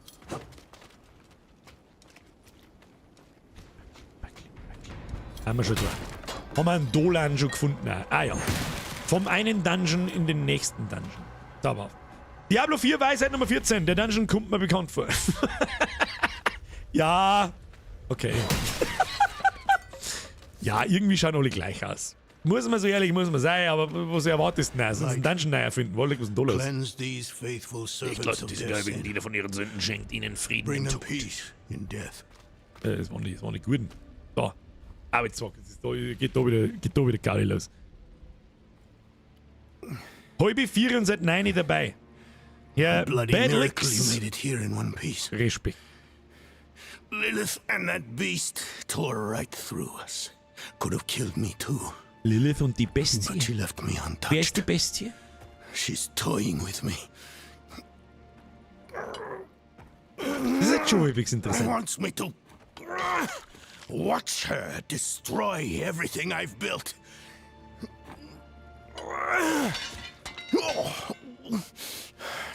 Damn it! Did you see Yorin the way you came? No. She hasn't won yet. There's still a chance to stop her. But I can't do it alone.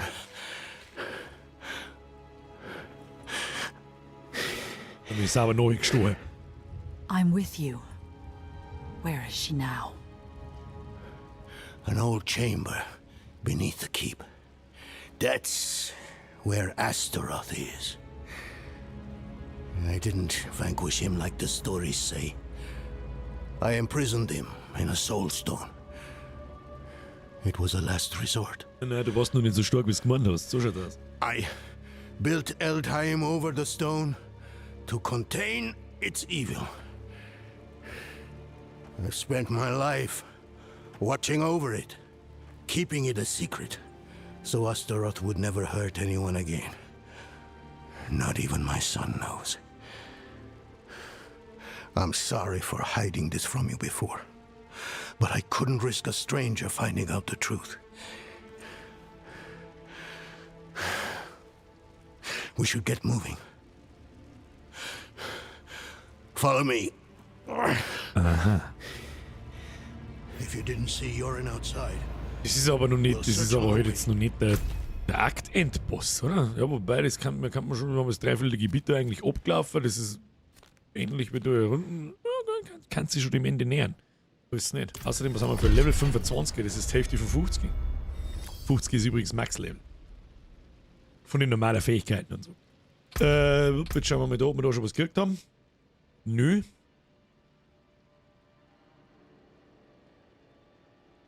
Naja, gut. Schließen. So, jetzt ist die Frage. Wie sollte man dann einen Golem machen? Und dann oder machen wir erst die Quest und dann einen Golem? Machen wir erst die Quest und dann einen Golem. Wobei, wenn das der Endboss-Golem ist.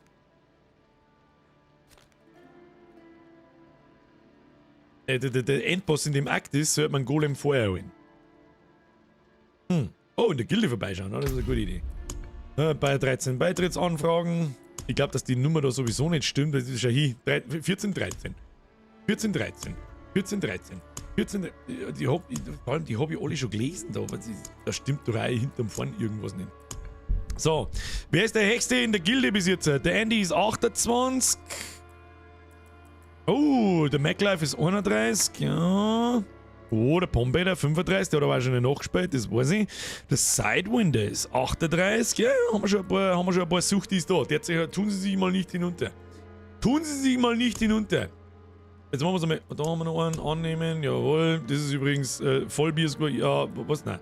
Freunde, jetzt muss ich da mal schnell schauen. Da sehen wir noch nichts. Das Boni ist 30, das ist 10, der Flaschler ist 14, der Grantler ist 14 und Gummiente ist 35. Das war mir irgendwie klar. Mir wundert fast, dass die Gummiente erst 35 ist. Aber wer weiß, wie sie sich anfängt zum Ziehen ab einem bestimmten Level. Also du brauchst natürlich immer mehr Erfahrung pro Level fürs nächste Level. Und irgendwann wird die Kurven so steil, dass es einfach ewig dauert. Kann ich mir sehr gut vorstellen. Blizzard selber sagt, es dauert, keine Ahnung, 100 Stunden oder so. Also, glaube ich nicht. Kleine Frage geht nur intern, oder? Na, ist öffentlich. Also, ja, glaube ich, keine Ahnung. Wir kennen alle möglichen Leute, kennen wir die kleinen Fragen da schicken.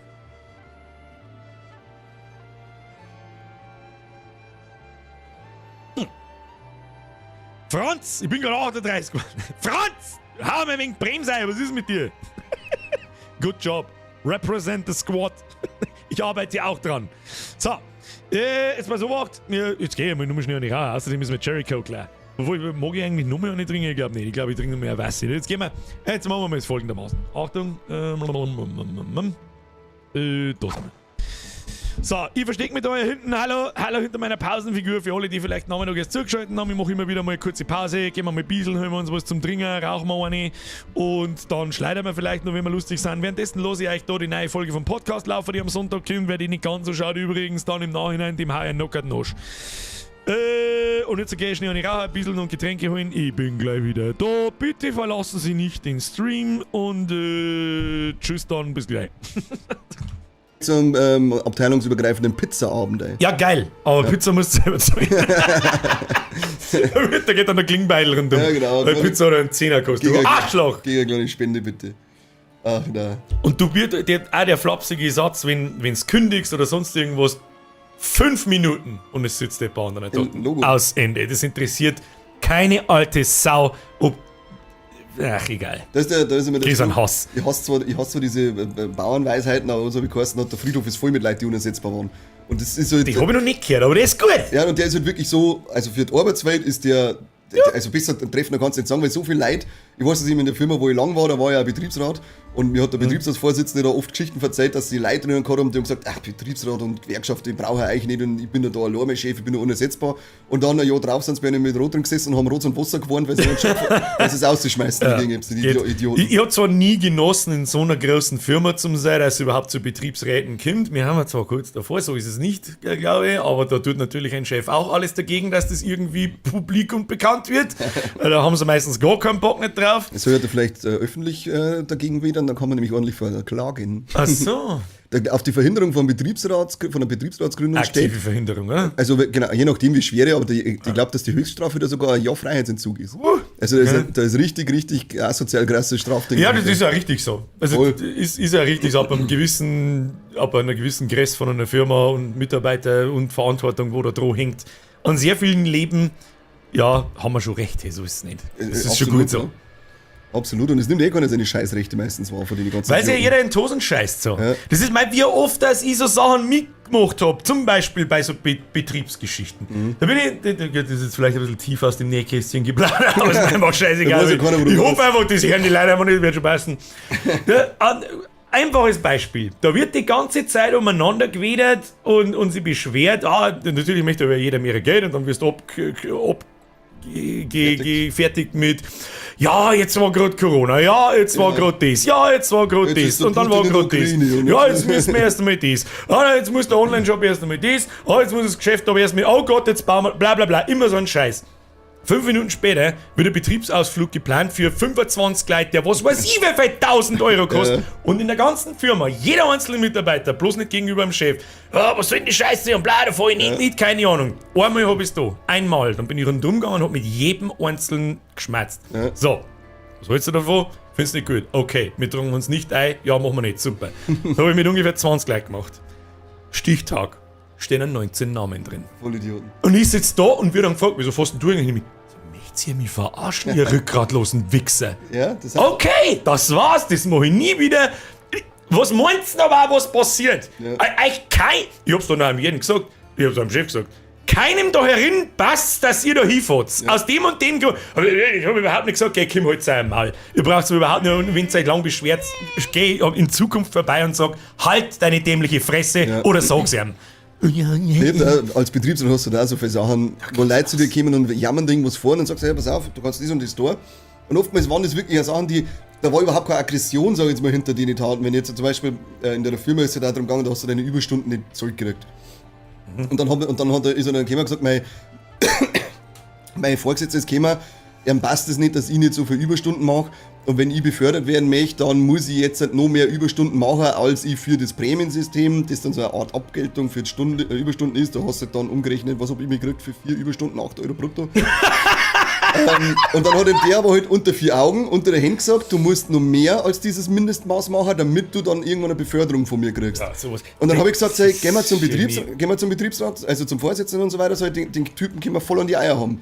Nein, das kann ich nicht machen. Sag, was möchtest du denn jetzt? Für was haben wir einen Betriebsrat, ihr Vollidiot? Sag, für was kommst du dann zu mir? Sag, zum Jammern habe ich keine Zeit. Sag, dann gehst du woanders hin, ohne Scheiß. Die haben halt die haben alle so viel Angst davor, dass sie nie wieder eine Arbeit kriegen oder sonst irgendwas. Und dann lassen sie sich lieber aussacken, verarschen und alles mögliche, anstatt ich sage, was ich gehe jetzt. Erstens mal, so Arbeitsrechtsstreite, die sind ja mittlerweile nichts Schlimmes mehr. Das heißt immer, der Chef kommt dann und sagt so, du klagst gegen mich. Nein, ich klag nicht gegen die, ich klag gegen die Firma, gegen die Gesellschaft, aber nicht gegen die in Person. Das ist aber das, was die Leute, glaube ich, im Knack haben. Die persönliche Ebene, meine ich. Ja, genau. Und da haben sie Angst, weil dann hast du halt, wenn der merkt sich das, deswegen können wir uns auch nicht aufführen, weil wir mal eine relativ kleine Firma. So, grüß Gott beieinander. Bin wieder da. Falls sich irgendjemand fragt, wo zur Hölle, was ist jetzt, bla bla bla. Es gibt immer wieder mal kurze Pausen. Wenn sich irgendjemand fragt, was zur Hölle war das gerade, das ist unser Podcast. Heißt Speziwirtschaft. Läuft auf einem anderen Kanal als bei mir.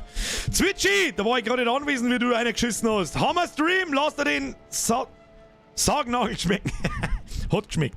Das ist so geil. Das ist halt einfach so geil. Okay, da bin ich mal an, war am Klo, schnell über den geraucht. Okay, so bleib so stehen und kommt Biergerin, schau mich so. Machst du Pause gerade? Und hat so eine Teekanne in der Hand. Also nicht so eine Thermoskanne, so groß ungefähr. Hat so. Nein, ich hab gerade eine geraucht, ich spreche wieder weiter. Ach so. Ich tu jetzt ein bisschen garteln. Und hab mal eine kleine Weinschorle gemacht. Okay. Well. 15:38 Uhr. Zeit für die erste Kandel Weinschorle. So, machen wir die Hauptquest fertig. Los jetzt. Jetzt war es interessant wie mit dem Podcast. Das hat vorher schon mal jemand geschrieben. When was the last time you saw Yoren? We were discussing what happened to Erida. Ich bin jetzt gespannt, was das wird. Das wird mit Sicherheit der Zwischenboss. Bin auch gespannt, ob jeder Boss da mehrere Legendaries droppt. Das ist nämlich essentiell wichtig für den Character Progress. 15:38 Uhr, Zeit für eine Kandel Weinschorle. Vielleicht sollte ich mir auch nicht einkandeln, weiß ich nicht. Nein, dann kriege ich Schelle und morgen nicht mehr. Das ist nix. Du, das ist nix. So, ja. Gut, dass wir da jetzt komplett durchgelaufen sind. Wichtig, da haben wir jemanden gefunden. Einer der Wächter, die Donan angefordert hatte, um auf Yoren aufzupassen. Ja, der ist offensichtlich gestorben. Was müssen wir da jetzt tun? Geht mit Donan durch die Kaserne von Eldheim. Da jetzt durch, kann man da oben springen. Oh, glaube ich. The last of my son's guardians. Come quickly. Was ist jetzt da mit dir? Was kam quickly? Ich hab ihn schon geschaut. Alles unter 1 Liter ist eine kleine Weinschale. Lea, bestätige. Kann er eigentlich das grau-schwarze Karre hinter dem Podcast-Logo als Desktop-Hintergrund haben? Du kannst einfach irgendwo oberladen. Das gibt es mit Sicherheit irgendwo ober zum Laden. Du hast aber jetzt zu einem gespritzten Weinschale gesagt. Weiß ich nicht, wir sagen mal alle Wein. Wir sagen immer Weinschale. Nee. Begriff gespritzten benutzen wir hier nicht. Den gibt es hier nicht. Muss sie leider enttäuschen. Oh, Viecher! Geil! Zackziehen! Explosion! Bang! Oh, da ist eine Elite hinten. Da schalten wir mir einmal sicherheitshalber. Schalten wir mir da einmal Ulti ein, damit nichts passiert! Stimmt, du Arschloch!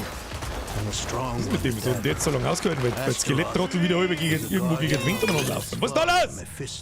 Twitchy! Bin seit 9 Uhr am Halbe eingegangen. Das schreibst du aber noch verdammt gut. Das kann ja nicht für halbe gewesen sein. Sag's, wie es ist. Der Teufel war's nicht. Sag's, wie es ist. Merci, Twitchy. Nur wegen Birger Sons of the Forest angefangen. Man kann aber auch ohne Birger Sons of the Forest anfangen. Kann man schon mal nicht sagen. Was ist jetzt wieder? Geht mit Donan zum Grab. Mich irritiert der Name Donan. Ich sag das, was ist. Was? Niederösterreich sagt man gespritzten. Oberösterreich. Der Maurer hat schon recht. Du hast aber jetzt so einen... Here it is.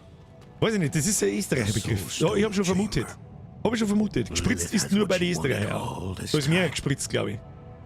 She took the stone. No sign of Yorin, though. We need to find him. We need to find him. Lass mich raten, da geht jetzt ein Loch auf und dann müssen wir springt an. Da ist Lilith.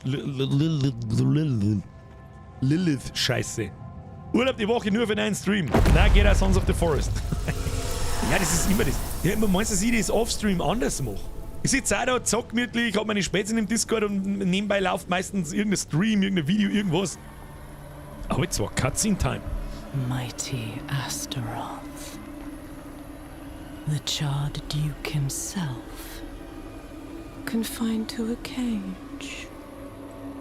What a pity. Das zieht jetzt die Bestie raus. Jetzt aber schon wieder besser. I have an offer. You will grant me safe passage to a place I am no longer welcome. In exchange, I will give you freedom and more.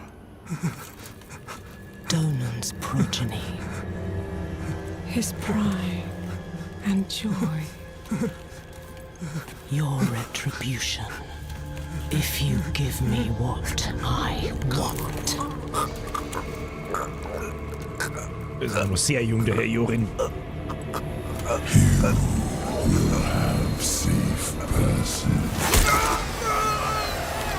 Ich würde sagen, das war definitiv der Kopf. Look at me! I'm a wonderful unicorn now! This makes me angry. Another vision? I'm very angry.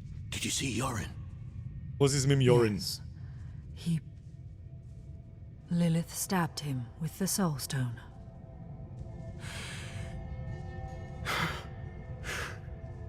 My son? I'm sorry, Donan. I'm sorry. I know what I... No! There's still time. Meet me in the Great Hall. Meet me in the Great Hall, meet me, talk to me. Leg meinen Finger hoch, blas mich auf, keine Ahnung. We must find Yorin as quickly as possible. I realize how hopeless this all seems, but it will take time for Astaroth to overpower my boy. I taught him well. Even now, they'll be close by. Karigar, perhaps. All those innocents to burn will excite. Lilith has what she wanted from Astaroth. Okay, jetzt müssen wir seinen Burm suchen. Ist also doch noch nicht dabei. Müssen wir da auf, aber jetzt machen wir erstens eine Golem-Quest. So schaut's aus. Ist das der kürzere Weg oder von da unten? Wahrscheinlich von da unten. Porten wir uns da oben. Jetzt machen wir unsere Klassenquest und holen wir unseren Golem. Fleischbotzen to your face, bitch! Sorry, falls die Frage schon kam, aber wird es die Streams auch als Video für den Nachschau-Squad geben? Herr Dominik! Selbstverständlich. Wie immer, ich streame übrigens, weiß ich nicht, manche kriegen es vielleicht ja nicht mit. Vielleicht haben neue Leute dabei. Ich streame immer gleichzeitig auf YouTube über meinen Kanal und auf Twitch gleichzeitig. Und auf YouTube bleiben auch die langen Streams jetzt da selbstverständlich als VOD dann verfügbar. Wenn sie das wirklich jemand in dieser Länge dann im Nachschau-Squad geben will, kann man das tun. Aber die Streams sind halt nicht... Da war doch jetzt gerade ein Event, oder? Bin ich da wieder zu spät gekommen, Kruzifix. Egal. Dann kann man sich das auch nachschauen. Es wird... Ja, das dauert eigentlich gar nicht. Wenn der Stream geht, sind die Dinger sofort verfügbar. Und dann kann man es reingondeln. Das wird wahrscheinlich ein bisschen da. Was ist denn eigentlich das da? Wait.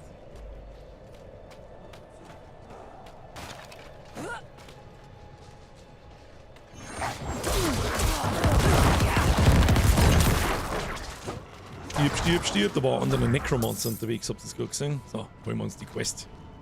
Trete in Kontakt mit dem Knochengott. Wo müssen wir hin? Ich bin in Kontakt. Hallo? Hallo, wer seid ihr? Er ist ein Teacher, ja. Please teach me. Sammelt ungebrochene Knochen. Das ist der mal. Das ist eine gute Idee.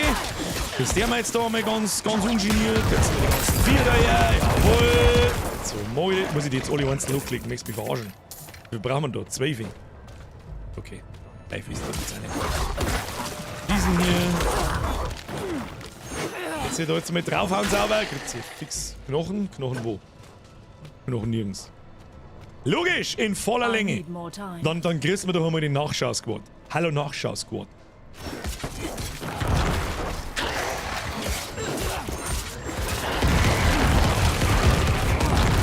Ich hoffe, Sie haben Spaß mit jeder Menge. Jetzt haben wir 6. Wo ist da der Rest? Da liegt noch einer. Ach, da können wir nicht mehr wieder weg. Ziehen wir den Schund zusammen da. 6, 8, 9. Bang, bang, bang, bang, bang. 11. Ich bin jetzt plötzlich um 10, aber das ist nicht so schlimm, das ist ja nichts Neues. Die Zahlen im 10er-Bereich, die These will do. You'll need the essence of life, a spirit to transform your golem. There is a vile artifact buried in a hillside not far from here. Okay. Its purpose. Die Quest habe ich erst einmal gemacht, deswegen weiß ich jetzt nicht mehr hundertprozentig, was jetzt kommt, aber ich weiß, dass wir in irgendeinen Dungeon rein müssen und dann gibt es eine riesengroße Prügelei. Und dann, oh, da ist wieder irgendein World-Event, diese orange Kreisel, aber das scheint irgendwie zu spacken. Oh ja, das schaut gut aus. Das schaut gut aus, den nehmen wir natürlich mit, das ist ja klar. Müssen wir da jetzt wieder da, 5 Wellen aus. Wieder mit den Kackfegel da.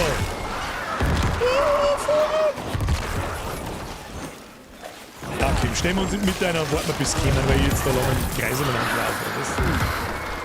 Komm. Ja, Vogel, Kim. Oh, da haben wir was. Da können wir mal zusammenziehen, die vorgeschlagen. Und dann wissen wir. Easy. Easy peasy. Vogel. Ein bisschen rollieren.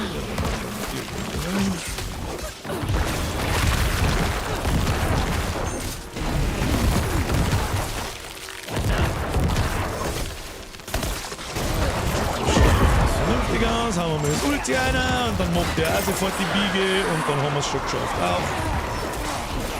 Voll. Einer mit dem ganzen Klump.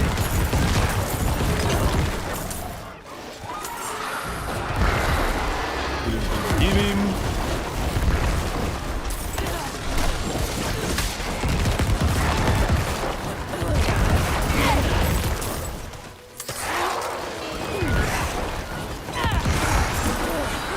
Ja, sag mal, noch 10 Sekunden.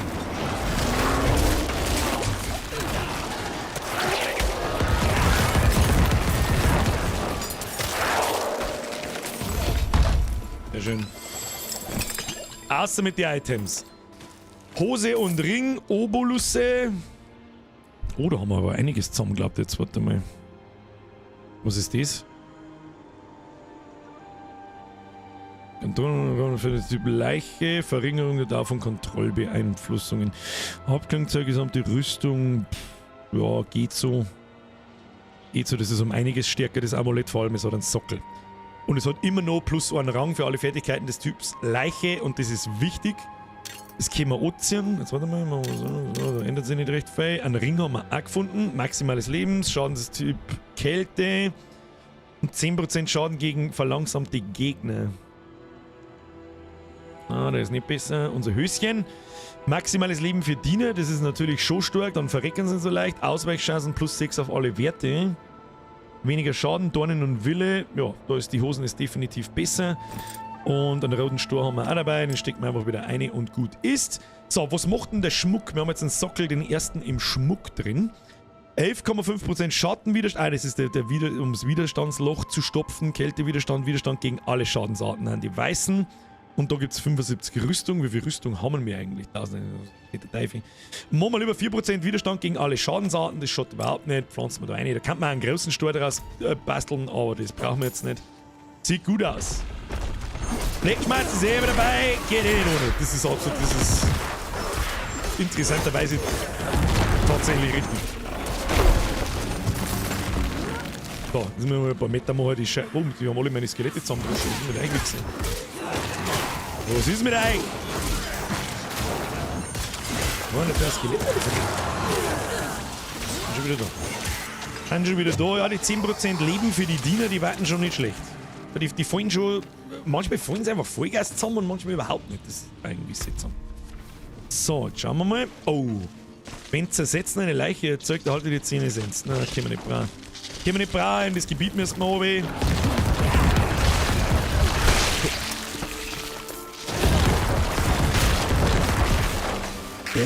Jetzt ist dann lauter gar nicht mit. Oh, Keller. Den Keller nehmen wir mit. Den Keller nehmen wir mit. Das hilft sowieso nicht. Zermahlene Tierknochen. Können wir brauchen. Ab in den Keller. Der ist normalerweise nie lang.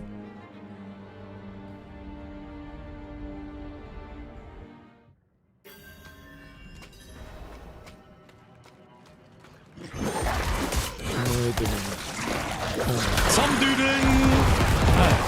Auf dich habe ich gewartet. Ulti an und na, die, bitch. Und schon ist wieder gut. Was ist schon wieder? War kurzer Spaß.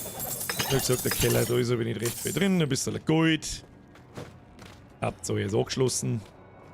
I need more time. So. Bin gespannt. Das ist, glaube ich, jetzt der Weg zu dem Dungeon, wenn ich mich richtig erinnert. Und da drin müssen wir dann irgendwas machen, dann kriegen wir unseren Golem. Wobei ich mich schon auch noch irgendwie daran erinnert, dass die Quest relativ lang war.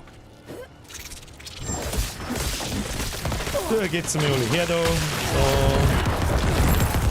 So. Stirbt du Mistviech. Oh, da ist gleich noch mehr Keller. Mehr Keller, mehr gut für. Egal, wenn ihr einschaut, das schaut alle gleich aus. Ein Biergolem. Ginti? That's Diablo. That's Diablo. The progress is a game. Das haben wir noch geholt in den Ready. Diesen hier. Lassen wir alle explodieren. Oh, ein nice Hauball, sonst haben wir auch schon lange nicht mehr gekriegt, glaube ich. Jetzt können wir da mal ein wenig umeinander, den wir alle zusammenzwingen.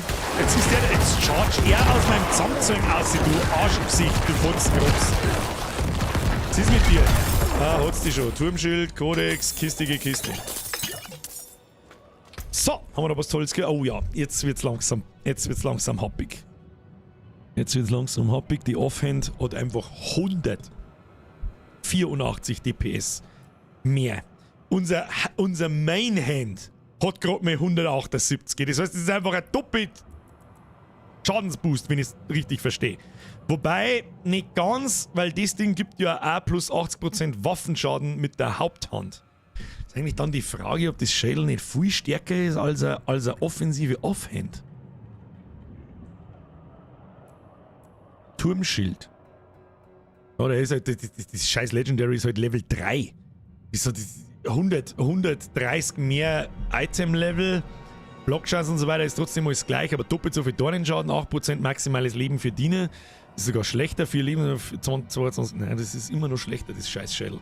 Das ist immer noch, und zwar Welten schlechter. Was haben wir da? 10 Stärke, Max Life und Widerstand gegen Blitz.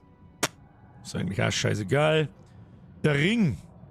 Schadenstyp, nein, den haben wir schon angeschaut, das ist alles nix. Das ist alles nix. Oh shit, das hätte jetzt nicht drucken sollen. Naja gut, und seine Legendaries entzaubert man sowieso nicht.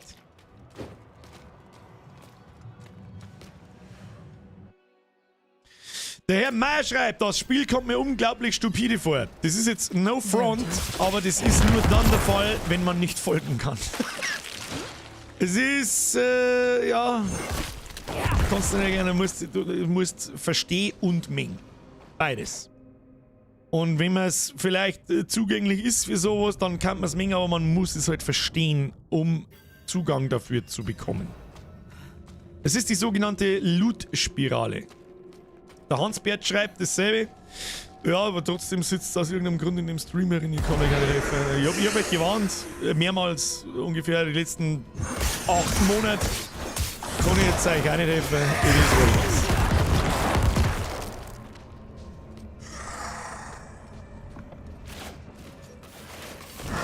Das, was der Günther schreibt.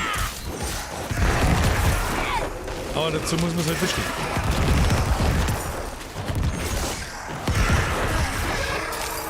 So, was haben wir jetzt da? Haben wir jetzt da bald einmal einen, ja, den wollen wir zusammenziehen. Dann haben wir das Ulti an. Dann nehmen wir das da aus Aus dem Lehmzerpümmel kommt jetzt da noch mehr oder nicht? Nein, müssen wir mit dem schmerzen. We are ready. Ja, Maul halten. Maul halten, Level up, nimm ich... Was? Was ist schon? Ruft da unter... Was ist schon? Moment. Tatsache! Golems! Stadtgolem, jawohl. Okay, das war doch eine kürzere Quest, als ich dachte. Ein grauenvoller Beschützer, der Gegner verspottet und sie dazu zwingt, den Golem anzugreifen. Und das ist ganz nett, das kann man nämlich auch benutzen, um Viecher zusammenzuziehen. So ein bisschen. Außer Range-Viecher halt. Jedes Mal, wenn euer Knochengolem bis zu 20% des maximalen Lebens als Schaden erleidet, wirft er eine Leiche ab. Mehrere Leichen brauchen wir wirklich nicht, das glaube ich, das braucht es nicht.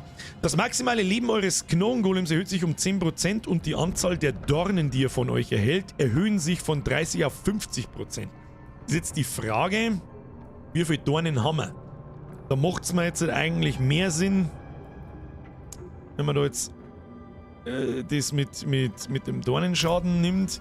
Das ist die Frage, wie viel Dornenschaden das wir mir haben. Dann nicht Profil... Steht das da irgendwo? Das ist auch was, das hätte man einfach, Blizzard, das hätte man einfach besser und übersichtlicher mal erkennen. Jetzt muss ich jedes Mal da durch den Scheiß durchscrollen. Das ist Rüstungseffekt, Kältewiderstand, Defensiv, Dornen, 36. Ja, das ist nicht der Teufel. Also 36 Dornen ist nicht recht viel, aber ja, was soll ich machen jetzt zum Augenblick? Was haben wir da? Widerstand gegen alle Schadensarten, das ist schlechter. Angriffsgeschwindigkeit von Dienen, 2,5%, das ist sehr stark. Bewegungsgeschwindigkeit ist auch sehr stark und 3% Schaden. Aber das +1 auf die Fertigkeiten des Typs Leiche. Da müssen wir irgendwas umrollen. Auf dem... Ja, das ist eigentlich facial, so hat er gar keinen Sockel nicht. Drauf geschissen, weg mit dem Schund. Weg mit dem Schund! Er reißt schon gescheites Tempo. Was für Tempos? Was meinst du mich? Was? Ich reiße das Tempo an. Also ein bisschen, was der Flensi schreibt. Es ist stupide und monoton. Ja, das ist richtig. Was aber nicht bedeuten muss, dass es keinen Spaß macht. Ja, genau. So sagt man es durch die Blume.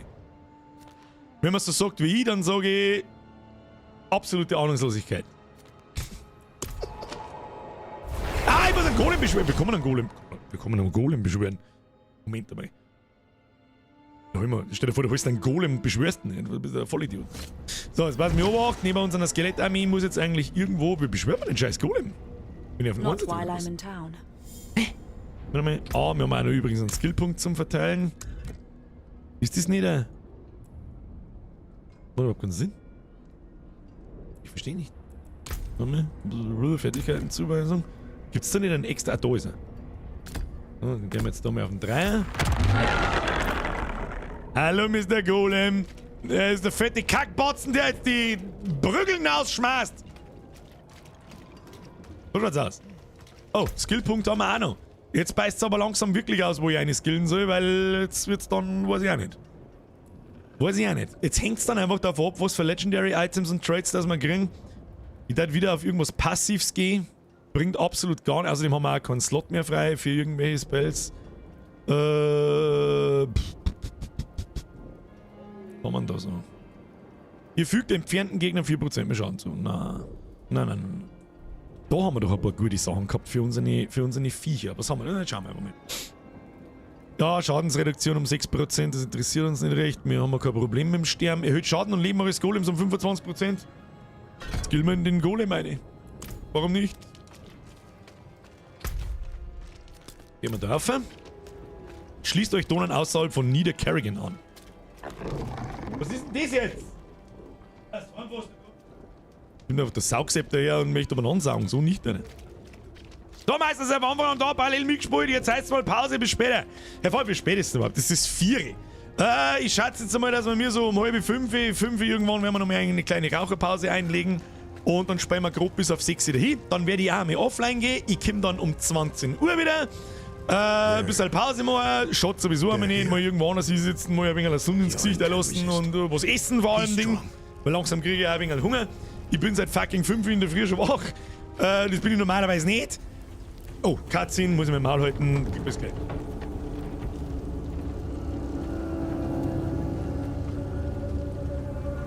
You're in! You're in!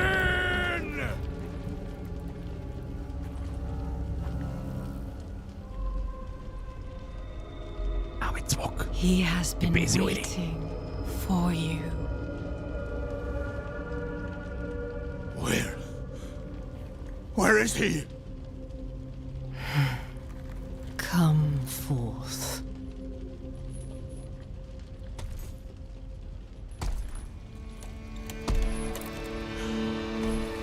My boy.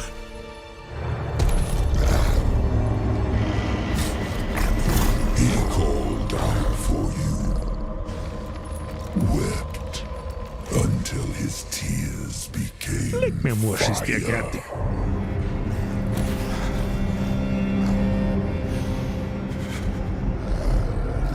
Geiler Boss. Richtig stark. Do as you please, Astaroth. I have what I came for.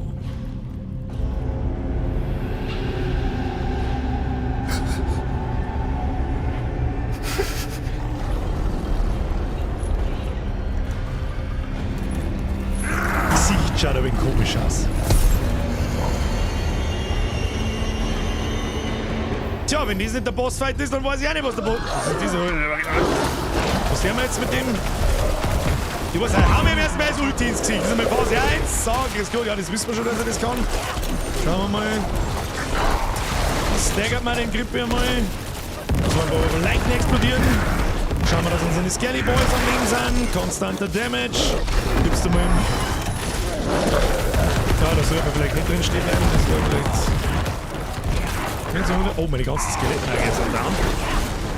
Okay. Ja, das tun wir nicht. So, Okay. Depthkanter ist Depthkanter, Leute. Okay. Der ist wütend. Der kann uns one-hitten.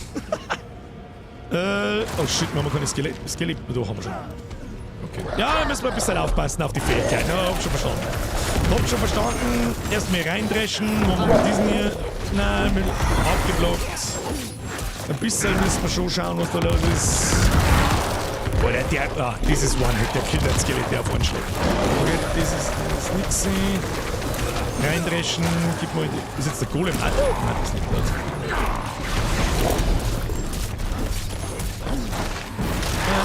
Oh, ja, der Schwenker ist brutal.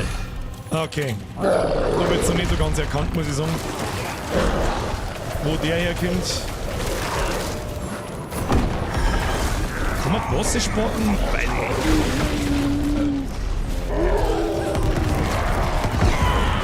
Das Ulti eine. So, nicht davor stehen, nicht davor stehen, nicht davor stehen. Nicht davor stehen. Wunderbar. Skelly Boys beschwören. Vielleicht auch nicht ganz so im Eck stehen. Ja, gib ihm. Wir hören uns die Heiltränke, die sind wichtig. Ah ja, das ist wieder richtig Schiene. Ah, ich sehe schon. Der ist wütend. Der ist wütend, der kann ein wenig was. Vor allem, der kriegt jetzt mit jedem Lebensabschnitt, den wir am Oberdreschen kriegt, er mit Sicherheit neue Fähigkeiten, auf die wir aufpassen müssen. Zusätzlich zu denen, die er schon hat und schon kann. Skelly Boys, ihr macht es schon. Ja, jetzt fordern wir mich mit dem Ding da umeinander. Jetzt mal... Nein, nicht davor anstehen. Nicht davor anstehen. Nicht davor anstehen. Nicht davor anstehen. Ja, wir schicken mit da drauf dreschen. Vielleicht explodieren lassen. Nicht davor stehen, nicht davor stehen, nicht davor stehen. Nicht davor stehen. Ja, er bringt den Block mit Ärzte hier. Das ist okay. Jetzt machen wir diesen hier. Lassen wir den Haufen Dinge da jetzt explodieren. Nein. Die Rundkeule ist tödlich, Freunde. Die Skelly Boys schauen überhaupt nicht mehr gesund aus, muss ich sagen. Oh, er ist gestaggert. Ulti. Ja, ich hab die Ulti ready. Ich will ein paar Leichen explodieren lassen. Ja, haut's noch hinten neu. Da kriegt der Saft 23 Schaden. Herzlichen Glückwunsch. So, Phase 3. Immer schön holzen. Immer schön. Nein, wir lassen uns nicht fressen. Nein, wir lassen uns nicht. Oh, okay. Wir lassen uns nicht fressen. Du kriegst das mit Ulti ins Gesicht. Du kriegst den Golem ins Gesicht. Dann Skelly Boys. Oh shit, Alter, was passiert jetzt? Oh, das ist nicht gut. Glaube ich. Oh, Super. Skelly Boys beschwören. Gib mir die Skelly Boys. Ah, da müssen wir also gehen. Wenn wir mit dies da mal, wollten wir irgendwie Mobs da rein, haben wir gleich. Wenn es die letzte Phase ist, ich glaub's fast nicht, aber egal. Skelly Boy beschwören. Nein, komm runter, hau Ding auf. Hau! Da, jetzt voll rein ins Kehrblech. Gib ihm. Magst du sterben? Ja, jetzt haben wir wahrscheinlich halt bloß einen killt oder einen Hund killt oder irgendwas davon und jetzt kommt die allein einmal, da bin ich mir fast sicher. Das war's noch nicht, mein Freund. Oder hast du eine Leiche hinterlassen? Dann zauber ich da jetzt ein Skelett raus. Du Wichser. Ah, man kann seine Skelette übrigens heilen, wenn man ein Skelett beschwört, währenddessen die anderen alle am Leben sind. Easy. Aber der One-Hit ist hart. Das ist hart.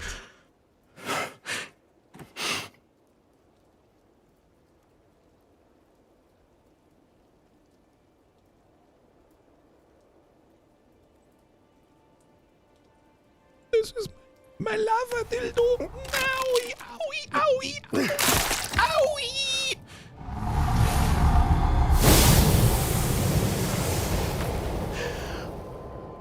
Dennoch geil gemacht. Herr Werner taugt sehr gut.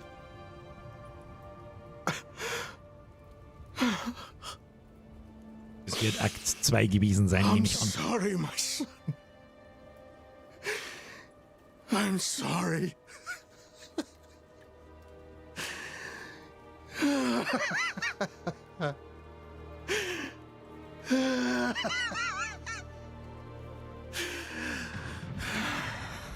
Kann man nur sagen, Voice Acting on point, Cutscenes super geil, Boss war cool.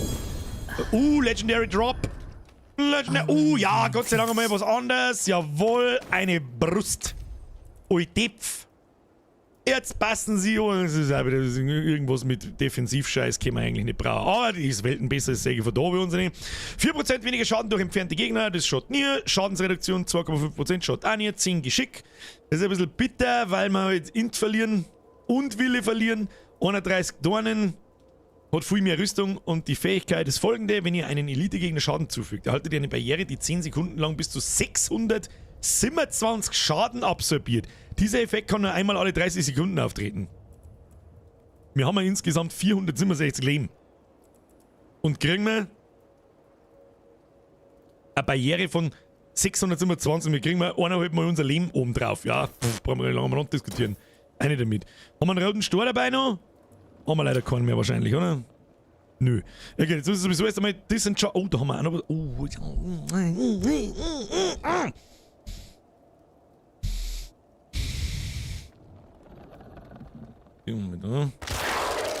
Ja, so unfassbar viel mehr Damage ist das nicht. Angriffsstärke 368. Ah, das sind fast 30. Das sind ungefähr 10%, nicht ganz 10%. Nein, bin ich noch nicht überzeugt. Ich glaube, ich werde als Offhand immer ein Schild behalten, weil es einfach so viel Schadensreduktion gibt beim Blocken und so weiter. Und einfach defensivere Stats hat. Wir vor allem das maximale Leben für Diener, dass die nicht so schnell zusammenfallen. Das ist einfach wichtig. Ja, ist wichtig, da können wir uns aufhängen, bitte. Alles andere haben wir schon überprüft. Da schauen wir jetzt zum 15. Mal dann gleich rein. Jetzt müssen wir da noch schnell hergehen, dann glaube ich, ist der Akt wahrscheinlich auch abgeschlossen. Oh, der Wulfek, der Kaip und der Andi sind die einzigen, die aufgepasst haben. Ein gutes altes GZ, wenn er Legendary droppt. Geile Waffen waren mal was. Irgendwie. Legendary Waffen. Mit dieser Blutlocker, die unverwundbar macht und Leichen explodieren lässt. Dann ist durchgespielt. Das garantiert. Hi. Ah, Schluss jetzt, Gelaber. Lilith and Astaroth had made a deal.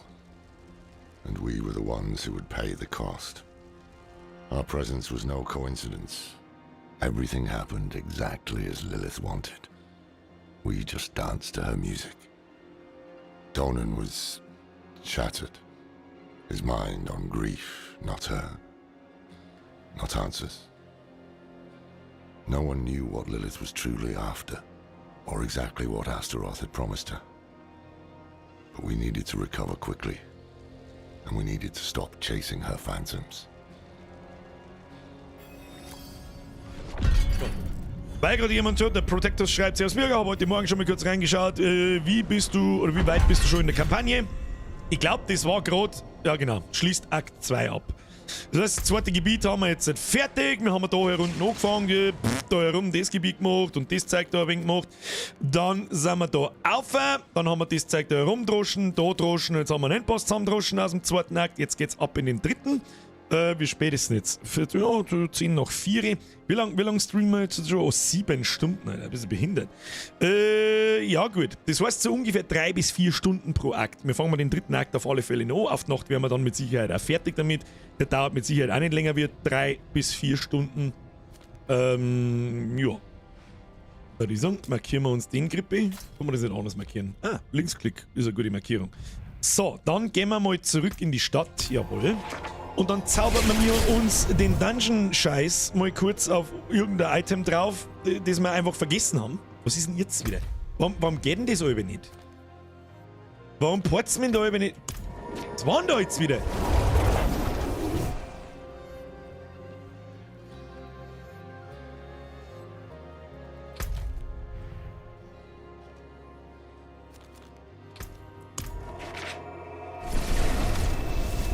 Bin jetzt nah dran, hä?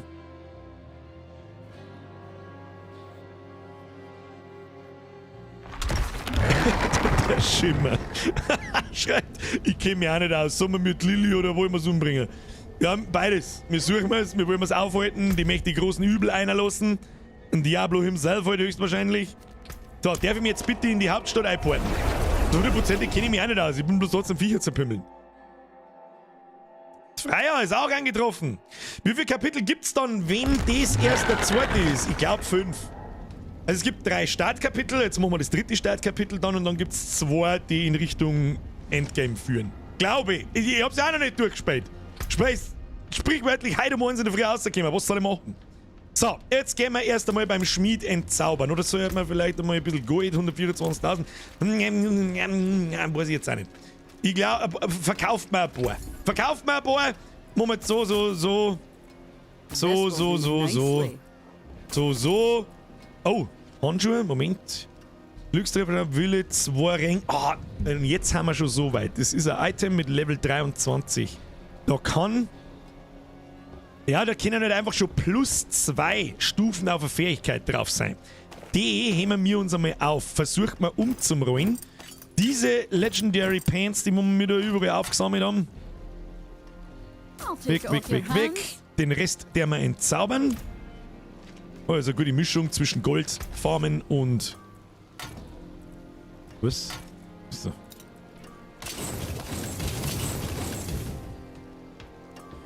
Haben wir schon gehabt. Der Stufe 11 Dreck. Das ist Mist. Blutlanze, Knochenspeer, da kann ein Haufen Scheiß drauf sein. Jetzt muss ich noch... Na, halt, stopp, halt. Auf die Handschuhe. Auf die Handschuhe kann nur diese Kernfähigkeiten drauf sein. Hab ich mal, gell? Blutlanze und Knochenspeer, da muss ich jetzt schnell nachschauen. Da haben wir vorher schon mal geschaut, was da der Loot-Table sein könnte und der Loot-Table ist da, Knochenspeer ist da auch drin und Blutlanze ist da auch drin. Da können nur diese Fähigkeiten drauf sein. Das bringt uns absolut momentan gar nichts. Bringt uns absolut gar nichts, leider Gottes. Was kann denn eigentlich das da herunten dann irgendwann? Wenn ihr in den letzten 3 Sekunden keinen Schaden erlitten habt, erhalten eure Diener 15% Attack Speed. Wenn ihr über mindestens 7 Diener verfügt, verdoppelt sich dieser Bonus. Das ist ein fetter Ding. Und da wird man wahrscheinlich dann auch bloß einen auswählen können. Ja, genau, da erscheint dann ein X. Was haben wir da? Schattenseuche, Knöchene, Essenz und Radmaßkraft. Ihr maximal 10%, wenn ihr 15 Sekunden lang gesund gewesen seid, überwältigt eure nächste Blutfertigkeit. Ja, Bonusschaden zu. Na, ja, the only way to go is Kalans Edikt. Und da haben wir nicht mehr so lange hin. Das sind noch 6 im Level. Bis dahin nehmen wir die Passives von den Viecher mit. Dann haben wir eine nette Mischung zwischen Damage aus den Viecher und haben wir da alles gedisst. Und jetzt muss ich da mal schnell schauen. Da brauchen wir gar nicht weiter schauen. Das ist zwar immer noch ärgerlich, dass ich immer noch Stufe 7 Dinger drauf, aber da ist ja nur Bullshit drauf gewürfelt. Darum alle Gegenstände raus damit. Dann braucht man nur so eine Kabine, wo wir jetzt die Legendaries da erkennen, weil die disenchant man natürlich nicht. Kann ich von da aus aufgehen? Ja, aber er ist schon Level 40 da. Ja, einfach einmal da einer, der wir da, Schmuckteile, der wir da herum. Wunderbar. Können wir da irgendwie... Die stecken wir in die Brust ein, weil es eh wurscht ist.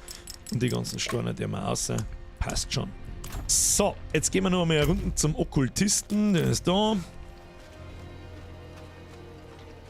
Kostet ein Golem nicht auf Buttergolem drauf? Leider nicht.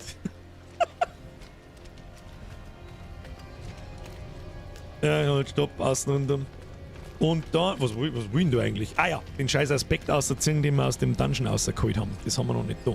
Bin sowieso gespannt, ob das geht, ob wir die Materialien dazu haben. Ich weiß es nicht. Wir werden sehen. So, wir brauchen, pass auf, kritische Treffer mit Knochenfertigkeiten haben wir keine. Die Nova vom Blutwoge haben wir auch nicht, aber um das geht's. Eure Skelette erhalten höheren Schaden, solange sie am Leben sind, bis maximal 20% nach 10 Sekunden. Und wo kann man das jetzt überall draufzaubern? Ah ja, auf die Waffe, auf die Handschuhe.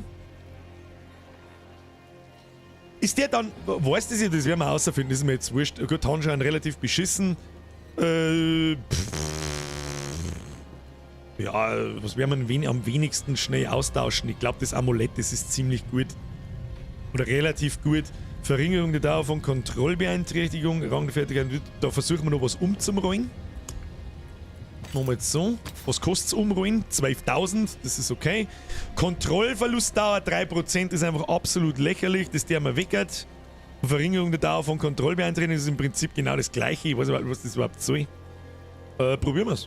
Schauen wir, was rauskommt. Warum tue ich das jetzt, bevor ich den Legendary Trade drauf tue? Wenn ich das Item zu einem Legendary mache, brauche ich viel mehr Crafting, also viel mehr Rollmaterialien und wahrscheinlich kann ich das gar nicht. 2,2% gesamte Rüstung ist auf alle Fälle besser. 3,5 Schaden über Zeit des Typs Schatten. Müssen wir 2,2% mehr Rüstung nehmen oder wir lassen das so wie es ist. Affix ersetzen. Nein. Hätten wir mehr Glück haben können, schauen wir mal, was kostet das zweite Rollen. Das zweite Mal Rollen kostet schon 65.000 Gold. Und wir haben 103, also die Hälfte von unserem Gold, das rentiert sich halt nicht. Also überhaupt nicht. Widerstand gegen Gift. Erhaltene Heilung 12 Stärke. Machen wir mal da einen Roll drauf, einfach was mich interessiert. Der Widerstand gegen Gift interessiert mich überhaupt nicht. Verzaubern, annehmen. 13 Wille. Was bringt Wille? Ressourcenerzeugung, erhaltene Heilung und Überwältigungsschaden. Nehmen wir Wille. Was haben wir weggerollt? Widerstand gegen Gift. Ja, bringt auf alle Fälle. Mehrere. Was haben wir da so? Haben wir auch noch keine gescheite Waffen nicht beieinander. 17 haben wir schon gerollt. 17, Sim. Ja, jetzt können wir testweise da mehr Legendary einstecken. Ja, genau. Und da sagst du das. Ein Legendary Item umrollen kostet immer noch. So, also Teufelsrose haben wir da vorher schon mal geschaut. Und so eine haben wir noch nicht einmal. Weniger Schaden durch entfernte Gegner, Schadensreduktion, Geschicklichkeit, Dornen. Da darf ich wahrscheinlich Dornen wegrollen. Und schauen, dass irgendwie, weiß ich nicht, Max Life, irgendwas zum Aushalten halt draufkommt. Was haben wir da noch? Bewegungsgeschwindigkeit ist schon oben. Widerstand gegen Blitz, das können wir auch noch schnell ausprobieren. Widerstand gegen Blitz, Leichenranken haben wir schon. Machen wir Widerstand gegen Blitz verzaubern. Jawohl. Widerstand gegen Kälte und Kostenreduktion für Essenz. Interessiert uns eigentlich alles überhaupt nicht. Bloß einfach dann Kältewiderstand drauf geschissen. So, mehrere Arme rollen der wir nicht. Das ist nichts für mich. Next Step. Nächster Halt. Haben wir mir jetzt das irgendwo aufgezaubert oder nicht? Oder bin ich behindert? Nein. Ich bin behindert?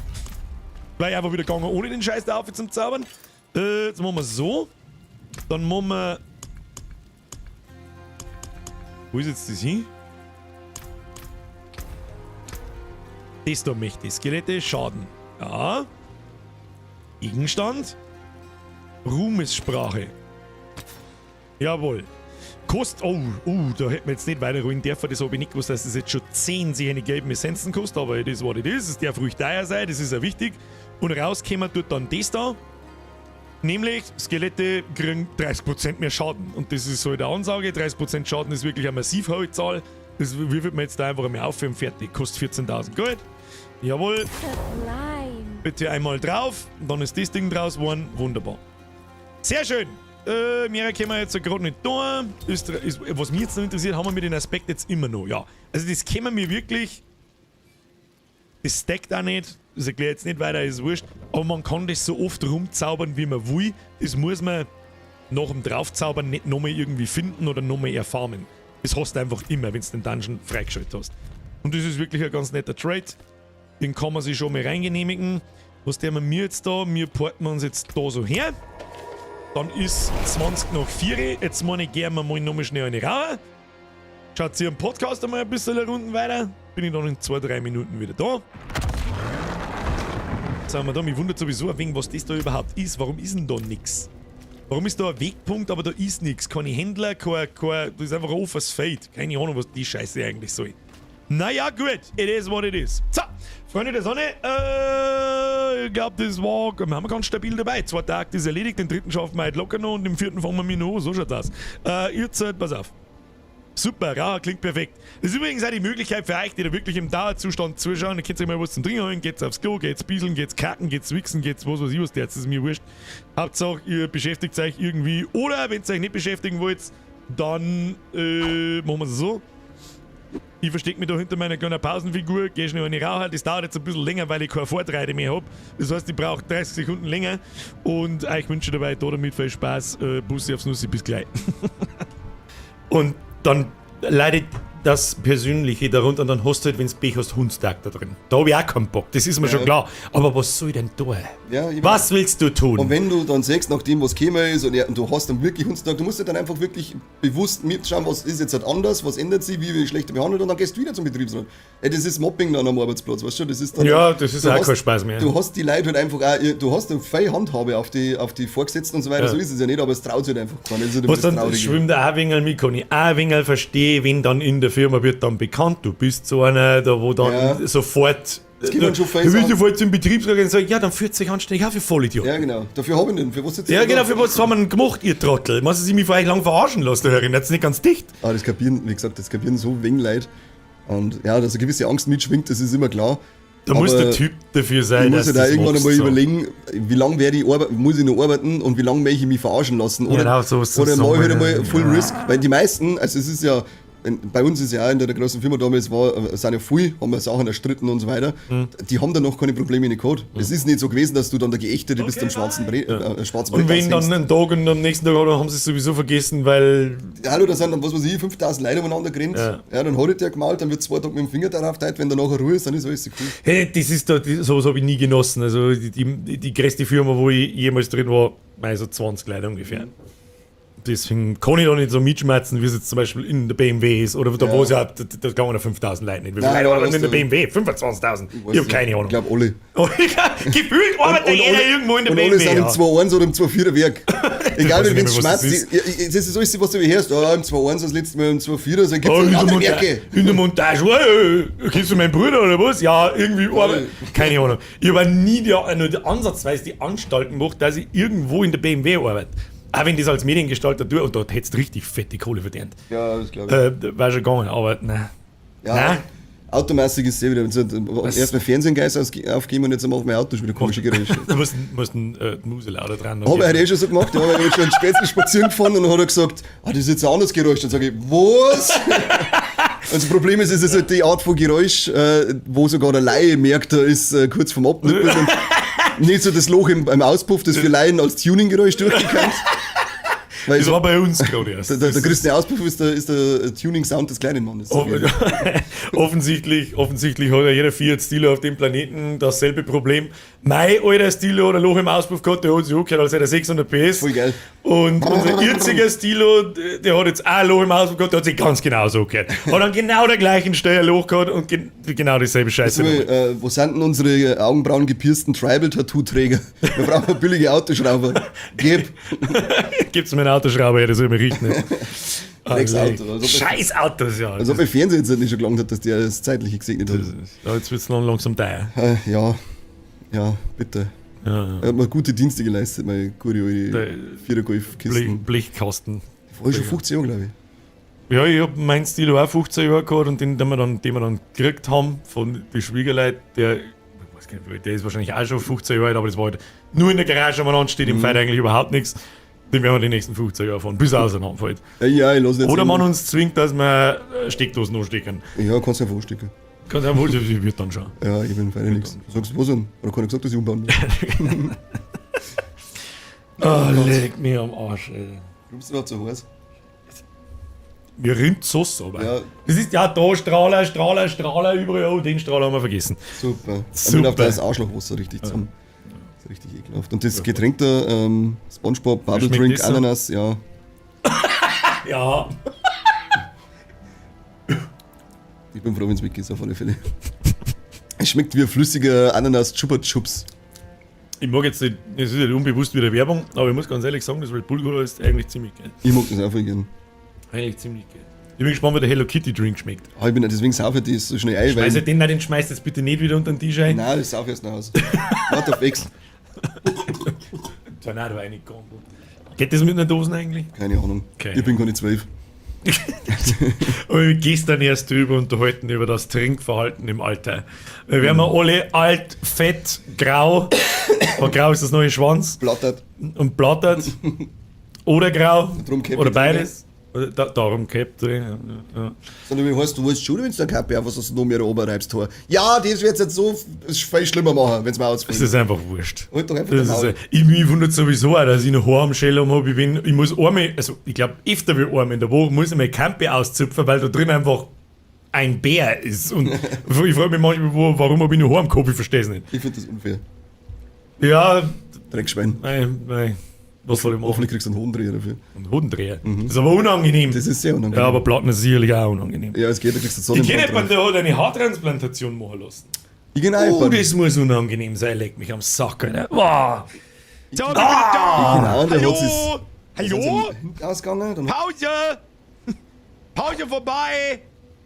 Pause vorbei jetzt! Schönen guten Tag, bin wieder da. Ist noch jemand da? Ich weiß es nicht. So, was war der Plan? Akt 3 müssen wir gehen, hat's geheißen. Haben wir wieder irgendwas, was unaufhaltsam seid? Ich bin niemals unaufhaltsam, ich bin immer unaufhaltsam. So muss ich sagen. So, ab nach Akt 3! Jetzt ballert man noch 1,5 Stunden durch. Dann machen wir ein kleines Päuschen. Muss ich mal was essen. Jetzt krieg ich gescheit Hunger. Kruzifix, normal bin ich nicht so früh wach. Hoppala aus der Droschen, Entschuldigung. Alter, schlägt jetzt, was gerade interessant war. Das schreibt jetzt mal irgendjemand. Schluss! Nico, wer ist wieder Reset? Ja, wie geht's da? Bruder, erster Tag Urlaub. Diablo Release in 6 Tagen durchgesuchten, dann in Urlaub fliegen. Ich weiß nicht, besser wird's nicht mehr. Also wenn die alte... Ja, egal. Weiß nicht, vielleicht macht die Weinschorle the magic happen. Was ist mit euch da? Gib mir auch ab. Witze oder was? Total kalt. Oh, ist morgen. 6 wird 4. Lass mich nur die 4. Da brauche ich gar nichts mehr tun. Eigentlich sollte man bloß durchlaufen und Viecher alles erledigen lassen und da voll eine skillen. Dann brauchst du gar keinen Knopf mehr drücken. Easy life. I'm not ready yet. Haben wir noch für Level 26. Ja. Nächstes Mal kriegen wir da ja nochmal 25 Skillpunkte. Was kann ich, was wir da damit anstellen sollen? So, was haben wir da? Da einen Keller, haben wir schon halb mitgenommen. Los geht's.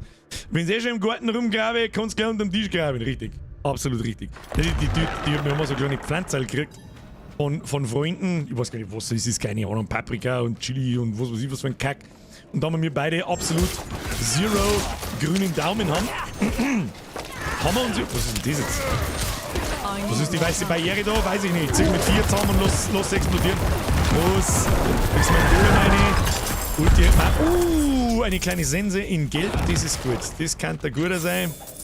Springt da noch was raus? Nein, nix außer Gold. Schauen wir gleich mal, was haben wir da? Yes!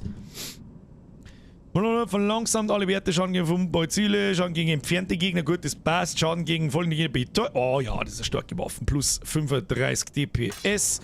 Die gibt uns Angriffsstärke über 400, easy life. So, jetzt haben wir zwar keinen Stor dabei, aber das ist mir scheißegal. Das war jetzt wieder ein netter Boost, Waffe ist sehr, sehr wichtig und erinnert mir mal das nächste Mal dran, wenn da unten meine Skelettmagier nicht voll sind. Das ist Skelettmagier aufstelllos. Kam es mit den Kindern mal 4 Stunden beim Bon, schon ist er auf Level 26. Das ist ja eh noch sehr human. Also ganz, seid ehrlich, das ist human. Da gibt's einmal gar keinen Rade nicht, das ist jetzt nichts Besonderes irgendwie. Ich spiele eigentlich, ja, mittelgemütlich. Vollkommen okay. Bei diesem der nächste Akt eigentlich, Alter, das ist ein Dreiviertel, was soll denn das Scheiße eigentlich? Das ist wieder für... Oh, jetzt kommt schon ab, was ist los? Was ist da los? Ja, easy going. Die kleinen Mob-Packs, die nehmen wir natürlich mit. Bisschen XP auf dem Weg mal. Schaut nicht, bisschen zumindest. Wir haben oh, da oben ist World Event. World Event nehmen wir natürlich schon mit. Da ist das Potenzial, dass da irgendwo ein Legendary droppt. Vermutlich her. Ich weiß es nicht. Oh, da wird da schon geschlägert. Oder was? Ist da schon Halligalli. Oder was war denn das? Ja, das Ulti ist an mir wurscht. Gib ihm. Mach den Gorstentrottel. Stürme ihm irgendwas in den Torschlag rein. Easy peasy, lemon squeezy. Oh, das ist aber schnell. Was haben wir da so? Okay. Oh, Scary Boys aufstehen lassen. 5 Stück. Dann haben wir da nichts Gescheites. Aber Kriegssichel haben wir gekriegt. Und ein paar Storner. Was haben wir da? Ja, die ist nicht besser wie unsere. Das ist ja nur Level 19. Dann haben wir das Level 18. Und das ist unser Alter. Was tut in der Waffe das 10 Schaden für Basisfertigkeiten? Das steckt man aber in die Waffen rein. Wird schon passen. Wird schon passen. Gut, Sie Dirken, jetzt sagst du, wenn du da. Mr. Dave, I have a very bad news for you. Kann halt noch länger dauern. Ich habe ja gesagt, da wird reingesuchtet wie bei den Behinderten und dann werden wir mir das auch tun. Schau wieder, was ist. Oh, deswegen da was reinlooten. Heulermoos plus 4. Nehmen wir mit. Nochmal ein wenig Heulermoos. Nein, das war eine Galgenrebe. Die gute alte Galgenrebe. I'm not ready yet. Was ist jetzt da? Da geht's zu dem Waffenstall. Was ist denn das alles für ein Gebietsscheiß da? 3 Stunden lang da von A nach B laufen. Ich mag 4 zu pimmeln. Sehr gefährlicher Satz. Warum? Was feit dem Satz? Was ist mit dem Satz? Lapisschutz. Jetzt ja ein bisschen nur noch Bisi-Schutz. Was ist an dem Satz gefällt? Ist das schon jetzt dein längster Stream? Ja, ich glaube schon. Jetzt haben wir wie lange da? Ja, 7,5 Stunden. Das darf halt mein längster Stream jemals. Ich weiß nicht, ob ich 2015 jemals länger gestreamt habe. Könnte es, weiß ich nicht. Das ist einfach, das ist 8 Jahre her. Was weiß ich denn? Ich weiß nicht mehr, was letztes Wochenende war. Wir haben schon wieder voll da. Da gibt's was zum Looten. Das müssen wir mitnehmen. Was ist jetzt da alles für alles? Können Sie die Viecher jetzt einmal verpissen da? Bitte lösen Sie sich in einer Blutwolke auf. Dankeschön. Mit freundlichen Grüßen, Ihre Elisabeth Zerpümmelungs GmbH und Co. KG. So, was haben wir da? Ist das schon die neue Stadt? Nein. Obwohl, kann eigentlich schon sein, gell? Da ist eigentlich alles da. Schmied. Ah ja, wenn ein Stall da ist, könnte die neue Hauptstadt sein. Im 3. Gebiet. Sauber erlegt. Die Schmiedemeisterin lag richtig mit euch. Vielleicht überlebt ihr. Survive what? Hallo? Ich hab mich halt noch nicht sterben sehen. Und ihr auch nicht. Morgen 24 Grad, dann hast du auf alle Fälle den längsten. Nein, 24 Stunden sind der Bock nicht. So, sag ich wieder, wie es ist. Ich darf ja nicht 24 Stunden jetzt Diablo durchspielen. Das darf einfach nicht gehen. Bist du das völlig unwesentlich. Nehmen wir mit. Da, jetzt droppt der Schüssel, Alter. Ja, jetzt ist halt das erste Mal, jetzt haben wir Level 26. So waren wir noch nie. In der Beta ist er maximal bis 25 gegangen, zumindest beim ersten Mal. Beim zweiten Mal glaube ich auch, und beim dritten Mal ist dann bloß Level 20 gegangen. Da war dann die Besonderheit auf Level 20 der Shava um zu hauen. Das ist der World. Oder was ist denn das? Ich weiß nicht, nicht. Apropos World Boss, wann spawnt der Moment mal, wann spawnt der World Boss? Der ist irgendwo da herunten. Muss ich da das Gebiet, weiß das jemand, muss ich da das Gebiet aufdeckt haben oder kriege ich da eine globale Nachricht? Oder kippt der heute schon überhaupt oder spawnt der erst morgen? Der World Boss war wichtig, da droppen die fetten Legendaries, die brauchen wir mir. Die brauchen wir mir. Kennst du es wieder nicht? Da haben schon wieder so komische... Jetzt hört er mir eine Chargerei auf und bleiben wir auf dem Fleck steht, Arschloch. Das ist ein Wahnsinn mit euch. Weiß das zufällig irgendjemand von den Pro-Game? Hallo an alle, die gerade passiv zuschauen und selber spielen und das vielleicht wissen. Wann kommt der World Boss? Oder kann es irgendwie einmal googeln? Müsste es globale Nachricht bekommen. Ich bin auch schwer davon überzeugt, aber sicher ist sicher. Nicht, dass ich jetzt dann um 6 Uhr offline gehe und dann kommt der scheiß World Boss und ich versande dann. Das ist nichts für mich. Da, krass jetzt. Was ist da? Oh, das schaut nach Hauptstadt aus, hä? Der Schneeoger möchte dem Clan beitreten. Da haben wir auch schon lange nicht mehr geschaut. Wir möchten sonst noch dem Clan beitreten. Was haben wir da? Wieder 13 Anfragen. Ich glaube, das System ist... Oh, ja, wollte gerade sagen. The system is not capable of more requests than 13. Keine Ahnung. Wie viele Leute haben wir denn überhaupt? 36 insgesamt, 27 sind online. Lootet ihr Narren. Zuletzt bearbeitet von Birger. Sehr schön. Zauberhaft. Oh ja, neue Hauptstadt. Wunderbar, neue Stiefel. Haben wir da so 13 Minuten? Ja, die kann man versuchen umzurollen. Langsam da jetzt einmal Zeit, wenn dann haben wir einen Ring gekriegt mit Level 16. Bringt uns auch nicht weiter. Bringt uns alles nichts. Da glaube ich ist der Wegpunkt. Jawohl. Den nehmen wir natürlich mit. Ab in die Hauptquest. Schauen wir, dass wir nur so weit kommen, wie es geht, bis in einem Stündel. Alle Götter. Weiß ich nicht. Sägeberg macht Sägeberg. Was ist mit dir? Aufwachen jetzt. He's still breathing. Ja, he's still breathing. He is lucky to be. Aber der Stream ist dann schon als Video verfügbar. Ich frage aus dem Grund, weil ich gerade dazugekommen bin und ich würde schon gerne alles sehen. Ja, ist auch wie gewohnt. Das Video dauert dann nicht 2-3 Stunden, sondern halt dann 8. Oder 9. Who knows? So, was ist da? Was ist hier passiert? Der alte Mann dort, der behauptet, ein hoher Drin zu sein, trinkt aber wie ein Ochse. Der Lorat. Lorat hat die Pumpe vollgesoffen. He came to town days ago, looking for a servant of the demon Lilith. A pale man. Weltboss-Info, Herr Funkratzer Leseguide. Dankeschön fürs Nachschauen. I see. I will take it from here. Who are you? Ja, weißt du was, leg mir mal mit deinem Dialog, scheiße, es dauert zu lang. So, Lorat, auf mit dir jetzt. Was ist mit dir? Wieso schaue ich jetzt eigentlich auch vor mir anders aus? Ja, mit der Sauce. Oder Babyschweindi! Babyschweindi! Und der Gockelhahn, der teleportiert, der Foto vor. Okay, tschüss. Okay, tschüss. You told me to meet you here, Laura. Remember? Und der Gockelhahn so. Of course I remember. I'm just surprised you're not dead. Hand me that bottle. What happened to you? I was sacked, obviously, by vast quantities of alcohol. Er ist bummvoll, ja, wir haben es verstanden, du bist bummvoll, wir müssen wieder irgendwo Viecher zerpimmeln, that's the game. In jedem Spiel gibt es einen Gockelmann, seltsam, das stimmt. Es gibt wirklich in jedem Spiel einen verdammten Gockelmann. Die wissen schon, was deren. Die haben Ahnung, die Leute, die haben einfach Ahnung. So, jetzt muss ich kurz vorlesen. Ihr Funk 13 März fürs Nachschauen.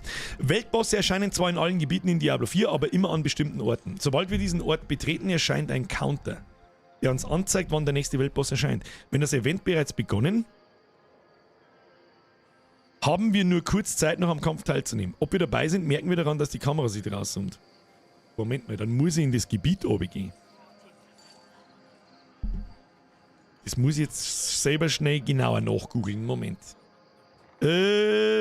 Diablo 4 World Boss Spawn Time EU.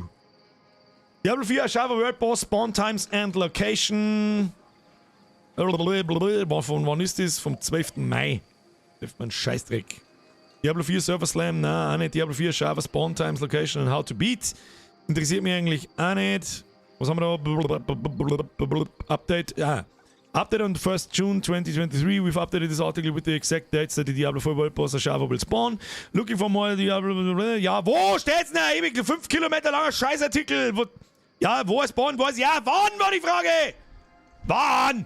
Uhrzeit, Liste. Liste wo? Was ist denn das jetzt für Bullshit da? Spawn time, hör auf, das Java Spawn. Jetzt pass auf. The World Boss Java is set to make a debut during the... Ja, das weiß ich auch. Was soll denn der Kack? Ich hab's geschrieben, ich hab das geupdatet. Wo? Update wo? Got the complete guides on. Looking for more Diablo for World Bosses. Steht da einfach nicht. Spawn times. Wo? Moment mal. To find the formidable world boss of Java, the pestilent at the crucible and eastern region of blah blah blah. When the boss is about to spawn, a tooltip will notify you to proceed toward the designated spot on your map in Diablo 4. You will have 10 minutes to get there before the boss spawns with the countdown timer on your map. The image above shows the Java's exact spawn location.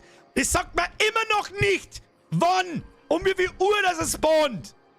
Um 6, um 9, um was? Na, was ist das wieder für ein Hurensohn-Artikel? Ihr Arschlöcher! Clickbait-Fotzen! Blablabla, Lounge, bla, irgendein Mist, keine Ahnung. What the? Mein Gott, und alle 5 Sekunden, ja, freilich akzeptierst du die Cookies automatisch, du drecksbehinderte Scheißdrecksseiten. The World Boss, a Java Event will run 9 times during the Server Slam. Geh komm, leck mich am Arsch mit einem veralteten Scheißdrecksdreck. Flip aus. Das ist das, was ich auf Google gefunden habe. Um Gottes Willen, Herr Funktratzer, da kannst du nichts dafür. Um Gottes Willen. What time does the World Boss spawn in Diablo 4? You can see a Java only appears in a specific time frame. Ja, between May 13 and 14. Mein Gott, Mann. Ja, da wird schon eine Nachricht kommen dann, keine Ahnung. Also ich war, glaube ich, nicht in der Beta war ich nicht in dem Gebiet unten, weil es keinen Grund gibt. Moment, können wir nochmal anschauen. Weil es keinen Grund gibt, da in das Gebiet einer zu gehen. Außer den World Boss. Und ich glaube, ich war da nicht unten und hab das aufdeckt und sechs dann nicht, sondern da kommt dann einfach ein Timer dann. Glaube ich. Ich hoffe es. Und wenn nicht, dann weiß ich, dass er normal alle 3 Stunden spawnt. Bin mir aber nicht ganz sicher. Um 12, um 3, um 6, um 9 und um 12. Irgendwie so. Irgendwie sowas werden wir dann schon mitkriegen, stirbt auch keiner. Ja, Lorat hat mich geschickt, irgendeinen Scheißdreck in dem neuen Gebiet zu machen, halt die Schnauze, jetzt muss ich wieder zum Lorat auflaufen, der wieder im Ecke um im Schweindel steht und anders sauft wie ein Vollidiot. Erinnert mich übrigens schwer an Pirates of the Caribbean. Tekrin hat hier keine Nachricht, aber... Strange, ja. Was ist da wieder los? Franz! So, Level 40, ich muss jetzt mal Pause machen, um 5 geht's weiter. Ja, Franz, sie ziehen mir ein bisschen zu viel davon, so ist das nichts. Merci dir. So, wer hätte das gedacht? Es gibt wieder 2 Locations, wo wir hingehen müssen und irgendwelche Main-Quests erledigen. Same shit, different region. Bin gespannt, wie die neue Region so ausschaut. Recht viel Unterschied merkt man jetzt nicht, muss man ganz ehrlich sagen. Es ist schon halbwegs eintönig, trotzdem ist es extrem detailverliebt, wenn es da mal so rundum schaust, was da alles umeinander liegt und ist und Zeig und Klump, aber gut. Der Rudiseb hat ein Fleischbatzen, ist mir was versammelt, ja, absolute Zerpimmelung natürlich. Now, a Java will spawn every 3 hours and you'll again receive a notification 30 minutes before the boss spawns. Bei Hako, ich hoffe, das ist eine Information aus dem Release und nicht aus der Beta. Weil ich halt nicht weiß, ob es in der Release-Version genauso läuft. Aber ich gehe jetzt mal davon aus. Da kriegt einfach serverweit oder halt spielweit jeder eine Nachricht, hey, World Boss erscheint. Oh, da oben ist ein Event, den müssen wir mal. Der Event wird mitgenommen. Schauen wir übrigens aus wie ein absoluter Vollidiot, habe ich schon mal gesagt. Aber wir haben immer noch einen Babywelten am Bugel, der ist wichtig. Der ist wichtig. Oh, da gibt es schon wieder was zum Looten. Müssen wir jetzt da die 4 zusammen. Der ist eingefroren, sehr schön. Da ist ein Event. Das haben wir doch schon einmal gesehen. Alle 5 Meter ist da irgendeine Schund. Ja, mit der Sasei dreschen. Müssen wir da jetzt machen. 1 Minute 20 lang Arschlöcher zerpimmeln. Ja, laufen wir einfach im Kreis, lassen wir es 4 Mal. Was ist da schon wieder los? Schmidt-Max! Da wo er hingeht. Zerpimmelungssquad halt. Schmidt-Max, mir ist wieder ein Reserve. Was schreibt der Chris aus Bayern Schwaben? Letzte Woche gab es deine Moinkballs. Dann gibt's nächste Woche Knackerl. Auch geil. Clean kill. The Forge Master was right to send you. Clean Kill. Ja, Leute, wir sollten wieder Progress machen, wenn alle 3 Kilometer entfernt einmal irgendein scheiß Mob umeinander kriegt. Bringt's mit Flieger jetzt. Was soll der Scheiß da? I need more time. Klump abgeschissen. Da stirbt Fettsack, stirb. Ja, nice, da stirbt du da oben. Liegt wieder bloß so leicht umeinander. Was ist denn jetzt wieder? Let's kill the Arschläger. Sehr schön, jetzt hat er einfach meinen Golem umgehauen. Was mit dem? Völlig besoffen, oder was? Da haben wir es bald. Wahrscheinlich nicht. Stirb. Dann machen wir schnell das Ulti rein, weil es wurscht ist. Oh, Level Up. Very nice, Level 27. Gib Legendary. Leider nicht, schade. Ein Turmschild. Ja, Schild hören wir uns langsam einmal gut zu. Sage ich dir, wie es ist. Vielleicht ist es selbst so, da prügeln sie gerade die anderen. Was haben wir da? Kritisch. Oh, da ist Crit drauf. Wille und maximales Leben. Oh ja, das kann das Schädel sein. 50% Schadensreduktion, 43. Ah, das lässt man mal da. Die kann man versuchen umzurollen. Und dann das Legendary Trait einmal zu ersetzen. Was war das, glaube ich, für Legendary Trait mit den 2 Skelettmagier geben? Ah, das gebe ich halt ungern her einfach. Dann haben wir für sehr lange Zeit das Schädel. Für sehr lange Zeit. Die scheiß Skelettmagier. Oh, wir haben ein Level Up. Moment mal. Einmal. Schadens- und Lebensbonus vom Golem. Für die Schadensreduktion, was haben wir da? Nachdem wir mindestens 4 Sekunden seid, halt ihr und eure Diener 4% Attack Speed. Was haben wir da? Heilung, Ding, ja, wir machen Attack Speed. Mehr Damage, das Aushalten ist nicht das Problem. Seit 8 Stunden online, geil! Ja, wir haben noch nicht fertig. I hope to find a witness who saw Elias. Ja, der Elias. Sucht man Elias, der krebst wieder irgendwo in die Berge umeinander und hat sich wieder verlaufen. Der hat sich auch zugesoffen, glaube ich. So, stirbt das Sau. Was haben wir da so umeinander liegen? Stirbt das Sau. Ja, wo müssen wir überhaupt hin? Da hinten müssen wir. Zeige mir den kürzesten Weg. Los geht's. Da oben jetzt ein bisschen was zum Looten geben, aber das ist mir jetzt wurscht. I need more time. Oh, kistige Kiste nehmen wir natürlich schon mit. Und knows, was da drin sein kann, wieder nur Scheiße. Wann hat man in einem Diablo schon gute Sachen aus einer Kiste rausgekriegt? Einmal zusammenziehen. Einmal sterben, bitteschön. Wundervoll. I need more I hear time. a stone carver lives in that house. A man called Genbar. It's hidden, isolated. Ich weiß nicht, was er labert, aber irgendwas labert er, was ich Reminds me of ist noch.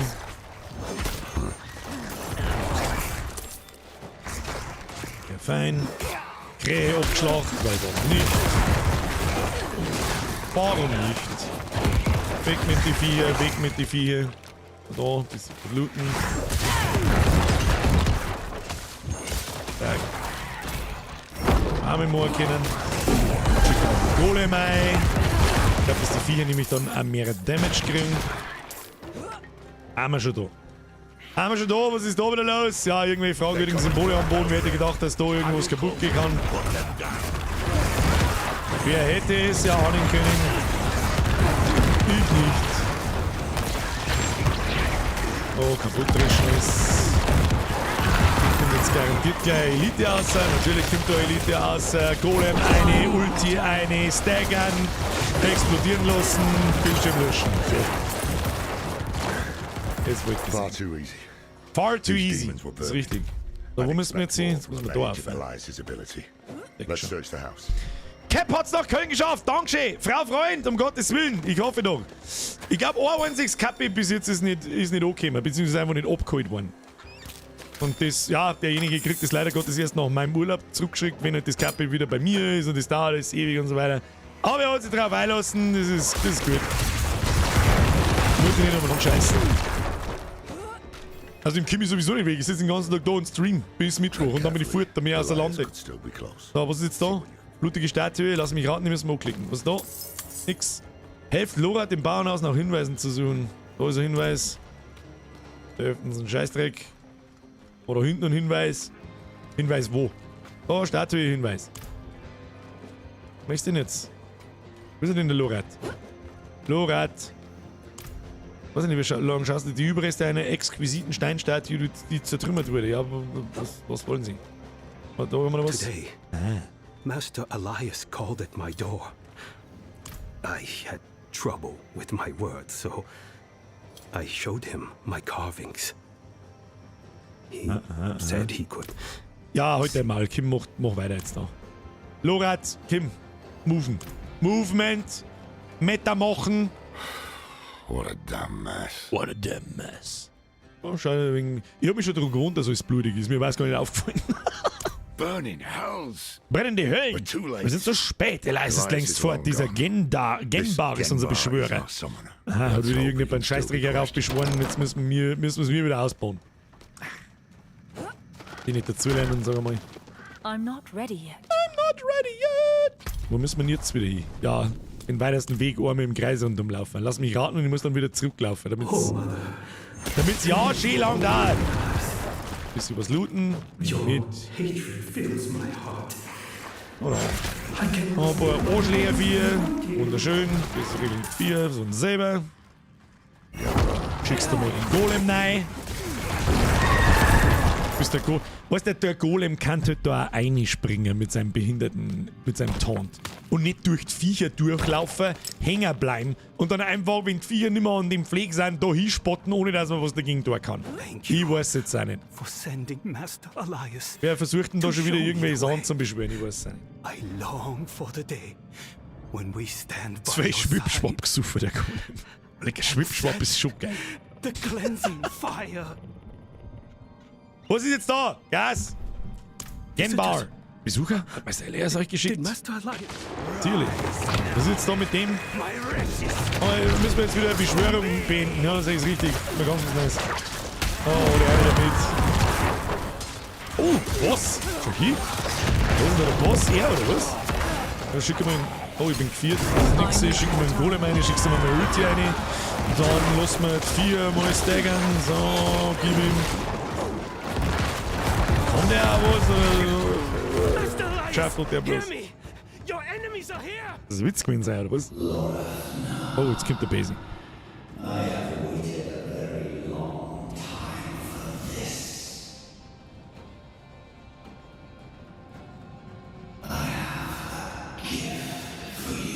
Oh, jetzt wackelt's wieder grantig.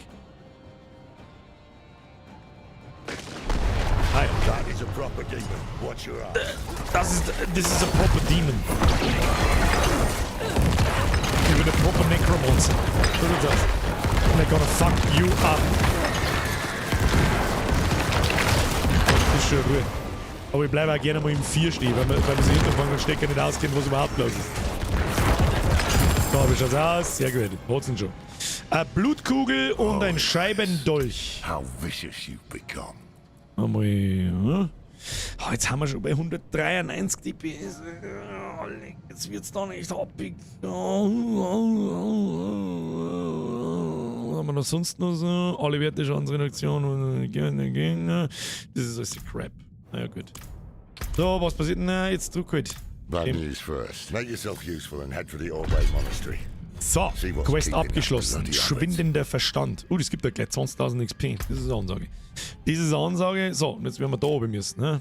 Das ist mir da außenrum ein bisschen zu weit. Wir porten uns zurück und laufen wir zu Fuß. Der nächste Stream ist morgen Mittag, oder? Jawohl. Beziehungsweise heute um 20 Uhr. Also wir spielen jetzt noch eine Stunde. Kurz. Vielleicht machen wir ein bisschen früher Schluss, um Gottes Willen. Dafür haben wir Mittag keine Pause gemacht, die ich eigentlich geplant hätte. Ich kriege langsam extrem Hunger. Und bevor ich abbiege, friese ich lieber was und komme dann vor 8 Uhr nochmal. Und spätestens um 8 Uhr komme ich aber noch und dann spielen wir so lange wie es der Bock. Ich bin schon sehr früh wach gewesen heute. Also bis um 3 in der Früh schaffe ich es mit Sicherheit nicht. 12 Uhr heute für fragwürdig, da stehe ich lieber morgen ein wenig früher auf dann wieder und wir fangen früher mit Streamen an.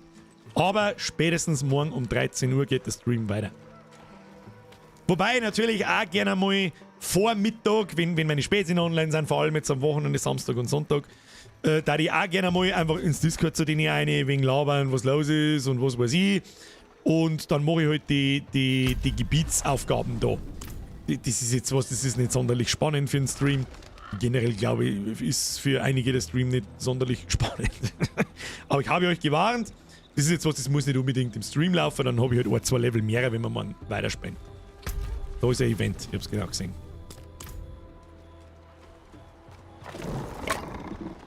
Roher Schädel, nehmen wir mit. Ein Paletten Red Bull eingondeln, nur ich bin zu alt für den Scheiß. Da kriege ich nach der 3. oder 4. Dosen kriege ich so viel, kriege ich einfach Schellweh. Und mob dann einfach nicht mehr. Was ist denn eigentlich jetzt da das Problem? Sollen wir jetzt da die Leiche zerreißen lassen? Warum können die Leiche nicht zerreißen lassen? Verstehe nicht. Warum kann ich jetzt nichts mehr drucken? Verstehe nicht. Ja, müssen meine Vieh zusammenpimmeln. Ich kann nichts mehr drucken, was ist denn jetzt? Ich kann keine Fähigkeit mehr drucken! Was soll das? Beschützt die Dorfbewohner, dann muss ich, wie soll ich das machen? Ich kann keine Fähigkeit mehr drucken. Haben wir jetzt halt irgendeinen Game-Breaking-Bug, ja, dass ich neu starten muss. Herrgottselig. Ja, mein Gott, was soll ich denn die Elite kennen? Ich kann keine Fähigkeit mehr machen! Was hab ich denn jetzt drin? Hab ich irgendwas kaputt gemacht? Das Mausi? Nein, das kann nicht sein. Dann machen wir das so. Das ist auch nicht. Ich kann nichts mehr machen. Was ist das für Scheifendreck? Ich laufe mal umeinander. Das werden die Viecher schon regeln. Viecher, hat's mir zu, komm los. Jetzt bin ich leider geroutet. Ja, ich darf gerne was drücken, aber was ist mit euch? Ich kann ja nicht mehr Skelette nachbeschwören, wenn die jetzt sterben sollen. Wobei ich recht viel Schaden kriegen sie nicht.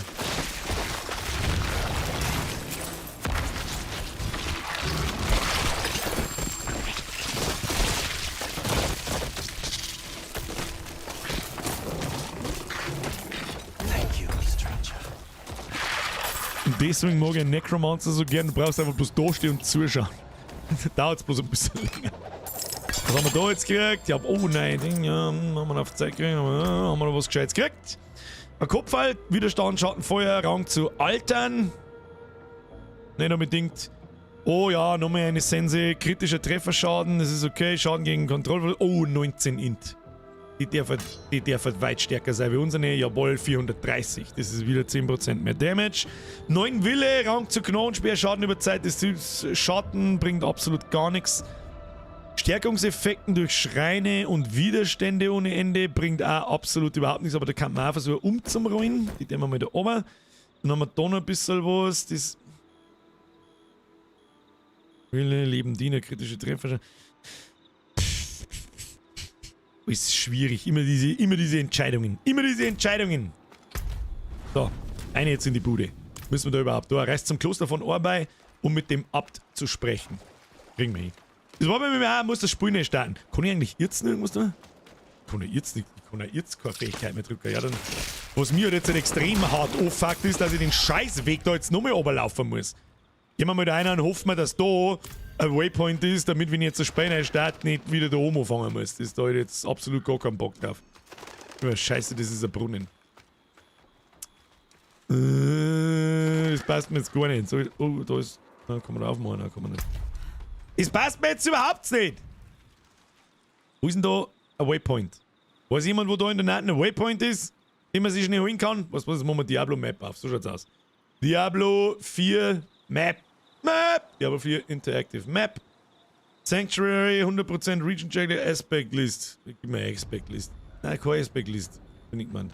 Sanctuary Seite funktioniert nicht. Ja, herzlichen Glückwunsch. Interaktive Map zeigt uns bla. Okay, sehr gut. Wir machen alles aus. Wo gehen wir hin? Wow, das ist auch bloß wieder eine scheiß Beta-Map.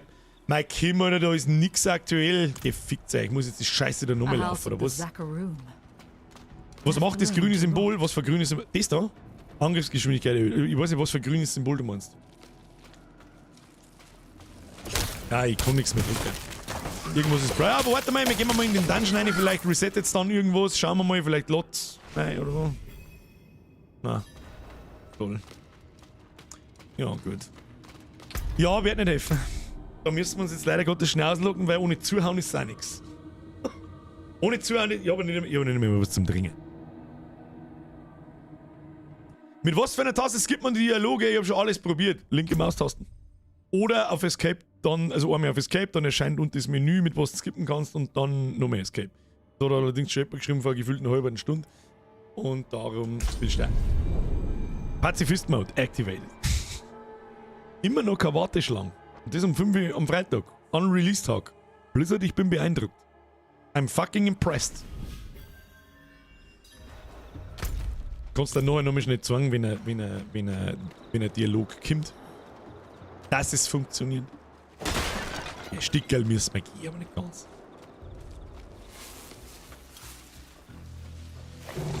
Das war ein krasser Silence gewesen. Wenn ich 4 Stunden keine Tasten mehr drücken kann.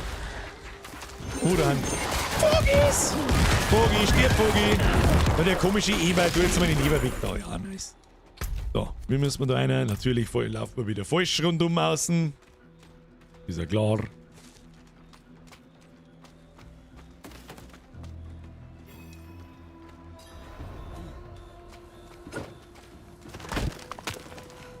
Bisschen Loot. Den nehmen wir mit. Kruzifix krieg ich gescheit Hunger, leg mir Arsch. A house of the Zakaroon. Zakaroon? Left alone to rot. Nachricht des Lord Abts. Athna, how bizarre it is to hear from you. Your charming apprentice arrived just Gern so jetzt Mistvieh. Da, können wir jetzt proceeden. Das war toll. Ist hier jemand? Ich werde bestimmt hören, wenn es das gegen den Wind nuschelst, du Rindviech. Murder! Murder in the sacristy!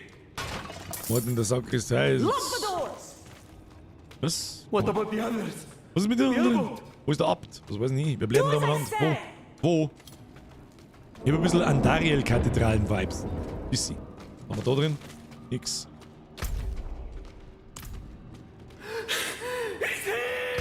Lass mich ran, ich hätte oben um mich müssen. Gut, fix. Der Benzi schreibt, bin nun auch da. Diablo 4 Time. Zeit ist zwar noch nicht. Ich bin schon seit 8 Stunden online. Was ist mit dir? I need more time. Muss man mal zur Arbeit sagen, ich komme halt nicht, fick dich mit deinem Scheiß. Zu alten sagen, bis zum Start. Tür ist verriegelt. Ja, muss ich jetzt wieder da oben, ich durchsuche die Totenräume. Ja, da direkt vor der Haustür wieder nicht liegen, das machen wir schon klar.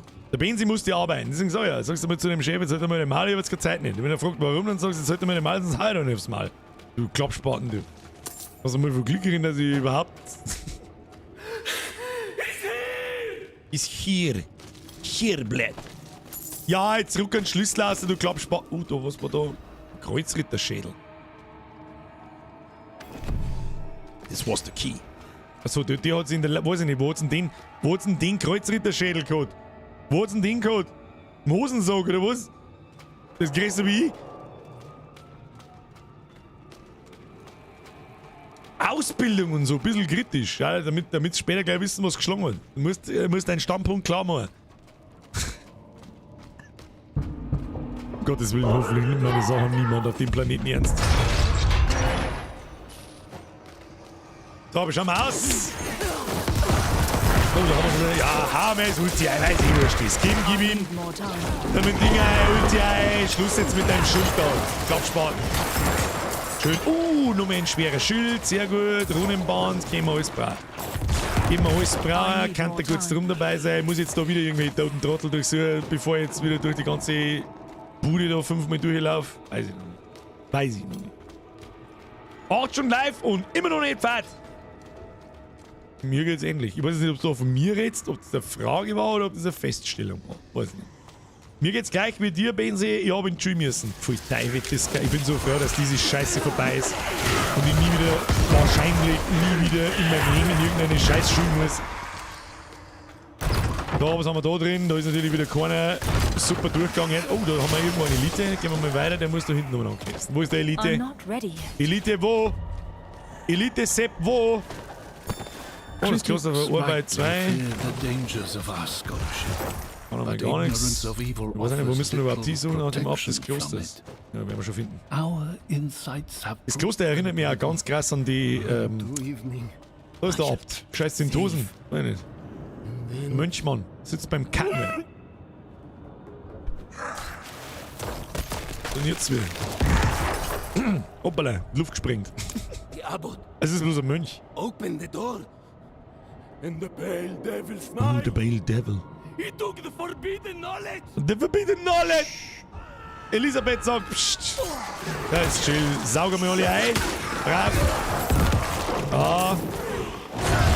Einmal im Kreise, bitte. Also war's das schon. Oh, peinliche Nummer. Peinliche Nummer, Kinder. Weiter geht's. Meter machen. Meter machen, bitte sehr. Oh, in der Sakristei, da fange ich normalerweise das Brenner an. So, was haben wir da? Ist das eine Elite? Sehr kleine Elite.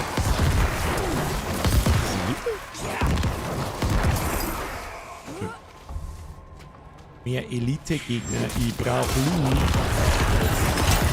Loot, Kinder, Loot.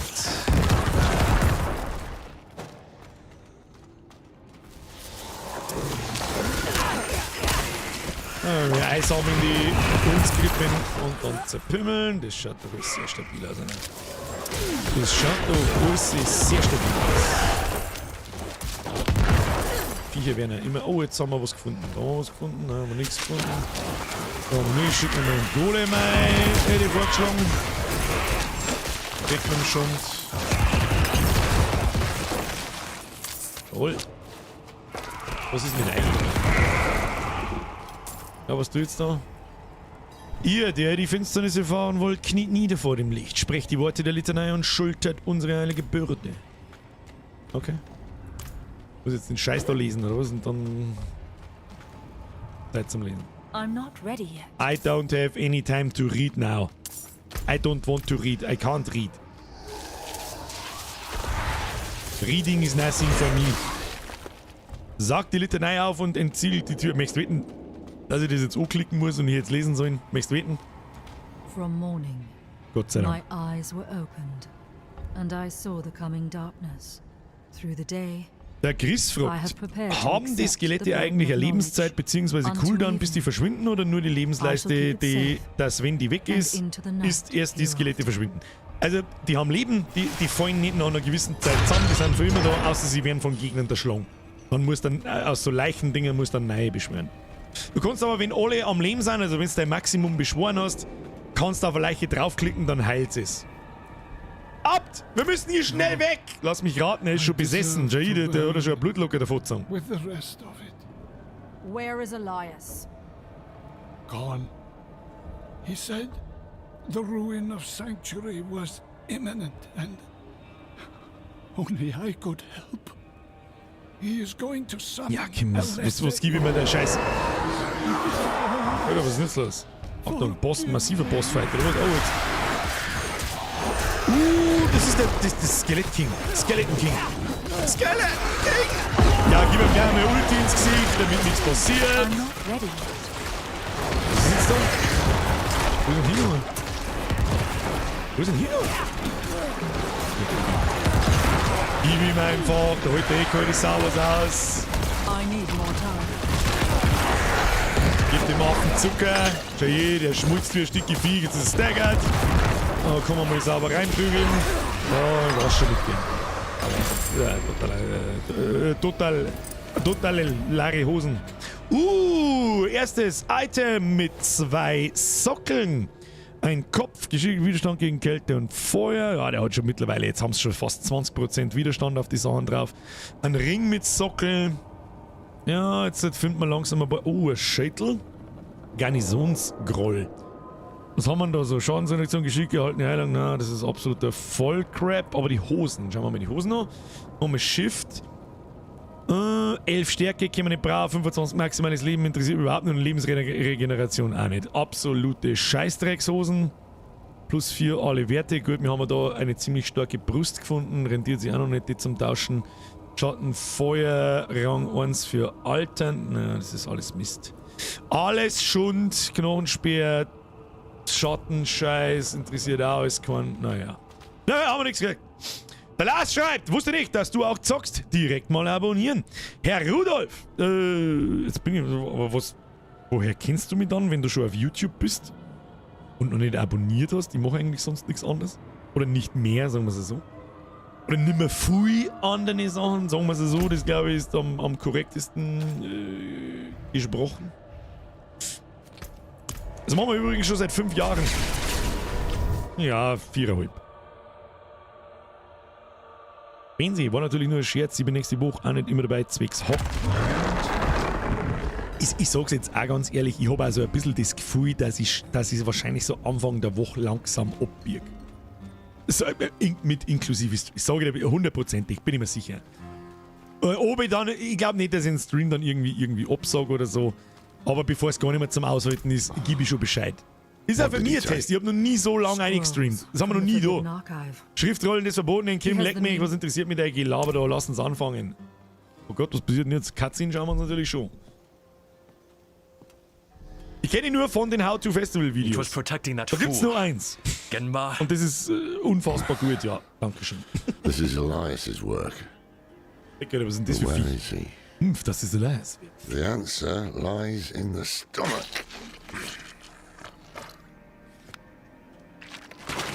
Okay. Außer mit der Letten. Pfui Teufel. Hand im Bauch hier. A soft noble's hand. Elias would have to feed this thing with more Und im than Bauchi, fancy Fussi im brews. Bauchi. Someone's son. Or daughter. We should burn demons. This is wrong. This medallion bears the crest of the ruler of the royal house of Gulran. Former ruler. Obviously. That's enough, old man. The dead deserve respect. The dead deserve nothing when the living are in danger. Now Gulran has a new ruler, and we have Elias to thank for it. The wahrscheinlich der dead dritte may Boss be sein, oder? worthless to you, but that medallion could bring peace to those two mourning. Fine. If we are to find Elias, then we must also travel to Gulran. Meet me there, and be swift about it. Okay. Das waren jetzt wieder so die Tür. Also es laufen ja alle Gebiete offensichtlich irgendwie gleich ab. Du kriegst zwei Quests in zwei Richtungen und dann geht die letzte Quest in eine Richtung und dann steht der Endboss da und dann ist klar. Das ist irgendwie... Oh, hey, was ist mit dir, Mann? Da muss man schon aber gewaltig weit umeinander reisen. Grüezi in Allfeier. Da muss man schon gewaltig weit umeinander reisen. Sag ich dir, was ist. Sollte man vielleicht nochmal schnell eine Zigarette rauchen, damit nichts passiert, damit ich nicht so heiser bin. da hat schon immer eine Zigarettenkäufer. Wisst ihr, haben wir da nochmal was dagegen? Dann ziehen wir durch bis um 6 Uhr, dann ist er gut bis um 8 Uhr, dann geht's weiter. Ist es ein Deal? Ist es okay? Den ersten, der lest, der schreibt, ja, bin ich sofort fort, sag ich dir, was ist. Aber ob ich zumindest. Da, der Lord Süd schreibt, ja, ist schon vorbei.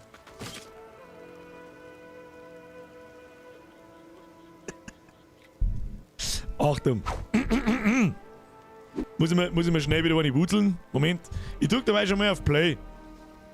Bin in 2-3 Minuten bin ich wieder da. Ja, mal schnell einen Schmuck. Außerdem, da herin wird es langsam extrem heiß. Ich muss die lüften Schott nicht. Ich komme gleich wieder. Viel Spaß dabei mit der neuen Folge vom Podcast und bis in 2 bis 3 Minuten. Küsschen aufs Nüsschen.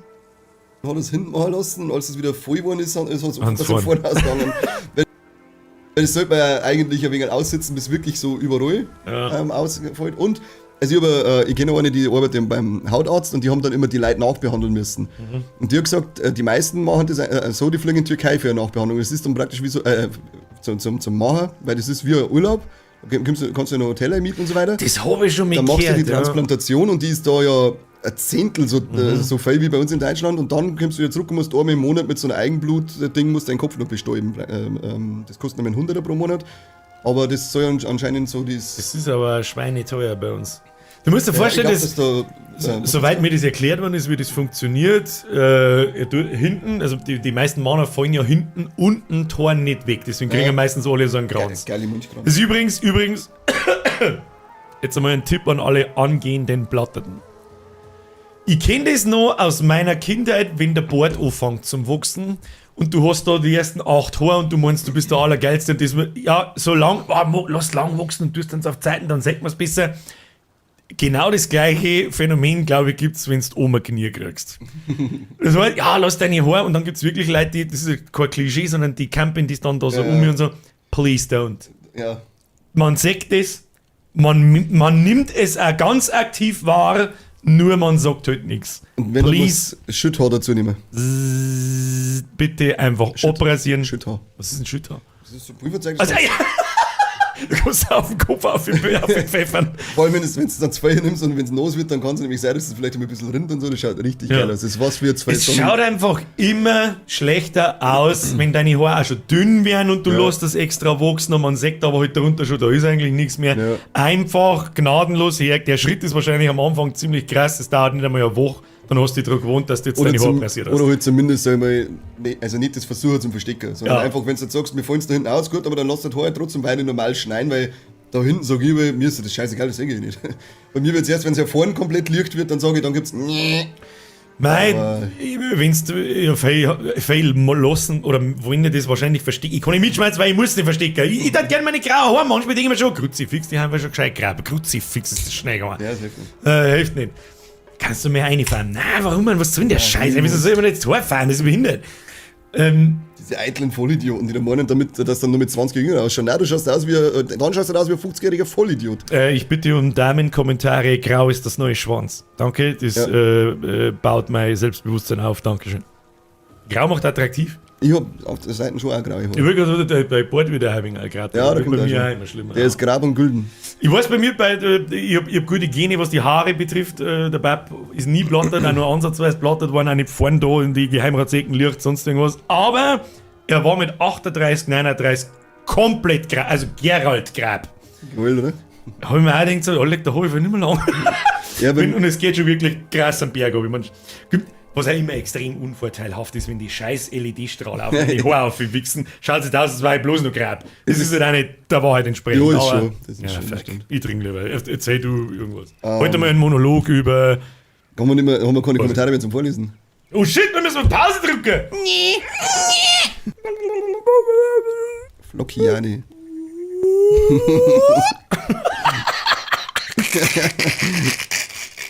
Das ist gut. Du, die aufgeschwemmte Potzer jetzt. Ich glaube, dass er gerade Regenbogen coatet. Ja. Nice. Unglaublich. Ja, es ist ja nicht best gemeint mit den Platten, um Gottes Willen, aber ich möchte euch einfach nur in aller Freundschaft sagen, man registriert's, man kriegt's mit und wenn's, ihr darf es ja nicht verstecken, wenn's kein Problem damit hättet, einfach weg damit. Oder halt normal tauschen, wie du sagst. Genau. Ich bin wirklich für, je früher dass du den Entschluss fasst, rasierst du ab, wärst du 3 Tage da, hast du dich dran gewohnt, wahrscheinlich, und dann ist er geil, passt und es ist nicht mehr komisch, lächerlich, peinlich so. Ja, ein paar sind nämlich echt, die haben dann schon so wegen Haar. Da Ding lass es einfach bleiben. Ja. Das bringt jetzt nichts mehr. Das schaut dann einfach, und das registrieren auch Frauen. Vor allem, wenn es Rockabilly-Frisuren, kennst du da ein bisschen so nach vorne und nach hinten dann? So, ich nenne es jetzt einfach mal Rockabilly-Figuren, so diese Elvis Presley-Ding. Also kurz abrasiert, relativ kurz. Relativ lang und dann halt und dann haben sie eben spindeltiere Haare, hinten gar keine mehr. Ja. Und dann gehen da 3 Strähnen so hinten und wir denken so, komm ja auf, Junge. Und, wenn wir schon bei Frisuren sind, jeder, der sich da hinten oben einen Zopf macht, der soll instant sich sein kleiner Zeher irgendwo anschlagen. Dieser da oben, scheiß aus Zopf da. Den hast du nicht. Okay, passt. Musst weiter auf. Ausrasiert. Es ist, ja, ich wollte gerade sagen, das. Und oben dann so ein Knotenzopf rein. Das schaut aus erstens mal wie ein zusammenbundene Milchtüten um. Und was? Es gibt, wenn's, ich hab wirklich viel Haar und dicke Haar. Ist da, es riecht schon mal köstlich. Nach was riecht's? Nach Himbeere. Oh. Es riecht aber so ein bisschen, als da ich dann eine Epilepsie im Herz kriegen. Leck mich am Arsch. Es gibt. Hast du einen Wodka, dass ich das was draufschreiben kann? hätte ich da. Wenn ich jetzt allerdings einen Wodka rieche, dann scheiße ich daher. Ja, Mann. Ein Oktagon von Florian da so her. Oktagon von Florian. Remy Monster. Es gibt, du musst optisch der Typ dafür sein. Es gibt so die typische Wikinger. Ich muss da über einen Lockbrock-Dinger. Wenn es so dicke Haare hast, dass du es da an der Seite ausrasieren kannst, dass du da noch so viel Haar hast, dass du Dreads draus machst und die dann hinten zusammenbauen kannst. Das ist ja wieder was anderes. Kann das ganz cool ausschauen. Genau, wenn du dann Vollbart hast, wenn du nicht der kleine Krieger bist, sondern wenn du dann einfach der Typ dafür bist, dann kann das ganz cool sein. Aber 9 von 10 sind es halt nicht. Ja, leider. Gibt nicht viel. Da gibt's nicht viel. Das letzte Mal war ich einen Döner holen. Ich war einen Döner holen und dann habe ich gesagt, leg mir am Arsch, kann ich, jetzt wird Diablo gespielt. So, sind wir schon wieder da. Wo wollten wir hin? Weiß ich nicht mehr. Oh, ich muss noch einen Schluckerl trinken, ist noch irgendjemand da?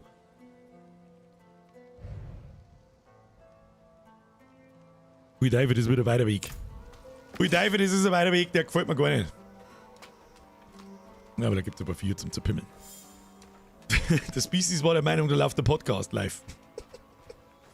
It was a trap. Und wir haben einen Skillpunkt. Skillpunkt reinscheißen. Angriffsgeschwindigkeit, was haben wir, das gibt die Diener von 10% mehr Schaden, solange ihr in der Nähe seid. Ja, sicherlich, oder? Das ist eigentlich alles ziemlich gut. Eure Diener können durch eine einzige Schadensinstanz nicht mehr als 25. Ah ja. Ja, gib ihm. Gib ihm. Passiv, Mobs. Waffen. Vase. Na, vielleicht fällt irgendwann mal aus einer Vase Legendary aus. Ja, wer weiß das schon. Level 28 schon, sind wir schon. Schafft man 30 noch bis um 6? Glaub nicht. Da kommen 2 Viecher. Wo sind die Viecher alle? Was ist das für Diablo? Kiste. Aber gut. Da ein Viecher! Da geht's alle her. Da geht's alle her. Ja, hat's euch schon. Hat euch schon. Der Flashpoint sagt, ich soll wieder umschalten. Nein, nix da. Man kann natürlich die ganzen Podcast laufen lassen in 2 Stunden, wo ich weg bin, dann machen wir einen 12-Stunden-Plus-Stream draus. Dann wird's wirklich die längste VOD jemals. Sidequest machen, dann hast du einen 30er Schnitt. Ja gut, das stimmt. Ich mag ja gar nicht so schnell leveln. Weil es einfach bloß ein Spiel schwerer macht, unnötig. Das ist halt was Faye nicht ganz umreißen, fürchte ich. Weil da haben wir ein Waypoint. Da stinkt es ein bisschen nach Waypoint. Da schauen wir jetzt mal schnell rein. Was ist da drin los? Gibt's mal einen Waypoint da unten, wo ich mich mal hinporten kann irgendwo? So, Wahnsinn. Gibt's da einen Waypoint? Schauen wir mal. Schaut mir nicht nach Waypoint an! Gibt's wieder gar nichts. Da ist wieder Arschlecken 500.000 ist da wieder da drin. Geh weg jetzt da. Also Waypoints sind schon gescheit weit auseinander, gell? Kriminalfeier. Schau mir trotzdem an, wenn du nicht da bist. Kannst du machen. Das ist eigentlich eine Schiene. Wo wollt ihr nicht hin? Da oben wollten wir. Was haben wir da? Ah, wir haben ein paar Dungeons entdeckt. Schauen wir mal, nur Barbar. Interessiert mich nicht, nur Druide. Interessiert mich auch nicht. Nein, ein paar mehr so Dungeons. Ach, das da oben ist so ein Gebiet zum Freischalten. Der Onyx-Turm, Stützpunkt, Stufe 28. Nein, stopp. Trockensteppe, der Onyx-Turm ist Stufe 30. Das heißt 2 Stufen über uns. Das heißt, die Viecher haben einfach zu viel Leben. Das ist einfach bloß unnötig. Zack. Weißt du, was ist. Hey, Textschei, wie lange geht's heute? Also, ich bin jetzt online. Wie lange sind wir jetzt online? 8 Stunden und 23 Minuten. Ich mache jetzt dann nochmal Pause. Um 6 Uhr, so eine 3-4 Stunden ungefähr. Wenn es sich gerade gut ergibt. Und dann ist Pause. Also dann ist der Streamer offline bis 8 Uhr. Spätestens 8 Uhr, sagen wir es so. Es gibt einen kleinen Streamplan bei mir im Discord, wenn er mit dem Discord ist, bla bla bla bla bla bla. Ausrufezeichen Discord, ab in den Chat damit. Und um 8 Uhr geht's dann weiter. Und dann ist Open End. Dann gibt's keine Zeitbegrenzung nicht. Kann sein, dass ich noch eine Stunde sage, Alter, mir haut's dermaßen das gestellt zusammen, Alter. Da stehe ich morgen lieber früher auf und hab noch was davor, anstatt dass ich mich da jetzt durchquäle. Oder vielleicht auch bis um 4 Uhr in der Früh kann auch passieren. Was ich nicht glaube, weil ich seit 5 Uhr wach bin und durchmache mit meinem geschundenen Körper. Das muss ich ohnehin. Und zwar nächsten Mittwoch. Das heißt, ich muss ein bisschen meinen Schlafrhythmus zerschrotten. Das heißt, ich muss mindestens bis Mittag anfangen in die nächsten 3 Tage zum Schlafen. Was ist das da? Ich nicht gesehen.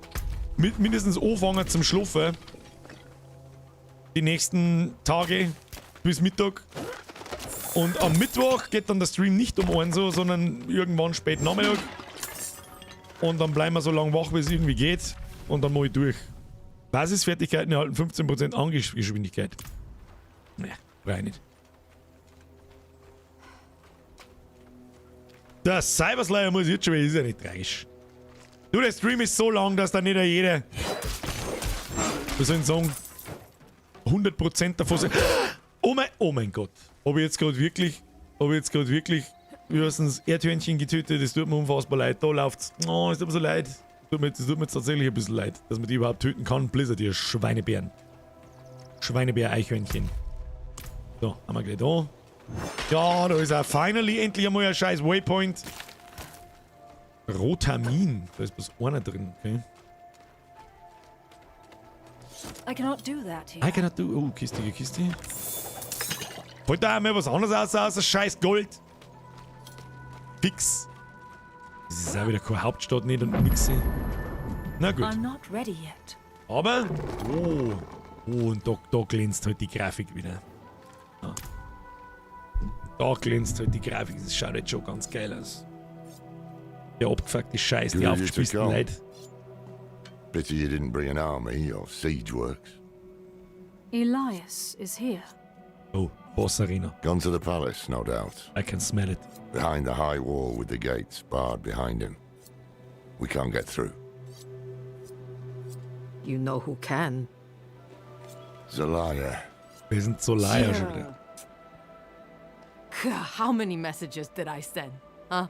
How long has Oyun been missing? Trapped in there with those butchers? She may be the only one left who knows of the tunnel. If she's still alive. If this tunnel exists at all. You don't trust me? Of course not. You're a thief.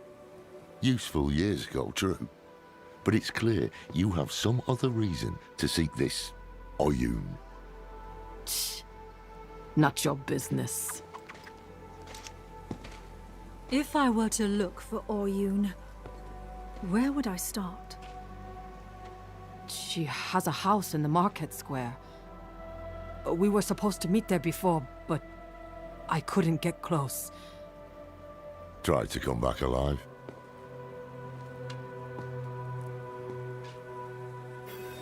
Jetzt dann auch mit Zeit, dass wir unsere scheiß Schädel austauschen. Wirklich unter aller Kanone beschissen. Betretet Gulran und sucht nach Oyun. Oyun? Ach, das ist ein Inni. Okay.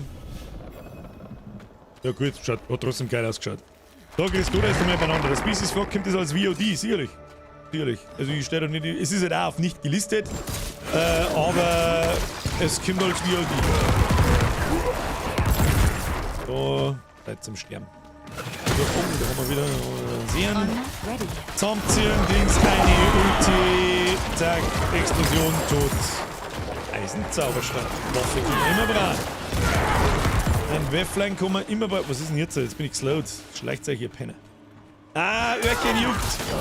Mirga, Wurschen, die Katzen, vorbei. Und dann langt's wieder die Tastatur. Ja, und es ist mir scheißegal.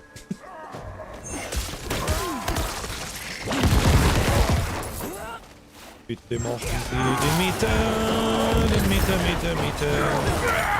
Was slowt man da die ganze Zeit? Was für ein Scheiß. Stop it. Please. Komplett Schleier da. Ist das der Lieb, den die da reinhauen? Habe ich das gerade richtig gesehen?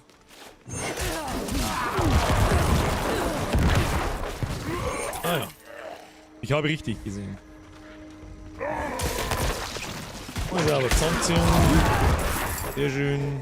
Haben wir schon da. Sucht auf dem Marktplatz nach Oyun. Lass mich raten, ich muss die Treppen aufgehen. Haben wir schon da. Finger aus und dann absolut keine Gegner. Das heißt, wir haben absolut nicht. Oder? Oh nein, wir haben. Oh. Don't let them get me! No! Gib mir ein Blutlack aus die Besen! Have you seen someone named Oyun? Ja, die sagt mir jetzt grob in der Richtung, habe ich es gesehen. Findet das Gefängnis. Werden wir schon finden. Los geht's. Ja, das ist nichts kaputt. Das haben wir noch gar nicht gehabt. Wieso kann ich mich nicht nur mit teleportieren wie meine Viecher? Da mal. Und mal geht's da unten bloß rundum. Runter. Ja. Dann nach links oben. Tendenz nach links oben. Was ist da? Eiche, hat nichts dabei. Oh, Elite. Zusammenziehen, Golem eine, Ulti zünden, stirbt das Sau. Dann brauchen wir das scheiß Ulti überhaupt gar nicht. Die sterben sowieso wie Fliegen.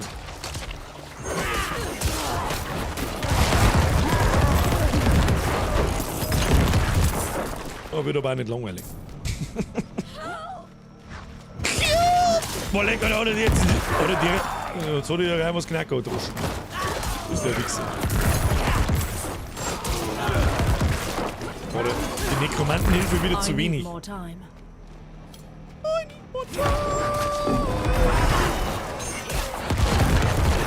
Golem meine schick, was ist mit ihm da?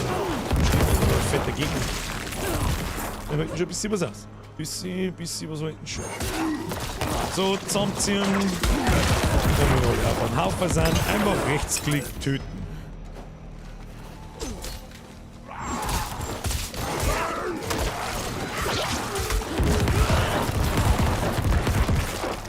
Schön. Wo gehen wir? Durchs Tor gehen wir. Oh Gott, jetzt haben wir wieder 3 Dinge. Was wir noch findet einen Weg in das Gefängnis der Stadt. Durch mitten ist wahrscheinlich zu einfach. Ja, das haben wir schon gedacht. Nehmen wir mal die rechte Seite. Schauen wir, was da los ist. Ist da was los?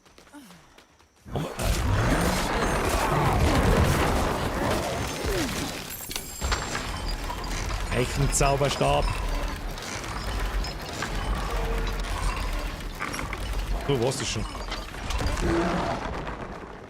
Links ein Tor aufmachen, rechts ein Tor aufmachen.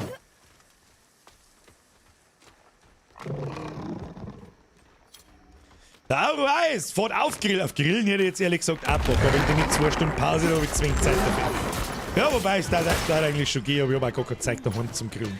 Ich habe mir lauter fertig Scheißdreck gekauft, den ich auf die schnelle morgen und damit ich mehr Ruhe habe. Aber lass nicht zählen. Was gibt's da? Gibt's da was? Schaut mich so, als kann's da was geben. Noch nicht wirklich. Dann müssen wir... Ah, da haben wir so eine Overlay-Map. Top.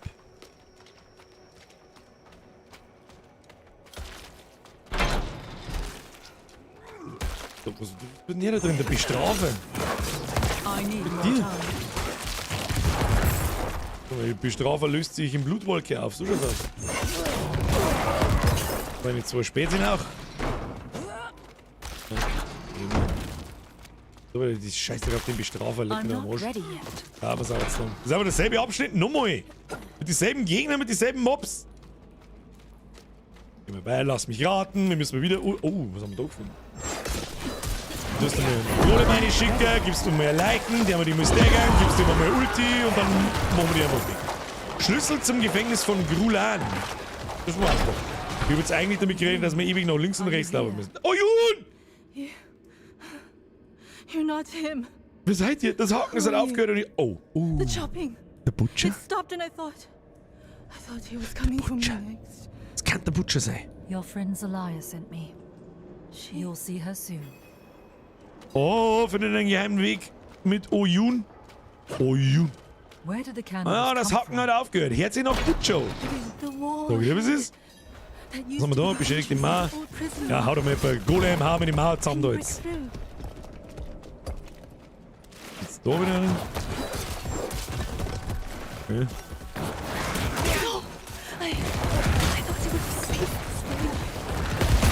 Ah, Beschützerschild. Sehr gut. Wir schlagen uns durch.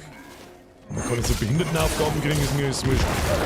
Ah ja, Zombies zerreißt schön. Sehr schön.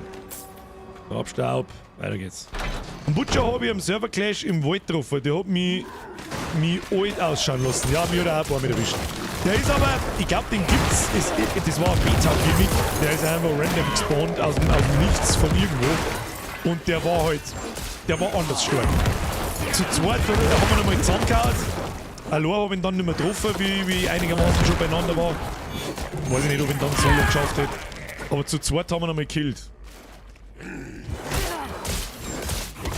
Oh shit, zusammenziehen.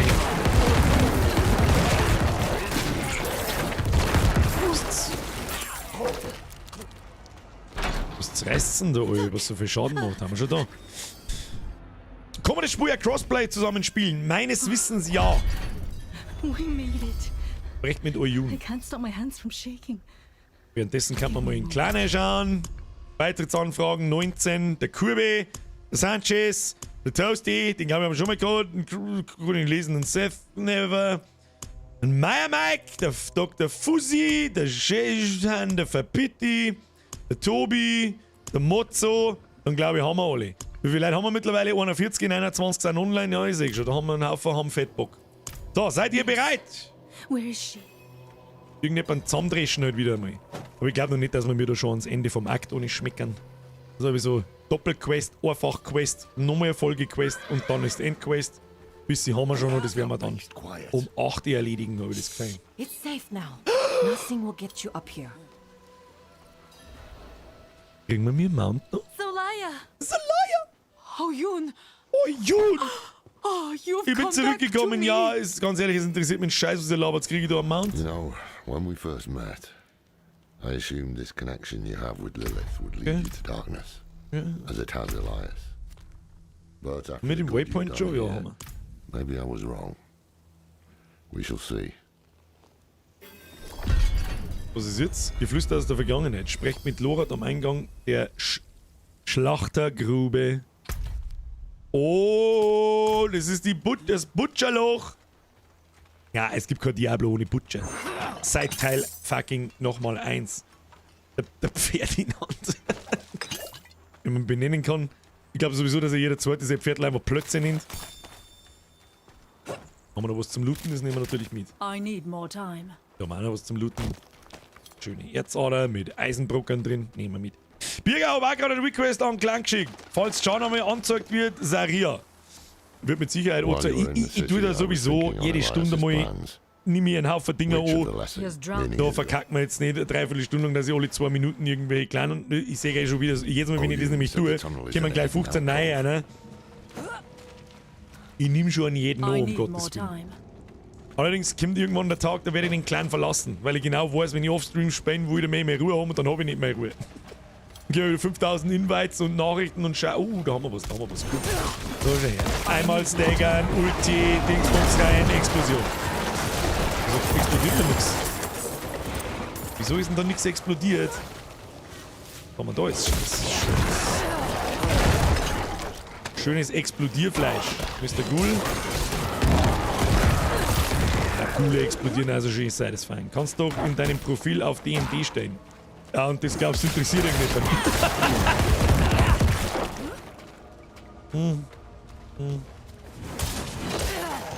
Ich meine, es gibt immer nur Leute und nicht wenig im Übrigen, die zum Beispiel schreiben einfach auf Facebook, Dere, gib mir mal deine Nummer bitte.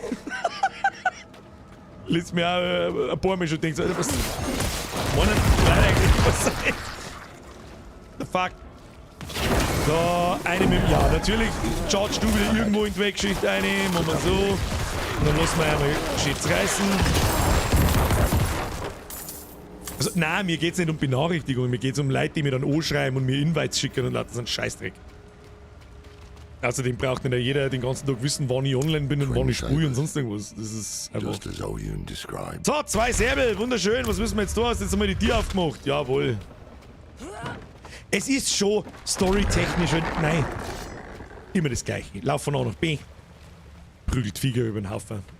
Wait, do you hear that?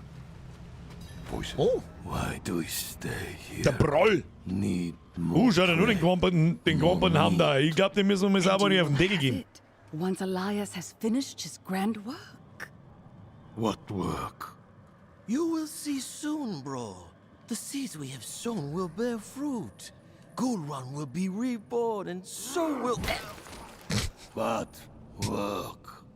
Elias. Hack it to your face. Poised to summon Andariel into the world. Okay. Her power will lift us to new heights. Andariel? And of course, you will have more meat. I want to watch. Certainly, great bro. You will be the guest of honor. Okay. Andariel? Ist Andariel nicht auch irgendeiner von die Übel? Weiß das jemand? Ist da jemand lore-technisch so weit drin, dass er das weiß? Andariel, a maiden of anguish. Die Herrin der Qual, ja, das ist doch nicht der Übel, oder? Blauer Lederwams, den glauben wir noch mal zusammen. Die Materialien aus den blauen Items können wir ja auch brauchen. Auf wie zu. Minimap sagt auf wie zu. Oh, was haben wir da? Ist schönes Zusammenziehen. Zusammenziehen, sterben gehen. Same procedure.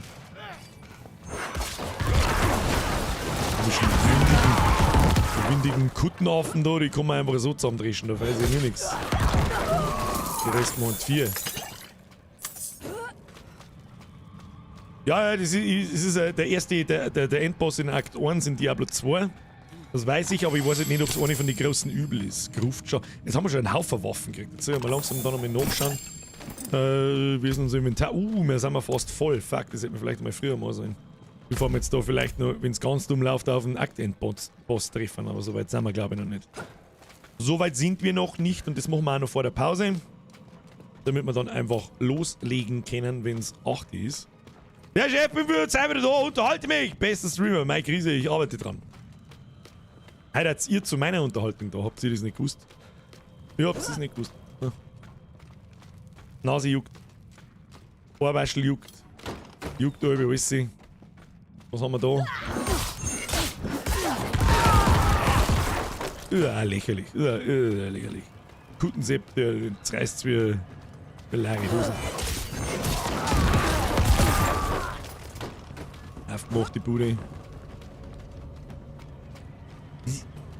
Kann halt auch so wenig Viecher da unterwegs sein. Das sind halt so 4er-Gruppen, da hätten wir schon noch 2, 3 dazustehen können. So ist es nicht. Wie lange spielst du schon Diablo 4? 8 Stunden und 42 Minuten, um genau zu sein.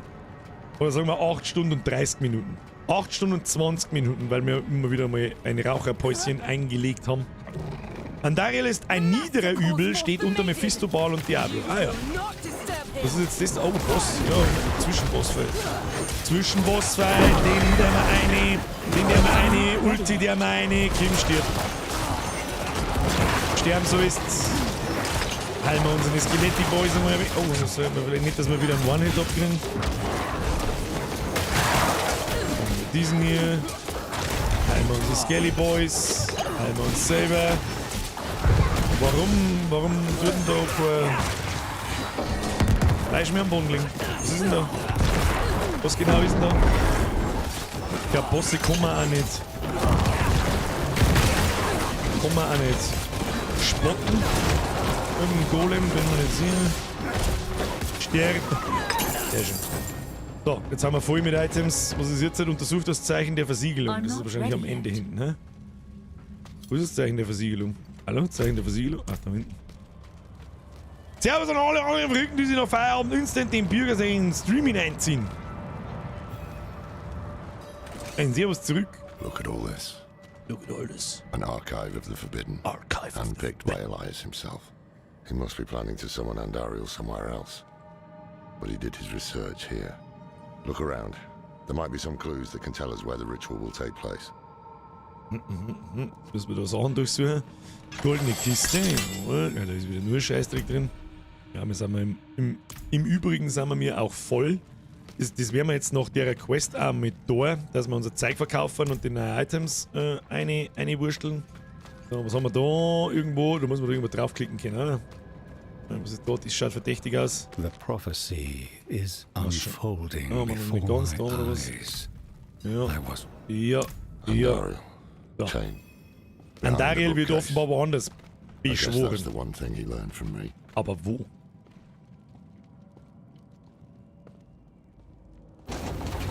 Aha! Eine Geheimtür hinter dem Bücherregal.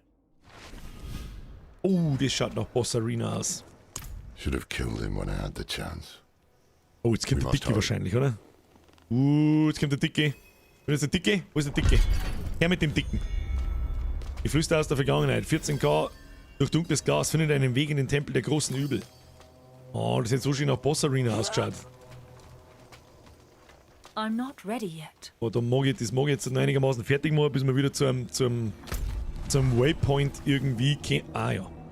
Sehr schön. Perfekt. Jetzt ist 3/4. Jetzt gehen wir zum Waypoint. Den aktivieren wir. Dann porten wir mal in die Hauptstadt, verkaufen wir unser Zeug. Schauen wir, ob wir eventuell das eine oder andere in Legendary Trade umwandeln, weil unser Schädel wird jetzt schon gescheit kriegen in der Hosen. Das hat Stufe 3. Vergleichen wir es mal mit den Schädeln, die wir gefunden haben. Haben wir einen Haufenweise andere Items gefunden. Schauen wir mal, was da so drauf ist. Und dann passt das. So. Ab in die Hauptstadt. Wir können uns dann da wieder herporten. Wo ist die Hauptstadt? Ket Bardu. Gehen wir da her. Jawohl. Schauen wir, was da los ist.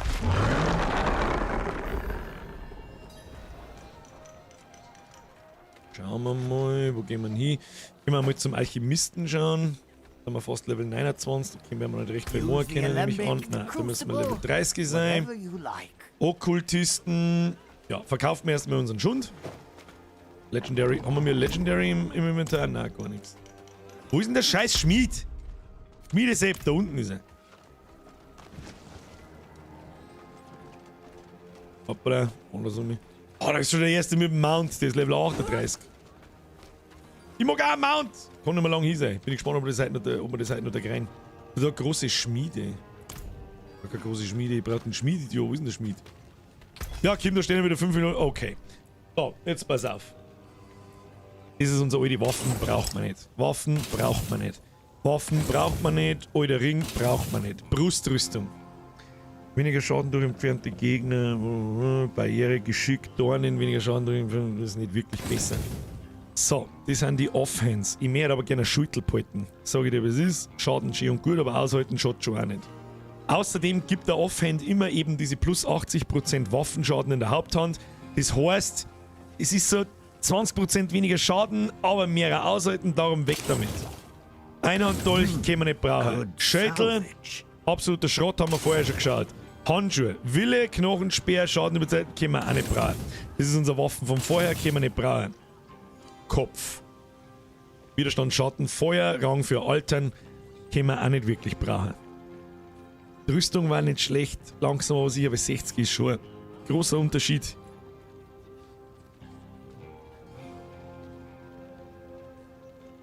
Ja, können wir nicht brauchen. Weg damit.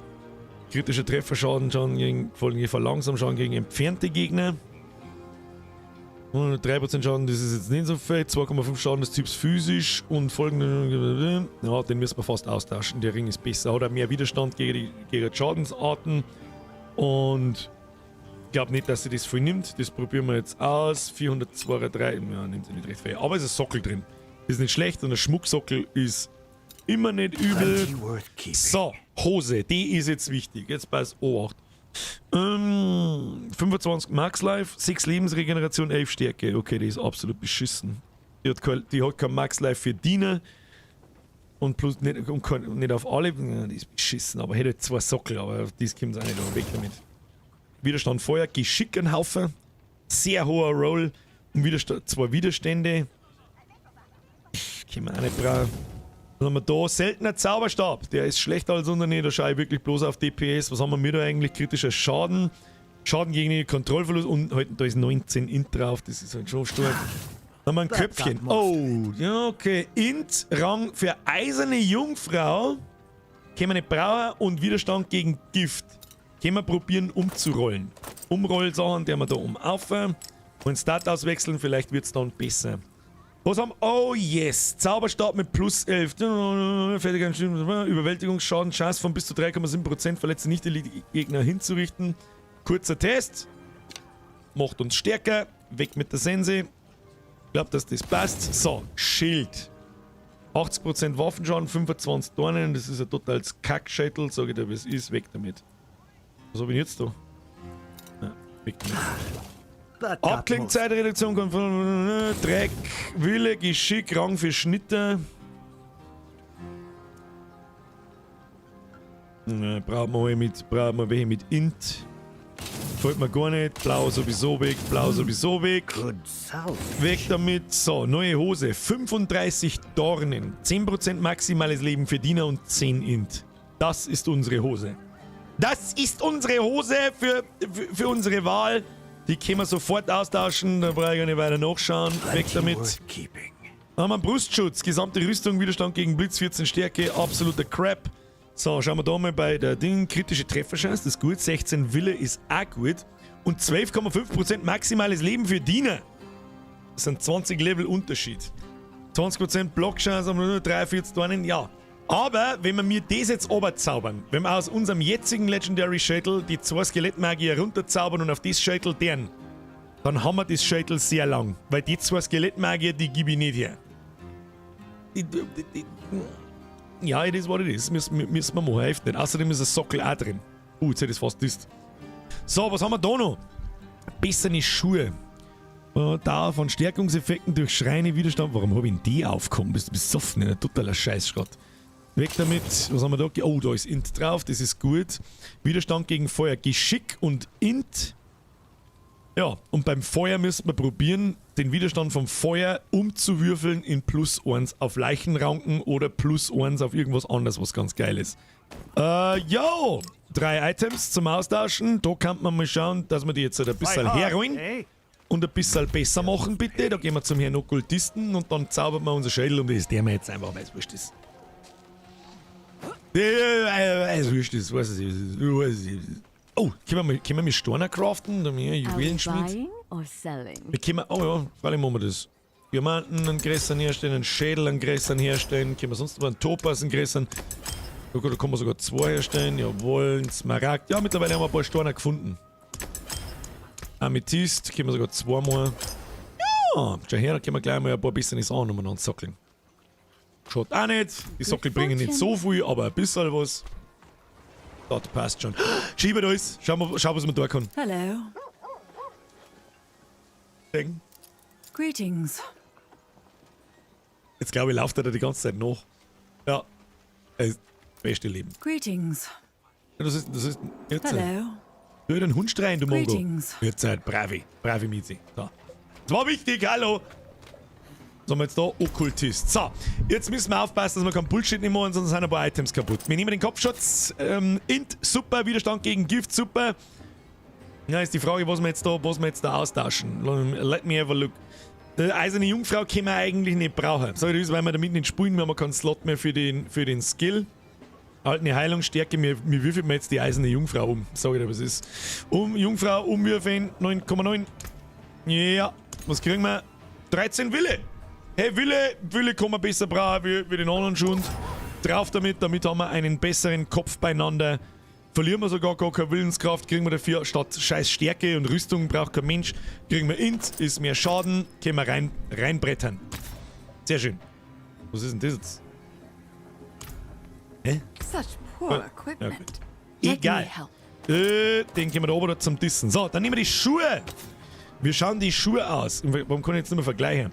13 Geschick, 10 Int, Widerstand gegen Feuer. Widerstand gegen Feuer muss runter. Lasst uns beten, dass irgendwas Gutes rauskommt.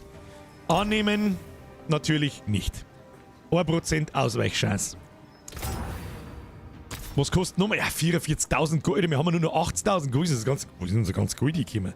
Weil die nächsten 2 Inventare müssen wir verkaufen. Ich hab kein Geld mehr beieinander. Gut, schauen wir mal. Rüstung maximale Abend von den Tränen. Ja, Int einfach. Das ist ein Leichenranken, macht jetzt nicht so viel Schaden. Das ist mir ehrlich gesagt scheißegal. Aber die 10 Int, die sind es wahrscheinlich wert. Ziehen wir die Schuhe an. Ja, nicht recht für 455 ist jetzt nicht der Teufel. So, und jetzt nehmen wir das Schädel. 1,7% Crit ist wichtig. Wille auch. Maximales Leben verdient. Und der mal Wille, der mal runter. Verzaubern. Jawohl, was kriegen wir? 8,5% weniger Schaden durch entfernte Gegner. 72 Dornen. Dann haben wir über 100 Dornen Schaden auf dem. Das probieren wir jetzt einfach aus. Das probieren wir jetzt einfach aus. Sehr gut.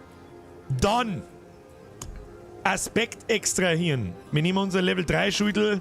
Ist der mal jetzt da einer. Was kostet es? 5600. Dann kriegen wir den Aspekt. Euer Maximum an Skelettmagiern wird um 2 erhöht. Erlaubte Gegenstandstypen, Schild und beim Amulett wird die Macht sogar um 50% erhöht. Das heißt, dann können wir 3 zusätzliche Skelettmagier beschwören. Alles klar. Aspekt extrahieren. Jawohl, Schädel ist damit kaputt. Haben wir kein Schädel mehr. Dazu müssen wir jetzt teuer gehen. Stecken wir das Schädel da rein. Wir nehmen... Also, halt stopp, dann haben wir einen Aspekt haben wir da. Und dann ziehen wir den da um. Dann kommt das Schädel da raus. Ja, die Stats bleiben gleich, außer dass wir die Skelettmagier erhöhen können. Jetzt darf mich was interessieren, ganz kurz. Genau, dann können wir Maximum an Skelettmagier wieder um 3 erhöht. Dann kann man einen zusätzlichen Skelettmagier da aufzaubern. Eigentlich war es das Gescheiterste, diesen Trade aufs Amulett drauf zu ziehen. Aber da haben wir halt schon 30% für Skelette. Hilft nicht. Wo ist jetzt mein Schädel? So, kein Kasma. Kostet auch bloß 1. Aspekt einprägen. Jawohl. Annehmen. Haben wir ein neues Schild. Das schaut sogar ziemlich cool aus. Jawohl. Und ja, mit den Stiefeln können wir nichts machen, oder? Bewegungsgeschwindigkeit, Leichenranken. Na, die können auch weg. Die können wir dissen. Weg damit. Ja. Das war's. So gut wie fürs Erste. Schauen wir mal nochmal zum Schmied. Schauen wir mal, was Waffen aufwerten kostet. Wenn es nicht viel kostet, dann haben wir noch ein bisschen DPS auf unsere Waffen drauf. Oder aufs Schüttel. Schauen wir mal, was Schüttel ausbauen kostet. Das werden wir jetzt eine ganze Zeit lang umeinander carryen, aber da ich bin ein Vollidiot. Das hätte ich da sein, bevor ich ein Legendary draus mache. Ich trottel. Gut, shit happens, blöd. Wo ist Schmied? Da ist Schmied. So, du mir das da rein. Was kostet das so? Achso. Das Legendary kostet auch bloß 10 Lieder. Sicher werden wir das einmal auf. Und da haben wir auch viel nur. Ja, 2 mehr aufwerten gelangt. Dann fangen so da zum werden. Das kostet auch einen Scheißdreck. Das kostet auch einen Scheißdreck. Wert die Waffen auf. Passt schon. Hosen haben wir gerade einen Nagel reingekriegt, glaube ich. Manchmal da einen Leben wie Ding. Ja, passt. Reindreschen. Kostet einen Teufel. Wundervoll. Was haben wir noch? Die Rüstung ist eigentlich gar nicht schlecht. Weißt du was? Die kostet wahrscheinlich auch nicht einen Teufel. Einmal aufgewertet. Schaut nicht. Einfach, die Level 7 Handschuhe brauchen wir nicht aufwerten. Das bringt gar nichts. Was bringt's denn eigentlich so? Plus ein Geschick, plus ein Int. Ja. Rein. Einfach überall ein bisschen rein aufwerten, dann passt das schon. Roher Saphir. So, und jetzt würde ich noch gerne Storne in die Sachen einstecken. Wir haben ein Lila. Was war das? Schaden über Zeit an der Waffen bringt uns gar nichts. Bringt Zeit das Ding als Waffe, wenn ich es da einstecke? Weiß ich nicht. Kritischer Trefferschaden gegen verwundbare Ziele, Überwältigungsschaden, Schaden für Basisfertigkeiten, kritischer Trefferschaden bei Gegnern, die unter Kontrollverlust leiden. Ja, dreschen wir das rein. Bei Schmuck haben wir Blitzwiderstand, brauchen wir nicht, Feuerwiderstand, Giftwiderstand, Schattenwiderstand, Widerstand gegen alle Schadensarten, rein in den Ring. Dann haben wir noch einen großen Schädel, 5 Leben beim Tönen, 3 Heilung, Schmuck, 125 Rüstung, bringt eigentlich auch nicht den Teufel. Ganz ehrlich, ich bin ein Fan von Max Life. Da 2% maximales Leben, eine in den Schädel und den Slot, den heben wir uns einfach nur auf. Wundervoll. Ab zum Schmied. Scheißdreck weg. Und den Rest sortieren wir. Und dann schaut doch das gut aus. Dann haben wir eine absolute Punktlandung hingelegt, hätte ich gesagt gehabt. Also machen wir noch schnell 3 Minuten Transmog. Ja, es gibt auch mehr. Was haben wir jetzt eigentlich? Angriffsstärke? 471. Ist noch nicht lange her, da waren wir bei 400. Das ist eine ordentliche Steigerung. Der wird nach wie vor easy as fuck laufen. Schauen wir mal in die Kommode. Schauen wir mal, wie wir ausschauen. Ah, der schaut schon finster besser aus. Den nehmen wir, den machen wir aber auch blau. Sehr schön. Gefällt mir. Was haben wir? Brustrüstung. Haben wir mittlerweile was Besseres gefunden. Ja. Schaut schon ein bisschen besser aus. Wird schon. Haben wir noch nicht was Schönes. Haben wir da nicht. Oh, ja. Mit der goldenen Verzierung. Ja, kann man sich schon mal einverleiben. Sehr schön. Handschuhe. Haben wir da so? Nein, das sind nicht die passenden Handschuhe. Die brauchen also eine Goldverzierung. Oder gar keine. Oder einfach gar keine. Ich weiß es auch nicht. Oh ja, das könnten Handschuhe sein, die dazu passen. Hm? Oh, weiß nicht. So, Hose. Die ist aber sehr markant. Oh, da schauen wir schon ziemlich mächtig aus. Oh ja. Schaut auch mächtig aus. Jetzt zwar nicht der Rüstungsstil. Oh, Ja. Ganze Higi. Was haben wir da noch? Ja, schaut auch ganz gut aus. Sehr schön. Nehmen wir nochmal die Schuhe. Haben wir da gut Schuhe, nimmt man aus der Entfernung eigentlich fast nicht wahr, muss ich ganz ehrlich sagen. Ich bin mir froh, dass wir überhaupt Schuhe haben. Lauft man barfuß umeinander. Ja, nehmen wir einfach die, weil es wurscht ist. So, dann haben wir Gegenstände. Das Schädel passt. Ja, obwohl passt einigermaßen. Das müsste ein bisschen blau sein. Waffen. Haben wir da was Schönes. Kleiner Hammer. Zauberstäbe. Sagt auch keine Sau, niemand Hammer. Und dann haben wir einen Babyhund. Babyhund ist der wichtigste. Sehr schön. Aussehen bestätigen, leerer Platz. Vorschau, Sample Nummer 1. Speichern. Ja, da kann man seine Transmogs speichern. Ja, da schauen wir schon ziemlich würdig aus. Haben wir schon gut dabei. Sag ich dir, was es ist. Stabil, aber Gold haben wir ein bisschen wenig. Muss ich ganz ehrlich gestehen. Jetzt machen wir mal diesen. So, jetzt fängt an zu sortieren an. Den kriegen wir da oben, den da oben, den ans Ende da oben, den lila, den haben wir da. Ja, kriegen wir die Steine, kriegen wir dann schon zusammen. Kosten eigentlich ein Truhenslot. Kauft ein zusätzlich Beutetruhenfach, um die Kapazität eurer Beutetruhe um 50 Plätze zu erweitern. 100.000 Gold. Ja, wir haben 53.000. Naja. Truhe 1, Bearbeitungsreiter. Wir nennen das natürlich super important. Mal bestätigen. Sehr schön. Hat das jetzt hingehauen? Ja. Ja, Freunde der Sonne. Das hat doch ganz stabil ausgeschaut. Jetzt sind wir fast Level 30 geworden in einem Zug. Wir haben im 3. Gebiet. Da haben wir nicht mehr unfassbar weit. Wir porten uns jetzt gleich einmal daher. Und dann da die sagen, machen wir mir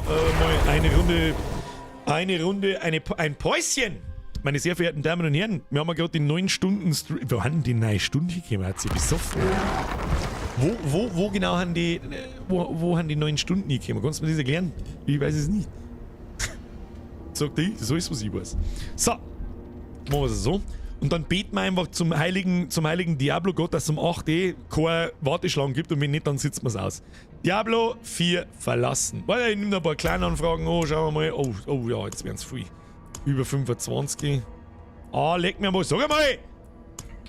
Was ist mit der. Ja, so viel kann ich nicht tun. Wenn ich so schnell drücke, das dauert eine Dreiviertelstunde.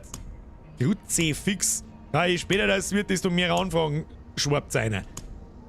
Dann kriegen wir mir heute noch... Oh ja, stimmt doch überhaupt nichts zusammen. Da steht dort Beitrittsanfragen 25. Was ist das? Jetzt haben wir 46 Leute. Schauen wir mal das Level an. 33, der Andi ist bis jetzt der Nächste.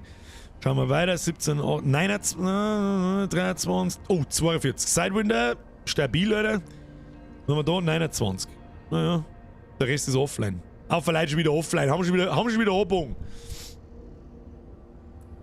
Info, da ist bloß ein Gas und das ist Zänft. Ein runden Zänftgas. So, haben wir jetzt da Rindsold, Schlucki. So, wir machen jetzt aber zeitig Pause. Wir labern jetzt nicht nur 3 Stunden lang. Freunde der Sonne! Der Marathon hat begonnen mit einem Dauerstream von 9 Stunden. Ich habe gesagt, mir sucht mal rein wie die Behinderten. Wir werden es tun, solange es Spaß macht natürlich auch und solange es Spielgut bleibt. Und wir werden sehen, wo die Reise hingeht. Ich werde mich da jetzt herhocken und der Podcast bleibt einmal so weit offen. Haben wir mir wirklich in den 9 Stunden eine halbe Stunde Raucherpause gemacht? Ja, das ist okay, glaube ich. Das ist, da mache ich während der Arbeitszeit mach ich mehr Pausen. Und da arbeite ich bloß halbtags. Was? So. Merci fürs Annehmen. Gerade erst angefangen. Hauen Sie rein. Brotzeit machen, duschen gehen. Was, duschen? Wieso soll ich denn jetzt duschen? Bist du besoffen? Niemals. Bis Mittwoch wird nicht duscht. Ich dusche mir am Mittwoch auf die Nacht. Was meinst du, wie gut das tut? Dann bleibe ich die ganze Nacht wach. Ab an den Flughafen, ab in den Flieger hinein. So schaut's aus. Da lacht's. Kennst mich aber schlecht. gut, dass es noch kein Geruchsstreaming gibt. So. Freunde der Sonne, Dankeschön fürs Zuschauen, fürs Erste. Ich werde jetzt einen Stream ausmachen, kündige sofort den nächsten noch für 20 Uhr. Achtung, es kann die Sonderregel in Kraft treten, dass der Stream früher anfängt. Dann schalte ich einfach ein, wir spähen weiter. Ansonsten bin ich spätestens um 8 Uhr da. Wir gehen jetzt was essen, wir gehen was trinken, wir gehen pissen, wir gehen scheißen, wir gehen wichsen, wir gehen fegeln, wir gehen was wir deren. Von mir aus kugel über im Garten draußen ein wenig umeinander. Und ihr wart dabei so lang. Und wer nicht wart, der ist raus. Merci dabei. Und ein ganz großes Dankeschön an die ganze Donaterei über den ganzen Tag um mich. Ist wieder völliger Irrsinn eigentlich, wenn du mich fragst, aber was soll ich machen? Dankeschön. Like nicht vergessen dabei und schöne Grüße an den Nachschauungsquoten. Wir sehen uns jetzt dann gleich. Bis später. Küsschen ins Nüsschen hinein. Tschüss dann.